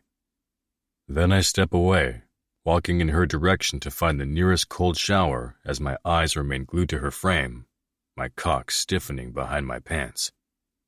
"Don't bother trying to escape," I inform her, stopping in front of her and looking down. "It's a complicated security system that is way over your pretty little head. You'll only piss me off by trying and fucking my shit up. You don't want to piss me off, kitten." Her eyes flash with defiance, not liking my remark, and a part of me hopes she tries to run. I like hunting prey, only she isn't my meal to capture, and that knowledge is like a cheese grater running down my spine, leaving jagged cuts in its wake. Chapter 25. Domenico. When my mother was killed, I saw the aftermath of her body. In my father's panic to locate Sienna, I saw her lying in a pool of her own blood, a bloody hole in her chest. Her face was bruised and cut open from the trauma she sustained before being shot. By the time we'd gotten home, she'd been dead for 2 hours. I'll never forget what I saw that day. It hardened a 9-year-old boy that shouldn't have witnessed his first death at such a young age. But what I watched happen tonight was far worse. My mom was already gone when I saw her back then. Tonight, I experienced my father dying in my arms. The scene wasn't as gruesome, but seeing his life drain before me and not being able to do a damn thing to save him hurt. It hurt so goddamn bad that there isn't a word fitting for the level of pain that sliced through me like a jagged, rusty blade. Fire swept through my body, burning any ounce of good I had inside of me. It forever changed me, and I'd be lying if I said it was for the better. There is so much darkness and hatred festering within me that I cannot and will not be able to contain it as I have in the past. My conflicting feelings about Kira being my wife made me hesitate when I saw Cormac's weapon aimed at his daughter. I wasted seconds or maybe minutes, I don't know, and now my dad, my hero, the best fucking human I know, is gone. He's dead. Because of her. Antonio Caputo's life ended tonight because Kira Fitzgerald was there. If I'd pushed harder, refused to go along with his flawed plan for someone else's revenge, he'd still be here. I swore to myself years ago as I watched my mother's coffin being lowered into the ground that I'd never marry, and look at me now with a ring on my left hand. In what world does she get to live when he no longer breathes? Not one in which I control. She won't for 1 second longer than it takes me to reach Krishna's apartment near Brighton Beach. I wasn't ready to become the boss, but that's the role I was forced to assume the second my father ceased living. I became the judge, the jury, and the executioner. I judged and sentenced Kira in the same breath. All that's left is to watch her life drain from her eyes the same as I did my dad's. Hers is a choice. His wasn't. I took off within 10 minutes of Kay leaving the house with Kira. I left Ren and C to deal with the cops and the mess I should be cleaning up. We have cameras mounted all over the property. Video footage will show the authorities that Fitzgerald came there with the intent to kill. We were in our rights to fire back. I don't think the police commissioner wants his relationship with the Fitzgeralds exposed, but I'll use that if I need to. For now, it's a card I keep in my back pocket. I sat in my SUV for over 15 minutes after I arrived. I'm stalling, and I don't know why. It should be like a Band-Aid, just rip the fucker off, be done in one quick movement. Is it that I want to know why Cormac sought to execute his own daughter knowing he would be doing it among people that would give any reason to take his life? It doesn't make sense unless he was betting on my father saving her life. And that would have been a huge gamble. If I could think clearly for a minute without seeing a flashback of my father dying, his dark, lifeless eyes staring up into the night sky, then maybe I could see what I'm missing, but I can't. It doesn't matter if my eyes are open or closed, the images still pounding against my skull are more gruesome, more distorted than the original memory.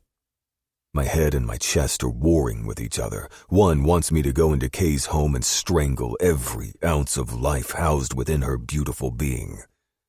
The other wants me to feel her lips on mine again. Have her arms wrapped around me so tightly that the bad shit vanishes. That part also wants to get her as far away from us as possible. My heart has never been the strongest of my emotions. It's a losing battle when it's against my mind. That fucker wants retribution in any form it can get, which is why I forced myself into the elevator that took me to his floor less than a minute ago. And the reason I'm walking out of it now. When I near, I see the door open wide. That's impossible. Krishna is more meticulous than I am. He would never leave his door open longer than the length of time it takes to enter and close it. For Christ's sake, he has a keypad with a fingerprint scanner. To my knowledge, there are only 3 people that can gain access. Removing my handgun from where I stuck it between the waistband of my pants and my dress shirt after exiting my vehicle, I lift the weapon in front of me, holding it with both hands. After I screwed the suppressor into the barrel, I couldn't holster the gun under my jacket. As I slowly approach the opening, I don't hear any noise.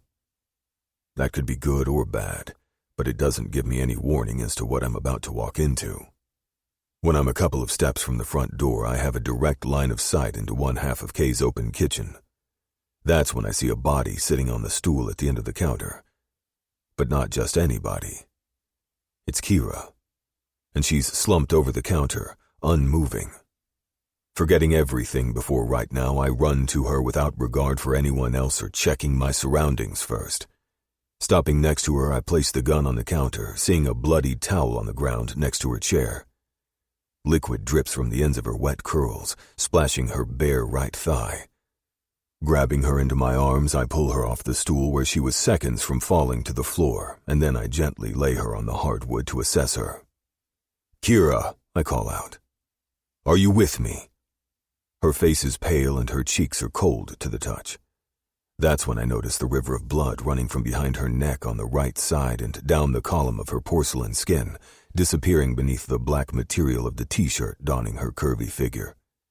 "Kira," I call out again with more vigor than when I spoke her name the first time. "Jesus!" I look up, seeing Krishna freshly showered and standing in the opening between his hallway and living room, dressed in dark denim blue jeans and a navy t-shirt paired with combat boots. "What the fuck did you do to my wife?" I accuse as disbelief rolls off my tongue. "What did I do?" he echoes. That's all on you. I had nothing to do with this except bring her here to await her execution. I didn't do this, I spit out. Disgusted, he thinks I'd hurt her, even if that's exactly what I was set on before I walked into his apartment, before I saw her as lifeless as my father was an hour ago. I found her fucking slumped over your laptop with the goddamn door wide fucking open. That's impossible. His head snaps to the side, looking around the corner. Moving her matted hair out of the way, I lift her head, seeing a deep gash at the base of her skull on her right side almost immediately. Shit. What? Kay demands as he rushes to us. When Dad was shot, he fell into her, both of them crashing to the ground. She must have hit her head on the stone fire pit. His glacier eyes darken. That doesn't explain why my door was open. We don't have time to figure that out. Snatching the bloody towel from the floor, I fold the cloth, press it against the gash, and apply pressure to the wound. Jumping to the other side of her body, I firm my grip under her neck, slide my other hand and forearm under her knees, and then stand with her. A moan slips from her lips, the sound penetrating my chest wall so easily and quickly I don't have time to throw up a shield. We have to get her to the hospital. Now. Let's go then. He steps past me, grabs the laptop from the counter, and heads for the open door. I follow up, quickening my pace because I know she needs medical attention immediately, and for someone to get her away from me as soon as possible. There's just one problem with that. If anyone tries to take her, I will throw their very much alive body over the edge of the tallest building I can find, and then take pleasure in knowing I was the last person their terror-filled eyes saw as they took their last breath. Kira, I call again, hoping she can hear my voice. Open your eyes. Stay with me, sweetheart. Chapter 26. Krishna. He called her sweetheart. I doubt Domenico has uttered one endearment in all his 26 years until tonight. Neither have I, for that matter, but I thought we were built the same in that regard. Both of us are hard, maybe not emotionless, but at least hard enough that the rest of the world believes we're uncaring bastards who wouldn't blink at the sight of someone we care for being hurt, or worse, dying. Earlier tonight, when he knew his father had seconds to live, it took his anger being directed at Kira for the unshed tears not to fall. When I walked down the hall after hearing his voice and watched him lay her still body on the hardwood floor, I saw panic in his dark eyes. He may not be in love with her yet, but she's somehow burrowed her way inside his chest cavity. If I'm honest, my chest deflated when I stopped at the living room opening, thinking he'd killed her like I knew he planned to do. I've been around Dom enough to recognize murder in his eyes. He did want to harm her, or at least he thought he wanted to end her life until he saw she was hurt. And maybe I did too, until I saw her lying on the floor in a pool of blood. Can one of you tell me what happened? The triage nurse asks, her eyes on a computer screen instead of the patient she should be assessing. Someone fell into her, knocking her backward. She fell to the ground and hit her head on concrete. She has a nasty cut behind her head. She may have lost a lot of blood, too. It happened 2 hours ago. Dom relays, but every word that comes out of his mouth is a guess. Kira hasn't woken up to tell us, though the assumption is the only logical explanation. Why she didn't say anything about it earlier is not.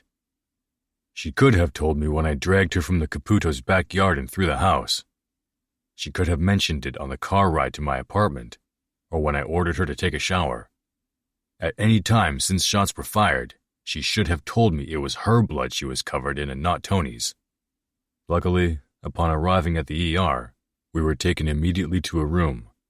I chalked that up to the lady at the check-in desk recognizing one or both of us because there wasn't a vacant seat in the waiting room. Now I'm starting to think she didn't give this chick a heads up. Then again, it could have been Kira's head trauma that got her bumped up the waiting list. What's her name? She requests. She's a tall, slender white woman in her mid to late 20s, dressed in teal blue scrubs and white tennis shoes. Her brunette hair is pulled back and twisted with a scrunchy ponytail holder, securing the strands to her head in a makeshift bun. Kira Caputo, Domenico answers, his tone lower than his recount of what possibly happened to her tonight, telling me that he too is losing his patience over the fact that not one physician has come into the exam room, nor has the nurse checked any of Kira's vitals or taken a look at the gash that Dom is still applying pressure to with a towel. And how are you related to the patient? I'm her husband, and her name is Kira, not the patient. He snarls. And I'm her boyfriend. I bite out, getting irritated that she's wasting our time when Kira should be getting medical attention. Let's hurry this up. She needs to see a doctor, now, before I go looking for one.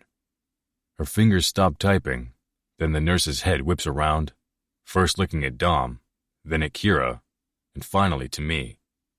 Her lips are parted, and I think she's breathing through her mouth, but it's the way her eyes widen that I see it finally clicks for her as to who we are.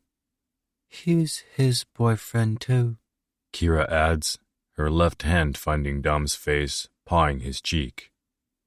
It's the first words she's spoken that hasn't been a groan, and even if her claim is false, it's music to my ears. The nurse stands, her stool flying back into the dirty beige wall behind her. I'll go get the doctor right away, gentlemen. Then she power walks from the room, not even shutting the door behind her as she exits. Coherent looks good on you, little pet, Dom comments, the first signs of life coloring his face since I witnessed his father die right in front of me, in front of us. There has never been a label to what Domenico and I were, what we are, and until recently, I thought that was the way I wanted it. Now, I'm not so sure. Now I'm not sure what the fuck I want anymore. Or maybe I do, but I'm too afraid to admit who it is I want. Maybe I want more than just one person. Maybe I need to be hit in the fucking face to knock some sense into my dense brain. Dom has never looked at me like he can't live without me, which is precisely how he's been looking at her since last night, even before his father was shot. I saw his face when he kissed her. He might have appeared indifferent to everyone else, but I know every one of his masks. Whether he realizes it yet or not, he will keep her. And everyone knows, three's a crowd. The bleeding stopped once the emergency room physician finally appeared to examine Kira the night before last. He x-rayed the area and then sutured the wound with 5 stitches. Domenico wasn't satisfied and demanded an MRI and a full-body CT scan be ordered to ensure there wasn't any internal damage somewhere else. The attending physician didn't like being told how to do his job, but he was a smart man. He kept his thoughts to himself while placing the order. But Kira regained consciousness again during the MRI and freaked out, and without getting authorization from either of us, they sedated her. I was as furious as Domenico was when the tech brought her back to the room, informing us of the situation. He also let us know that he was advised not to tell us. So lucky for him, neither one of us lost our shit. Not on him, at least. Yesterday I was able to get Dom to go to my apartment to shower and change, since it's closer than his house. He isn't ready to go back there, so Sasha brought him clothes to change into, as well as Kira a change of clothes for when she wakes up. It's been 36 hours since they administered drugs to keep her asleep, not knowing if she had any history of side effects or not. While Dom was gone for an hour yesterday, I made a call to one of the members of senior leadership.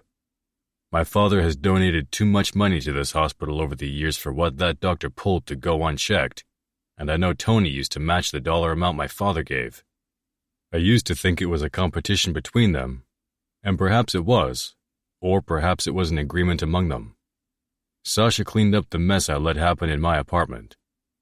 I should have seen the signs that something was wrong with Kira. I saw her fall when Tony crashed into her. His body weight alone would cause her to get bruised and banged up. Sienna and Giovanni are handling the funeral arrangement. From what Sasha has been texting me, it'll be a graveside service on Wednesday at the site where Tony's deceased wife was laid to rest 18 or 19 years ago. Lorenzo is funneling all of Dom's captains, as well as handling any legal bullshit. I was starting to think Domenico's kid brother must be a genius lawyer in training, since cops haven't shown up to process either one of us since we're the ones who shot and killed Cormac. My curiosity got the best of me, and since I'd brought my laptop, I tapped into the Caputo's security feeds from the wedding reception. There was a video showing Tony firing a weapon at the DJ who'd had his handgun raised and aimed. Another showed Cormac taking a shot, but not one angle showed Dom or me. I figured Ren erased the footage, but to my knowledge, he doesn't know how to do that, and Dom hasn't left Kira's side except to shower. After digging deeper, 2 cameras had been turned off right before the reception started. I'm confident that's no coincidence. The only logical explanation is that someone fucked up and turned off the wrong 2 cameras. There should have been a failsafe to notify Domenico the second those cameras were shut off, but I haven't had a chance to look into why that didn't happen. Something else has been too pressing and nagging at the back of my mind since Dom told me my door was open when he found Kira slumped over my laptop. After closing out of the Caputo's shit, I pulled up the browser I'd left open after stealing Cormac's money from one of the banks in Midtown Manhattan known to service shady fucking clients. Their security is shit too, which is why I was able to route the $1.4 million that had been in his account to an offshore account, and then I set it up to reroute 3 more times, splitting the transactions and funneling the funds to other banks. I spent 5 hours tracing everything she'd done in the 10 minutes I'd left her unsupervised when I went to shower and change clothes. Only a goddamn genius could do all of what she pulled off in that small window of time. Hell, it could have been less since we don't know how long she'd been unconscious when Dom found her.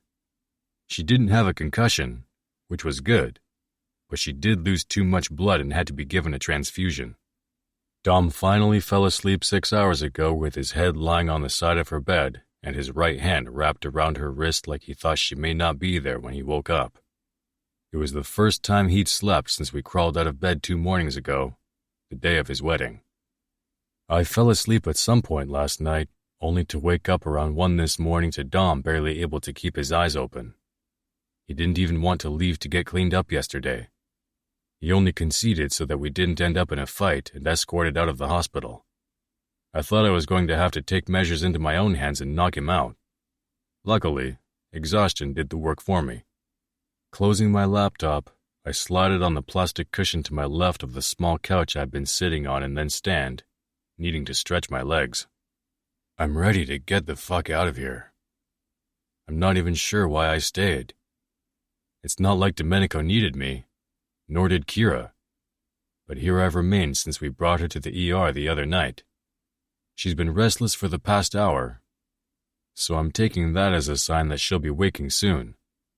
I'm surprised she hasn't woken Dom with the slight jerks her body just started to make. My head swings to the door when it opens, and in walks the male nurse she had on the day shift yesterday. He gave us a wide berth, only coming in to check on her when absolutely necessary. If he's smart, he'll do the same today and then get her discharged when she wakes up. "Morning," he greets as he wheels in a cart, but I'm not in a hello kind of mood, so I turn my back to him and stare out the window. We're on the 4th floor with a view that looks out at the front of the hospital where the main entrance is.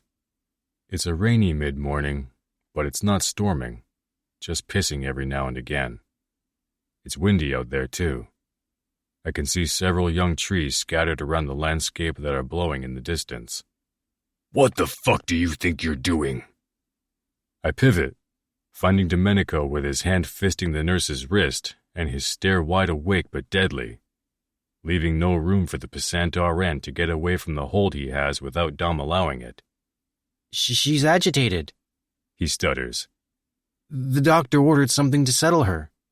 It's fine, sir. It's not fucking fine. She doesn't need more drugs. She needs to wake the fuck up.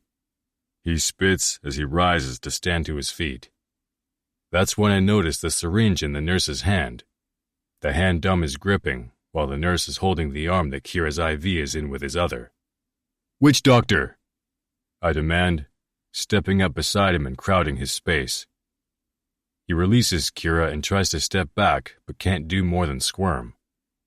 Drop the needle and tell me the name of the doctor that ordered you to dope her up. Dom rephrases my question. Dr. Walsh. Aiden Walsh. He's the chair of the emergency department here at the hospital. The nurse drops the syringe, and when it hits the floor, I step on it. After the length of several heartbeats, Domenico lets the young man go. Timothy is written in marker on the dry erase board secured to the wall, indicating which nurse is on duty. You're going to want to leave now, Timothy, I tell him, getting into his personal space and stepping forward, forcing him to retreat. I continue walking toward him until he's out of the door and I'm closing it myself. Turning, I find Domenico with his hand resting against her throat. He's not choking her. He's not even applying pressure, but it works to soothe her.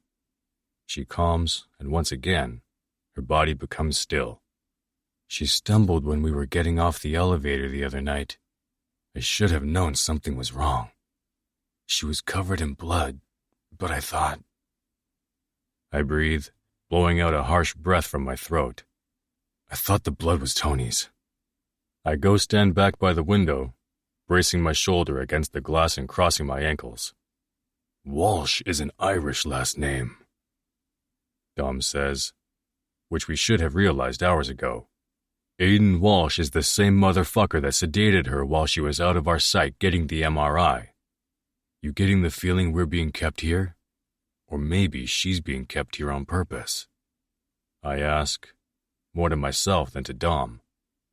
Do they know we stole all of Fitzgerald's money? Kira didn't have a concussion, so what reason would she need to stay knocked out? The claustrophobic freakout in the MRI machine, if that's what that was, is plausible, but why give her so much sedation to keep her out this long? You think we're being set up? Dom voices aloud, thinking along the same lines as I am. Maybe. We did take out the police commissioner's pseudo-nephew, or whoever the fuck he was to that high-ranking asshole. I turned my head from the window to look Dom in the eyes. I think we need to get out of here and regroup, because our little kitten has a lot of explaining to do. Meaning? He implores.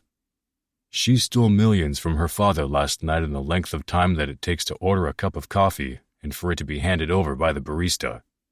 She then transferred those funds to an international charity for women and children. Chapter 27. Kira. I groan as the throbbing ache in the back of my head intensifies. It's the worst of all my pains, but the constant itching is going to drive me to the point of insanity. Kira. Domenico's voice is softer than I've ever heard it. Or maybe that's my clouded mind making me think that. She awake? Krishna sounds farther away than Domenico, but still close by. A chair or something scrapes across the floor, but the sound is like nails on a chalkboard that feel like they're raking against my skull instead. A whimper slips past my lips as I lift my eyelids. The overhead light isn't turned on, thank God, but the room is bright with daylight. Blinking, I look to my right, seeing Krishna watching me from where he stands by the window. Flicking my gaze to my left, I find Domenico towering over the hospital bed, also watching me. There's a deep sadness residing in his dark brown eyes, but there's also hatred and anger storming in there as well. He's doing a crap job at hiding his emotions, if he's even trying. But why drop the shield now? As that question echoes against my thoughts, my mind goes back to the wedding. Lorenzo making me feel less awkward during my own reception. Tony welcoming me into this family, as he not so subtly guided me to the tables lined with food that Leanna and I prepared, before the sounds of shots popping off, one right after the other. Tony. Oh no. No. No, no, no. Tossing the sheet off the lower half of my body, I scramble to my knees and throw my arms around Domenico, despite the dizziness clouding my vision, or that I'm probably the last person he wants consoling him. I'm sorry about your dad, I say, squeezing him like my life depends on it, which I know it does. And really, I should be questioning why I'm even alive right now, but that can wait. Tony Caputo is dead. He took a bullet that was meant for me. Domenico shocks me when his left hand wraps around the small of my back, while his other slips beneath Krishna's t-shirt, his fingers easily sliding under the fabric of my panties as he squeezes and holds me against himself. I didn't expect him to hug me back. I'm not sure what I expected, if anything, but it wasn't that. Now that the events of that night have started flashing back, they won't stop. I saw my father welding a gun in my direction, a triumphant smirk plastered over his chubby face like he'd won a prize or a war. I'll never get the sound of that shot out of my head for as long, or as short, as I live. The noise echoed against my eardrums even after Tony crashed into me, his weight throwing me backward and falling to the ground. Sliding my hands onto the tops of his shoulders, I push away to look him in the eyes. I know it doesn't mean much, but I am sorry that... My voice trails off, as if my mind knows something is missing. My eyes snap to my left hand, seeing my naked flesh missing the pear-shaped diamond. I suck in my breath as realization fully sinks in. He really is going to kill me. And why shouldn't he? It's not my fault that Tony is dead, but I am the product of the person responsible. I share his DNA. Living and breathing only ensures that a part of Cormac Fitzgerald lives as well. The only thing worse than killing me is throwing me back into the arms of the monster that raised me. The fate he has in store for me is one I wouldn't wish on anyone. And after what I did, shivers skirt over my skin as my body begins to shake in fear. The fingers roughly digging into the flesh covering my jaw rips me from my thoughts, forcing my eyes to go back to Domenico's captivating stare. The pain in the back of my head ceases the moment our eyes lock. "I have your ring," he announces, as his other hand pulls a chain out that had been hidden beneath his black dress shirt. My ring dangles from the end. "You kept scratching at it in your sleep. When I pulled it off, a rash was hidden by the band." That makes sense, I think to myself. I nod my head so that he knows I heard him. When I'm about to explain that I don't wear jewelry unless I have to, because I'm allergic to certain metals, or all metals, his lips fuse together with mine, stopping the words that were on the tip of my tongue and leaving me dumbfounded. My lack of resistance is all Domenico needs to part my lips and glide his tongue over mine. There's an unspoken claim pinging against my head as he explores my mouth. My brain finally catches up with the shock when he begins to retreat, spurring an urgency to chase what I'm not ready to let go of. Slanting my head to the side, I follow his tongue, slipping between his smooth lips to tangle with his tongue once again. This kiss is better than the one he crushed against my lips after we said our I do's. It's lighter and sweeter, but more intense. I can feel it down to the tips of my toes. It's him that pulls away from me this time. His gaze finds mine. "You make it so goddamn hard to be gentle with you." Gentle and Domenico are words that don't fit together. I'm almost brave enough to tell him I prefer his aggressive side when Krishna steals my attention from Domenico. "Come here, kitten." He beckons. And even from where I'm kneeling on top of the hospital bed, he has the air of a god swirling around his larger-than-life frame. As if obeying him is second nature, I lower my butt to the bed, untangling my legs and placing them on the floor. My feet are covered in socks, but otherwise, I'm only wearing the strapless bra and matching black panties I put back on after I finished showering, along with the black t-shirt I found in Krishna's clothes. Someone else must have brought me socks. They are mine. At least I think they are. Standing from the bed, my legs are unsteady, and for a brief second, I wonder just how long I was asleep. But then Domenico is at my side, grabbing my hand and pulling me over to where Krishna stands. Bending his knees and lowering himself, he tilts his head to the side as the side of his index fingers tips my chin upward. Then his lips descend onto mine in the softest kiss I've ever been given, ever felt against my lips. Without pulling away from me, Krishna says, "Dom is at 2 while I was at 0. He doesn't get these silky lips all to himself. That wouldn't be fair now, would it, kitten?"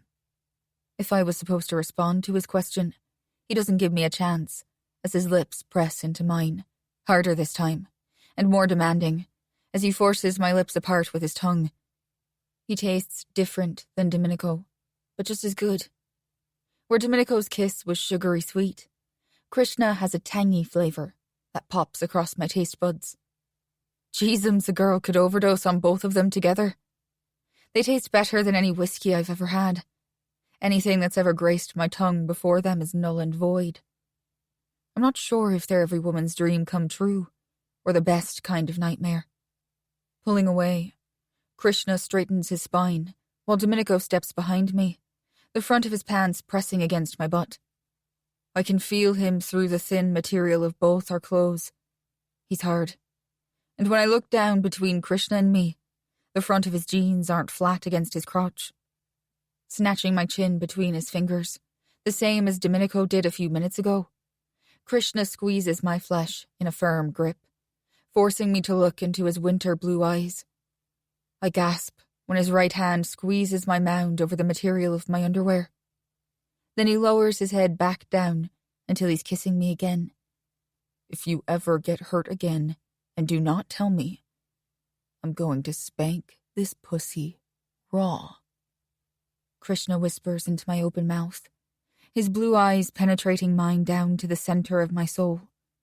Krishna's right hand slips around to my back, the tips of his fingers sliding inside and down the backside of my panties, while Domenico's right hand slips in from the front, dipping his head so that his chin touches the exposed skin above the neck of the t-shirt I'm wearing, and his lips skim the shell of my ear.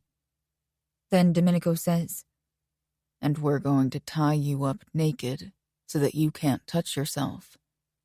You'll be forced to watch us fuck each other for hours while being denied your own release. We'll watch you squirm and your pussy drip for us, but you won't be able to come for days if this happens again. Is that clear, little pet?" They both reach my center simultaneously, pushing in 2 fingers each and lifting my feet off the floor at the same time they enter me. A grunt from the pressure they're causing rolls up my throat and breaches my lips before exiting my wide-open mouth. They pump in and out of me simultaneously, first slow, then faster, harder and deeper, until I feel like I'm going to explode from the inside out. "Give me your lips, kitten. I can't have you screaming and letting the whole hospital think we're killing you in here," Krishna says, but all I heard was "kiss me again while we make you come." I tighten my grip around his shoulder with my right hand, digging my nails into the material of his t-shirt. With my other hand, I reach behind me, finding the back of Domenico's neck, and wrap my hand around it. I pull with all the weak strength I can muster.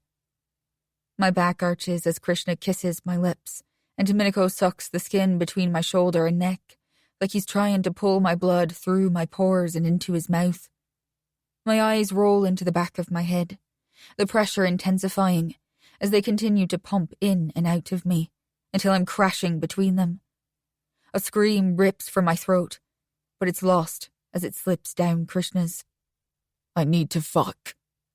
Domenico's labored hot breath coats my sensitive skin from where his mouth was. Breaking my kiss with Krishna, I turn to look at him over my shoulder, but his almost pitch-black eyes are on Krishna, like he's the juiciest steak he's ever seen, and starving. "She isn't in any condition to handle what I have to give, nor do I want a goddamn hospital to be the first place I fuck her." A part of my chest deflates, knowing he thinks I can't handle him, but another part of me inflates at the thought of watching them both together. I'd be lying if I said I wasn't turned on over the images I've conjured up, that I know deep down will never live up to seeing the real thing.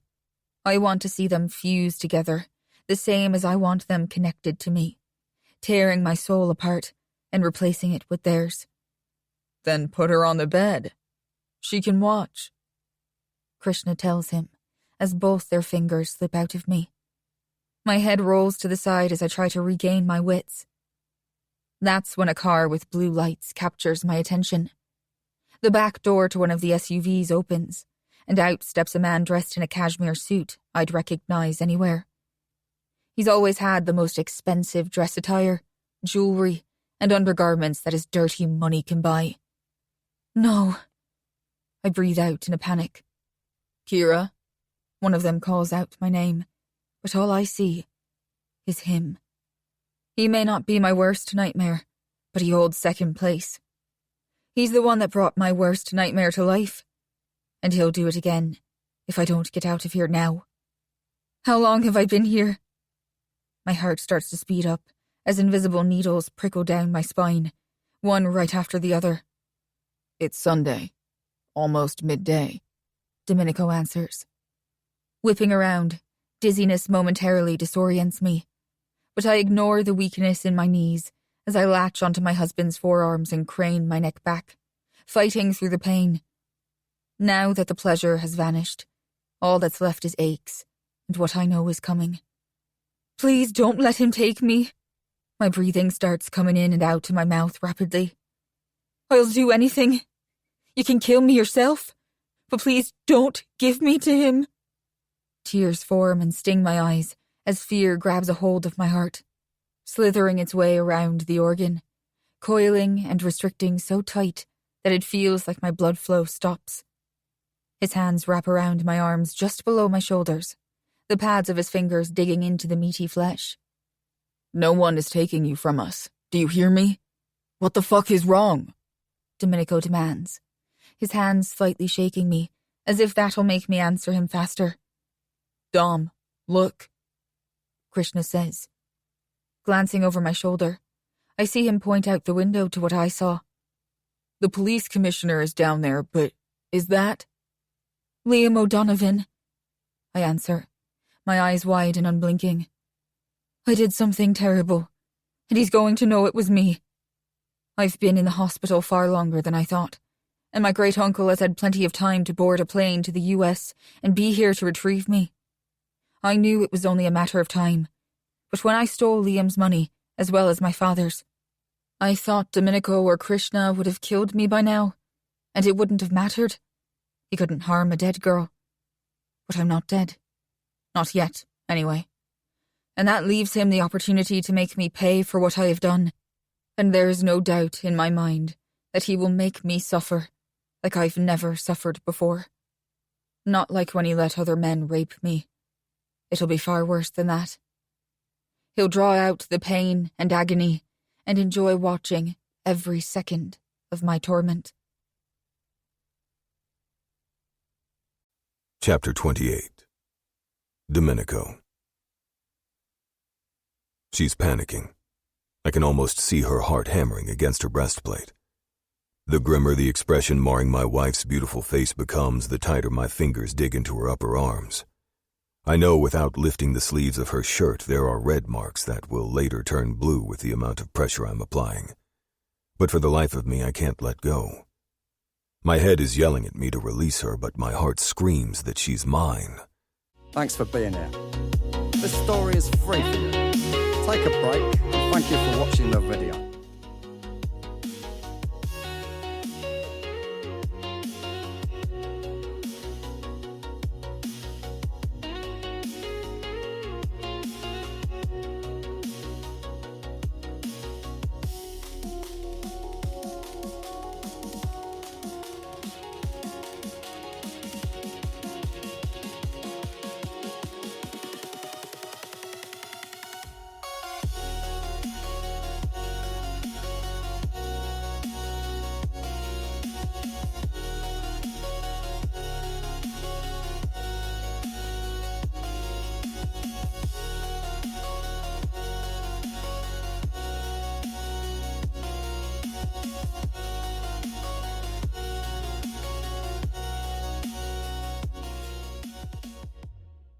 The monster inside me demands bloodshed for anyone wishing to hurt her. I don't know what she's done, and frankly, I don't give one fuck if whatever she did has angered someone in her family. Those motherfuckers are already living on borrowed time. It's only a matter of time before I take out every last one of them. Except for our little pet, my internal thoughts echo back at me. You have a pair of leggings on the bed, Krishna informs her. Get those on, then find your boots. I'll distract whoever is at the nurse's station. You two take the stairs to the second floor. From there, follow the signs to the intensive care unit. Another elevator will take you down to the first floor of the building next to this one. I'll get my SUV from the parking garage and meet you at the front. Kay's list of orders pulls me out of the possessive war storming inside me, making me remove my hands from Kira while he steps around us and grabs his laptop from the small couch he took up residence on when she was assigned a room and brought here from the ER yesterday morning. Jumping into action, Kira steps to the bed, but stumbles. I grip her around the waist, ensuring she doesn't fall. Then I guide her the rest of the way. While she's sliding on the black leggings that Sasha packed for her, I snatch her faux fur-lined boots from under the bed at the foot and hand them to her. Krishna exits the room, leaving the door open as he heads to the nurse's station. You ready? I ask, not having anything to grab since my cell phone and wallet are already secured in my pants pockets. She nods and then slides off the bed.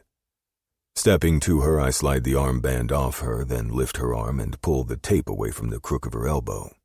She didn't have an active IV, but the port remained, so I removed the catheter as gently as possible and then retape her arm before putting the used medical equipment and her armband on the rolling table next to the bed. Let's go, I say. Interlocking my fingers with hers, I pull her to the door. Her legs are steadier, but I pick her up by the time I get behind the stairwell door for us to descend the stairs quicker. I'd be lying if I said I didn't enjoy the feel of her arms wrapped around me. There's nothing awkward or weird when she does it, like it's always felt when other women tried to grab me, hug me, pull me closer to them. It felt like ants were crawling up my back. I reluctantly place her feet on the ground when we reach the second floor door. Carrying her the rest of the way would bring too much attention to us. Can you walk? Or are you too weak? I ask to make sure. If I need to carry her, I will, and people will have to gawk. I'm fine. I can walk. I grab her hand again once we get in the next elevator to take us down to the first floor, and I keep holding her hand, unable to let her stand fully on her own, telling myself I'm doing it for Kira, not me. The doors close, leaving us looking at mirrored walls. I watch as Kira's mouth drops open. God, you didn't tell me I looked off my trolley. I have no clue what that's supposed to mean. I half laugh because she's cute as fuck when she says weird shit. Even when she's cussing me out in strange Irish terms that aren't actual curse words, she's the cutest damn thing I've ever seen. You look freshly fucked, baby girl, without having been fucked. What do you call what you and Krishna did? There's a bit of attitude lacing that question. An appetizer. A prelude. I tip my chin down as I roll my head to look at her from where she stands at my side. One side of my mouth tilts upward, and I don't bother schooling my features. I want her to see the truth in my words as much as she hears me say them. After we're finished fucking you, you won't be able to speak, much less walk. Wife. Snatching her hand out of mine, she turns to face my side, but she takes a cautious step back. Why am I still alive? Why didn't you kill me? She demands as her arms cross over her torso, below her big tits that are hidden beneath the t-shirt I want to rip off her. If it weren't for the pink staining her cheekbones or remembering how her moans vibrated down to her pussy, I'd think she didn't enjoy the orgasm Kay and I gave her. I stare at her, not saying a word, but my body turns slightly as if something inside me wants to snatch her back to my side. She mustn't like my silence because she drops her left arm, takes a step forward, then jabs a finger into the center of my chest. Why am I still breathing? Faster than the length of a heartbeat, I reach out, snatching her delicate jaw between my fingers, gripping her so firmly it would take the jaws of life to pry them off. Our eyes lock as I step forward, walking her backward until her back meets the elevator wall. Then I tip her head back, knowing I'm likely hurting her where the stitches were sewn into her skin. You need to be very careful with me, Kira. Defiant little bitch looks way too good on you. It turns me on. It makes me lose control. It makes me want to strip you bare right here, right now, and fuck you so hard against the cold mirrored wall that they shatter. You aren't ready to be fucked like that, little girl. But make no mistake, I'm going to shred you in the best possible way. I'm going to own your sweet little cunt so good you'll start to believe you're in love with me. Maybe even Kay, too. Answer my question. Thinking your wife is dead will give a man perspective, pet. Just be fucking grateful that I want to eat you alive, not slit your throat. The door's open, but I keep standing in front of her, my hard dick pressing into her stomach, my fingers digging into her jaw, our eyes in a war to see which one of us blinks first. Newsflash, baby. It won't be me. Chapter 29. Kira. I'd like to say I stood my ground with Domenico, but after a lady and her son stepped into the elevator with us, the mother gasped and then covered her wee little one's eyes as she stared at the way my husband forcefully held me in place. To her, I'm sure he looked every bit like an abuser. The longer we stood there, eyes locked, the more pressure he applied with his fingers to my face, so I blinked first. He wasn't going to budge. He didn't care that we had an audience, or that he was making an awful impression on a small boy. He let me pull out of his grip, so I ducked under his arm and power-walked out of the elevator, avoiding eye contact with the female stranger. I could feel her judgy eyes on me all the way to the automatic doors, where Krishna was waiting for us. I'd planned to jump in the back seat alone, but when I went to pull the door closed, Domenico was there, ripping it from my hand, and following me inside Krishna's SUV. He sped away before I'd fully slid over behind the driver's seat. "What the fuck took you two so long?" Krishna asks, looking at us both through the rearview mirror as he turns onto a busy street. "She got mouthy and my dick got hard." Domenico gives me a seething look, like I'm at fault for whatever predicament he put himself in. "At this rate, it's going to explode before I fuck either of you motherfuckers." "Don't worry. If your dick stops working, I'll put you down myself." Krishna's light blue eyes meet mine in the mirror. They're darker today than they usually are, and it makes me wonder if he's joking to mask his internal turmoil. "Trust me, kitten. He's not worth dealing with if his cock doesn't work. Tell the others to meet us at Raymond's." Domenico commands, not bothered by Krishna's comment. "I'll book us a suite in the city. I'm not going back to Dad's, and before you say shit, it's not up for discussion. Before I think about anything else, I need to know what we're dealing with." Domenico takes a deep breath, and then his head turns to look at me. Our eyes meet briefly before mine glance down, seeing him pat the top of his thick thigh over his trousers. "Come lay your head down. I still don't know what they gave you, or if there will be side effects. I should have already found out, but I didn't think about it." "There weren't any orders in her chart," Krishna chimes in. "I guarantee you that doctor fucker drugged her on someone's order to keep her there, and I'm betting it has everything to do with who is back there looking for her right now. Otherwise, why would Liam O'Donovan be there too?" "How do you know what was in my medical record?" I ask, as the obvious reason ping-pongs against my forehead. "You aren't the only one with spy skills, Kira." Krishna's right eyebrow arches, as he stares back at me through the mirror longer than I'm comfortable with. "Tell me, kitten, what exactly did you do besides steal millions from your daddy?" "Is it really stealing when he's dead and I'm his rightful heir?" I counter, my voice having more confidence than I've ever outwardly spoken. I don't want anything that was Cormac Fitzgerald's. That's why I gave all his dirty money away, in hopes it could do some good for others who need it and deserve it far more than he did. There's always a thrill that comes from doing something bad and then getting away with it. When I set out to dissolve all my family's funds that were touchable, I didn't get the chance to bask in the glory.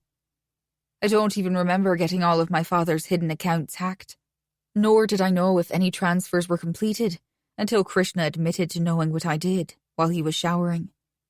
The feeling of my victory is overshadowed by the realization that Liam knows I betrayed him in the worst possible way. Do I care? On one hand, no. I do wish I could have seen the look on Liam's face, saw the fury wash over him in slow motion, as it registered the puppet he thought he raised and owned stole from him, crossed him in a way he didn't believe a single person in this world had the courage to do. But the other part of me doesn't experience that bravery. The other side of my coin is filled to the brim with fear. It knows what awaits us. It's only a matter of time. I drained my uncle's accounts dry.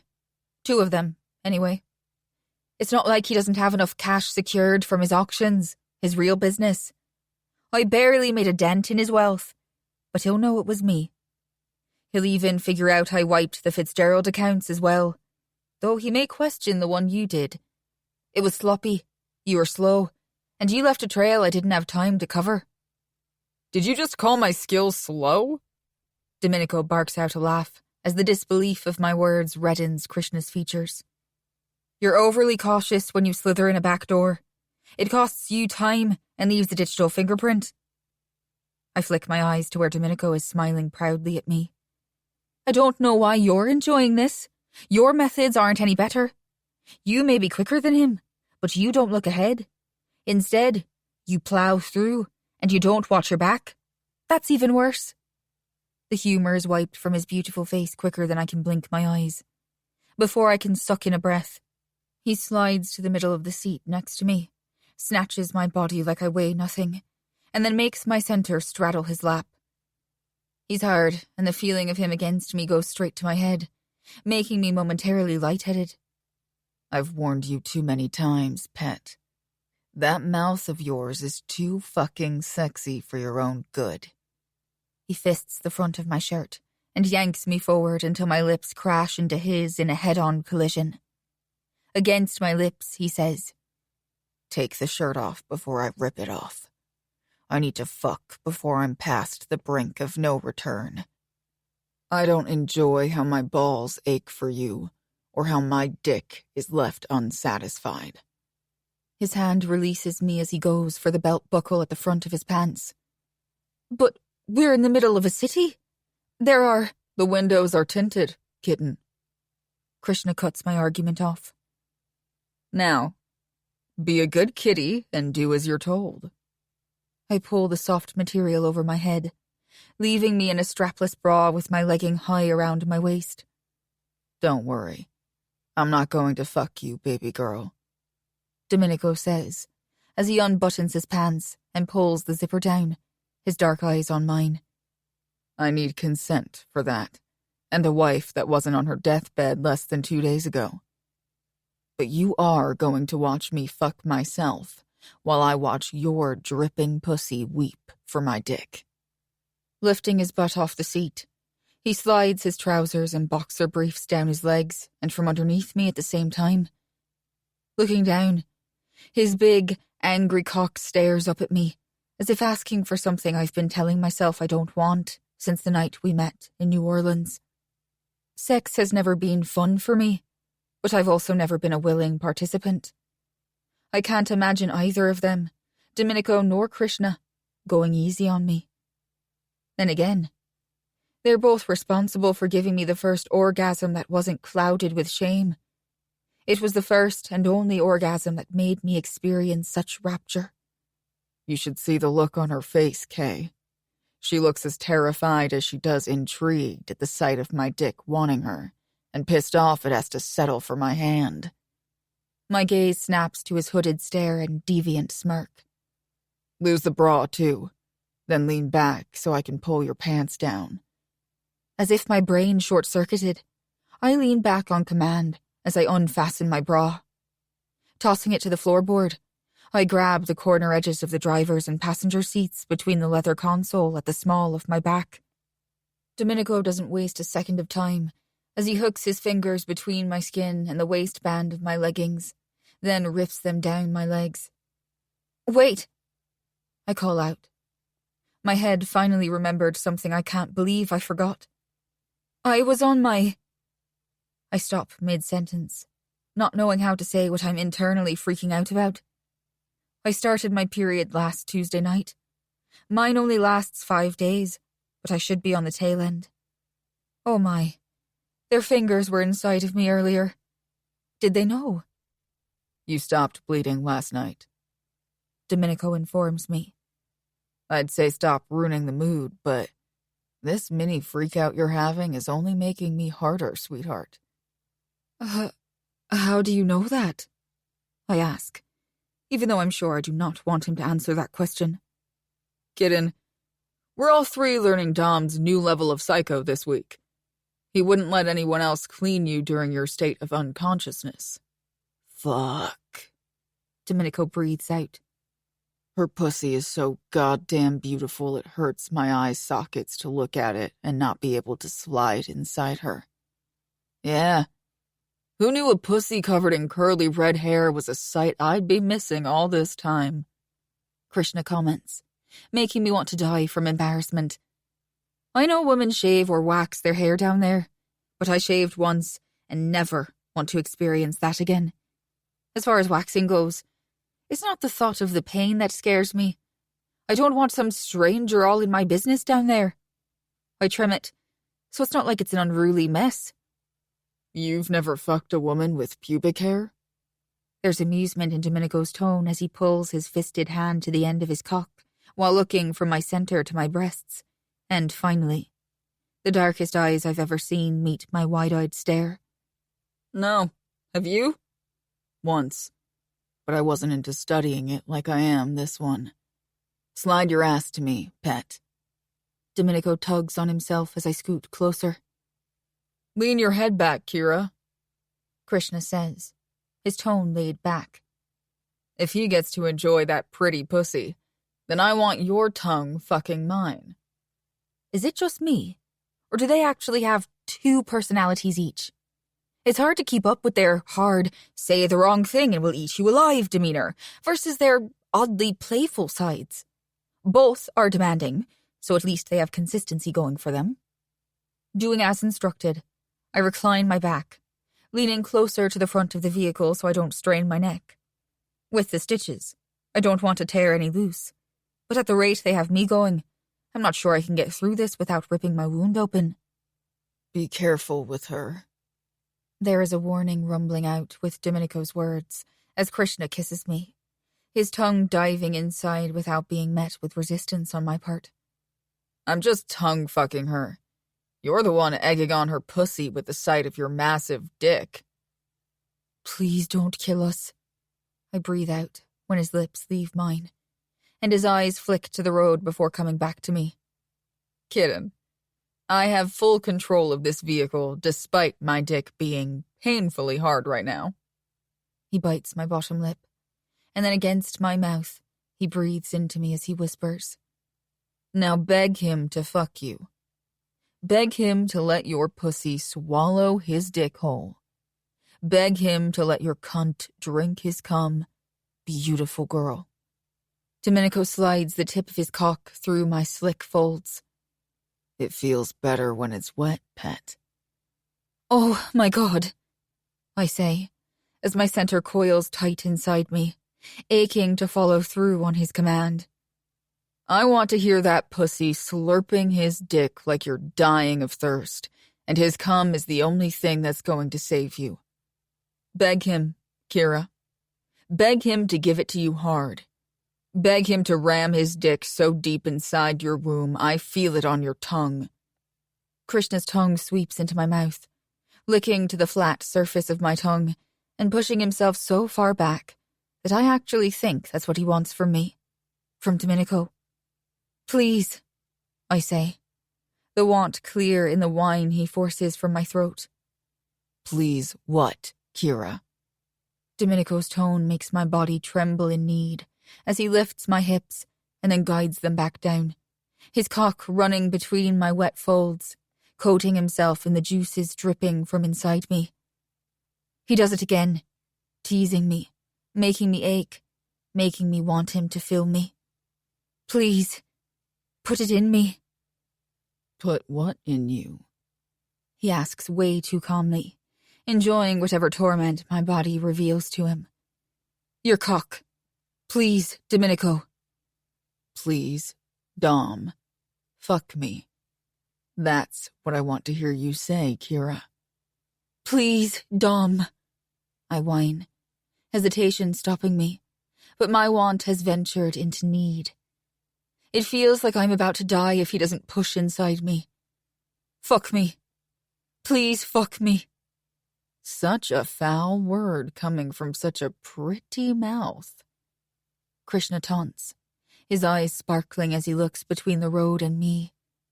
Say it again, Domenico demands. Please fuck me. I plead, my voice loud, needy, and desperate. No.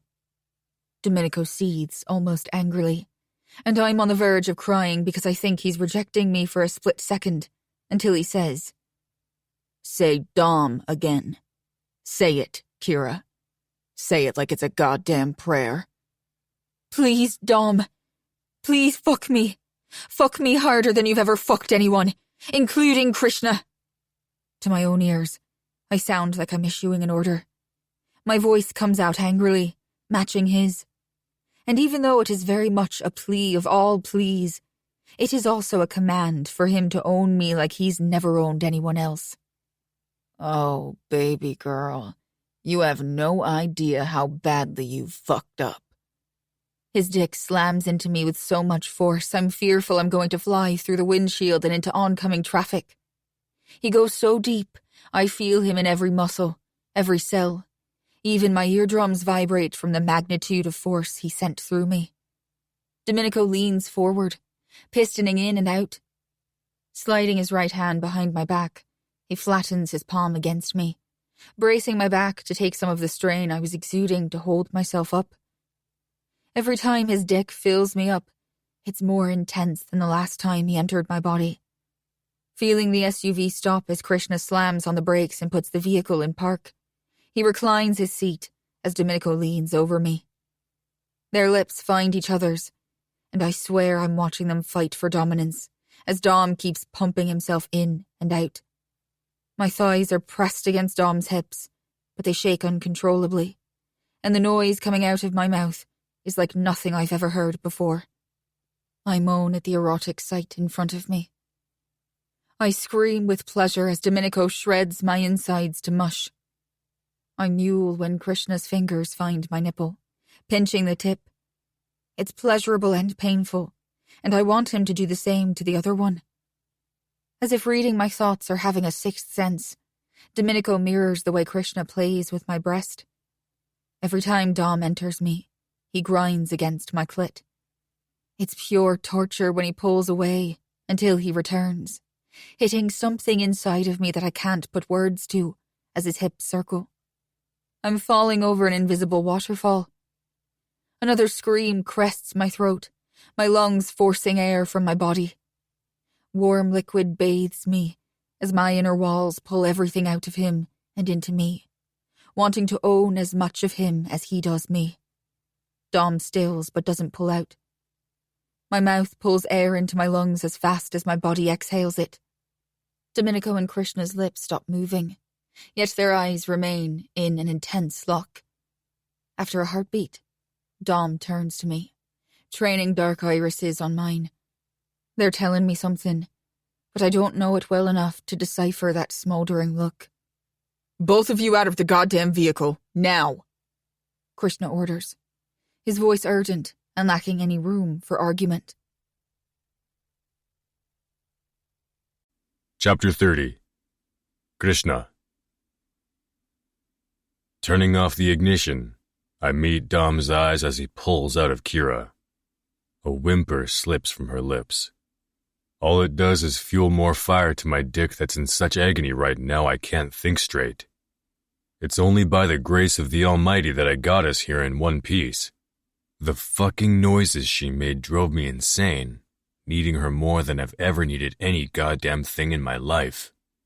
Opening the door, I step down to the ground as I go for the button on my jeans. I yank the zipper down while ripping the back door open to find half of my work is already done for me. Her boots are on the floorboard, and her leggings and panties have been removed. Thanks, Dom. Reaching inside, I grab her by the hips and slide her to me until I can get my hand under her ass to lift her out as I wrap her legs around my waist.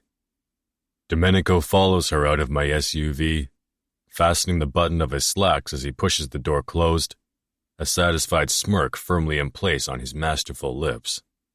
That kiss alone, while he was fucking her and our mouths were fighting, put everyone we've ever shared before to shame. It was hot, intense, and more than I know what to do with at this point in time, so I slammed Kira's back against the door and window of my Mercedes-AMG G63. You have 2 seconds to tell me no, kitten. Pressing into her, I hold her in place as I shove my clothes past my thighs. My dick has never hurt this badly or wanted a pussy this much. If she denies me, I may very well fall to my knees. Her breath flows in and out at a rapid pace. She's still trying to catch her breath, but when I see no attempt at refusing me, I impale her, stealing her need for oxygen from her desperate lungs. Oh, Jesus God, she cries out, spurring my need to fuck her harder and better than Domenico. We're competitive. That'll never change. It's who we are. We're both dominant in everything we do. We both want to be better than the other, even though we're more equally matched than either of us will admit out loud. That's right, kitten. I'm fucking this pussy now. I own it, and I own you. It's my dick that's going to make you scream louder. Dom steps beside us, and wanting me to hear him as much as I feel him, he lets out a deviant laugh, challenging me to prove I can fuck her better than him. Pulling one of Kira's arms off my shoulders as I pound into her, Domenico intertwines his fingers with her while kissing the inside of her wrist. With his other hand, he slides his palm over my bare ass and down until his hand cups my balls. I momentarily lose my breath at the feel of his hand massaging my sack. Fuck, I let out, breathing the curse word across Kira's exposed chest. He got your lips while I fucked you, he says, working his lips up her arm. It's only fair I get them while he claims your pretty tight pussy this go-around, little pet. I'm not going to last half as long as he did if he keeps doing that shit to my balls. But god damn, it feels good. Tilting her head toward him, he captures her delicate lips with his, pressing his hard cock against my hip as he continues guiding me to my release, as if to show me that he owns us both. Hell, maybe he does. And at this moment, I'm okay with that. Is she on the pill? I force past my lips.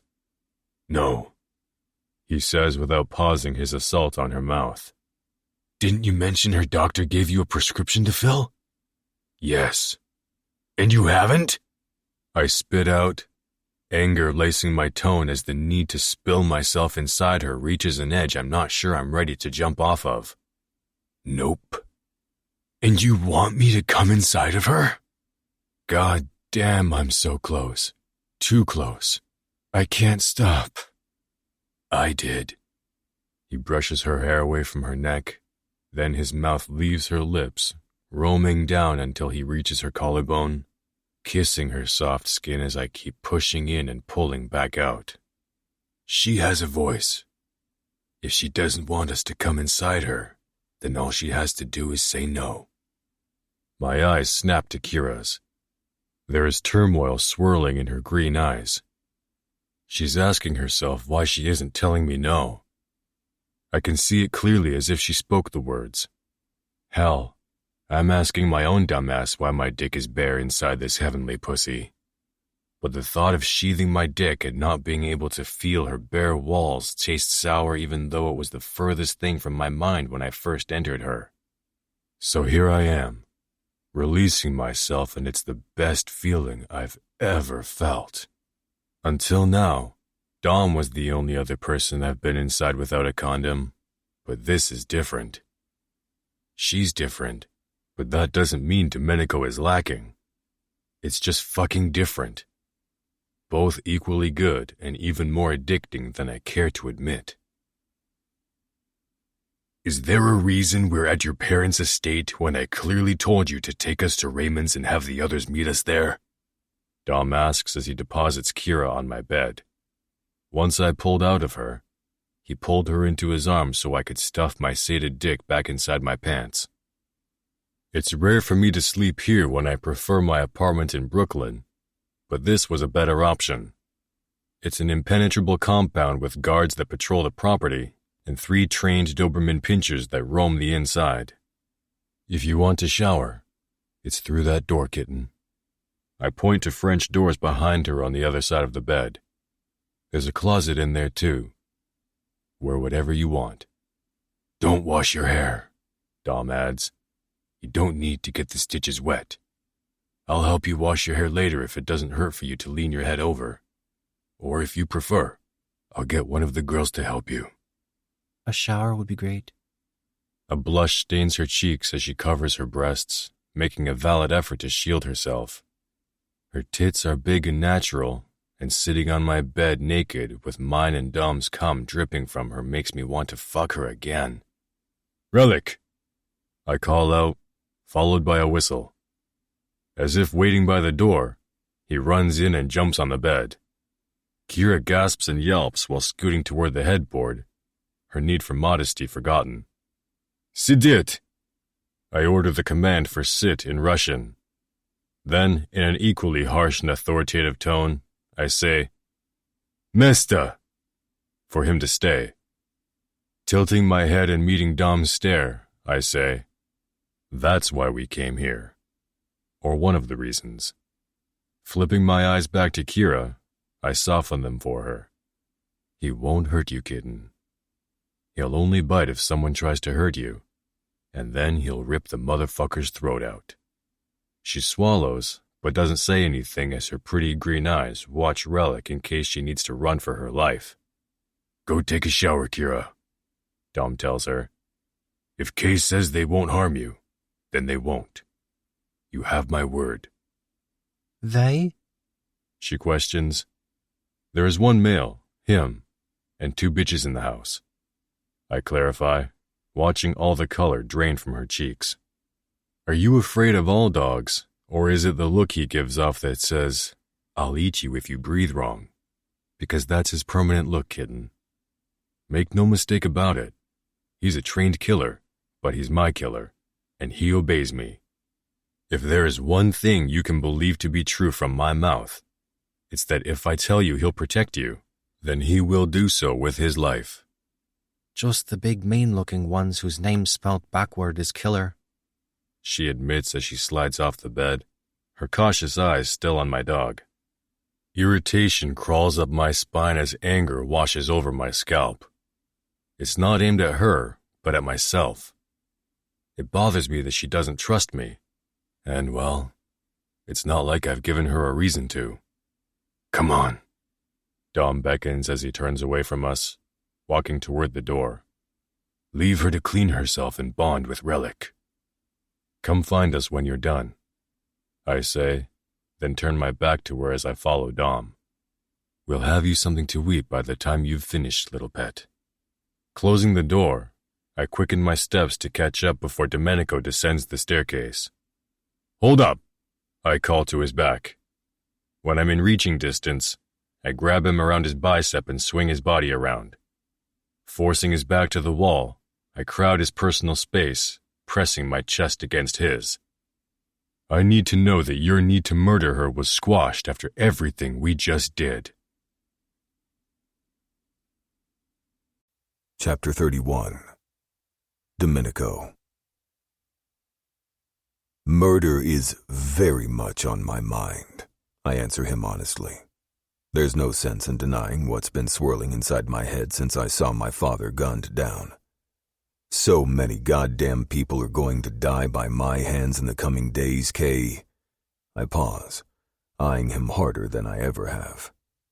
But Kira isn't one of them anymore. At least I don't think she is. I'm not even sure if she really was, or if I would have gone through with what I'd planned to do to her the other night. The thought of putting a gun to her beautiful head makes me feel ashamed for the first time in my life. "Good," he says. Then, taking a breath, he releases me, but his winter blue eyes stay locked with mine. "Because after being inside her, I'm more certain than ever that I would kill you if you tried again." I'd probably off myself before he got the chance, but I don't voice that thought. As long as she doesn't betray one of us, betray our families, then she's safe, at least from death by my hands. I can't guarantee I won't murder her pussy again or strangle her throat with my dick. Her pussy is too good to waste. I finally settle on replying, even though he and I both know it's pointless. He can read me like a book no matter the mask I wear, the same way I can him. Kira's pussy is the best either of us has ever had, but her mind is as intoxicating as the rest. She's smarter than Krishna and I put together. Neither one of us could have accomplished what she did in mere minutes. I'm not even upset that she donated all the money she stole. It's a fitting fuck you if I say so myself. There's a lot I don't know about the woman my father had me married, and for the first time in my life I want to dig up all the dirty details, but not to use them against her. I simply want to know it all. The good, the bad, the ugly. I've watched Kira when Liam's name has come up in conversation. She doesn't love him. I don't think she hates him either, but that's because I don't believe she's capable of hating, like I am. Seeing her eyes round and her face pale when she saw her uncle from the window of her hospital room, it was clear he terrifies her. And now I want to know why. She wasn't a virgin, that much I knew from reading her medical record, and after being inside her silken walls, I know it for a fact. I also know that Liam O'Donovan is a sick motherfucker who sells pleasure and allows other like-minded rich fucks like himself to abuse women for his entertainment and theirs. A year ago, my father received a video I planted on his computer. When I began digging into the police commissioner's background, I found it among other deleted files on his personal computer. I don't know when the recording was taken or even who the teenage girl is. It was the sound of her screams, her pleading to the New York Albanian boss to stop raping her, that gave away her youth. I knew she was young, and the greasy dirtbag hurting her was not anywhere close to the same age. Admir Kovaci has been the reigning American-Albanian boss in New York City since he was 22. That was 9 years ago, making him 31 at the present time. I know the clip is at least a few years old. 2 years ago, he had the Albanian coat of arms tattooed across the top of his right hand. In the video, that tattoo wasn't inked on his hand. When I found the recording, I figured Owen was using it as evidence to bring a case against Kovaci. But as I dug deeper, I discovered the third voice on the video belonged to his brother, Liam. His image, nor the girl's face were ever shown. But he was in the background, like a director on a movie set, and they were his actors. I thought sending it anonymously to my father would spur him to let me take out the Albanians, rid our city of their kind, or at least do it himself. But he never mentioned the video to me. The only other person who knows about it is Krishna. We'd planned to figure out who the girl was, but then Dad went and killed the Southern boss and his son, leaving Ren and me to go to New Orleans to take over and set up a new crew. We were lucky when the former Pittsburgh captain approached me asking for the job.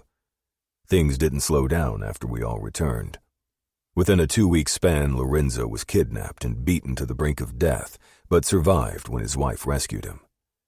My sister married her childhood crush, becoming a wife and a stepmother the same day my father dropped a bomb on me that I was to marry the only daughter of Cormac Fitzgerald 6 days after my sister's wedding. And we all know how that fucking turned out.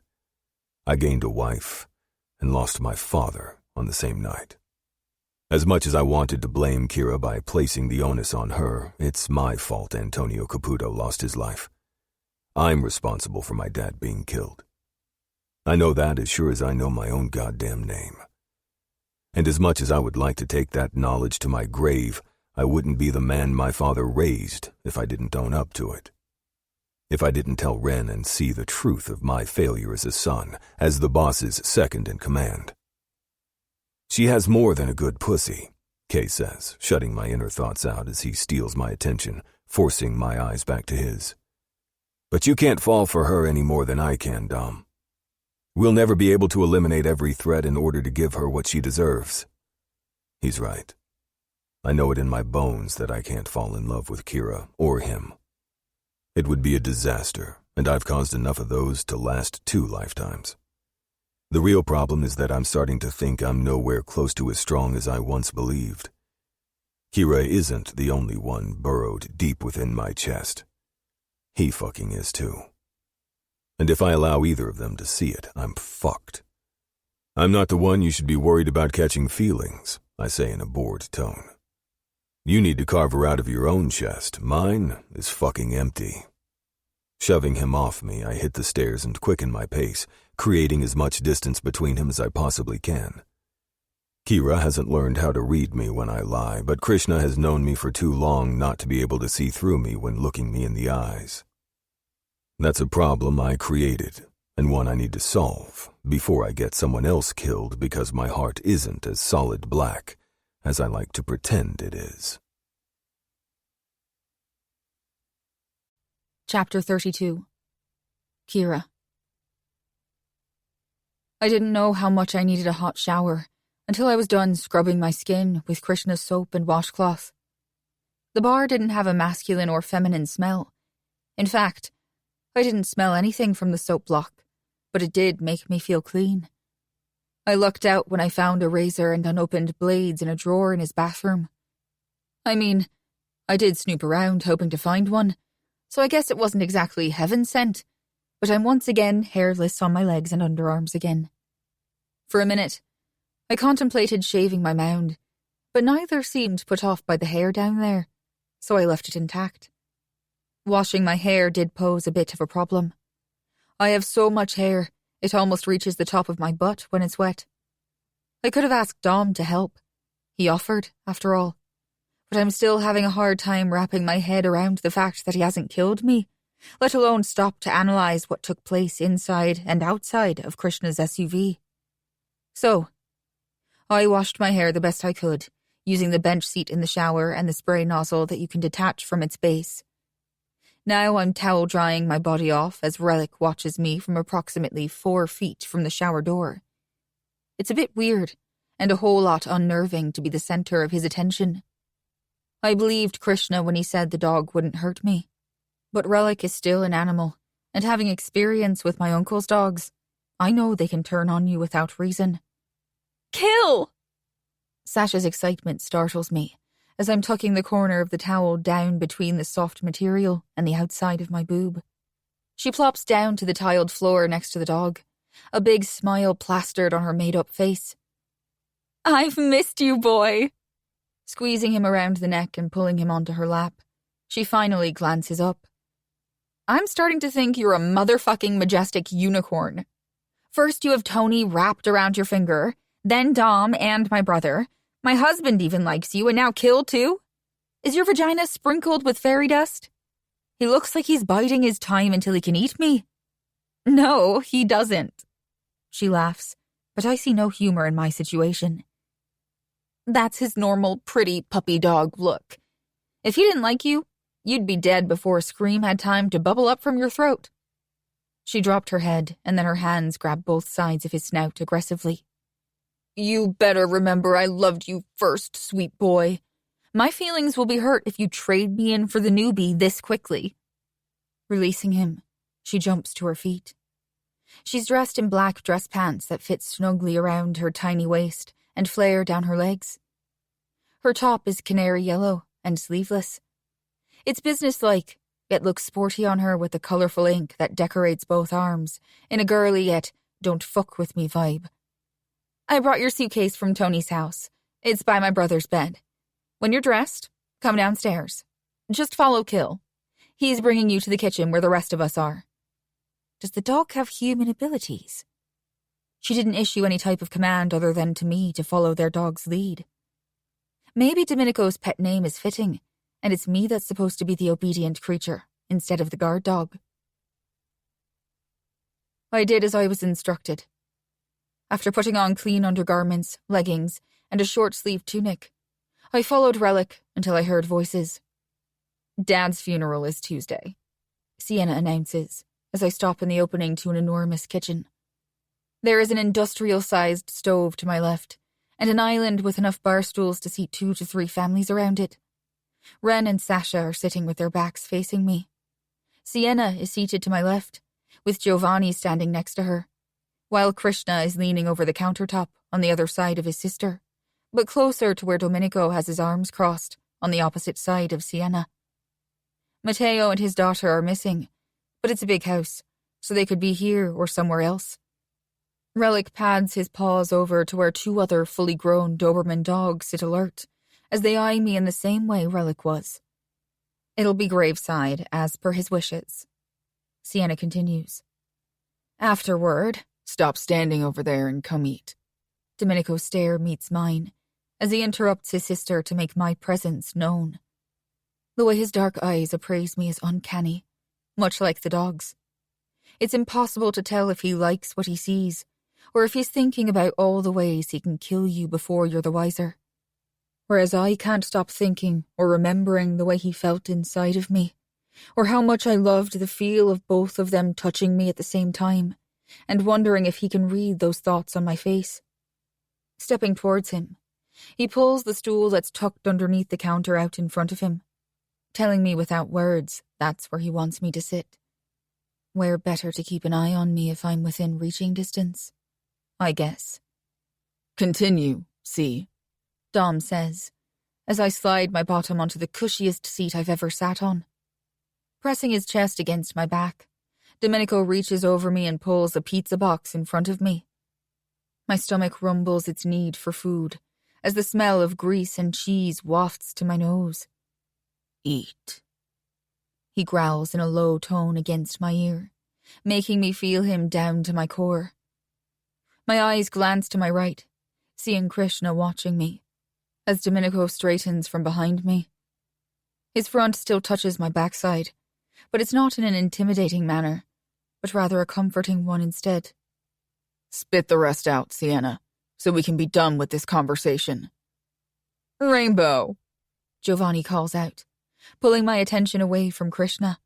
Why don't I take you to get something to eat while they talk? Her name is Kira. Dom bites out from behind me, as his left palm squeezes my hip, preventing me from moving.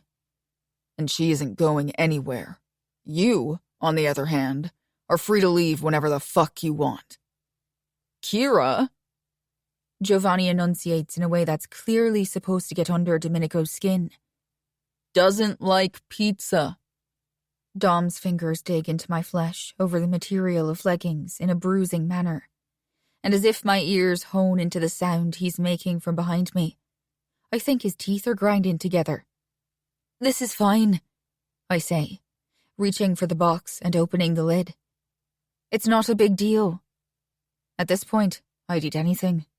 Even that canned meat that grossed me out every time I'd see my brother, Killian, down the contents like it was the best cuisine he'd ever placed on his tongue. Multiple types of meat blended together and smushed into a tin can that looks like cat food isn't normal, but I'm starving. Pizza isn't the most appealing food in the world, but it's better than nothing, and far superior to the feline delicacy. I'm dealing with enough shit, Sienna barks, her eyes going from her brother to Giovanni. You both can take your pissing contest somewhere else while the grown-ups discuss a man's funeral. Her fists ball from where she sits across from me, with her forearms resting against the marble of the countertop. Her jaw firms as her eyes close for the briefest of seconds, as if she's trying harder than she's capable of to hold back tears. After Dad's funeral, Lorenzo interjects, continuing where his twin sister stopped when their brother interrupted her. The captains want a meeting with you, Dom. I've already agreed to it because it's better to handle them and make sure they're all in line before dealing with anything else. Fine. But I don't want anyone to be told where that meeting will take place until after Dad is in the ground. Got it? Domenico says, an edge to his tone mixed with anger, and something else I imagine he's working overtime to conceal from the rest of the world. Grief. Understood. Ren agrees, his head tipping down in a nod. Eat, kitten, Krishna says in a hushed tone. Eat, or tell me what you want. I pick up a slice and quickly shove it into my mouth. I'm not going to complain or not eat what has been provided. I'm not ungrateful, nor would I suggest anyone catering to me. They have enough on their plates. I'm not going to give anyone a reason to turn me over to my uncle when their father's death is reason enough. No one has addressed the elephant in the room, and I'd be dumb to think I'm not their bargaining chip to be used for revenge against my family. Cormac may be dead, but I don't think that's going to sate Domenico's need to abolish my family. I'd be a fool to think what happened between Domenico, Krishna, and I changed anything for the better. I need a fail-safe plan that doesn't end with me being exchanged or 6 feet underground with the rest of my family. The only problem is it took me years to plan the first one, and that was only a contingency in the event my uncle followed through with his promises to Admir Kovaci in exchange for 15% of his under-the-table profits. Cormac Fitzgerald didn't have the authority to sell me to Salvatore Santo or give me to Antonio Caputo. Liam O'Donovan had already brokered a deal with an Albanian devil for my hand in marriage 6 years ago. Whatever innocence I still had was stolen when I was 13, as my uncle watched with a gleam in his eyes and a glass of whiskey in his hand. I was the start of his sick entertainment, when he figured out he could use those weaker than him against rich men like himself to fill his pockets with more money than he'll ever be able to use in his lifetime. Admir thought he was buying something he'd quickly become obsessed with, while my uncle was planting a seed in his organization that he could use to destroy them from the inside, while watching it happen on the outside. I set up protocols that if I was ever forced to marry the Albanian rapist, then several outspoken journalists trying to find dirt on Liam O'Donovan for years would be sent a file with proof of his wrongdoings, murders he ordered, money he exchanged for women and teenage girls, drugs and guns he's traded for said women and girls from other countries. If I'd been less of a coward, I would have handed over the evidence I'd gathered from years of snooping through my uncle's personal computer files before now. But even as I devised the plan, I wasn't sure any of it would see the light of day, or if I was setting up innocent people to be killed for what I forced upon them. Either way, it's a piss-poor excuse, and the fact that I held on to it for so long doesn't make me any better than him. Maybe even worse. And I'll have to live with that for the rest of my life. If I have one, that is. Chapter 33. Domenico.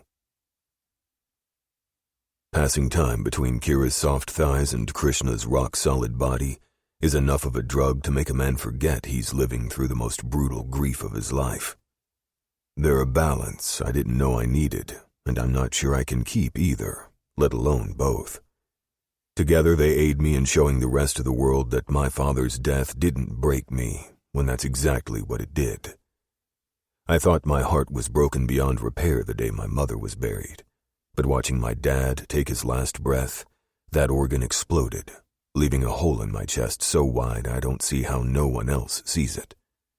Sienna wasn't the only one Dad taught how to mask their true self from. He did a pretty damn good job with me, too. He taught me to use my anger to frighten other people into submission. And I am angry that I'm standing with my siblings, the Nikolaevs, Kira, my captains, Giovanni, Matteo and his family, as well as the priest presiding over the service, and watching my father's black casket be lowered into the ground, the same as I watched my mother's pure white one all those years ago. The problem is my anger is so overshadowed by agony that I don't know how I'm standing rather than on my knees. I would beg God, the devil, anyone, if it brought my father back to life. But that isn't a possibility, so I'm left with how best to make those that are responsible pay in the most painful way imaginable. I don't blame Kira, even though she harbors their DNA inside her subtle little body, but being my wife doesn't make her one of us either. It doesn't guarantee her my loyalty either. That is earned. My mother was murdered by a man that I share genetic makeup with. DNA doesn't make a family any more real than someone adopted into one. If anything, adoption is wanted and something you have to fight to obtain. She has to earn her place among us if she wants me to protect her, wants my family to choose her. Even still, that doesn't mean I can love her. After this experience, it's clearer than ever. I cannot fall in love with them. I'd never survive losing one of them, let alone both.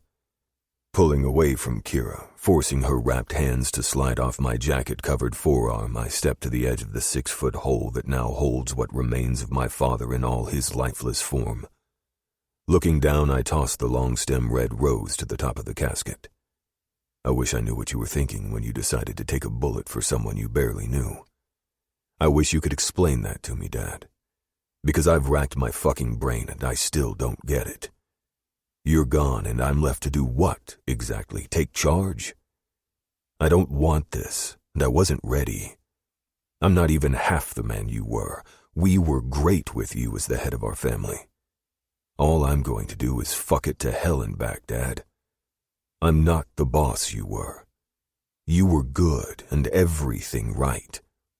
I'm fucked in the head and like to kill people. You looked for the good, the redeemable qualities. I don't. Nor will I. Lorenzo would have been a far better pick to lead us than me. No, scratch that. Sienna would have been the best choice. She's stronger mentally than Ren and me combined. You had no fucking right to leave us the way you did. And I'm furious with you. But I'd also be lying if I said I was willing to trade Kira for your life. And that makes me hate myself a little more than I already did. If I'd pulled the trigger sooner, I could have prevented you from dying that night. She wouldn't have gotten hurt either. You gave your life for her because I failed you as a son. Hell, I failed her as a husband before I even tried. I'm sorry, Dad. Knowing I won't be able to control the tear that drops from my right eyelid, I turn and start my trek to the gate that leads out of the cemetery. Ren and Sienna will say their goodbyes before the rest in attendance. That'll give me enough reprieve to get my shit together before I meet with my capos. I instructed Ren to escort them across the street and into the sanctuary. Father Ricci agreed to allow me the use of the cathedral. I thought meeting in a church might prevent bloodshed, should any of them give me a reason to get trigger-happy. In the end, it probably won't, but it was a nice thought at the time. However, the way I'm feeling now, there is nothing more I want than for one of them to step out of line and for me to show them what I'll do should they even consider going against me. Gentlemen, I greet them all as Leo and Carmine take the seats directly across from where I'm seated behind the priest's desk. I had Giovanni do a sweep of the closed-off quarters before the funeral began, knowing I'd be using it to meet with the captains from Boston, Philadelphia, Newark, Chicago, Detroit, and New Orleans. My captain from Ontario is missing, but I'll deal with him later. Sienna sits on the edge of the desk to my right and closer to Leo, while Rocco and Thomas, my Philly and New Jersey captains, stand against the wall to Leo's left. Aldo and Andrea are brothers that govern the Midwest. They took up residence in the old worn-out love seat to the left against the wall. They're close in age to Thomas and Leo, while Rocco was born the same year Ren and C were. Rocco is best friends with Thomas's son, Bennett, having grown up in New York and attending the same school my sister and Mateo went to, a fact I'm not sure my sister is privy to. Carmine is the oldest of all the capos, presiding over Boston and its surrounding areas for more than 40 years. He's the only remaining capo that once worked under my grandfather. It's unfortunate that we meet under this circumstance. But it's even more unfortunate when I learn that all of the captains met in secret behind my back, I say to them, even though it's Carmine my eyes are trained on. He's either stupid or too far removed from our life that he didn't know the shithole that is Raymond's Dive Bar was the first legitimate business Thomas purchased 20 years ago. So when Thomas suggested they meet there after Carmine requested an off-the-books meet-up, their conversation was recorded and sent to me just after midnight this morning. I knew before walking in here which of them are with us and which are against us. C and Ren heard the recording, as did Giovanni a few hours ago. My soon-to-be former consigliere and I may have a tiff between us, as far as Kira is concerned, but the fact still remains. Tony Caputo trusted him. My father wanted him to be a part of this family, so I'll put my trust in him too. I haven't formally announced Sienna is taking his place in the family, but it's coming, and he knows it. Nothing was said behind anyone's back that would not be said to your face, Domenico, Carmine assures me, but there is tension in the wrinkles that line his gray eyes. A boss was killed and nothing has been done to rid our world of the Irish scum responsible. The top of his lip curls as his stare does not waver from the stern look I'm giving him in return. If this is his attempt at asserting dominance, age, experience, or whatever, he's doing a piss-poor job. It makes me question just how well he maintains authority in Boston, or lack thereof is more likely. Their days are numbered. I will see to it personally that every last one of them is executed. Yet you allow Fitzgerald's wretched seed to stand among those of us mourning the former head of this family, your father. She isn't fit to hang on a boss's arm, much less be in the same room as the rest of us. He sits forward in his chair, his face hardening as his index finger comes down on the desk in front of me. I demand her head for the death of Antonio. If you don't have the stomach to do it, son, say the word and I'll kill her for you. The room is silent as the Reaper of Death steals the air from around us. I'm surprised Carmine had the balls to say what he spit from his lips, but I'm even more amazed that I've remained seated, unmoving, and I haven't pulled my loaded gun from its holster or shot him between the eyes. That's the type of control I've only seen my father elude. He was a master at not reacting or striking until the perfect time. Plus, he had me. More often than not, I was the predator sneaking up behind them, much in the way Lorenzo is doing now. The knife slips from his leather jacket, the hilt falling into his palm. Ren didn't dress in a suit for the funeral. Instead, he wore a black t-shirt, black jeans, and his black leather jacket that conceals more knives than even I know he has on his person. After being jumped, kidnapped, and rescued, he hasn't taken that jacket off. I'm not sure he doesn't sleep with it on. Call me son again, and it'll be the last word you ever speak, old man. I promise him.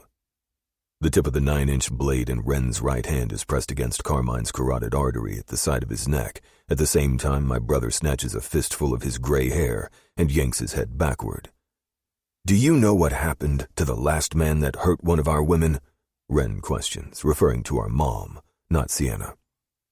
No one outside our immediate family other than Krishna knows about Ven kidnapping her, that my grandfather was the mastermind behind it, or even Rafe's own recent brush with Faith. He suffered a long, drawn-out, and painful death. I don't have that type of patience, and you may want to make peace now versus later. Ren shoves the blade into Carmine's flesh, exuding a type of strength I wasn't sure my little brother had in him. Taking out my cell phone from within my jacket, I shoot Giovanni a text to come inside, while Carmine's old body jerks like he's having a seizure, and painful gurgling sounds leave his mouth. I asked Giovanni to stand post at the side entrance to the priest's office while Paul, one of my father's made men, now mine, stood outside the door the men entered minutes ago. Anyone else want to threaten my sister-in-law's life? Ren asks, his head tilting to gaze upon the brothers the same time the door to my right opens, and Giovanni walks in. Hold the motherfucker still before he gets blood everywhere, I order, when not one person speaks up at my brother's rhetorical question. Turning, I see Giovanni looking between Carmine and my brother with a smile ghosting his lips. There is an opening for a captain in Boston. Do you want it? Snapping eyes that I now know match Mateo's to mine. His boss. He nods, confirming he'll take the position so that Sienna can accept her rightful place as my advisor. Good. Get rid of the body without Father Ricci or any other member of the House of God seeing his corpse. I should have shot him between the eyes. It would have been faster and cleaner. But I didn't want to taint the souls of the innocent outside these four walls. Ren was supposed to stab him in the heart so there was less mess. Instead, there's blood flowing from his mouth and where the knife still remains. At least Ren didn't yank it back out. That is the only silver lining to the bullshit I'm dealing with instead of where I should be. Killing my wife's relatives simply for the blood running through their veins and the leader they once followed. It's time my little pet proves which side she's really on once and for all, so there is no room left for doubt. Kira has to kill her brother in order to end this early reign as the youngest boss in the Fitzgerald line, and then she has to take over. Krishna believes there's a lioness hidden deep inside her. Guess we're all about to find out if that's true, or if she is a mouse in a pretty package. Chapter 34. Kira. It stung when Domenico pulled away from me in a manner that told me not to follow, as he stepped to his dad's grave, silently saying whatever goodbyes he had on his mind. I wanted to be his strength, help him like he'd done for me after he found me unconscious from blood loss and took me to the hospital. I don't know why that changed his mind, because there is no doubt in mine that he was going to kill me that night. Dom doesn't pull away from Krishna the same way he does me. After I'd finished eating Sunday, and they had wrapped up their conversation about Tony's funeral arrangements, I went back to Krishna's bedroom, where I slept until I was brought takeout for dinner. After that, they both stayed, each taking turns between my legs, each asking permission before they touched me. I'm not sure which is more messed up, thinking it's weird that they asked for consent, or never believing until the first time they asked that's something men do. They're brutal in the way they ravish my body, but they don't take by force, which has always been what I've known. In my world, men demand, and when you beg them to stop, they only make it hurt worse. I haven't asked Dom or Krishna to stop, but then I haven't wanted to, like every other time in the past before them. I never knew there could be pleasure in the chase to gratification, or that fulfillment would be addicting. Their faces spent so much time between my legs that I've memorized the feel of their tongues and the differences in their technique. With my eyes closed or blindfolded, I could tell you which man was licking me without knowing beforehand.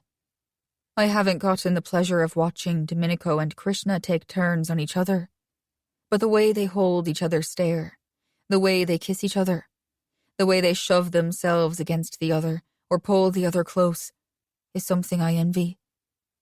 It's something I'd be lying about if I said I didn't want it too. They're in love with each other, but I'm not sure either realizes it. It's either that, or they won't allow themselves to acknowledge the feeling. But it's there. I can see it as clearly as the longing in my eyes. Domenico was inside me this morning when his phone chimed with an incoming message. I came all over him in the best orgasm imaginable, for him to pull out of me without getting off. He grabbed his phone and then walked out of the door without saying anything. He didn't even come back. I didn't see him again until I arrived at the cemetery. I don't even understand what came over me.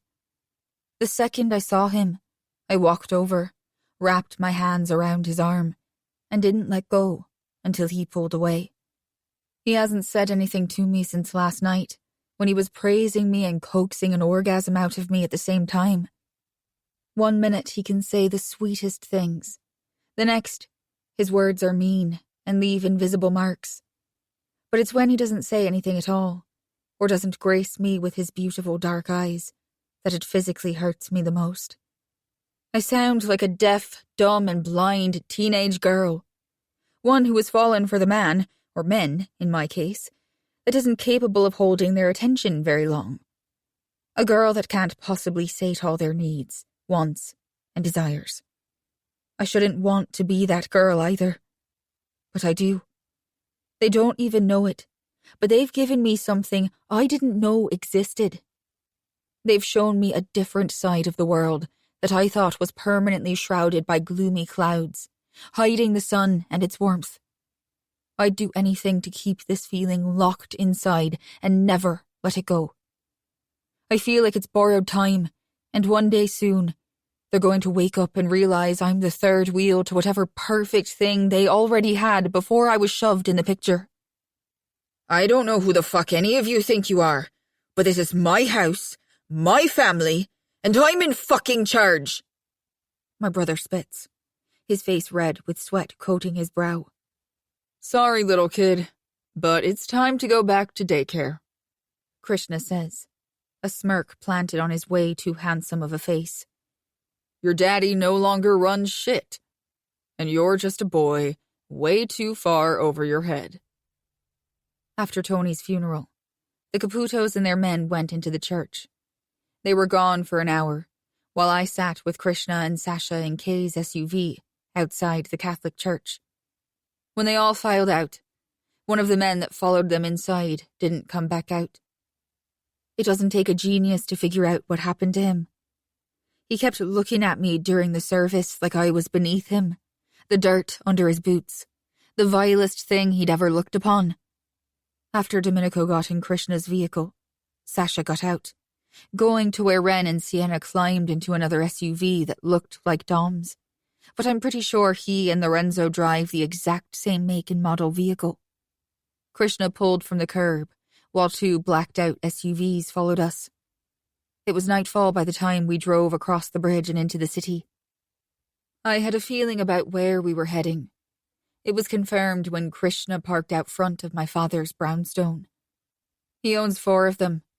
They're side by side on this side of the street, with another house on the opposite side, directly in front of the one he once resided in.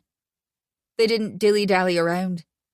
Domenico pulled out a handgun, racked the chamber, and then turned his head so that ours met and said, "It's time to play a game, Kira." Then he jumped out, and I followed them. 4 other men, one of them being Giovanni, got out of the other cars. The 4th guy wasn't at the funeral, at least not that I recall, but I remember him from the bar we went to last week. He was the bartender, so I'm not sure why he's here with them, but maybe he's one of Domenico's men, or formerly Tony's, and I hadn't met him yet. The housekeeper / maid / does whatever my father requested of her, answered the door. Domenico told her it was in her best interest to leave right then. I guess she saw the validity in his eyes, because she ran like her life depended on her getting as far away as she could. I guess it did, since Dom shot the next man that came to the door. Krishna disappeared inside. Then another shot was fired. I walked in, seeing my brother running towards the back as Domenico and Krishna strolled after him. When I stepped across the threshold inside Cormac's office, Dom and Kay had weapons aimed at where my brother was backed against a set of built-in bookshelves with his hands raised. His shirt is open. There's a gun tucked in the waistband of the boxers that snug his waist, while his jeans fit looser down his hips. You all are the ones in over your heads. When the police commissioner finds out you were here, you all are done for. He'll lock you away for the rest of your lives, unless his brother kills you first. A deranged laugh flies from his mouth. Well, I hate to break it to you, little boy, Domenico says, from where I step in front of my father's desk, as Dom walks around behind it, as if he's already taken ownership of everything that was Cormac Fitzgerald. Kira is the firstborn. She's the heir to this sad excuse for a throne you thought was all yours. She's a girl, he chuckles. She's only useful for one thing. They don't get power, and she sure as hell isn't getting mine. It was never yours to begin with, I speak, before anyone else volleys back with Killian. I doubt even he knows the truth. You aren't Cormac's biological son. You're the result of an affair Mum had with his second-in-command. It's why Dad had him and Mum killed, but he kept you to make everybody believe he had a son. I'm his only child. I'm his only heir. And you don't get to take what is mine. I don't want anything that belonged to my father. Everything Cormac had except property was given to a charity, to be put to better use than anyone else, including me. You're a fucking liar, you stupid cow. A growl comes from Domenico's direction, but I don't turn to look at him to confirm the noise came from him. There's a book behind you, the thick blue one. Inside you'll find the forged birth certificate, with another piece of paper that shows your paternity test Dad had done. You aren't his son, but you are my brother. Half-brother anyway. I'm telling you the truth. Uncle Liam should have killed you. That's why Dad sent you to him. He was supposed to get rid of you, not keep you around to allow his friends to tear your worthless ass apart. I can't hold the gasp in, too shocked by his words. That's right, sister. Everyone knew. Without thinking, I step in front of him and lift my left hand, intending to slap him across the face as he continues spewing words that are making it hard to think clearly with the pounding he's causing. What do you think, that Albane? Killian doesn't finish his sentence. I snatch the gun from his waistband, and by the time the weapon goes off, blood splashes across my face. Then his body crumbles to the ground. I killed someone. I killed my brother. Chapter 35. Domenico. Got to say, I didn't see that one coming, Krishna admits with amusement in his tone and sin on his deviant mind. No fucking shit. But now I'm standing here in front of everyone with my dick painfully hard, watching the intense anger from Kira's blood-splatter-covered face calm as she takes in what remains of Killian's dead body. Giovanni stands stock still, his mouth wide open.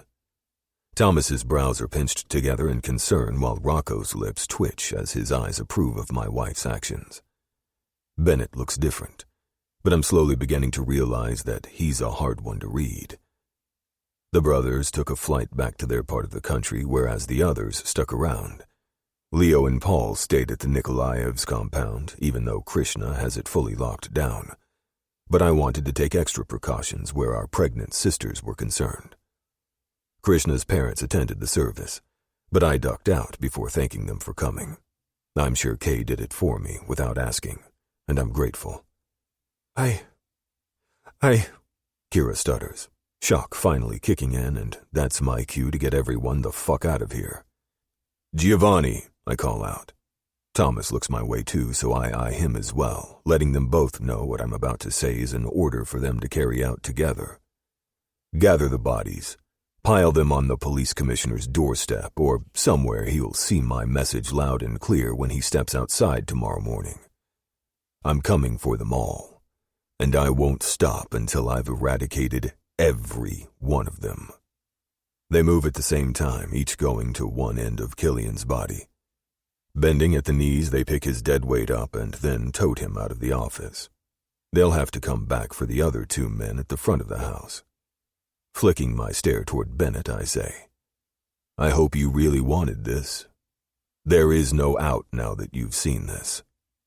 I won't allow anyone to implicate Kira in any crime I commit. They'll die before I let someone put her on the authorities' radar, not that she won't be married to me. I told you 2 years ago that I wanted in. That hasn't changed, he confirms, the conviction I wanted to hear in his strong voice. Moving to Rocco, I pin him with a look that leaves no confusion. If Bennett fucks up, it's on him and Thomas. And I'll hold them accountable for his actions as I will Bennett himself. Do a sweep of the house. Then do the same to all the others. You find trash, you take out the garbage. Have all the locks changed and each property secured. Text me when it's done. They turn, and Rocco leads with Bennett following him. Krishna shuts the door. Come here, pet. She does as she's told, shocking me how at times she obeys without question and other times she's defiant. I never know which I'm going to get. I like both sides and how she somehow knows exactly what I want her to say, or what I want her to do or not do. It's refreshing and thrilling at the same time. Stepping behind her father's long desk, she stops a foot from me. I loathe the distance that's resided between us since I pulled out of her heat last night. I stayed long enough to make sure she got off, but I didn't allow myself the same release. Krishna had already passed out from sexual exhaustion, so I left her to curl around him to sleep peacefully without the sour mood I knew Bennett's message was going to bring me. Taking the handkerchief out from the breast pocket of my suit jacket, I pull her in between the edge of the desk and the front of my body. Lifting my hand, I wipe the blood from her makeup-free face the best I can. There are still streaks marring her beautiful face, but it adds to her already appealing features, enhancing what she has naturally. In all honesty, I'd love nothing more than to fuck her senseless with every drop of Killian's blood painted on her face. But for what I have planned, I don't want his blood to get inside her mouth when we get messy. I want to defile your body on top of your daddy's desk, sweetheart. Dropping the cloth, I stick my thumb inside my mouth, licking the pad to get it wet. Then I run my saliva across her lips to clean any remaining blood. While Krishna fucks these pretty little lips and paints your throat with his cum as your pussy milks my dick. Dipping my head and cocking it to the side, my lips capture hers as my eyes beckon Kay to come to the other side of the desk. I can't get over how soft she feels and how she melts into my touch. When Krishna and I kiss, it's hard and we're both demanding more and trying to see how brutal we can be. With her, it's the opposite, and more sensual than anything I've ever felt. I don't understand how she and I fit as perfectly as Kay and I do. It shouldn't be possible. It defies all the logic in my head. Wrapping my hands around the bottom of her ass where the meaty flesh meets the top of the back of her thighs, I squeeze and lift her off the floor and sit her on the edge of the desk. Not being able to hold back the smile that breaks our kiss, I whisper into her mouth loud enough that I know Kay hears me. "You're not wearing panties, naughty girl." When she doesn't ask me to stop, I pull back far enough to look into her emerald eyes as my hands untie the knot on her wraparound blouse. I won't stick my dick inside her until she tells me she wants it. Say it, Kira. Fuck me, Tom. If my sins don't get me a free ride to hell, making her say dirty words and being turned on by hearing such foul language roll off her tongue in that pretty accent is sure to guarantee me a first-class seat. Fuck me on his desk. Make me leak all over everything that belonged to him. Krishna pulls her blouse from her shoulders once I've loosened the knot enough to strip it from her sexy and sinful body. Lay back, my queen. Lay back and bask in what is now yours. This office isn't his any longer, it's yours. This desk is yours. In this office, you call the shots. You're in charge. What you say is law, Kira. Do you understand me, Kira? You're the boss now. Her brows pinch in confusion, but she nods her head anyway. She doesn't understand what I'm telling her, the things I'm saying, and hell, neither do I. But no other words have ever tasted more right on the tip of my tongue than the ones I told her that made Kira mine and Krishna's equal. As she lies back, Kay braces her back, helping her down more comfortably. Like I wanted, her head hangs off the back. Sliding her black skirt over her hips and down her legs, I toss the slinky material to the side as I look down at her, bare before us except for the strappy heels she wears. Knowing she hates them, I slip the back straps over her heels, removing her shoes and letting them fall to the floor. Then I grip her ankles and place her feet flat on the desk before pulling her legs apart. Doesn't she have the prettiest pussy you've ever seen? I ask Krishna while my eyes are fixated on her glistening opening. That she does, he agrees. His tongue juts out as his blue eyes gaze upon her mouth. The prettiest lips, too. Say it, boss lady. Fuck my pretty mouth until your dick makes me choke. Look at you improvising, kitten. Adding shit I didn't know I wanted to hear. Unbutton my pants and take my cock out. He pauses, watching as her hands lift above her head. Guiding my aching dick to her entrance, I push inside her slowly, not wanting to hurt her neck that's already in an awkward position, reclined like she is. A gasp slips from her open mouth, and it's the best music I've ever heard. Don't let me hurt you, kitten. I'll hold the back of your neck, but if anything starts to feel unpleasant, tap me, anywhere, and I'll pull out, he tells her, making her nod her head before he slides all 9 inches of his dick past her lips, across her tongue, and down her delicate throat. "Hey, Kay," I call out, my brows pinched tight as I fight to remain in control as her pussy does shit to my dick that makes me feel out of control, like I'm dangling from a rope and I'm watching as the threads slowly unravel one by one. His blue eyes snap to mine, and like he knows how to read me, he leans over her until his mouth catches mine. I love the way we battle for dominance. It's an endless war neither of us are willing to bend a knee to. He bites and licks and tries to overpower me the same way I do him. Wrapping one hand around the back of my neck, I do the same to him. With his other, he slips his hand between where my pelvic bone grinds against Kira's clit. He takes over, rubbing her, and when she moans around his dick, it's as if I can feel her throat constrict around me too. When it's his dick experiencing her perfect fucking mouth, while my dick is inside her tight little cunt. "She feels so goddamn good," he breathes into my mouth. "I know," I say back, just as breathless because her heat is crawling up my back, dancing along my spine as his hot breath is trying to work its way down my throat as if to find her. They're both quickly bringing me to my knees, where I'm at their mercy. I've never fucked this slow or measured, where I feel everything with her, with him. I can't fucking take this shit. The back of his hand rubs against my pubic bone, and it feels out of this world. I want his blunt nails to dig harder into the back of my neck, wanting him to draw blood. I want it to hurt while Kira gushes around me, giving me pleasure I've never felt before. As her walls convulse around me, forcing my release into her pussy and milking me for every last drop, I have to bite down on the bottom of Krishna's lip and squeeze the back of his neck to stop myself from saying 3 words that cannot ever leave my mouth. I'm not blind. I know I'm in love with him. I also know I'm falling so goddamn hard for her that I can't think straight. My eyesight is 20/20. My heart is just a motherfucking idiot for letting them breach its walls. He grunts into my mouth, his own orgasm being sucked out of his dick by the same girl that's ruining both of us and fucking shit up without even breaking a sweat. They're going to be my downfall, and I'm starting to think there isn't one goddamn thing I can do to stop the head-on collision I'm on. I love him, and I think I might love her too. Fucking hell. Chapter 36. Krishna. Her uncle is going to die. His death was already set in motion, but now he's going to bleed tears from his eyes by the time I'm finished with him for hurting my kitten. It's one thing to play rough with a willing participant. It's another to rape or even allow someone else to rape a girl that didn't want it.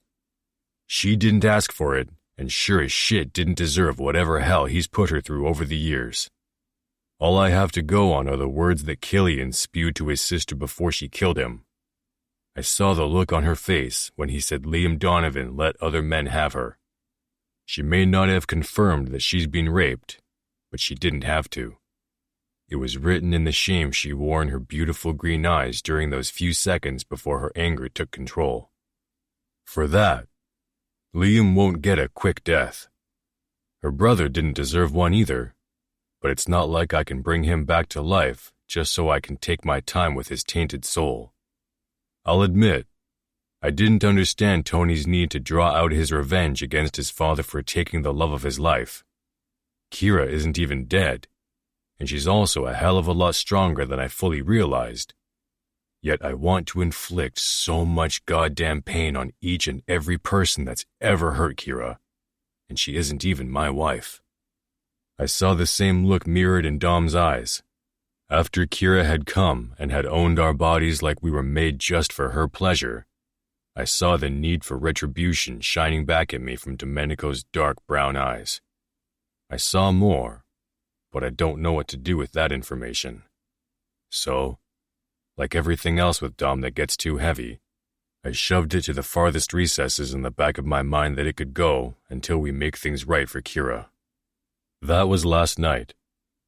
By the time we got back, everyone else was asleep and the house was quiet. I put Kira to bed while Dom started making plans without consulting anyone else. He wants to make a statement to the police commissioner and Liam O'Donovan if the Irish boss is still in the country. Dom is having all 5 of Cormac's properties in the city gutted and redesigned. He was on the phone with an attorney late last night to start the probate paperwork to get anything that remains in Fitzgerald's name signed over to Kira. I hadn't expected the bomb she dropped last night that Killian wasn't Cormac's son. Not that it mattered. He still had to die for Kira to own her father's assets legally. There could have been a will, but there was no point in taking that chance. I just hadn't expected Kira to shoot her brother without being ordered to do so. I knew what Dom had planned. I even agreed with him. No matter how either of us felt about her, she had to prove she was on our side. Her pussy is so good she could make a man shoot himself in the back if she wanted to. Not counting our encounter with her in New Orleans 2 months ago, she's been in our lives less than 2 weeks and already holds more power over us than I ever thought possible of another person. I'm man enough to see the truth for what it is. Not sure if Domenico is. Be warned, I say when I hear his footsteps stop behind me. Your sister is liable to bite your head off or stab you or anyone else in the house with a dick today. Mine too, by the way. A soft, humor-filled chuckle leaves his lips while I lift the glass of vodka in my right hand and take a sip. I'm staring out the open French doors that lead to a balcony inside my bedroom at my parents' house. It's a genuine laugh, and the first I've heard from him since his father's death. It eases some of the tension in my chest, but I can't tell him that. You tell them they aren't allowed to leave the house alone without the dogs? Yup. I turned to face him. He was gone when I got out of bed this morning. Needing something to do, I spent several hours in the gym here on the property. I showered before I poured a glass of vodka, but I only bothered to put on slacks and a shirt. I haven't even buttoned the dress shirt, so it still hangs open. His eyes quickly leave mine, roaming down my chest, which only makes my dick jump at the praising Dom's dark gaze is doing. Scanning his way back up, the heat in his eyes tells me what he wants before he opens his mouth. I need to hate fuck before I go looking to kill those scum of the earth dickbags before the time is right. The time was right last night. You just want to put on a show for your own amusement first. Raising my glass, I tip the contents into my mouth and swallow the remaining vodka, draining the glass dry. Then I set it on the small table by the open doors. He steps forward, his hands going for the clasp on my pants while I peeled the shirt from my shoulders. I want to draw it out, he bites out, his tone harsh as he pulls the zipper down and then pushes my pants down my legs. I want to take everything. I step out of the material when he shoves me toward his right, making my body move. Then he walks me backward until the back of my legs touch the foot of the bed. I want them to see me do it and not be able to do a damn thing to stop me. I want to strip them of their power. His hand brushes against my dick through the soft material of my boxer briefs as his eyes stay locked with mine. I want them to know what it feels like to lose control, to be at someone else's mercy. I swallow hard as his hand cups my junk. He's aggressive, and he knows that's exactly what I like. Placing my hands on the covers, I lean back as my thighs part to give him more access. I want them to see me watching them on their knees, begging me to stop. I want them to feel every second of pain and know it will not stop. Moving his palm upward, he dips his fingers inside the waistband, running his long digits and open palm through my pubic hair until he reaches my shaft. With his other hand, he pulls my underwear over my ass and down my legs as his fingers wrap around my cock. You're right. It will be for my amusement, but they don't deserve anything less than what they've done to her. Looking down, he produces a 6-inch blade from his left hand. He places it to my right on the bed. Then, he lets my dick go, replacing it with his left hand as he pulls another knife from the sleeve of his leather jacket. Once it's on the bed, he shrugs the leather off his shoulders and down his arms. "It's hers to take," I tell him, half meaning the words coming from my lips. "Not yours." Reaching over his head, he pulls his t-shirt over and off his ripped body.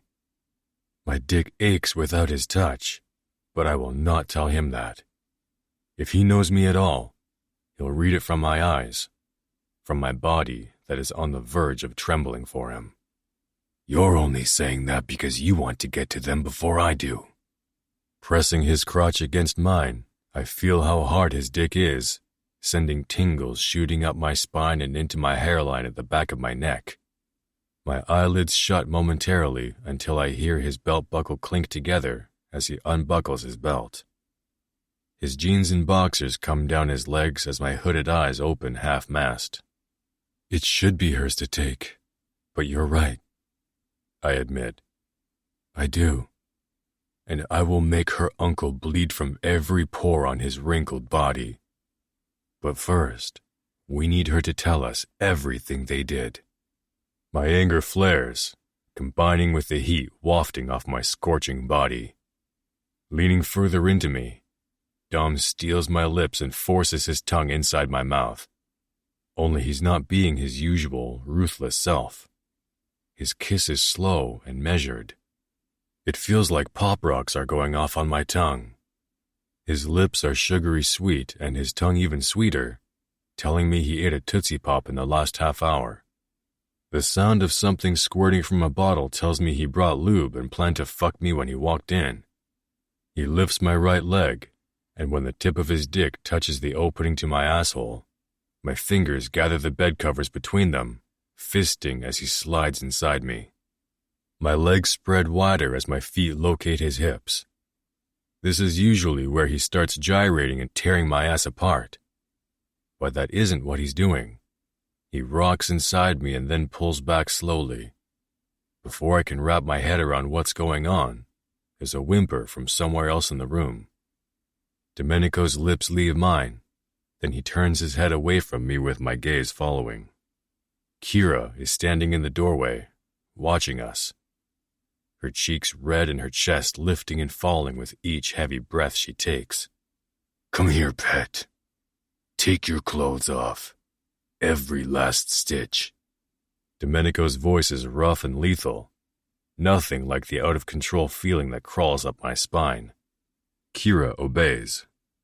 I want to watch her, but the pull Dom has on my eyes keeps them locked on where he's going in and out of my ass too fucking slowly that I'm barely hanging on. The fabric of the comforter between one set of my fingers rip, tearing with the amount of abuse I'm giving it. He wanted to hate fuck. This is not hate fucking. Not even close. God damn, this is more. He can't fucking do this to me. Yet my voice won't tell him to stop as he pushes in before sliding back out. My hands aren't forcing his hips to move faster like I should be doing. Dom keeps pushing in and then pulls back out, only to go right back to slowly entering me again. Jesus fuck, it feels good. Crawl on the bed, Kira. If she follows his order, I don't know, because all I can see through my haze is him as his eyes drive inside of mine, giving me too much at one time. "Come here," he says. "Come take his dick like a good little girl, wife." My back falls to the bed as her curvy body straddles me. My head stays upright, watching as her tight pussy slips over my dick like her body was meant to take me inside of hers. Dom's dick is pleasure and pain simultaneously, whereas her pussy is a drug I never want to come down from. Together they feel incredible. Dom grips her hips. "Move with me, sweetheart." He guides her up and down. When he enters me, her pussy drops, sucking all of me into her. When he pulls out, he slaps her hip. My dick loses her warmth as he takes her opening to the tip of my shaft. Lean over, Kira. Kiss him and own his mouth like your good little pussy owns his dick. Her long hair falls around me, then her soft lips are on mine, devouring me like the fucking sex goddess she is. She nips my bottom lips, then her tongue dives inside my mouth before I push into hers. The smack echoes off the walls at the sound of Domenico's palm connecting with Kira's ass. A moan vibrates down my throat while her silken walls clench around my dick, forcing my eyes to snap open and lock with the wide-eyed shock in hers that's less than an inch from mine. Spank her again, I order, speaking to Dom while staring into Kira's beautiful irises. Harder this time. Her pussy squeezes my dick so good. I'm done with this being their plaything and letting them both own me. It's time I get in the game and fuck them just as thoroughly. I push up, holding myself and Kira with my hands pushed into the bed. Rocking my hips, I push my ass down Dom's dick as I bounce Kira up my shaft in the same motion. She breathes and her head falls back to her shoulders. Domenico grunts and then shoves back through me. The cracking sound of Dom's hand coming down onto her flesh sends sparks up my spine and down to the tip of my dick. It sparks a fire in her eyes, but that could be my reflection through her pretty green irises. Put one of the knives in her hand, Dom says, his pace finally picking up speed. Feeling around to the end of the bed, I find the hilt of the blade and flip the handle around to face her as I hold it out for her to take. Her eyes widen and her head shakes. Jolting my dick forward, I lean closer to Kira. Do as you're told, kitten. I whisper against the shell of her ear as I hold Dom's stare that would make the devil himself shudder with fright. After she reluctantly takes the blade, Dom's lips spread as he lifts his arm and flips his palm face up. Cut me, pet. What? No! She refuses, but with his other hand, he wraps his fingers around her neck and pulls her chest against his. Use the goddamn blade. Show me that you know how to hurt me, Kira. Make me bleed. Swallowing, she rests the knife's sharp edge across his palm, but she doesn't make any movements that'll cut him. Forcing her to comply, Domenico squeezes her throat, cutting off her airflow. Unless you want to pass out again, I suggest you cut my hand. Affetta, he says, calling her his pet in Irish, and for whatever reason, using that term instead of the English version makes her jaw tick, and then she slices through the skin in one quick, clean swipe of the blade. Crimson pools in his hand, but not for long.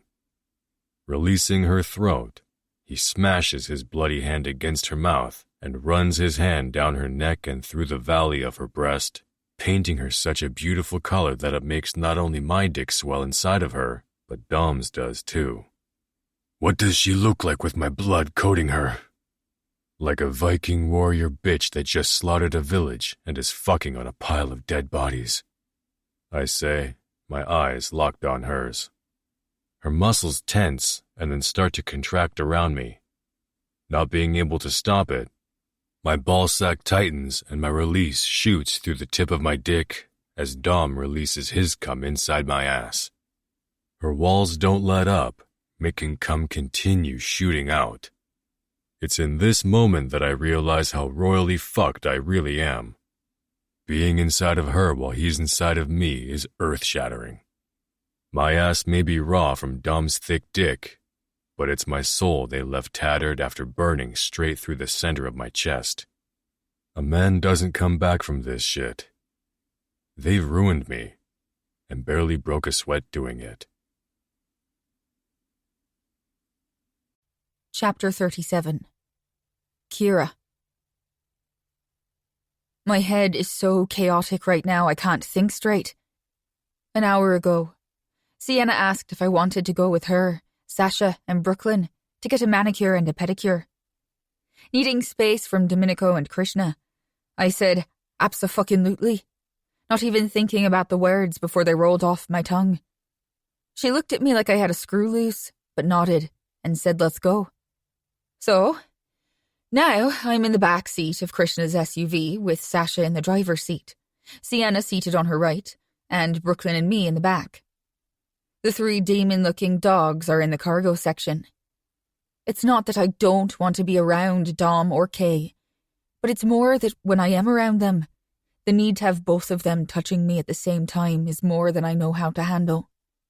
They're overwhelming, and just when I think the intensity can't bloom anymore, everything inside me inflates, filling every cell with an emotion I don't understand. I don't even know if it's good or bad. "Hey," Sienna calls out as she glances over her shoulder, speaking to me. After the nail salon, we have to stop and get a cake. Since we didn't officially celebrate Dom's birthday, I'm rectifying that. "When was his birthday?" I ask, having not known he had one recently. It's not like I've been in their lives that long, so it could have been a few weeks ago. A smirk licks up one side of her mouth. "Your wedding day and Dom's birthday were the same day. Did Domenico not tell you? You were Daddy's birthday present to my big brother." Domino likes Tootsie Pops, not cake, Sienna's stepdaughter says, in the snarkiest tone I've ever heard, while the shock of Sienna's admission sinks in. Brooklyn twists as much as she can to face me, while strapped to her booster seat. "I know his favorite candy. Did you?" "Still haven't taken care of that, I see," Sasha says under her breath, in a way that we all hear her. "You want me to shatter a girl's first crush? Really? Don't you remember yours?" "Yeah," she states. "I married him. You did too, bitch." Glancing at Sienna from her right, she says, "I don't think that's in Brooklyn's cards." Before Sienna responds, a phone from inside the vehicle starts to ring. Sienna picks her cell phone up from between her legs and answers it. "Dude," she says in an annoyed tone. "We've been gone for 30 minutes. She's fine. You and Kay can live without her for a couple of hours." She's silent for a second. Then her head swings to me, her eyes full of surprise. "Say what?" she says into the phone, while keeping her stare focused on me. "I just don't know what to say to all that shit right now." More silence as she listens to the person on the phone. Her tongue clucks, and then she sighs in frustration. "Fine. I think you're right." She ends the call, drops her phone between her legs, then turns, looking out the window to the road in front of us. "Care to enlighten the rest of us?" Sasha asks. "It would seem that my brother's wife and your brother's girlfriend is—" "I don't think either of them think, honey, if they're both diddling it and did so more than once, then yeah," Sasha comments, cutting off my rebuttal and meeting my eyes in the rearview mirror, as if it's stupid for me to think anything but what she indicated. "Sasha!" Sienna reprimands. "What?" Sasha's right hand flies off the steering wheel in an exaggerated gesture. "She doesn't know what that means. I got this kid coding shit down, thank you very much." Sasha sounds proud of herself, but I'm so confused right now that I keep my mouth shut. "Anyway," Sienna continues, 19-year-old Kira back there is apparently in the top 1% of hackers across the world and released evidence that implicates the police commissioner in a trafficking ring of underage girls, as well as video and audio recordings of him doing stuff. "Huh," is all Sasha says. "Dom ordered us to turn around and come back. Figures people are going to scour every square mile of New York for our little computer nerd. So, what I'm hearing is that she's smarter than both you and I put together." Sasha clucks her tongue in the same annoying way Sienna did a minute ago, and I'm starting to wonder why they both claim not to like each other when they're so much alike. Well, she must be smarter than Domenico and Krishna, too. They didn't pull that off with a head injury, so I'm choosing to look at this newfound knowledge like that. "For once, I like your assessment better," Sasha agrees, while they speak about me like I'm not here, hearing every word they're saying. But I'm tired of being cooped up in my dad's house and being told what to do. I say, we don't go back just yet. At least let's get our toes done first. Might I remind you, Sienna starts, that the last time you didn't follow Dom's orders, he broke your bone. She's lying! Brooklyn hollers, drowning out the gasp that leaves my lips. Domino wouldn't do that. Sienna whips her head around so fast to look behind her seat that it'll be a miracle she doesn't have a friction burn from the seatbelt across her shoulder. Brooklyn, she scolds in a tone that has me leaning back in my seat. Normally, I like your smart little mouth, but calling me a liar will not be tolerated. Bring it down a notch or 10. Capiche? I'm sorry, C, she says, sounding remorseful. You're forgiven. Sienna gives her an appraising smile, then twists back around to face forward in the passenger seat. We're so going to get our asses handed to us, Sienna comments. And they're probably going to show up at the nail salon and make a scene, but I'm feeling transgressive too. Besides, who would be stupid enough to fuck with us? 2 hours later, and feeling prettier than I ever have, we're back in the SUV and headed to the cake shop Sienna had mentioned stopping by earlier. It's amazing what a little nail polish does to a woman's confidence. I've never had the privilege to have my fingernails and toenails polished. I've always envied those that could freely do so because they wanted to. They're painted a deep shade of red. Crimson isn't even my favorite color, but for whatever reason, when I saw the wall of every color imaginable, it was the tint my eyes were drawn to. As messed up as it sounds, I think my subconscious picked it, based on Domenico and Krishna's reaction to the blood Dawn smeared over my naked flesh. I don't know why that act turned me on, when it should have made me have the opposite reaction. Isn't it immoral? The way they make me feel should be sinful, wicked even, wrong. But that doesn't curb my appetite for wanting more. For wanting things I'm not sure they're capable of or willing to give me. I'm the intruder in their life, after all. And we all know what men like them do to unwanted guests once their welcome is past the expiration date. Stop looking so gloomy back there, Sasha states, making my eyes glance to hers in the rearview mirror. Treating yourself to the simplest mundane things in life and defying men are wonderful joys. Smile, bitch. Their bark may be over the top, but their bite is much like that of a little puppy. The boys are harmless. Says the woman that was snatched by her hair, drugged off a dance stage, and then got her ass kicked by one of them while the others watched. Sienna chimes in. You should run for politics. Nah, I'm not poised or polished for the big leagues. She laughs, but it's drowned out by the sound of metal crunching that has me whipping my head around to peer out the back window. 2 of the dogs start to bark, while Relic begins growling, his sound low and vicious. Holy fuck, Sasha says, before the crash behind us fully registers before my stunned eyes. Oh, that's bad, Sienna adds. The SUV that had been following us is no more. 2 semi-trucks T-boned the vehicle from both sides. Paul, I think that was the guy's name, had been escorting us since we left Sasha's parents a couple of hours ago. There's no way he could have survived that impact. Get us out of here, Sasha, Sienna urges, fear laced in her tone, as the same feeling climbs up my back in a cold, sweated heat. Am I seeing things, or is the street barricaded up there?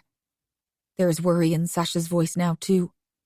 My head whiplashes around to see what she's talking about. Sure enough, 4 black SUVs block the road across all lanes of traffic. There! Sienna shouts and points to Sasha's left.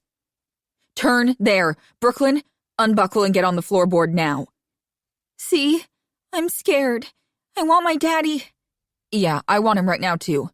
But it's just us girls. We got this, I promise. Now do as I say, sweetie. Sasha spins the steering wheel to the left, the vehicle already at too high of a speed for the sharp turn that my stomach somersaults. Somehow she maintains control. I have no idea how, but I've never driven an automobile, so what do I know?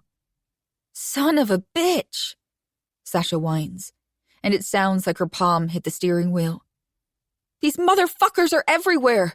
Jesus, Kira, how bad was the shit you released? Did you not hear what I said about trafficking, underage girls, and the police commissioner of New York freaking City? Sienna exaggerates. Get with the program. She fucked their world up real nice. Guys, maybe you should just let me out. They want me. They won't stop until they have me. Oh, you innocent little shrimp, Sasha huffs. Our brothers claimed it, so now we gotta protect it. Do you get what I'm saying? We aren't letting them take you. We got this, Kira, Sienna adds, as she pulls out a handgun from her purse and then racks the chamber. Just cover Brooklyn, okay? She gives me a broad smile. Then to Sasha she says, Stop the SUV. I'm over this BS. I don't run from anyone. And if one of those jokers makes me pop off a freshly painted acrylic nail, I'm going to stab someone in the eyeball. Or you could shoot them with a firearm in your hand, Sasha says, as she slams on the brakes and my body jolts forward, the seatbelt keeping me from going far. Nah, that would end things too quickly. This is just to take out the majority. Then we have a little bit of fun and show those fools why we're the wrong women to cross. Couldn't agree more. There is way too much excitement in Sasha's tone. Open the glove box and hand me the 2 pistols Kay has stashed in there. Should be extra magazines, too. I don't think this is such a good idea, you guys, I argue, hoping they aren't about to start a shootout as I unbuckle myself. Kira, Sasha calls out, blatantly ignoring what I said. Be a love and open your door so that I have somewhat of a shield, and then reach over and do the same for Sienna. Okay, thanks. Reluctantly, I pull the handle on the door and then slide over to do the same on Brooklyn's side. After I slide back, Sienna and Sasha open their doors at the same time and slip out. With all the doors open, I can hear screeching brakes, followed by car doors slamming from behind our vehicle. Yelling ensues next, and that's when my spine straightens at the sound of his voice. It's time to come home, Kira, Liam states from the rear. Don't hold your breath, old man, Sasha yells back. Reaching down, I pull the satchel Dom made me carry into my lap. It holds the gun I snatched from Killian that I used to kill him. Before we left my father's former residence, Domenico said it was mine. It could be a trophy or a reminder that no one steals what is rightfully yours. Folding the flap open, I remove the weapon. You have sins to answer for, my girl, he continues, speaking to me. You deaf, asshole? Sasha asks, and from where I'm sitting, I can see Sienna looking for an opening to take a shot. She isn't going anywhere, but you're welcome to try to take her. Shots pop off, one right after another, hitting the metal parts of our vehicle, but I don't know if it's coming from the front or the back. Climbing over the back of the seat, the dogs are whining and scratching at the rear door to be let out as I crouch down between them. I must be dumb to join these animals in the back when they obviously want to maul something. Hopefully, it's not me. There is a spare tire that takes up a lot of the rear glass, but from what I can see out of it, there is one black SUV and black sedan parked behind us. 2 men, one whom I don't know, and the other Owen Donovan, the police commissioner. Each have rifles or big guns aimed at us. Liam stands behind them, mostly shielded by the open back door of the sedan. A shot is fired, and my eyes snap to the man beside Owen.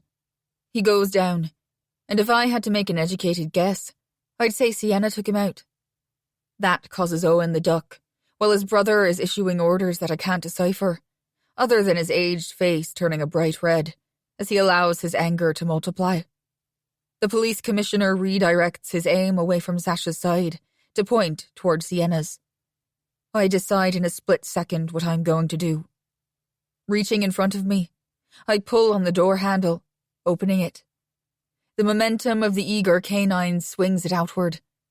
The dogs leap out, so I take that opportunity to lift the weapon and aim it at Owen rather than Liam. Pulling the trigger slow and precise, it goes off, the kick almost knocking me onto my butt. I don't know if it was me or some defined force, but I hit the target somewhere on his body. I don't give myself a moment to think about what I've done. I press my knees to the floor, straighten my shoulders, and lean forward a little as I raise the gun higher. I pull the trigger a second time, but ringing in my ears begins, and the intensity grows. I drop my arms and relax my body until my left butt cheek settles to the side of my left ankle. The dogs continue to bark, but otherwise, all is quiet for a heartbeat. Then the squeal of tires sounds somewhere behind me. Seconds pass, maybe minutes. Eventually, Sienna and Sasha come into view as they slowly step around the SUV, craning their necks to peek inside. They stare at me for what feels like ages, then look at each other, before pivoting and walking to where bodies lay on the ground in the alleyway. The guy Sienna shot is lying on his back, his white shirt stained crimson across his chest. Owen is face down, with his head to the side and his arms stretched out. I don't know about Liam, the man I used to call Uncle, despite not actually being related by blood. Unfolding my legs, I scoot to the edge and hop to the ground. I follow behind Sienna and Sasha until one of them closes the door my uncle had been standing behind. There is a hole between his eyes as a bit of blood seeps out. How? Sasha finally speaks. You had one motherfucking target practice. Her arms lifts with the hand still gripping her weapon and motions between her and Sienna. We've been shooting since we were kids. How the hell did you do that? Guess she's better gifted than you are. Sienna answers for me. You couldn't have at least let me have one of them? Sasha's eyes narrow on me, but it's short-lived when rustling turns our heads. Owen groans and tries to push up with his hands, but falls back down. Before I can say anything, another shot goes off, making me jump, and my feet come off the ground. See, you got one, Sienna comments. Now let's get the fuck out of Dodge before the cops show up. We need to get home so one of the guys can erase any footage involving us. But they came after us. They tried to hurt us. Plus, they fired first, I explain. Not chancing self-defense in front of a judge, sweetie. Now, let's get out of here, she says, as I hear the first sounds of sirens in the background that jolt me to run back to the vehicle. It's not until we're 5 minutes from pulling into the driveway at Nikolaev's that the gravity of what I did sinks in. Liam O'Donovan, the most feared man in all of Ireland, is dead. And I killed him. He was the first and only man I ever called Daddy. I only made that mistake once. I'd been 4 or 5, and the word just slipped out. He quickly told me he wasn't my father. He said he wasn't even my uncle, but that was what I'd call him, because he's the man fathers give their children to for punishment, and I wouldn't have been there if I hadn't done something I shouldn't have. Being born a girl. I never loved him. My first nanny was the only person I remember saying I love you to. I vaguely remember her now, except when she looked at me it made me smile. He overheard me say those simple, sweet, innocent words to the hired help, or in her case, the captured and forced to do as you're told. He called me into his office. Maylie followed. She wasn't even 2 steps inside the door when he shot her between the eyes. Her body dropped and landed beside me. I still remember the shock on her lifeless face. It's an image I'll never forget. He then told me, "Love is a bullshit term used to confuse the weak. Love doesn't exist. It's not real. Tricking your mind into believing you love someone, or that they love you, only ends in death." Sometimes I used to wonder if my uncle was the way he was because someone broke his heart, if he was born a bad person, or if he grew into one. I guess I'll never know the answer to that question ping-ponging against the inside of my head. He would have never told me anyway, so it's not like I would have found out, and I shouldn't even care. I shouldn't care that he's dead. I shouldn't care that I took his life, my half-brother's life, or even Owen Donovan's. I never knew he was Liam's brother.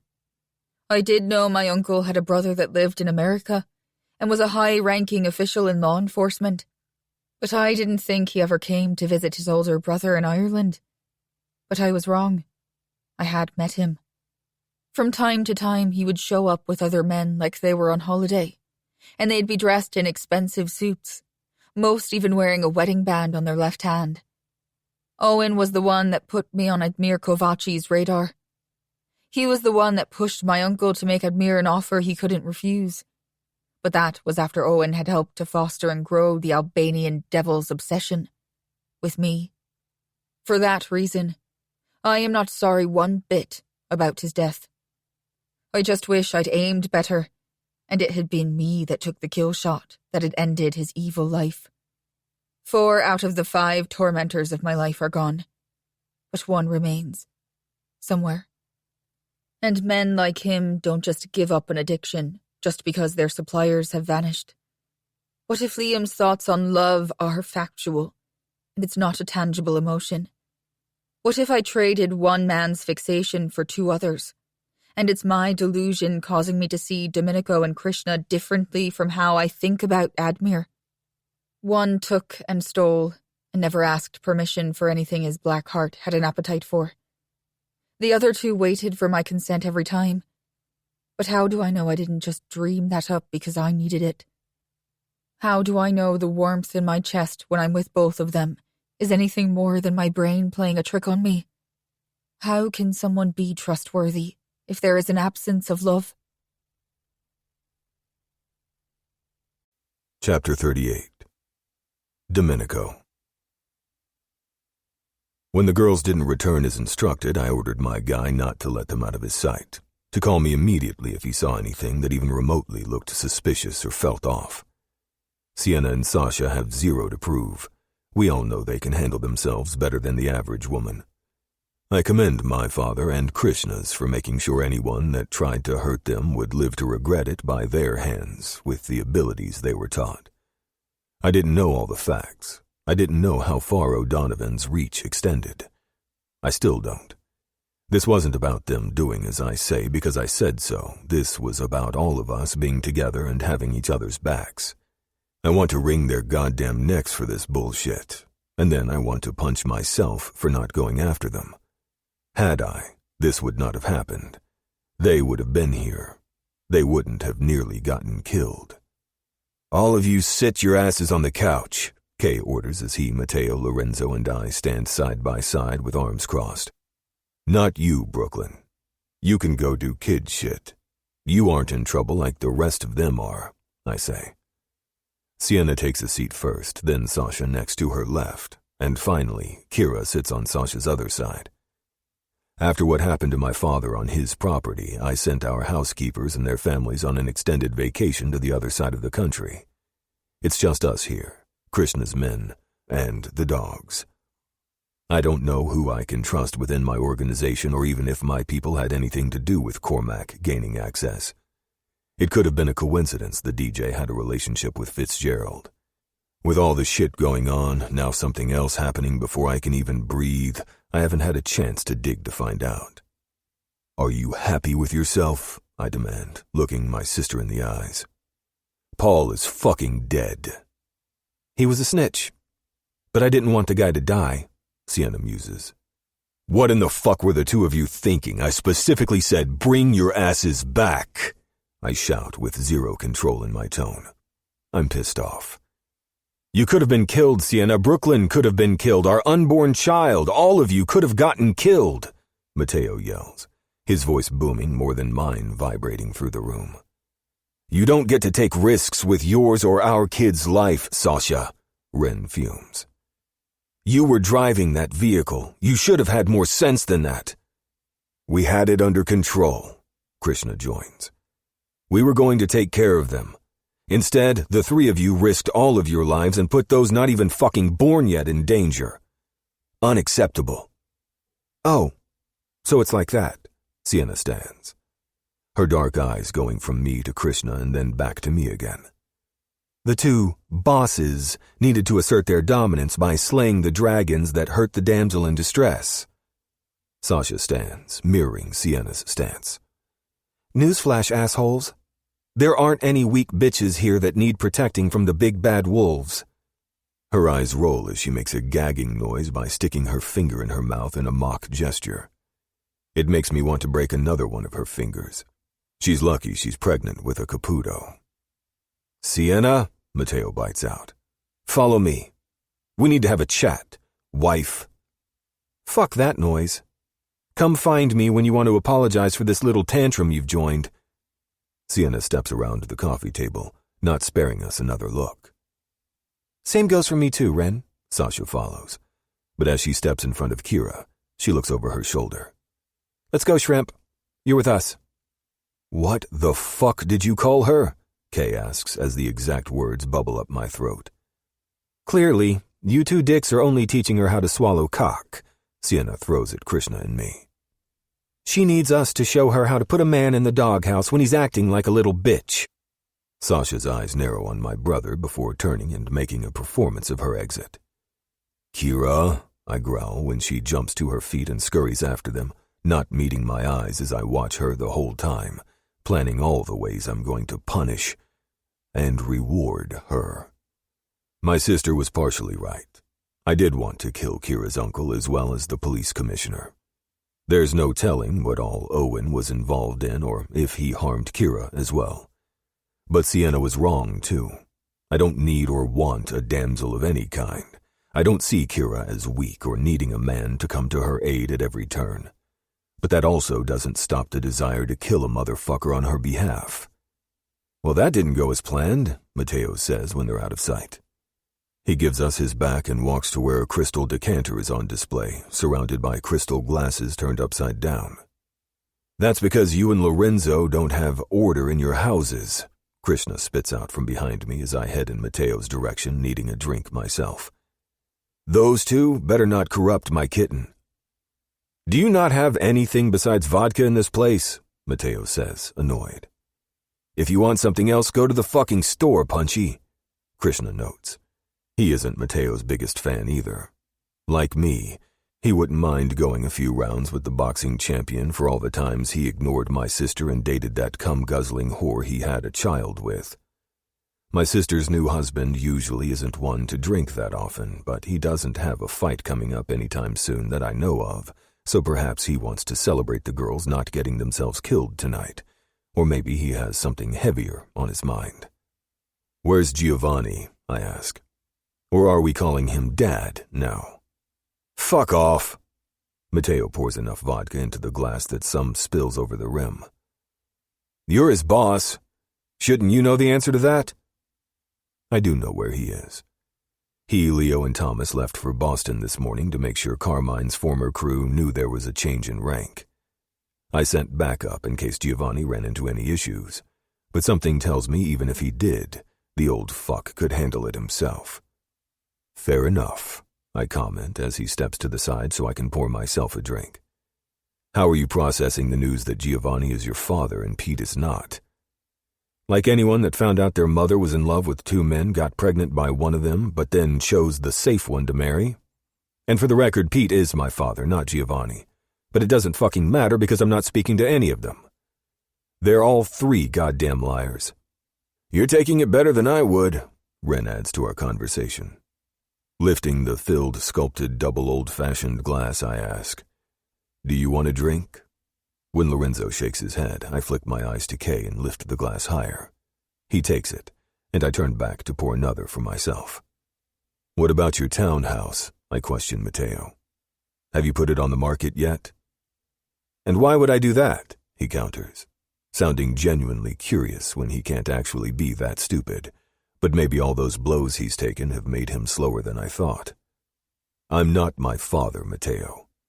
He gave C a lot of fucking rope, but he also made her believe that rope didn't exist, or that it wasn't looped around her ankle. Mine isn't an invisible rope. It's a goddamn chain. And if you think for 1 minute that I'm going to let my sister live outside my walls, then you don't know me at all. She's my consigliere. She lives wherever I live. When I turn around, he's half in front of me, half to the side. His ocean blue eyes land on mine, and I like that he isn't intimidated by me. He wasn't by my father either, and that was impressive.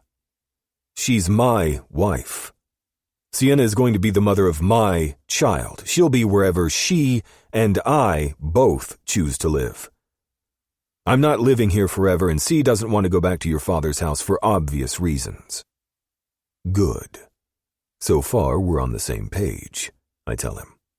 I have no intentions of staying here any longer than I have to. It may be better than a hotel, but it's not a home. I had a home, but now it's stained with my father's blood. I won't be going back there either, at least not for a long time. I'm sure you'll like your wedding present and agree it's suitable for all of you and any pluses that come after. Our wedding was almost 2 weeks ago. You're a little late, and I don't even give a fuck, Dom. I can give Sienna anything she wants. A house in a different fucking state if she wants. Didn't say you couldn't. Just indicated that you won't. I will. And it'll be in the city with the rest of us, but you'll likely have to wait another 4 to 6 weeks before it's yours. And Kira will have to willingly give away 2 of the 4 properties she now owns. But I don't say that out loud. I'll talk to her about it later, or in a few days after she's recovered from almost getting herself killed, and after I've rewarded her for saving herself, our sisters, and that little toots with an attitude upstairs that I might like, just a little. I put my hand on the champ's shoulder and look him in the eye. We're almost the same height, though I have perhaps half an inch on him. Sell the townhouse, Mateo. I pause, giving him enough time to hear the order in my tone. Or I'll burn it to the ground. Chapter 39. Kira. What do you think? Domenico asks from behind me, as I scan my eyes around us. Oh my. What do I think? There is so much to take in. Not just here. The other houses too.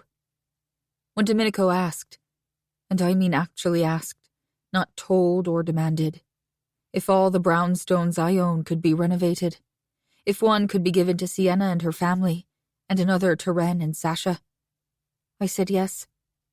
I don't have any bad memories associated here.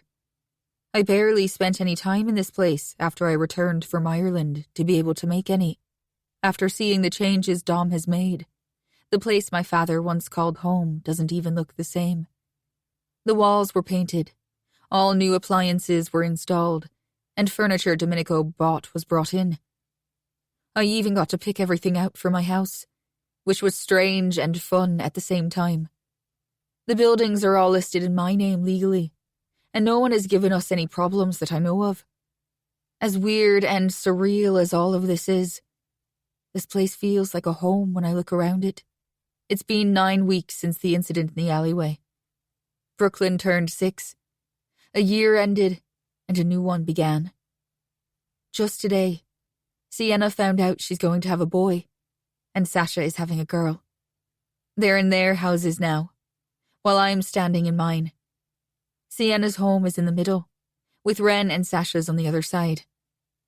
There were doorways that lead into the other homes already installed, making me think they were placed there in case my father's house ever got raided. Dom didn't mention walling them off, so maybe he likes that idea too. Or perhaps he likes the idea that all 3 houses are connected, making it feel more like one big house than 3 individual ones. I like it. Everything is beautiful and homey. I turn around to face him. Is that a word? It's a word, and I agree with your assessment. You did good, pet. I like it here. I like everything inside it, too. Does that mean you're going to live here, too? He hasn't mentioned it. There's a building across the street. It's the one I haven't been inside, nor did I have anything to do with the decorating. Kira, as much as a small part of me is telling myself to lie to you right now, I believe in until death do us part. I'll give you all the freedom your beautiful heart desires, but I won't give you a divorce.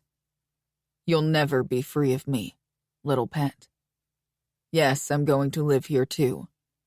There's no record of our marriage license, I remind him.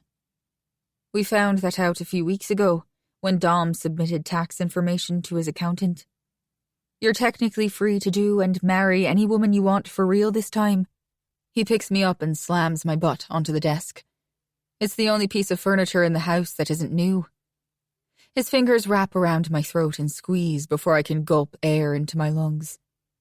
The only fucking woman I'll ever be married to is you. The only other person I'll ever want in my bed besides you is that stupid fucking giant that was supposed to be here 15 minutes ago but isn't. My dick only works for you two. When are you going to start trusting me? He eases up on my flesh, allowing me to take a breath. But when my lips part and I start to say, he flexes his fingers so that his blunt nails dig into the skin around the column of my neck. Don't ever lie to me, he warns. You can cuss me out. You can slap me across the face, stab me if you want. But do not lie to me, Kira. And until you tell me all the things I've been asking, then you do not trust me. It's not that easy. I don't even understand what trust is. Maybe not. But just so we're clear on what I want to know. Repeat the questions I've repeatedly asked you. You want me to tell you if there is anyone else out there that's ever hurt me. You want to know if it was consensual when I lost my virginity. And? He draws out. You want me to let you do me in the butt. Don't say it like that. It's not sexy at all. And no, that's not what I want. I want you to let Kay and me replace those bad memories you have locked up like Fort Knox inside your head with pleasure and the feeling of us both inside you at the same time. It's like nothing else I've felt. It's so much more that I can't put words to. We want to give that feeling to you too. A while back, the three of us were together. Dom was inside me while Krishna was inside of him. It had been similar to when I walked into Kay's bedroom, to find Domenico thrusting slowly in and out of Krishna. But this time, I didn't catch them in the act. It just turned into that position. After we'd finished, Krishna had been cleaning himself in the bathroom when Dom told me he wanted to fuck me in the ass while I rode Krishna's dick. Those were his exact words, which made my breathing labored, and I'd broken out into a cold sweat. My reaction was a dead giveaway that something was wrong, but I refused to open up to either of them. I'm about to tell him I want all that and more when he continues. But since you don't trust me enough to tell me who, when, and where, spread your legs. Wait, what? Spread your legs, pet. Take off this dress and pull your panties to the side. I'm going to show you how much your body trusts me. My mouth drops open, but when I don't move to do as I was told, he takes it upon himself to pull the sweater dress up my body and over my head. He pushes my knees apart, but makes no move to take my boots off. The gas hasn't been turned on, so there isn't any heat, and it's so cold against my naked flesh that my nipples harden beneath my thin bra. As if the temperature of the room isn't fazing him, he pulls the cups of my bra down, forcing my boobs to spill over the silken black material. You have the prettiest titties. Have I ever told you that? He pulls my butt to the edge of the desk, dips his head, and steals my lips. Grabbing my wrists, he pulls my hand between my legs. I follow through with his order by gripping the material and pulling it to the side, while the clink of his belt buckle lets me know he's undoing his pants. He keeps kissing and owning my lips like they're his and his alone, but I know that's not true. There's an itch in my chest wishing Krishna was here too, but that thought quickly slips to the back of my mind when he enters me hard, forcing himself inside my body. The first contact with him always burns as he stretches me apart. He's so thick, it still amazes me he fits in there at all. Sometimes he does me hard and fast, other times slow and measured. This time it's both. He pulls out slowly, making me feel every ridge and every vein wrapped around his dick. When he enters, he does so swiftly, ramming himself back inside like he's running from the boogeyman.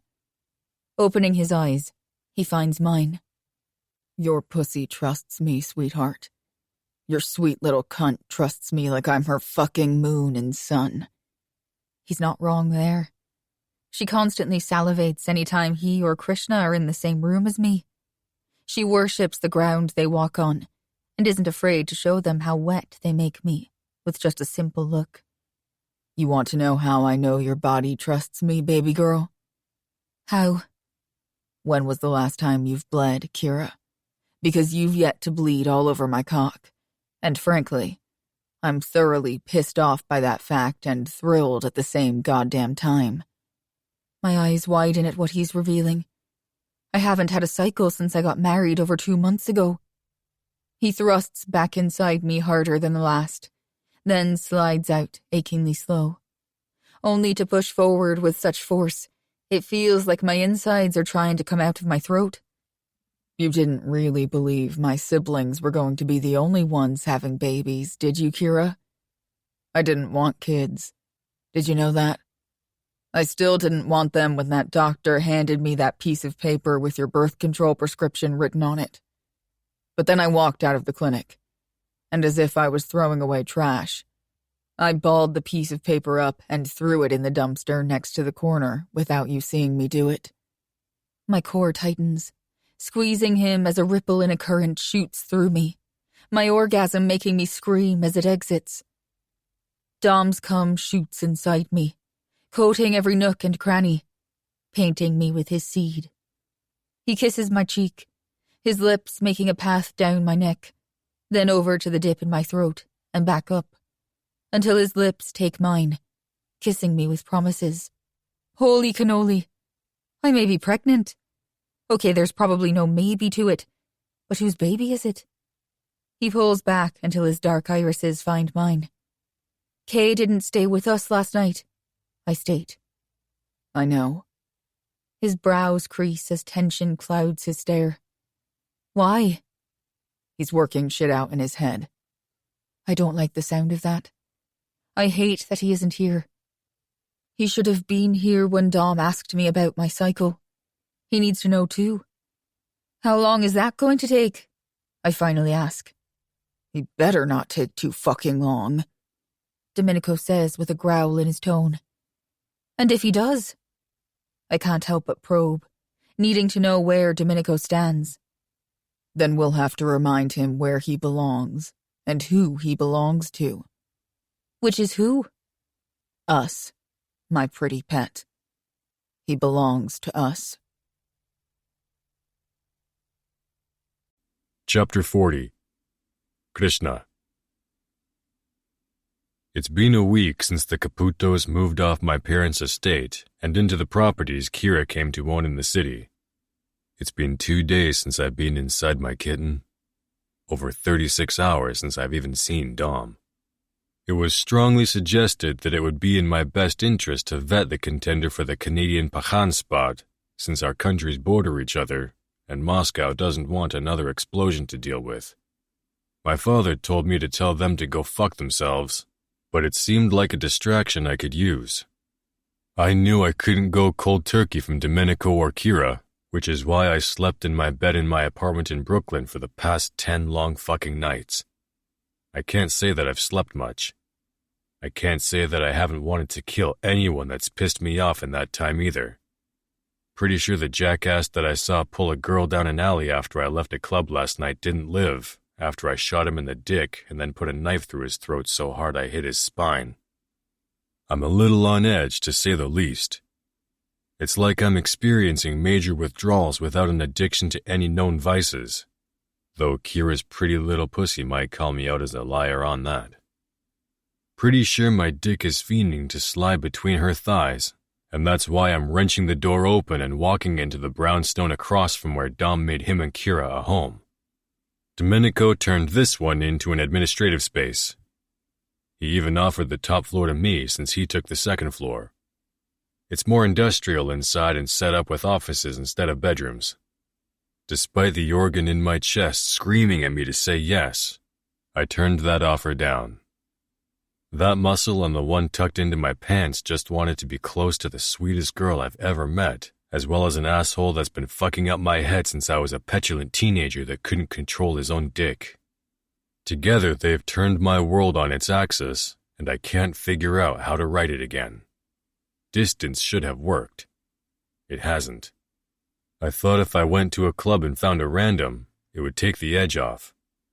All I did was succeed in making one chick cry, another thank me because it was a sign she needed to find the Lord, and a grown man actually pissed his pants because he was that scared. That's when I left, killed a would-be rapist, and went home and broke shit. I needed new furniture anyway. After taking the stairs 2 at a time, I find Dom's office. When I walk in, I'm forced to stop or trample over Kira, so instead, I allow my front to meet her back as my left hand finds her hip bone. She's trembling, and her fear sets off alarm bells that ring inside my ear down to my toes. My fingers squeeze her curves in what I'm sure will leave a bruise tomorrow, as my other hand reaches inside my jacket for my semi-automatic weapon. "What the fuck is going on?" I demand. Domenico saw me enter, so he didn't react to the authority in my voice. The other man does. His slender frame, donned in a cashmere suit, turns to face me. I recognize Admiral Kovaci before the sneer on his top lip forms. "Get your filthy Russian hands off my bitch." Well, that was a fatal mistake. I can feel the second Kira's fight-or-flight instincts kick in, so I hold her in place, not allowing her to run. "I owned her first, and I'll own her last," he continues. If the first statement hadn't sealed his fate, that one sure as fuck would have. "Guess we now know the who," Dom chides, his deadly eyes going from Kira to me. In a bated breath, Dom moves with a quickness I didn't see until Admir's body is convulsing with 2 prongs sticking out from his neck from a taser. He crumples to the floor in front of Dom's desk. "Go home, pet. And so you aren't confused, that is an actual order. I don't want you here for this. Send Ren over. And sweetheart, don't wait up. I don't think we're going to be home tonight." Leaning down, I plant a soft kiss on the corner of Kira's mouth and then smack the side of her thigh. "Do as you're told, kitten. This is our turn to play. And it's going to be gruesome," I say in my head. The one thing we did get Kira to answer was the man that took her virginity didn't have her consent. For that, he will die, but not before he suffers unfathomable pain. Looks like a war with the Albanians was just penciled into my schedule. Chapter 41. Domenico. We were gone for 48 hours. I hadn't planned for it to take that long to kill a man, but he deserved everything he received. I'm glad I didn't let Kira watch. The things we did to the man that raped her multiple times over the course of years weren't images she or anyone else needed in their heads for the rest of their lives. But me, I'll take pleasure in knowing he was given the same treatment she was forced to endure for God knows how long. Giovanni knew men who don't take too kindly to sick fucks like Admir and how they hurt others, so we let them have him for the first 18 hours. The following 15 hours were spent with me, Krishna, my brother, Giovanni, and even Matteo, who used him as a personal punching bag. For the rest of us, he was a living, breathing target for knife practice. I honestly didn't think Matteo had it in him, but after it was said and done, the champ finally earned his place in my family, as well as my loyalty. The final 15 hours were used to get rid of the body, and maybe a couple of hours of hate-fucking between Kay and me. That leads us to the here and now. Krishna didn't come home again last night, and I'm fucking done with that bullshit. "Why am I here?" Kay demands, crossing his arms as he widens his stance. Because we, I flicked my finger, indicating the two of us, needed to talk. Alone. An hour ago, I sent him a text message to meet me here, on the 3rd floor of the house I turned into office space for all of us except Kira, though she knows she's welcome to use any space here. It's hers, but I thought having her own office in her own home would please her more than one across the street. Then start speaking, motherfucker, I have shit to do. He doesn't look at me. His eyes roam around the room, taking everything in for the first time. The only shit you'll be doing is bending over and puking up the contents in your guts after I slam my fist into it if you keep on with your bullshit. Pushing off the edge of the desk, I step towards him, unsure if I will carry out my threat or kiss him instead. It's been too damn long. Besides the few hours we had together 4 days ago, he hasn't been around. He hasn't texted. He hasn't seen Kira, and it's affecting her more than she'll admit. There's a void in our bed without him in it. Stopping in front of him, I reach around his left side, wrap my hand around the edge of the door, and swing it closed. You aren't sleeping in my bed. You aren't even sleeping in your own, I admit. He may not be around, but I still know where he is at all times of the day and night, just like anyone else that means shit to me. I'm psycho in my stalking, but they all know I do it, him included. I step a few inches closer, the material of my button-down shirt touching his as his arctic eyes finally settle on mine. Whose bed have you been in? None of your goddamn business, motherfucker. Have you cheated? Planting my palm flat against his chest, I shove him backward until he's against the door and I'm crowding his personal space, putting our shoes toe-to-toe. A sardonic laugh leaves his lips, but all it does is piss me off, making my fingers bend as I fist his shirt. I'd have to be in a committed relationship for it to be considered cheating. Have you fucked anyone else? I seethe, spit flying from my mouth and hitting him in the face. After taking a breath, he finally says, No. Relief eases the vice gripping my heart. Leaning forward, my heels coming off the ground slightly, I smash my lips to his as my hands reach for his hips, holding him in place. He kisses me back just as brutally, but the taste of bliss on my tongue is short-lived when he shoves me away. Do that again and I'll gut you like a fish. What the fuck? Not heeding his warning, I step toward him again, only this time I wrap my hand around the back of his neck and yank him to me. Our lips smash together, his breath hot as it mingles with mine. Instead of shoving me away, he drives his fist into my ribs, stealing the air from my lungs. Just because I didn't fuck someone else does not mean I didn't go looking. I'm just not into toys I can easily break. Before I can register what I'm doing, my fist clocks him in the jaw, the force of the punch sending a ripple of pain up my arm. Putting your dick in places it isn't allowed or letting anyone other than Kira or I touch you will only get them sent to the county morgue and a blade shoved through your eye, Krishna. I let the honesty in my lethal tone slam against his thick skull, but his bored expression sends me over the edge. You are mine, goddammit. I'll share you with my pet, but that's it. In what fucking world does you being married to her, me fucking your wife, or me fucking her husband work? It doesn't. This is over. We're done. Like hell we are. I shove my index finger against his temple. So get your shit in there straight and be home tonight. If I come looking for you and find you with anyone else, and I do mean any fucking body, I will paint a goddamn canvas with their insides while you watch. Having had enough of me being in control, he pushes against my chest, knocking my feet backward. He does it again, and then a third time until my ass is braced against the edge of his unused desk. Do you love her? He gets in my face. Our eyes lock and our lips are so close I can feel his breath fanning across mine. Yes, I answer honestly and without hesitation. That emotion shouldn't be possible, not for me. I thought I put every safeguard in place to prevent myself from falling in love. Somehow it slipped through a crack in my armor and planted seeds without me knowing. Have you told her? There's a bite in his tone like he's jealous, but there is not an ounce of surprise in his eyes. Not yet.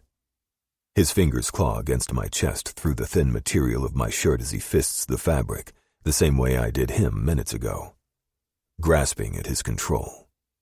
Then why are you here with me? Why did you demand I come to see you? She wasn't the one I fell in love with first.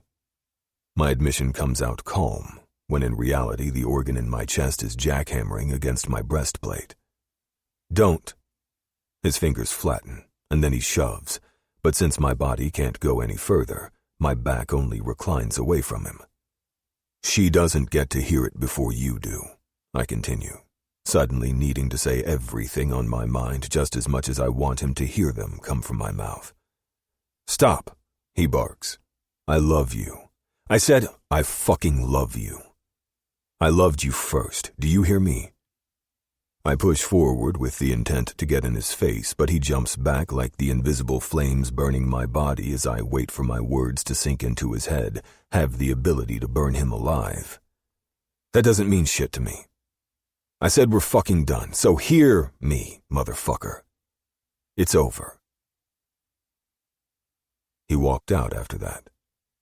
He left me standing in his office, alone, after I handed him half of my fucking heart. He didn't just stomp on it and leave. His words sliced my chest wide open when he said my love meant nothing to him, that I mean nothing. My knees gave out at some point. I landed on my ass with my back against the mahogany wood, my head cast down and bent between my knees. It feels like he ripped out not only his half of my heart, but Kira's half as well. I've never felt anything this gut-wrenching in my life, and I didn't think anything could compare to the pain of losing my parents. He broke my goddamn heart with 3 sentences. That doesn't mean shit to me. We're fucking done. It's over. And I let him. I let him reach inside my chest and rip the muscle clean from my body. Domenico? I hear Kira's voice, but the vision in front of me is nothing more than glassy images that I can't make out. Dom, she calls out to me again, her tone louder, more assertive. I should look up, answer the command in her voice, but I don't have the willpower to do so. Hands push down on my knees, forcing my feet to slide across the carpeted floor as my legs straighten. Her feet step on each side of my legs. Then her sexy, curvy body squats in front of me as her ass sits on my lap, and her hands cup my face, forcing me to look her in the eyes. The fact that liquid spilled from my eyelids when she tilted my head back should have been enough reason not to let her see me like this. A mess of a man, a weak man affected by the words and actions of another. Talk to me. Her thumbs swipe across my cheeks, ridding my face of the evidence that tears were there to begin with. He broke up with us, is all I say while kicking myself for not stocking his or my office with alcohol. Drinking has always been a leisure activity and certainly not one of need like it is right now. What do you mean? Krishna left. He doesn't want to be with us anymore. It's probably only me he doesn't want, but I'm too much of a pussy to admit that to my wife. She chews on her bottom lip before asking. He doesn't want us anymore. Or he just doesn't want to share you with me anymore. The line between her brows deepens with worry as her bottom lip wobbles. Not being able to bear that thought going through her pretty head, I lift my hand and wrap it around the back of her neck. Then I pull her forward until her lips connect with mine. Honestly, I didn't consider that as a reason for Kay calling us quits. As I turn her words over in my head, it doesn't compute as logical. He's just as hooked on her as I am. It's not anything you did or didn't do, Kira, I say against her lips because I can't pull myself away from her. What happened then? I told him I loved him, and he said it wasn't enough. Then he walked the fuck out. And you let him? What would you have me do, pet? Beat his ass until he changed his mind? You said we'd remind him why he belongs to us. So if that's what it takes... Her shoulder lifts and then drops. Did you tell him I'm pregnant? No. I laugh for the first time because she's cute when grasping at anything, but it's short-lived. Baby girl, I'm not playing the trap game with him. If he doesn't want us both, then it really is over. We waited to take a pregnancy test even though we both knew what the test would show. Positive. We waited because she wanted all three of us to find out together. We'd planned to do it 2 nights ago, but Kay didn't show. When he was a no-show last night, I got pissed off and made her pee on the damn stick, even though she wanted to wait. I don't accept that, she states. And before my mind can catch up, she hops off my lap and stands to her feet.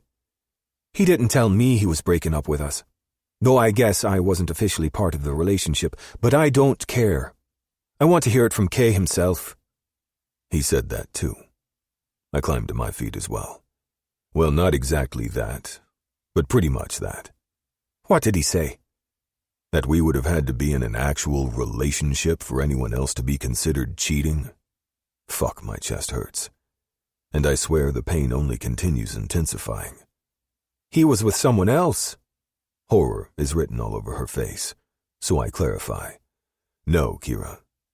He just meant that we weren't in a real relationship. A committed one. That's bullshit. We are in a relationship. Or we were. Do you even know what type of relationship we were in? Because it's not a normal one, baby girl. It's not even accepted by most, or even legal. So? She says so bluntly that it makes me smile again. What are they going to do? Throw us all in jail because we love more than one person? Stepping to her, I reach under her ass, squeezing her cheeks as I lift her. She wraps her legs around my waist, then I turn and sit her on top of the empty desk, making her untangle herself from around me. And who all do you love, Kira? I lean into her, forcing her back to round and recline. Dom, she says too sheepishly for my liking. I prefer her bolder side, but her shy side is still a part of who she is, and it's a part of her that I love as much as every other beautiful part. The back of her head rests against the hard surface of the wood as I tower over her. Running my lips across her jaw, I stop below her ear and ask, "Are you in love with Krishna the same as I am?" Yes. Gripping the hem of her sweater, I lift the material to her chest. Then I move my face down her body as my fingers glide the top of her leggings down her hips. Do you love our baby even though you haven't met him or her? Yes. I kiss the center of her stomach, then move my lips down to her navel, kissing her soft skin. My eyes close as my mouth pulls air into my lungs. I try to steady my erratic heartbeat. A part of me is dying to know how she feels about me. The other part is scared of what the answer will be.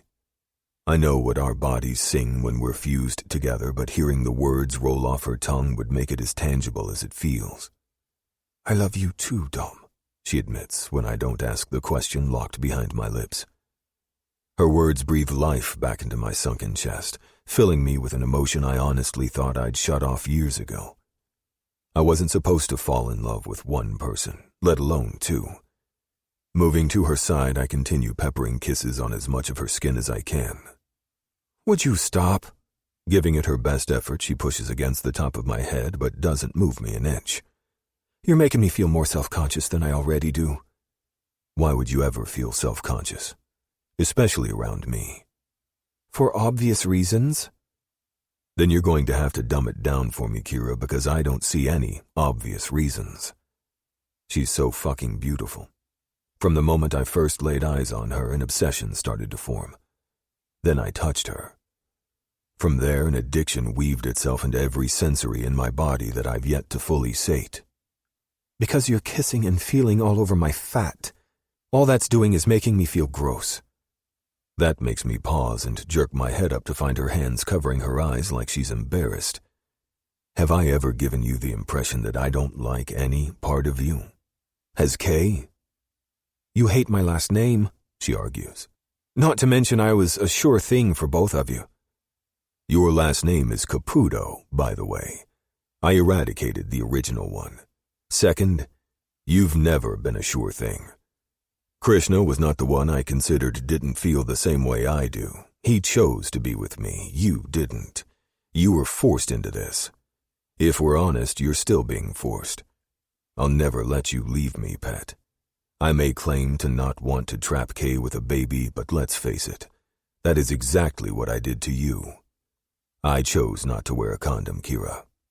It was very much a conscious decision. One she made too when she never asked either of us to wear one, but perhaps she didn't feel she was allowed to ask, so that's on me too. Until you and Krishna, I never knew sex could be enjoyable. I only knew pain. After that first orgasm, I wanted it again, only I wanted more than my fingers making me come. I wanted you both, and I didn't want to feel something synthetic between us. A baby wasn't even on my mind. And now? I want to have all of your babies, and Krishna's too. Is that wrong? No, baby girl. That's fucking perfect. I tilt my head back down and kiss her, starting under her bra in the center of her abdomen, working my way down past her navel to where the waistband of her leggings is folded over. Before I can yank them down even farther to get to the part I want to kiss, she starts to squirm. Dom? Yeah, I say against her velvety soft skin as I tug on the material to lower it, kissing until I reach her neatly trimmed pubic hair. The back fabric finally pulls past her ass, giving me the access I want to her pretty pussy. Running my lips over her mound, I dip my tongue and part her lips. She's wet, but then she always is when I get her like this. She moans. Ask your question, I tell her, my breath coating every wet part of her. Are you going to be okay with it if we find out the baby is Krishna's and not yours? You'd think having a conversation about a child while eating your wife's pussy would be a turnoff, but it's not. Maybe it's because I wanted her pregnant. Perhaps it's because the life she's carrying inside her is mine. Without moving my mouth, I flick my eyes up to see her lifted onto her elbows and her head tilted toward me. Whether the kid is biologically mine or his, Kira, the baby is still mine. You're mine.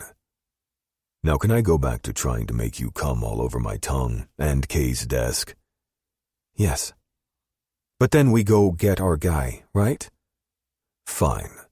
But if he breaks your heart too, I can't be held responsible when I shoot him. Not giving her a chance to respond, I dart my tongue out to lick her clit, and with my hand I push 2 fingers inside her heat. She mumbles something, but as I'm fucking her silky insides while sucking on her sensitive nub to drive her nerves crazy, I can't understand a word coming out of her mouth.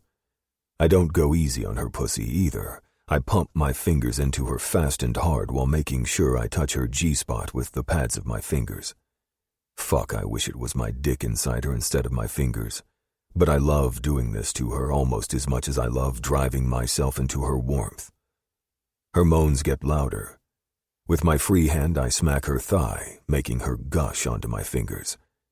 Her walls start to quake, and I swear I can feel them squeezing my cock from within my pants instead of 2 of my digits. After she comes and is panting as she returns to earth, she grabs onto my head with both hands, forcing my face to look up, meeting her hooded gaze. If he breaks either of our hearts, she says breathlessly, I'm going to shoot him myself. You're hot when you talk about murdering someone. I said shoot, not that I would kill him. She takes a deep breath and then forces it back out through her parted lips. I'll just shoot him in places that won't kill him until he realizes he's ours, and only ours. You're fucking cute when you sound a bit psycho. Reluctantly, I push off her, even though I'd like nothing more than to stay nestled on top of her soft body. We need to find Krishna and beat some sense into him. If nothing more, he deserves a punch in the face for trying to kill me emotionally. I also need to do something else. Hey, Kira, I call out as I gently pull her to stand before me. Spanning my palm across her throat with my fingers gripping her jaw, I tip her head back, seeking her green eyes. I love you too, pet. Her gaze widens in surprise, her eyes sparking with an unnatural glow inside the green. Dipping my head, I find her lips with mine and kiss her, hoping I'm showing her just how much she is loved by a man not even I thought was capable of such a thing. I'm starting to believe my dad was smarter than I ever gave him credit for. He may have given me the best birthday present that happened to coincide on the worst day of my life, but I made her mine. And it'll be up to me to keep her loving me the way she does. Losing her love would kill me, that I'm sure of. But it may be too late if Krishna doesn't love us. I'm not sure I have my father's strength to go years without both of the loves of my life, both by my sides and me by theirs. I can't fathom living with that type of turmoil the way he did every day since my mother's death. I can only hope that he's found his peace and that he's finally with her again. Come on, sweetheart. We're going to find our guy. Chapter 42. Krishna. I am a goddamn idiot. I got so lost in my own head from feeling like an intruder between Dom and Kira that I stabbed myself in the heart without realizing what I'd done before it was too late. By the time my chest tightened and I felt like I couldn't breathe, the words were said. I couldn't undo it. Boy, are you listening to anything I'm saying? Not really. Yes, Mom. Okay. I heard every word she lashed out in her Russian accent, but they were jumbled along with every other thought flickering through my head. The only thing I can see clearly is the memory of the look in Domenico's dark eyes when I said his love didn't mean shit to me. I panicked, and like a dumb fuck, I lied like a coward and fled like a scared boy. That's how I ended up on the phone with my mother while hugging a bottle of whiskey. I ran out of vodka days ago and haven't replenished my supply. Anytime I'm in doubt over business, I go to my dad. Whenever it was something heavier, like matters of the heart and my tarnished soul, I've always turned to my mom. Only I tend to forget she isn't like other moms. She doesn't coddle or pat me on the back and reassure me that everything will be okay. Mine smacks you in the back of the head and calls you a dumbass. Love isn't something you can run from or toss to the side like it's unimportant. It's not something you lie about either. Who the hell am I even speaking to? My Krishna isn't afraid of anything or anyone. He certainly doesn't give one single fuck how others see him. That's not what it's about, Mom. Maybe that's a part of it, if I'm honest. They're married to each other, not to me. Regardless, I'd always be the third wheel, and I refuse to be the side dish, or worse, their dessert. I want her to be as much mine as she is his. I want him to belong to me like he does her. I don't see how that's achievable. Not to mention I have Moscow breathing down my neck through the Canadian fucker they asked me to groom. I don't know how my father kept them out of his shit. They want me to take a wife and produce an heir, even though that isn't typically how it works in the Bratva. They wouldn't care if I had 10 women in my bed or even 10 men, but having one of each out in public is another story. Kira already went through enough shit that I don't want to drag her into mine as I find my way as the Pakhan of the U.S. A lot of people were scared of my father, which gave him freedoms I haven't earned.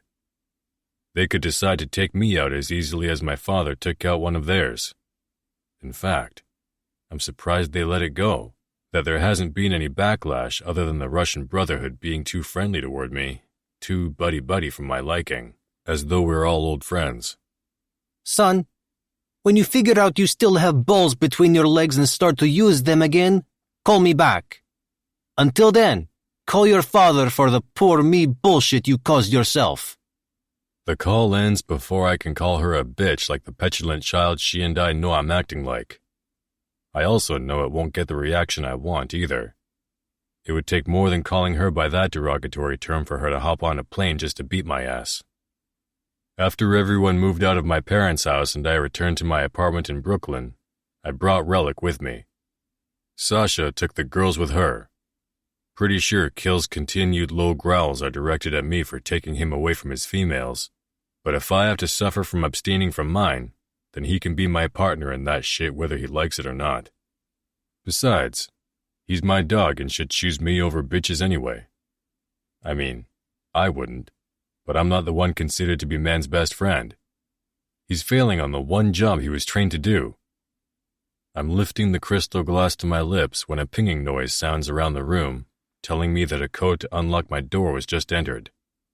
If it's my sister here to steal my dog, she can eat shit. His sorry ass is stuck in this hell with me. I swallow and glance up at the same time. When I see Kira, I almost spew what hasn't finished flowing down my throat. Dom enters behind her, but he doesn't spare me a glance as he deviates, going toward the kitchen. I don't even see the blade leave his hand and fly through the air until it punctures the leather seat back to my left, where I'm sitting in the middle of the couch. I flick my eyes to my dog, who doesn't even attempt to move when he's staring me in the face like he wants to chow down on the motherfucker. What the fuck? When I peer back in front of me, Kira stands on the other side of the coffee table, her arms raised and outstretched, a 9mm in her small hands. Kitten, why are you brandishing a gun in my direction? Don't worry about this little thing. It'll only be used depending on how you answer. That's a bit psychotic, I say, and way hotter sounding than it should be, but I keep that admission to myself. Answer what? Why you're gobda? I don't know what the fuck that means. She purses her lips, but she's so damn cute when she says Irish words that no one else understands but her. It means you're a bit of a twit. Don't have your shit together. A bit dumb. She informs me matter-of-factly.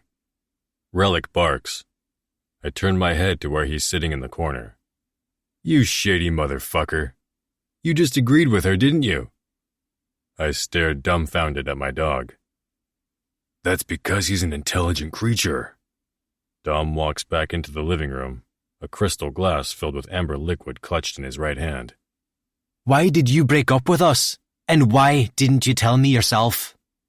Kira drops her left hand from around the gun, then lowers the weapon to her side. Glancing down, I see her finger isn't in the trigger well, so I remain seated instead of taking it from her. She's continued to practice with my sister and Sienna, but that doesn't mean she can't make a mistake, especially when emotions are high, and it's clearly written all over her face that she's emotional and upset. Is that what you told her? I ask, my question directed to Dom, who has yet to look at me. Among other things. His dark orbs slowly ascend until they meet mine from where he stops behind Kira. Swapping his glass to his other hand, he takes the gun from Kira, shoving it down the waistband of his pants behind his back. Kitten, I say, focusing back on her and not liking the look of hurt and confusion she's wearing. It's complicated. Well, uncomplicated, she demands. Like a whirlwind, she spins, pulls something from Dom's pocket, then turns back around and tosses it to me. Because I'm pregnant, and we're having a baby. Kira! Dom spits out. What part about not trapping him wasn't clear? The white plastic stick lands between my legs, but I don't have to look at it to know what it is. I heard what she said. They are having a baby. Congratulations. I bite out, the taste bitter across my tongue. Did you sustain a concussion recently? Domenico asks in a tone that makes me think he's serious. You may be above trapping him, but I'm not, Kira says over her shoulder to Dom. Turning back to face me, she plants her hands on her hips. You really are thick. When I said we're having a baby, I was talking about all three of us, moron. Wait, what? Suddenly, all the air evaporates from my lungs as I stare at Kira while feeling around my lap for that plastic stick thing. Locating it, I wrap my fingers around the thing and lift it out in front of me. My eyes dip and sure enough, it reads pregnant in black print on the digital display. My wide gaze goes back to Kira and Dom. Whose baby is it? Unless you have psychic abilities, we won't know which one of us is the father until after he or she is born. Dom enlightens me. She isn't having any unnecessary tests done, so we'll both have to wait. I agree with him. I wouldn't want to jeopardize Kira or the baby. This isn't how I saw this day ending. I walked away so that they could have each other and be happy. But this changes everything. Whether my DNA is intertwined with Kira's or not, that baby is mine. The little mama carrying him or her is mine too. I fucked all of this up. It hurts to even look at Dom after what I said to him, but he knows me better than anyone. That may be my only saving grace with us. Standing, I set my glass and the pregnancy test down on the coffee table and then step around it to where Kira is positioned in front of Domenico. I'm about to snatch my little kitten off the ground when Dom pulls her out of my reach. Then he steps into my space, getting damn near chest to chest. Just because she may be carrying your child doesn't mean it changes anything. You walked out. You chose to leave. You said it was over. Again. He growls. Domenico, stop it. Kira tugs on his wrist, but he doesn't move from in front of me, nor does his eyes look away from mine. You know he loves us, so can we please be back together now? She pleads, and it's cute. You're a little presumptuous, kitten. My gaze remains locked with his as I take in all the pain he's revealing. His dark eyes hold me captive, letting me see the depths of his soul, the storm swirling inside the brown surrounding his pupils. He wasn't the only one I shredded with my words when I told him his love didn't mean shit. In actuality, it meant everything. We've always shown each other our feelings, but we've never said them. Then tell me I'm wrong. She challenges. Say you don't love us and we'll leave. You aren't wrong, Kira. I admit to her and to him, my eyes begging him to believe me. Finally, she says, and then slips the fingers of her right hand through my left ones while she stands beside both Dom and me. Not until he grovels. Domenico seethes. I don't grovel. Dom's nostrils flare. You hurt Dom's feelings and need to fix it. Kira drops her grip on both of us and crosses her arms as her hip kicks out. It makes her look bossy as fuck and sexy at the same time. I'd typically smirk at that, but now isn't the time or place. My actions did hurt Dom. If I knew the right thing to do or say, I would have done it already. Wasn't the first time I've hurt his precious little feelings, kitten. Won't be the last either. Regrettably, the first time was my sophomore year of college, the first time we slept together. Even then, it wasn't just a fuck. I thought he was an itch I needed to scratch. We'd danced around our attraction to one another for years. I just needed to fuck him in both holes and be done with the desire he invoked in me. And I did fuck him 6 ways to Sunday that night, but it didn't satisfy shit. We fucked each other all night. When I woke up with him in my bed, I panicked. A lot like I did a couple of hours ago.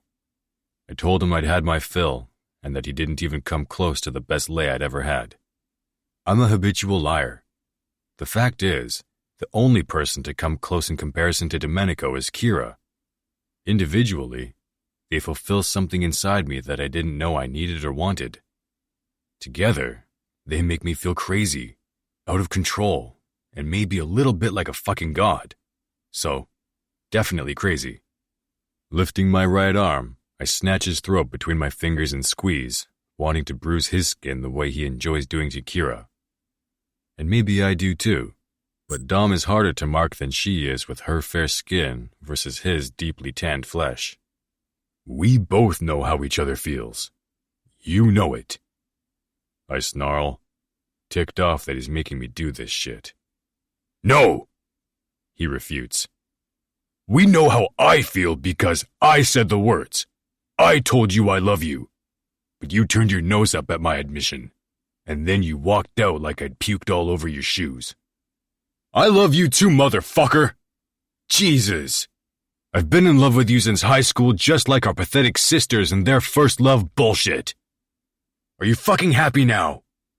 I yank him forward, smashing his lips into mine as I squeeze his throat harder, demanding he kiss me back instead of giving him time to respond, fearing that he will push me away the same as I did him.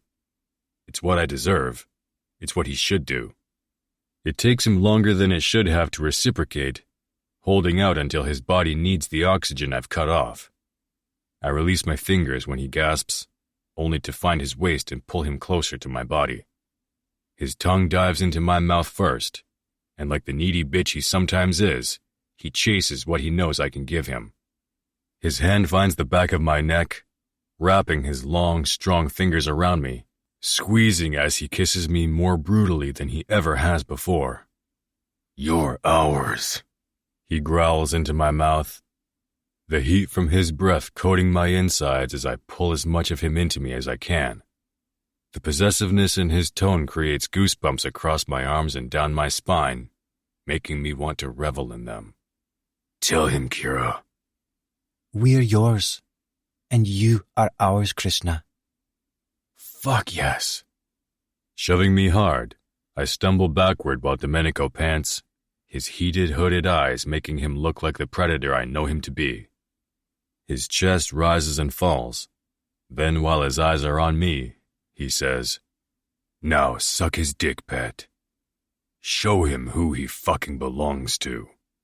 That if he ever leaves us again, it'll be in a goddamn body bag."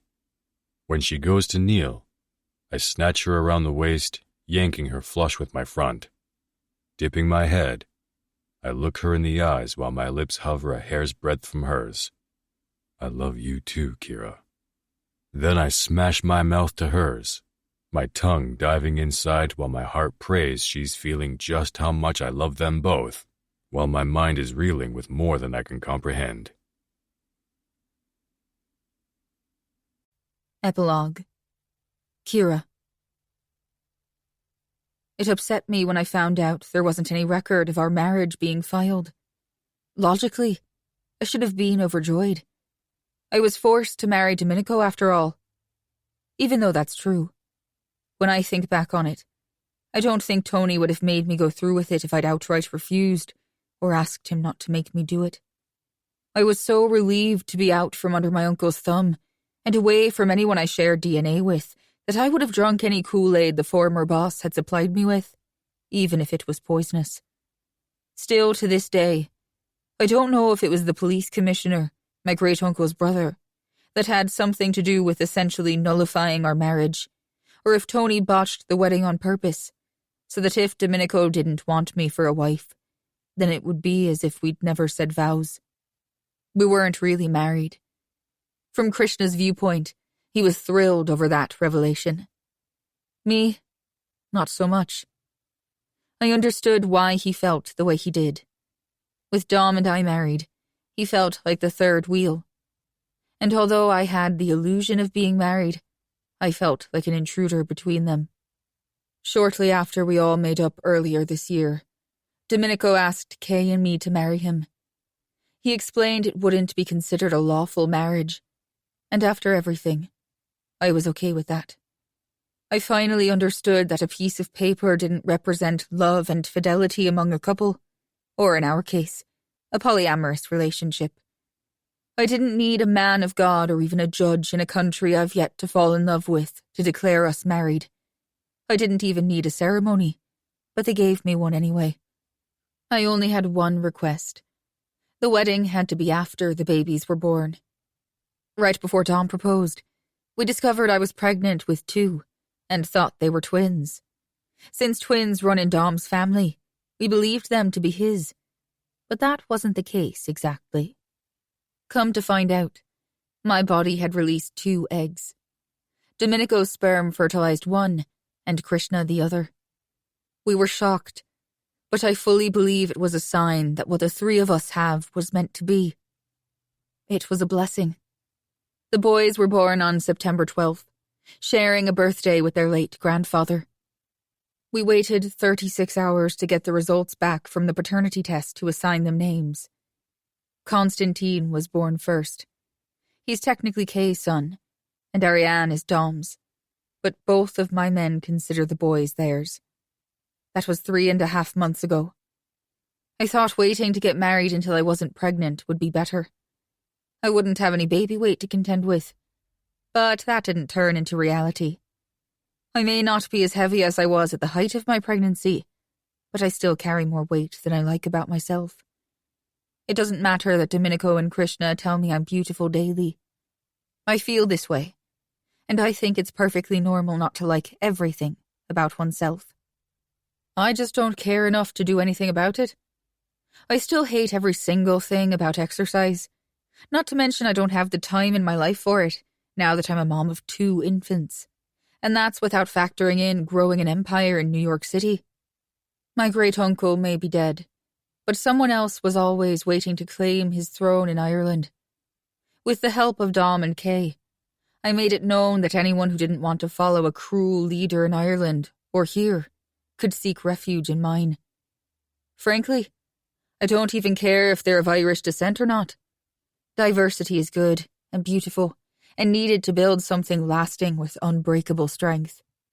Sienna and Sasha had their kids on July 4th of this year. They even delivered at the exact same time. C had a boy she and Matteo named Antonio, after her dad. Sasha and Ren had a girl, Alina. And, of course, within hours of delivering, Sasha didn't even resemble a woman who had just given birth. She was back to her perfect pre-baby weight, and looking like one of those drop-dead gorgeous women you see on TV posed in a fight stance to advertise an upcoming fight. I've never actually seen her kickbox, other than when she and Sienna are working out together. They seem to bicker more than throwing punches or kicks. At least it took C a little more time to recover after she had Antonio than it did Sasha. Even months later, I still feel like my body went through a train wreck, bringing 2 humans into this world. Kira, darling. Mishka calls out in his thick Russian accent. Yes? Do you take Domenico to be your husband? I do, I say gleefully. Do you also take Krishna to be your husband? I do, I state, hearing the joy in my voice and unable to contain the smile that spreads across my face. As judge among our people, I pronounce you all married to each other. My father-in-law winks at me, then glances at Domenico to my right. Welcome to the family, son. Taking a step back from us, Mishka inhales a deep breath, then looks around the courtyard before saying, If you'll excuse me, I have 5 grandkids to steal from my wife. She doesn't get to hog them all day. We had our wedding in the garden behind our house. The fences between our 3 properties were taken down, so it's really 3 yards made into one. Brooklyn turned 7 a couple of weeks ago, and she's just now finally warmed up to me. She still fawns over Domenico, but she started calling him Uncle Domino when the boys were born. She narrows her eyes on me a lot less these days, so I guess there has been progress on that front. It's not like I can blame her or hold anything against her. If scary hot is a thing, Domenico wears it better than anyone. Krishna's blonde locks are still deceiving to the naked eye. It's when you get to know him, or really peer deep into his winter blue eyes, that he sends a chill down your spine. It's time to get you out of that dress, pet. Domenico whispers into my ear. We have a party to attend and babies to put to sleep. The fireworks will be going off soon too, I add. I chose New Year's Eve for our wedding date. I wanted to start the new year as one, so getting married at night on the 31st of December felt like a good plan. Fuck that. I have a marriage to consummate. Besides, we're doing the grandparents a solid. Krishna proclaims. Nikita and Mishka spend more time being retired here in New York than they do in Florida, since Sasha had Lena. Baby girl, Domenico calls out as he places his finger below my chin and then tilts my head back to look him in the eyes. We either take this to our bedroom, or we can fuck out here in front of our guests. I don't care which it is, but you're about to not have a stitch of clothing on your body. What happened to the part where you're supposed to kiss the bride? I ask them both, first eyeing Dom, and then turning my head to where Kay is facing us both. Lifting his hand, Krishna's thumb runs from one corner of my mouth to the other, my lipstick likely smearing in the process. Oh, we're going to kiss your lips, kitten. But unless you want my parents to see my face nestled between your thighs, you should run. Oh, hell, he's serious. I look to Dom to help me out here, but he just crosses his thick arms. Oh, grand. They're both on the same page. My overheated, naked flesh rests against Domenico's front and between his legs. His lower back is against the pillows at the head of our king-size bed. His lips cover mine, devouring every square inch of my mouth with his tongue, as his right hand squeezes my throat in the way he's made me come to need it just as much as I want it. Krishna's face hovers over my pussy, my legs spread wide for him. 2 fingers hold my lips apart as his tongue ravishes my swollen clit. 2 of his other fingers slide in and out in a rhythmic pattern. They're playing me like my body is their instrument, and the sounds coming from my throat and the soaked opening between my legs is their music. My hips buck and gyrate of their own accord. My fingernails at Dom's shoulder dig into his tightly drawn skin. My insides coil tighter before releasing and sending endorphins flowing through me. My screams and moans of pleasure slip down Domenico's throat as the orgasm rocks my body. I swear on everything, I hear fireworks popping off every other second in the distance. Their tongues and lips retreat from me at the same time. How thoroughly kissed are you now, pet? A breathless moan is the only answer I can give Dom in my spent state. Do you feel married to us yet, kitten? Or did we do a piss-poor job? Krishna gloats. Sorry, baby girl, but there is no rest for the wicked. It's time to sit on Daddy's dick. I could have crawled under the table and died the first time I heard him say that during foreplay. Since the boys were born, making him a father, he's slipped that name into conversation quite a few times. Coming from his sexy mouth, he makes it difficult not to swoon every time it rolls off his tongue during sex or when referring to himself as one of the boys' dads. Pushing up from the bed, I flip around and crawl on his lap. When I lower, he has his thickness posed for my entrance. Even after taking both of them most days, except for the 6 weeks intercourse was off the table, while my body recovered from delivering the boys, he still takes a second to get used to when his dick penetrates me. They both do. That's it, kitten.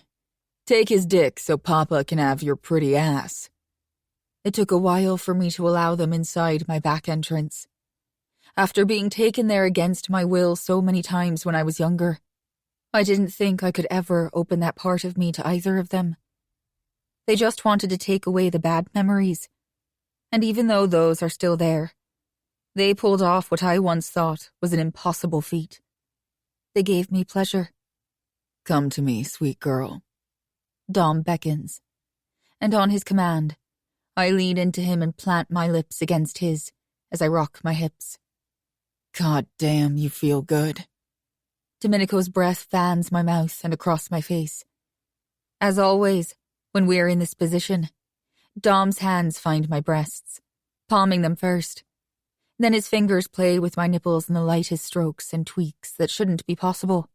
But he knows what I love, and he gives it to me every time. Krishna's warm hands find the globes of my butt cheeks.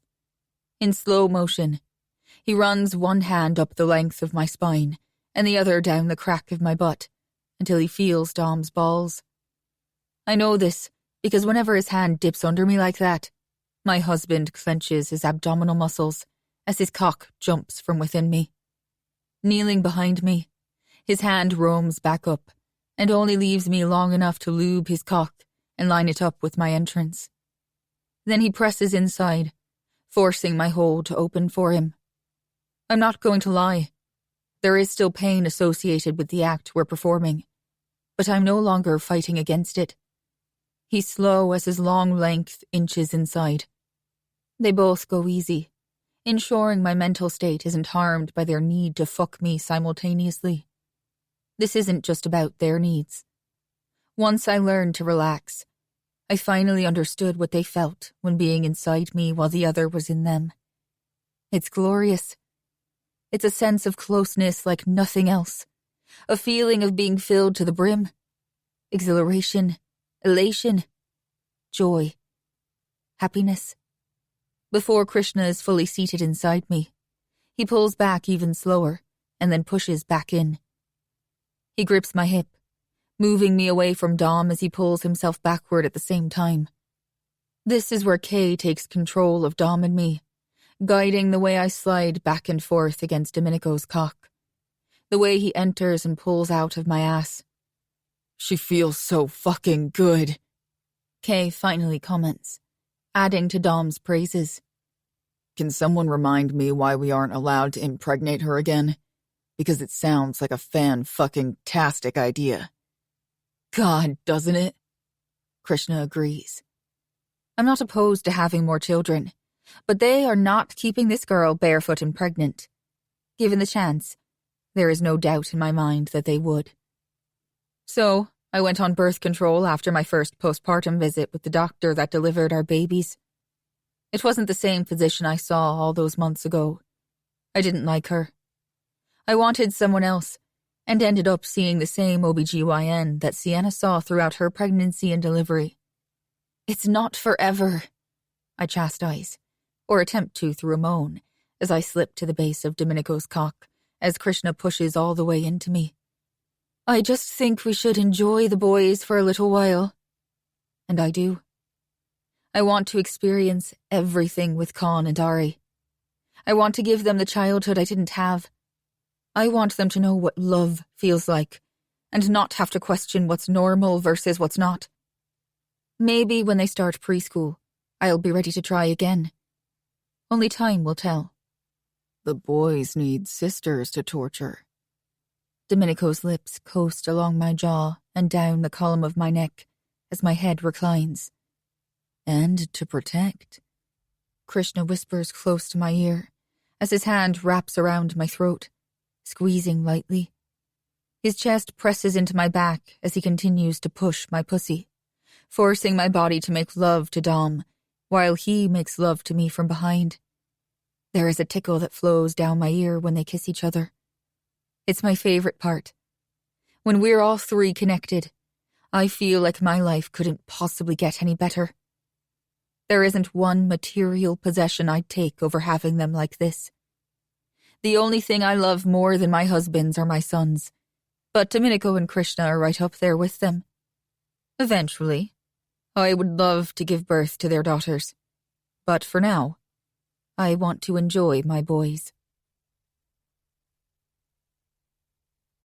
Thank you for listening to Deviant Night, The New American Mafia, Book 3. Written by N.E. Henderson. Narrated by Alyssa Avery, Aidan Snow, and Sebastian York, all members of SAG-AFTRA, and Dane Anderson. Produced by One Night Stand Studios. Post-production by Kyle Verville. Text copyright 2022 by Nancy Henderson. Production copyright 2022 by Nancy Henderson. All rights reserved.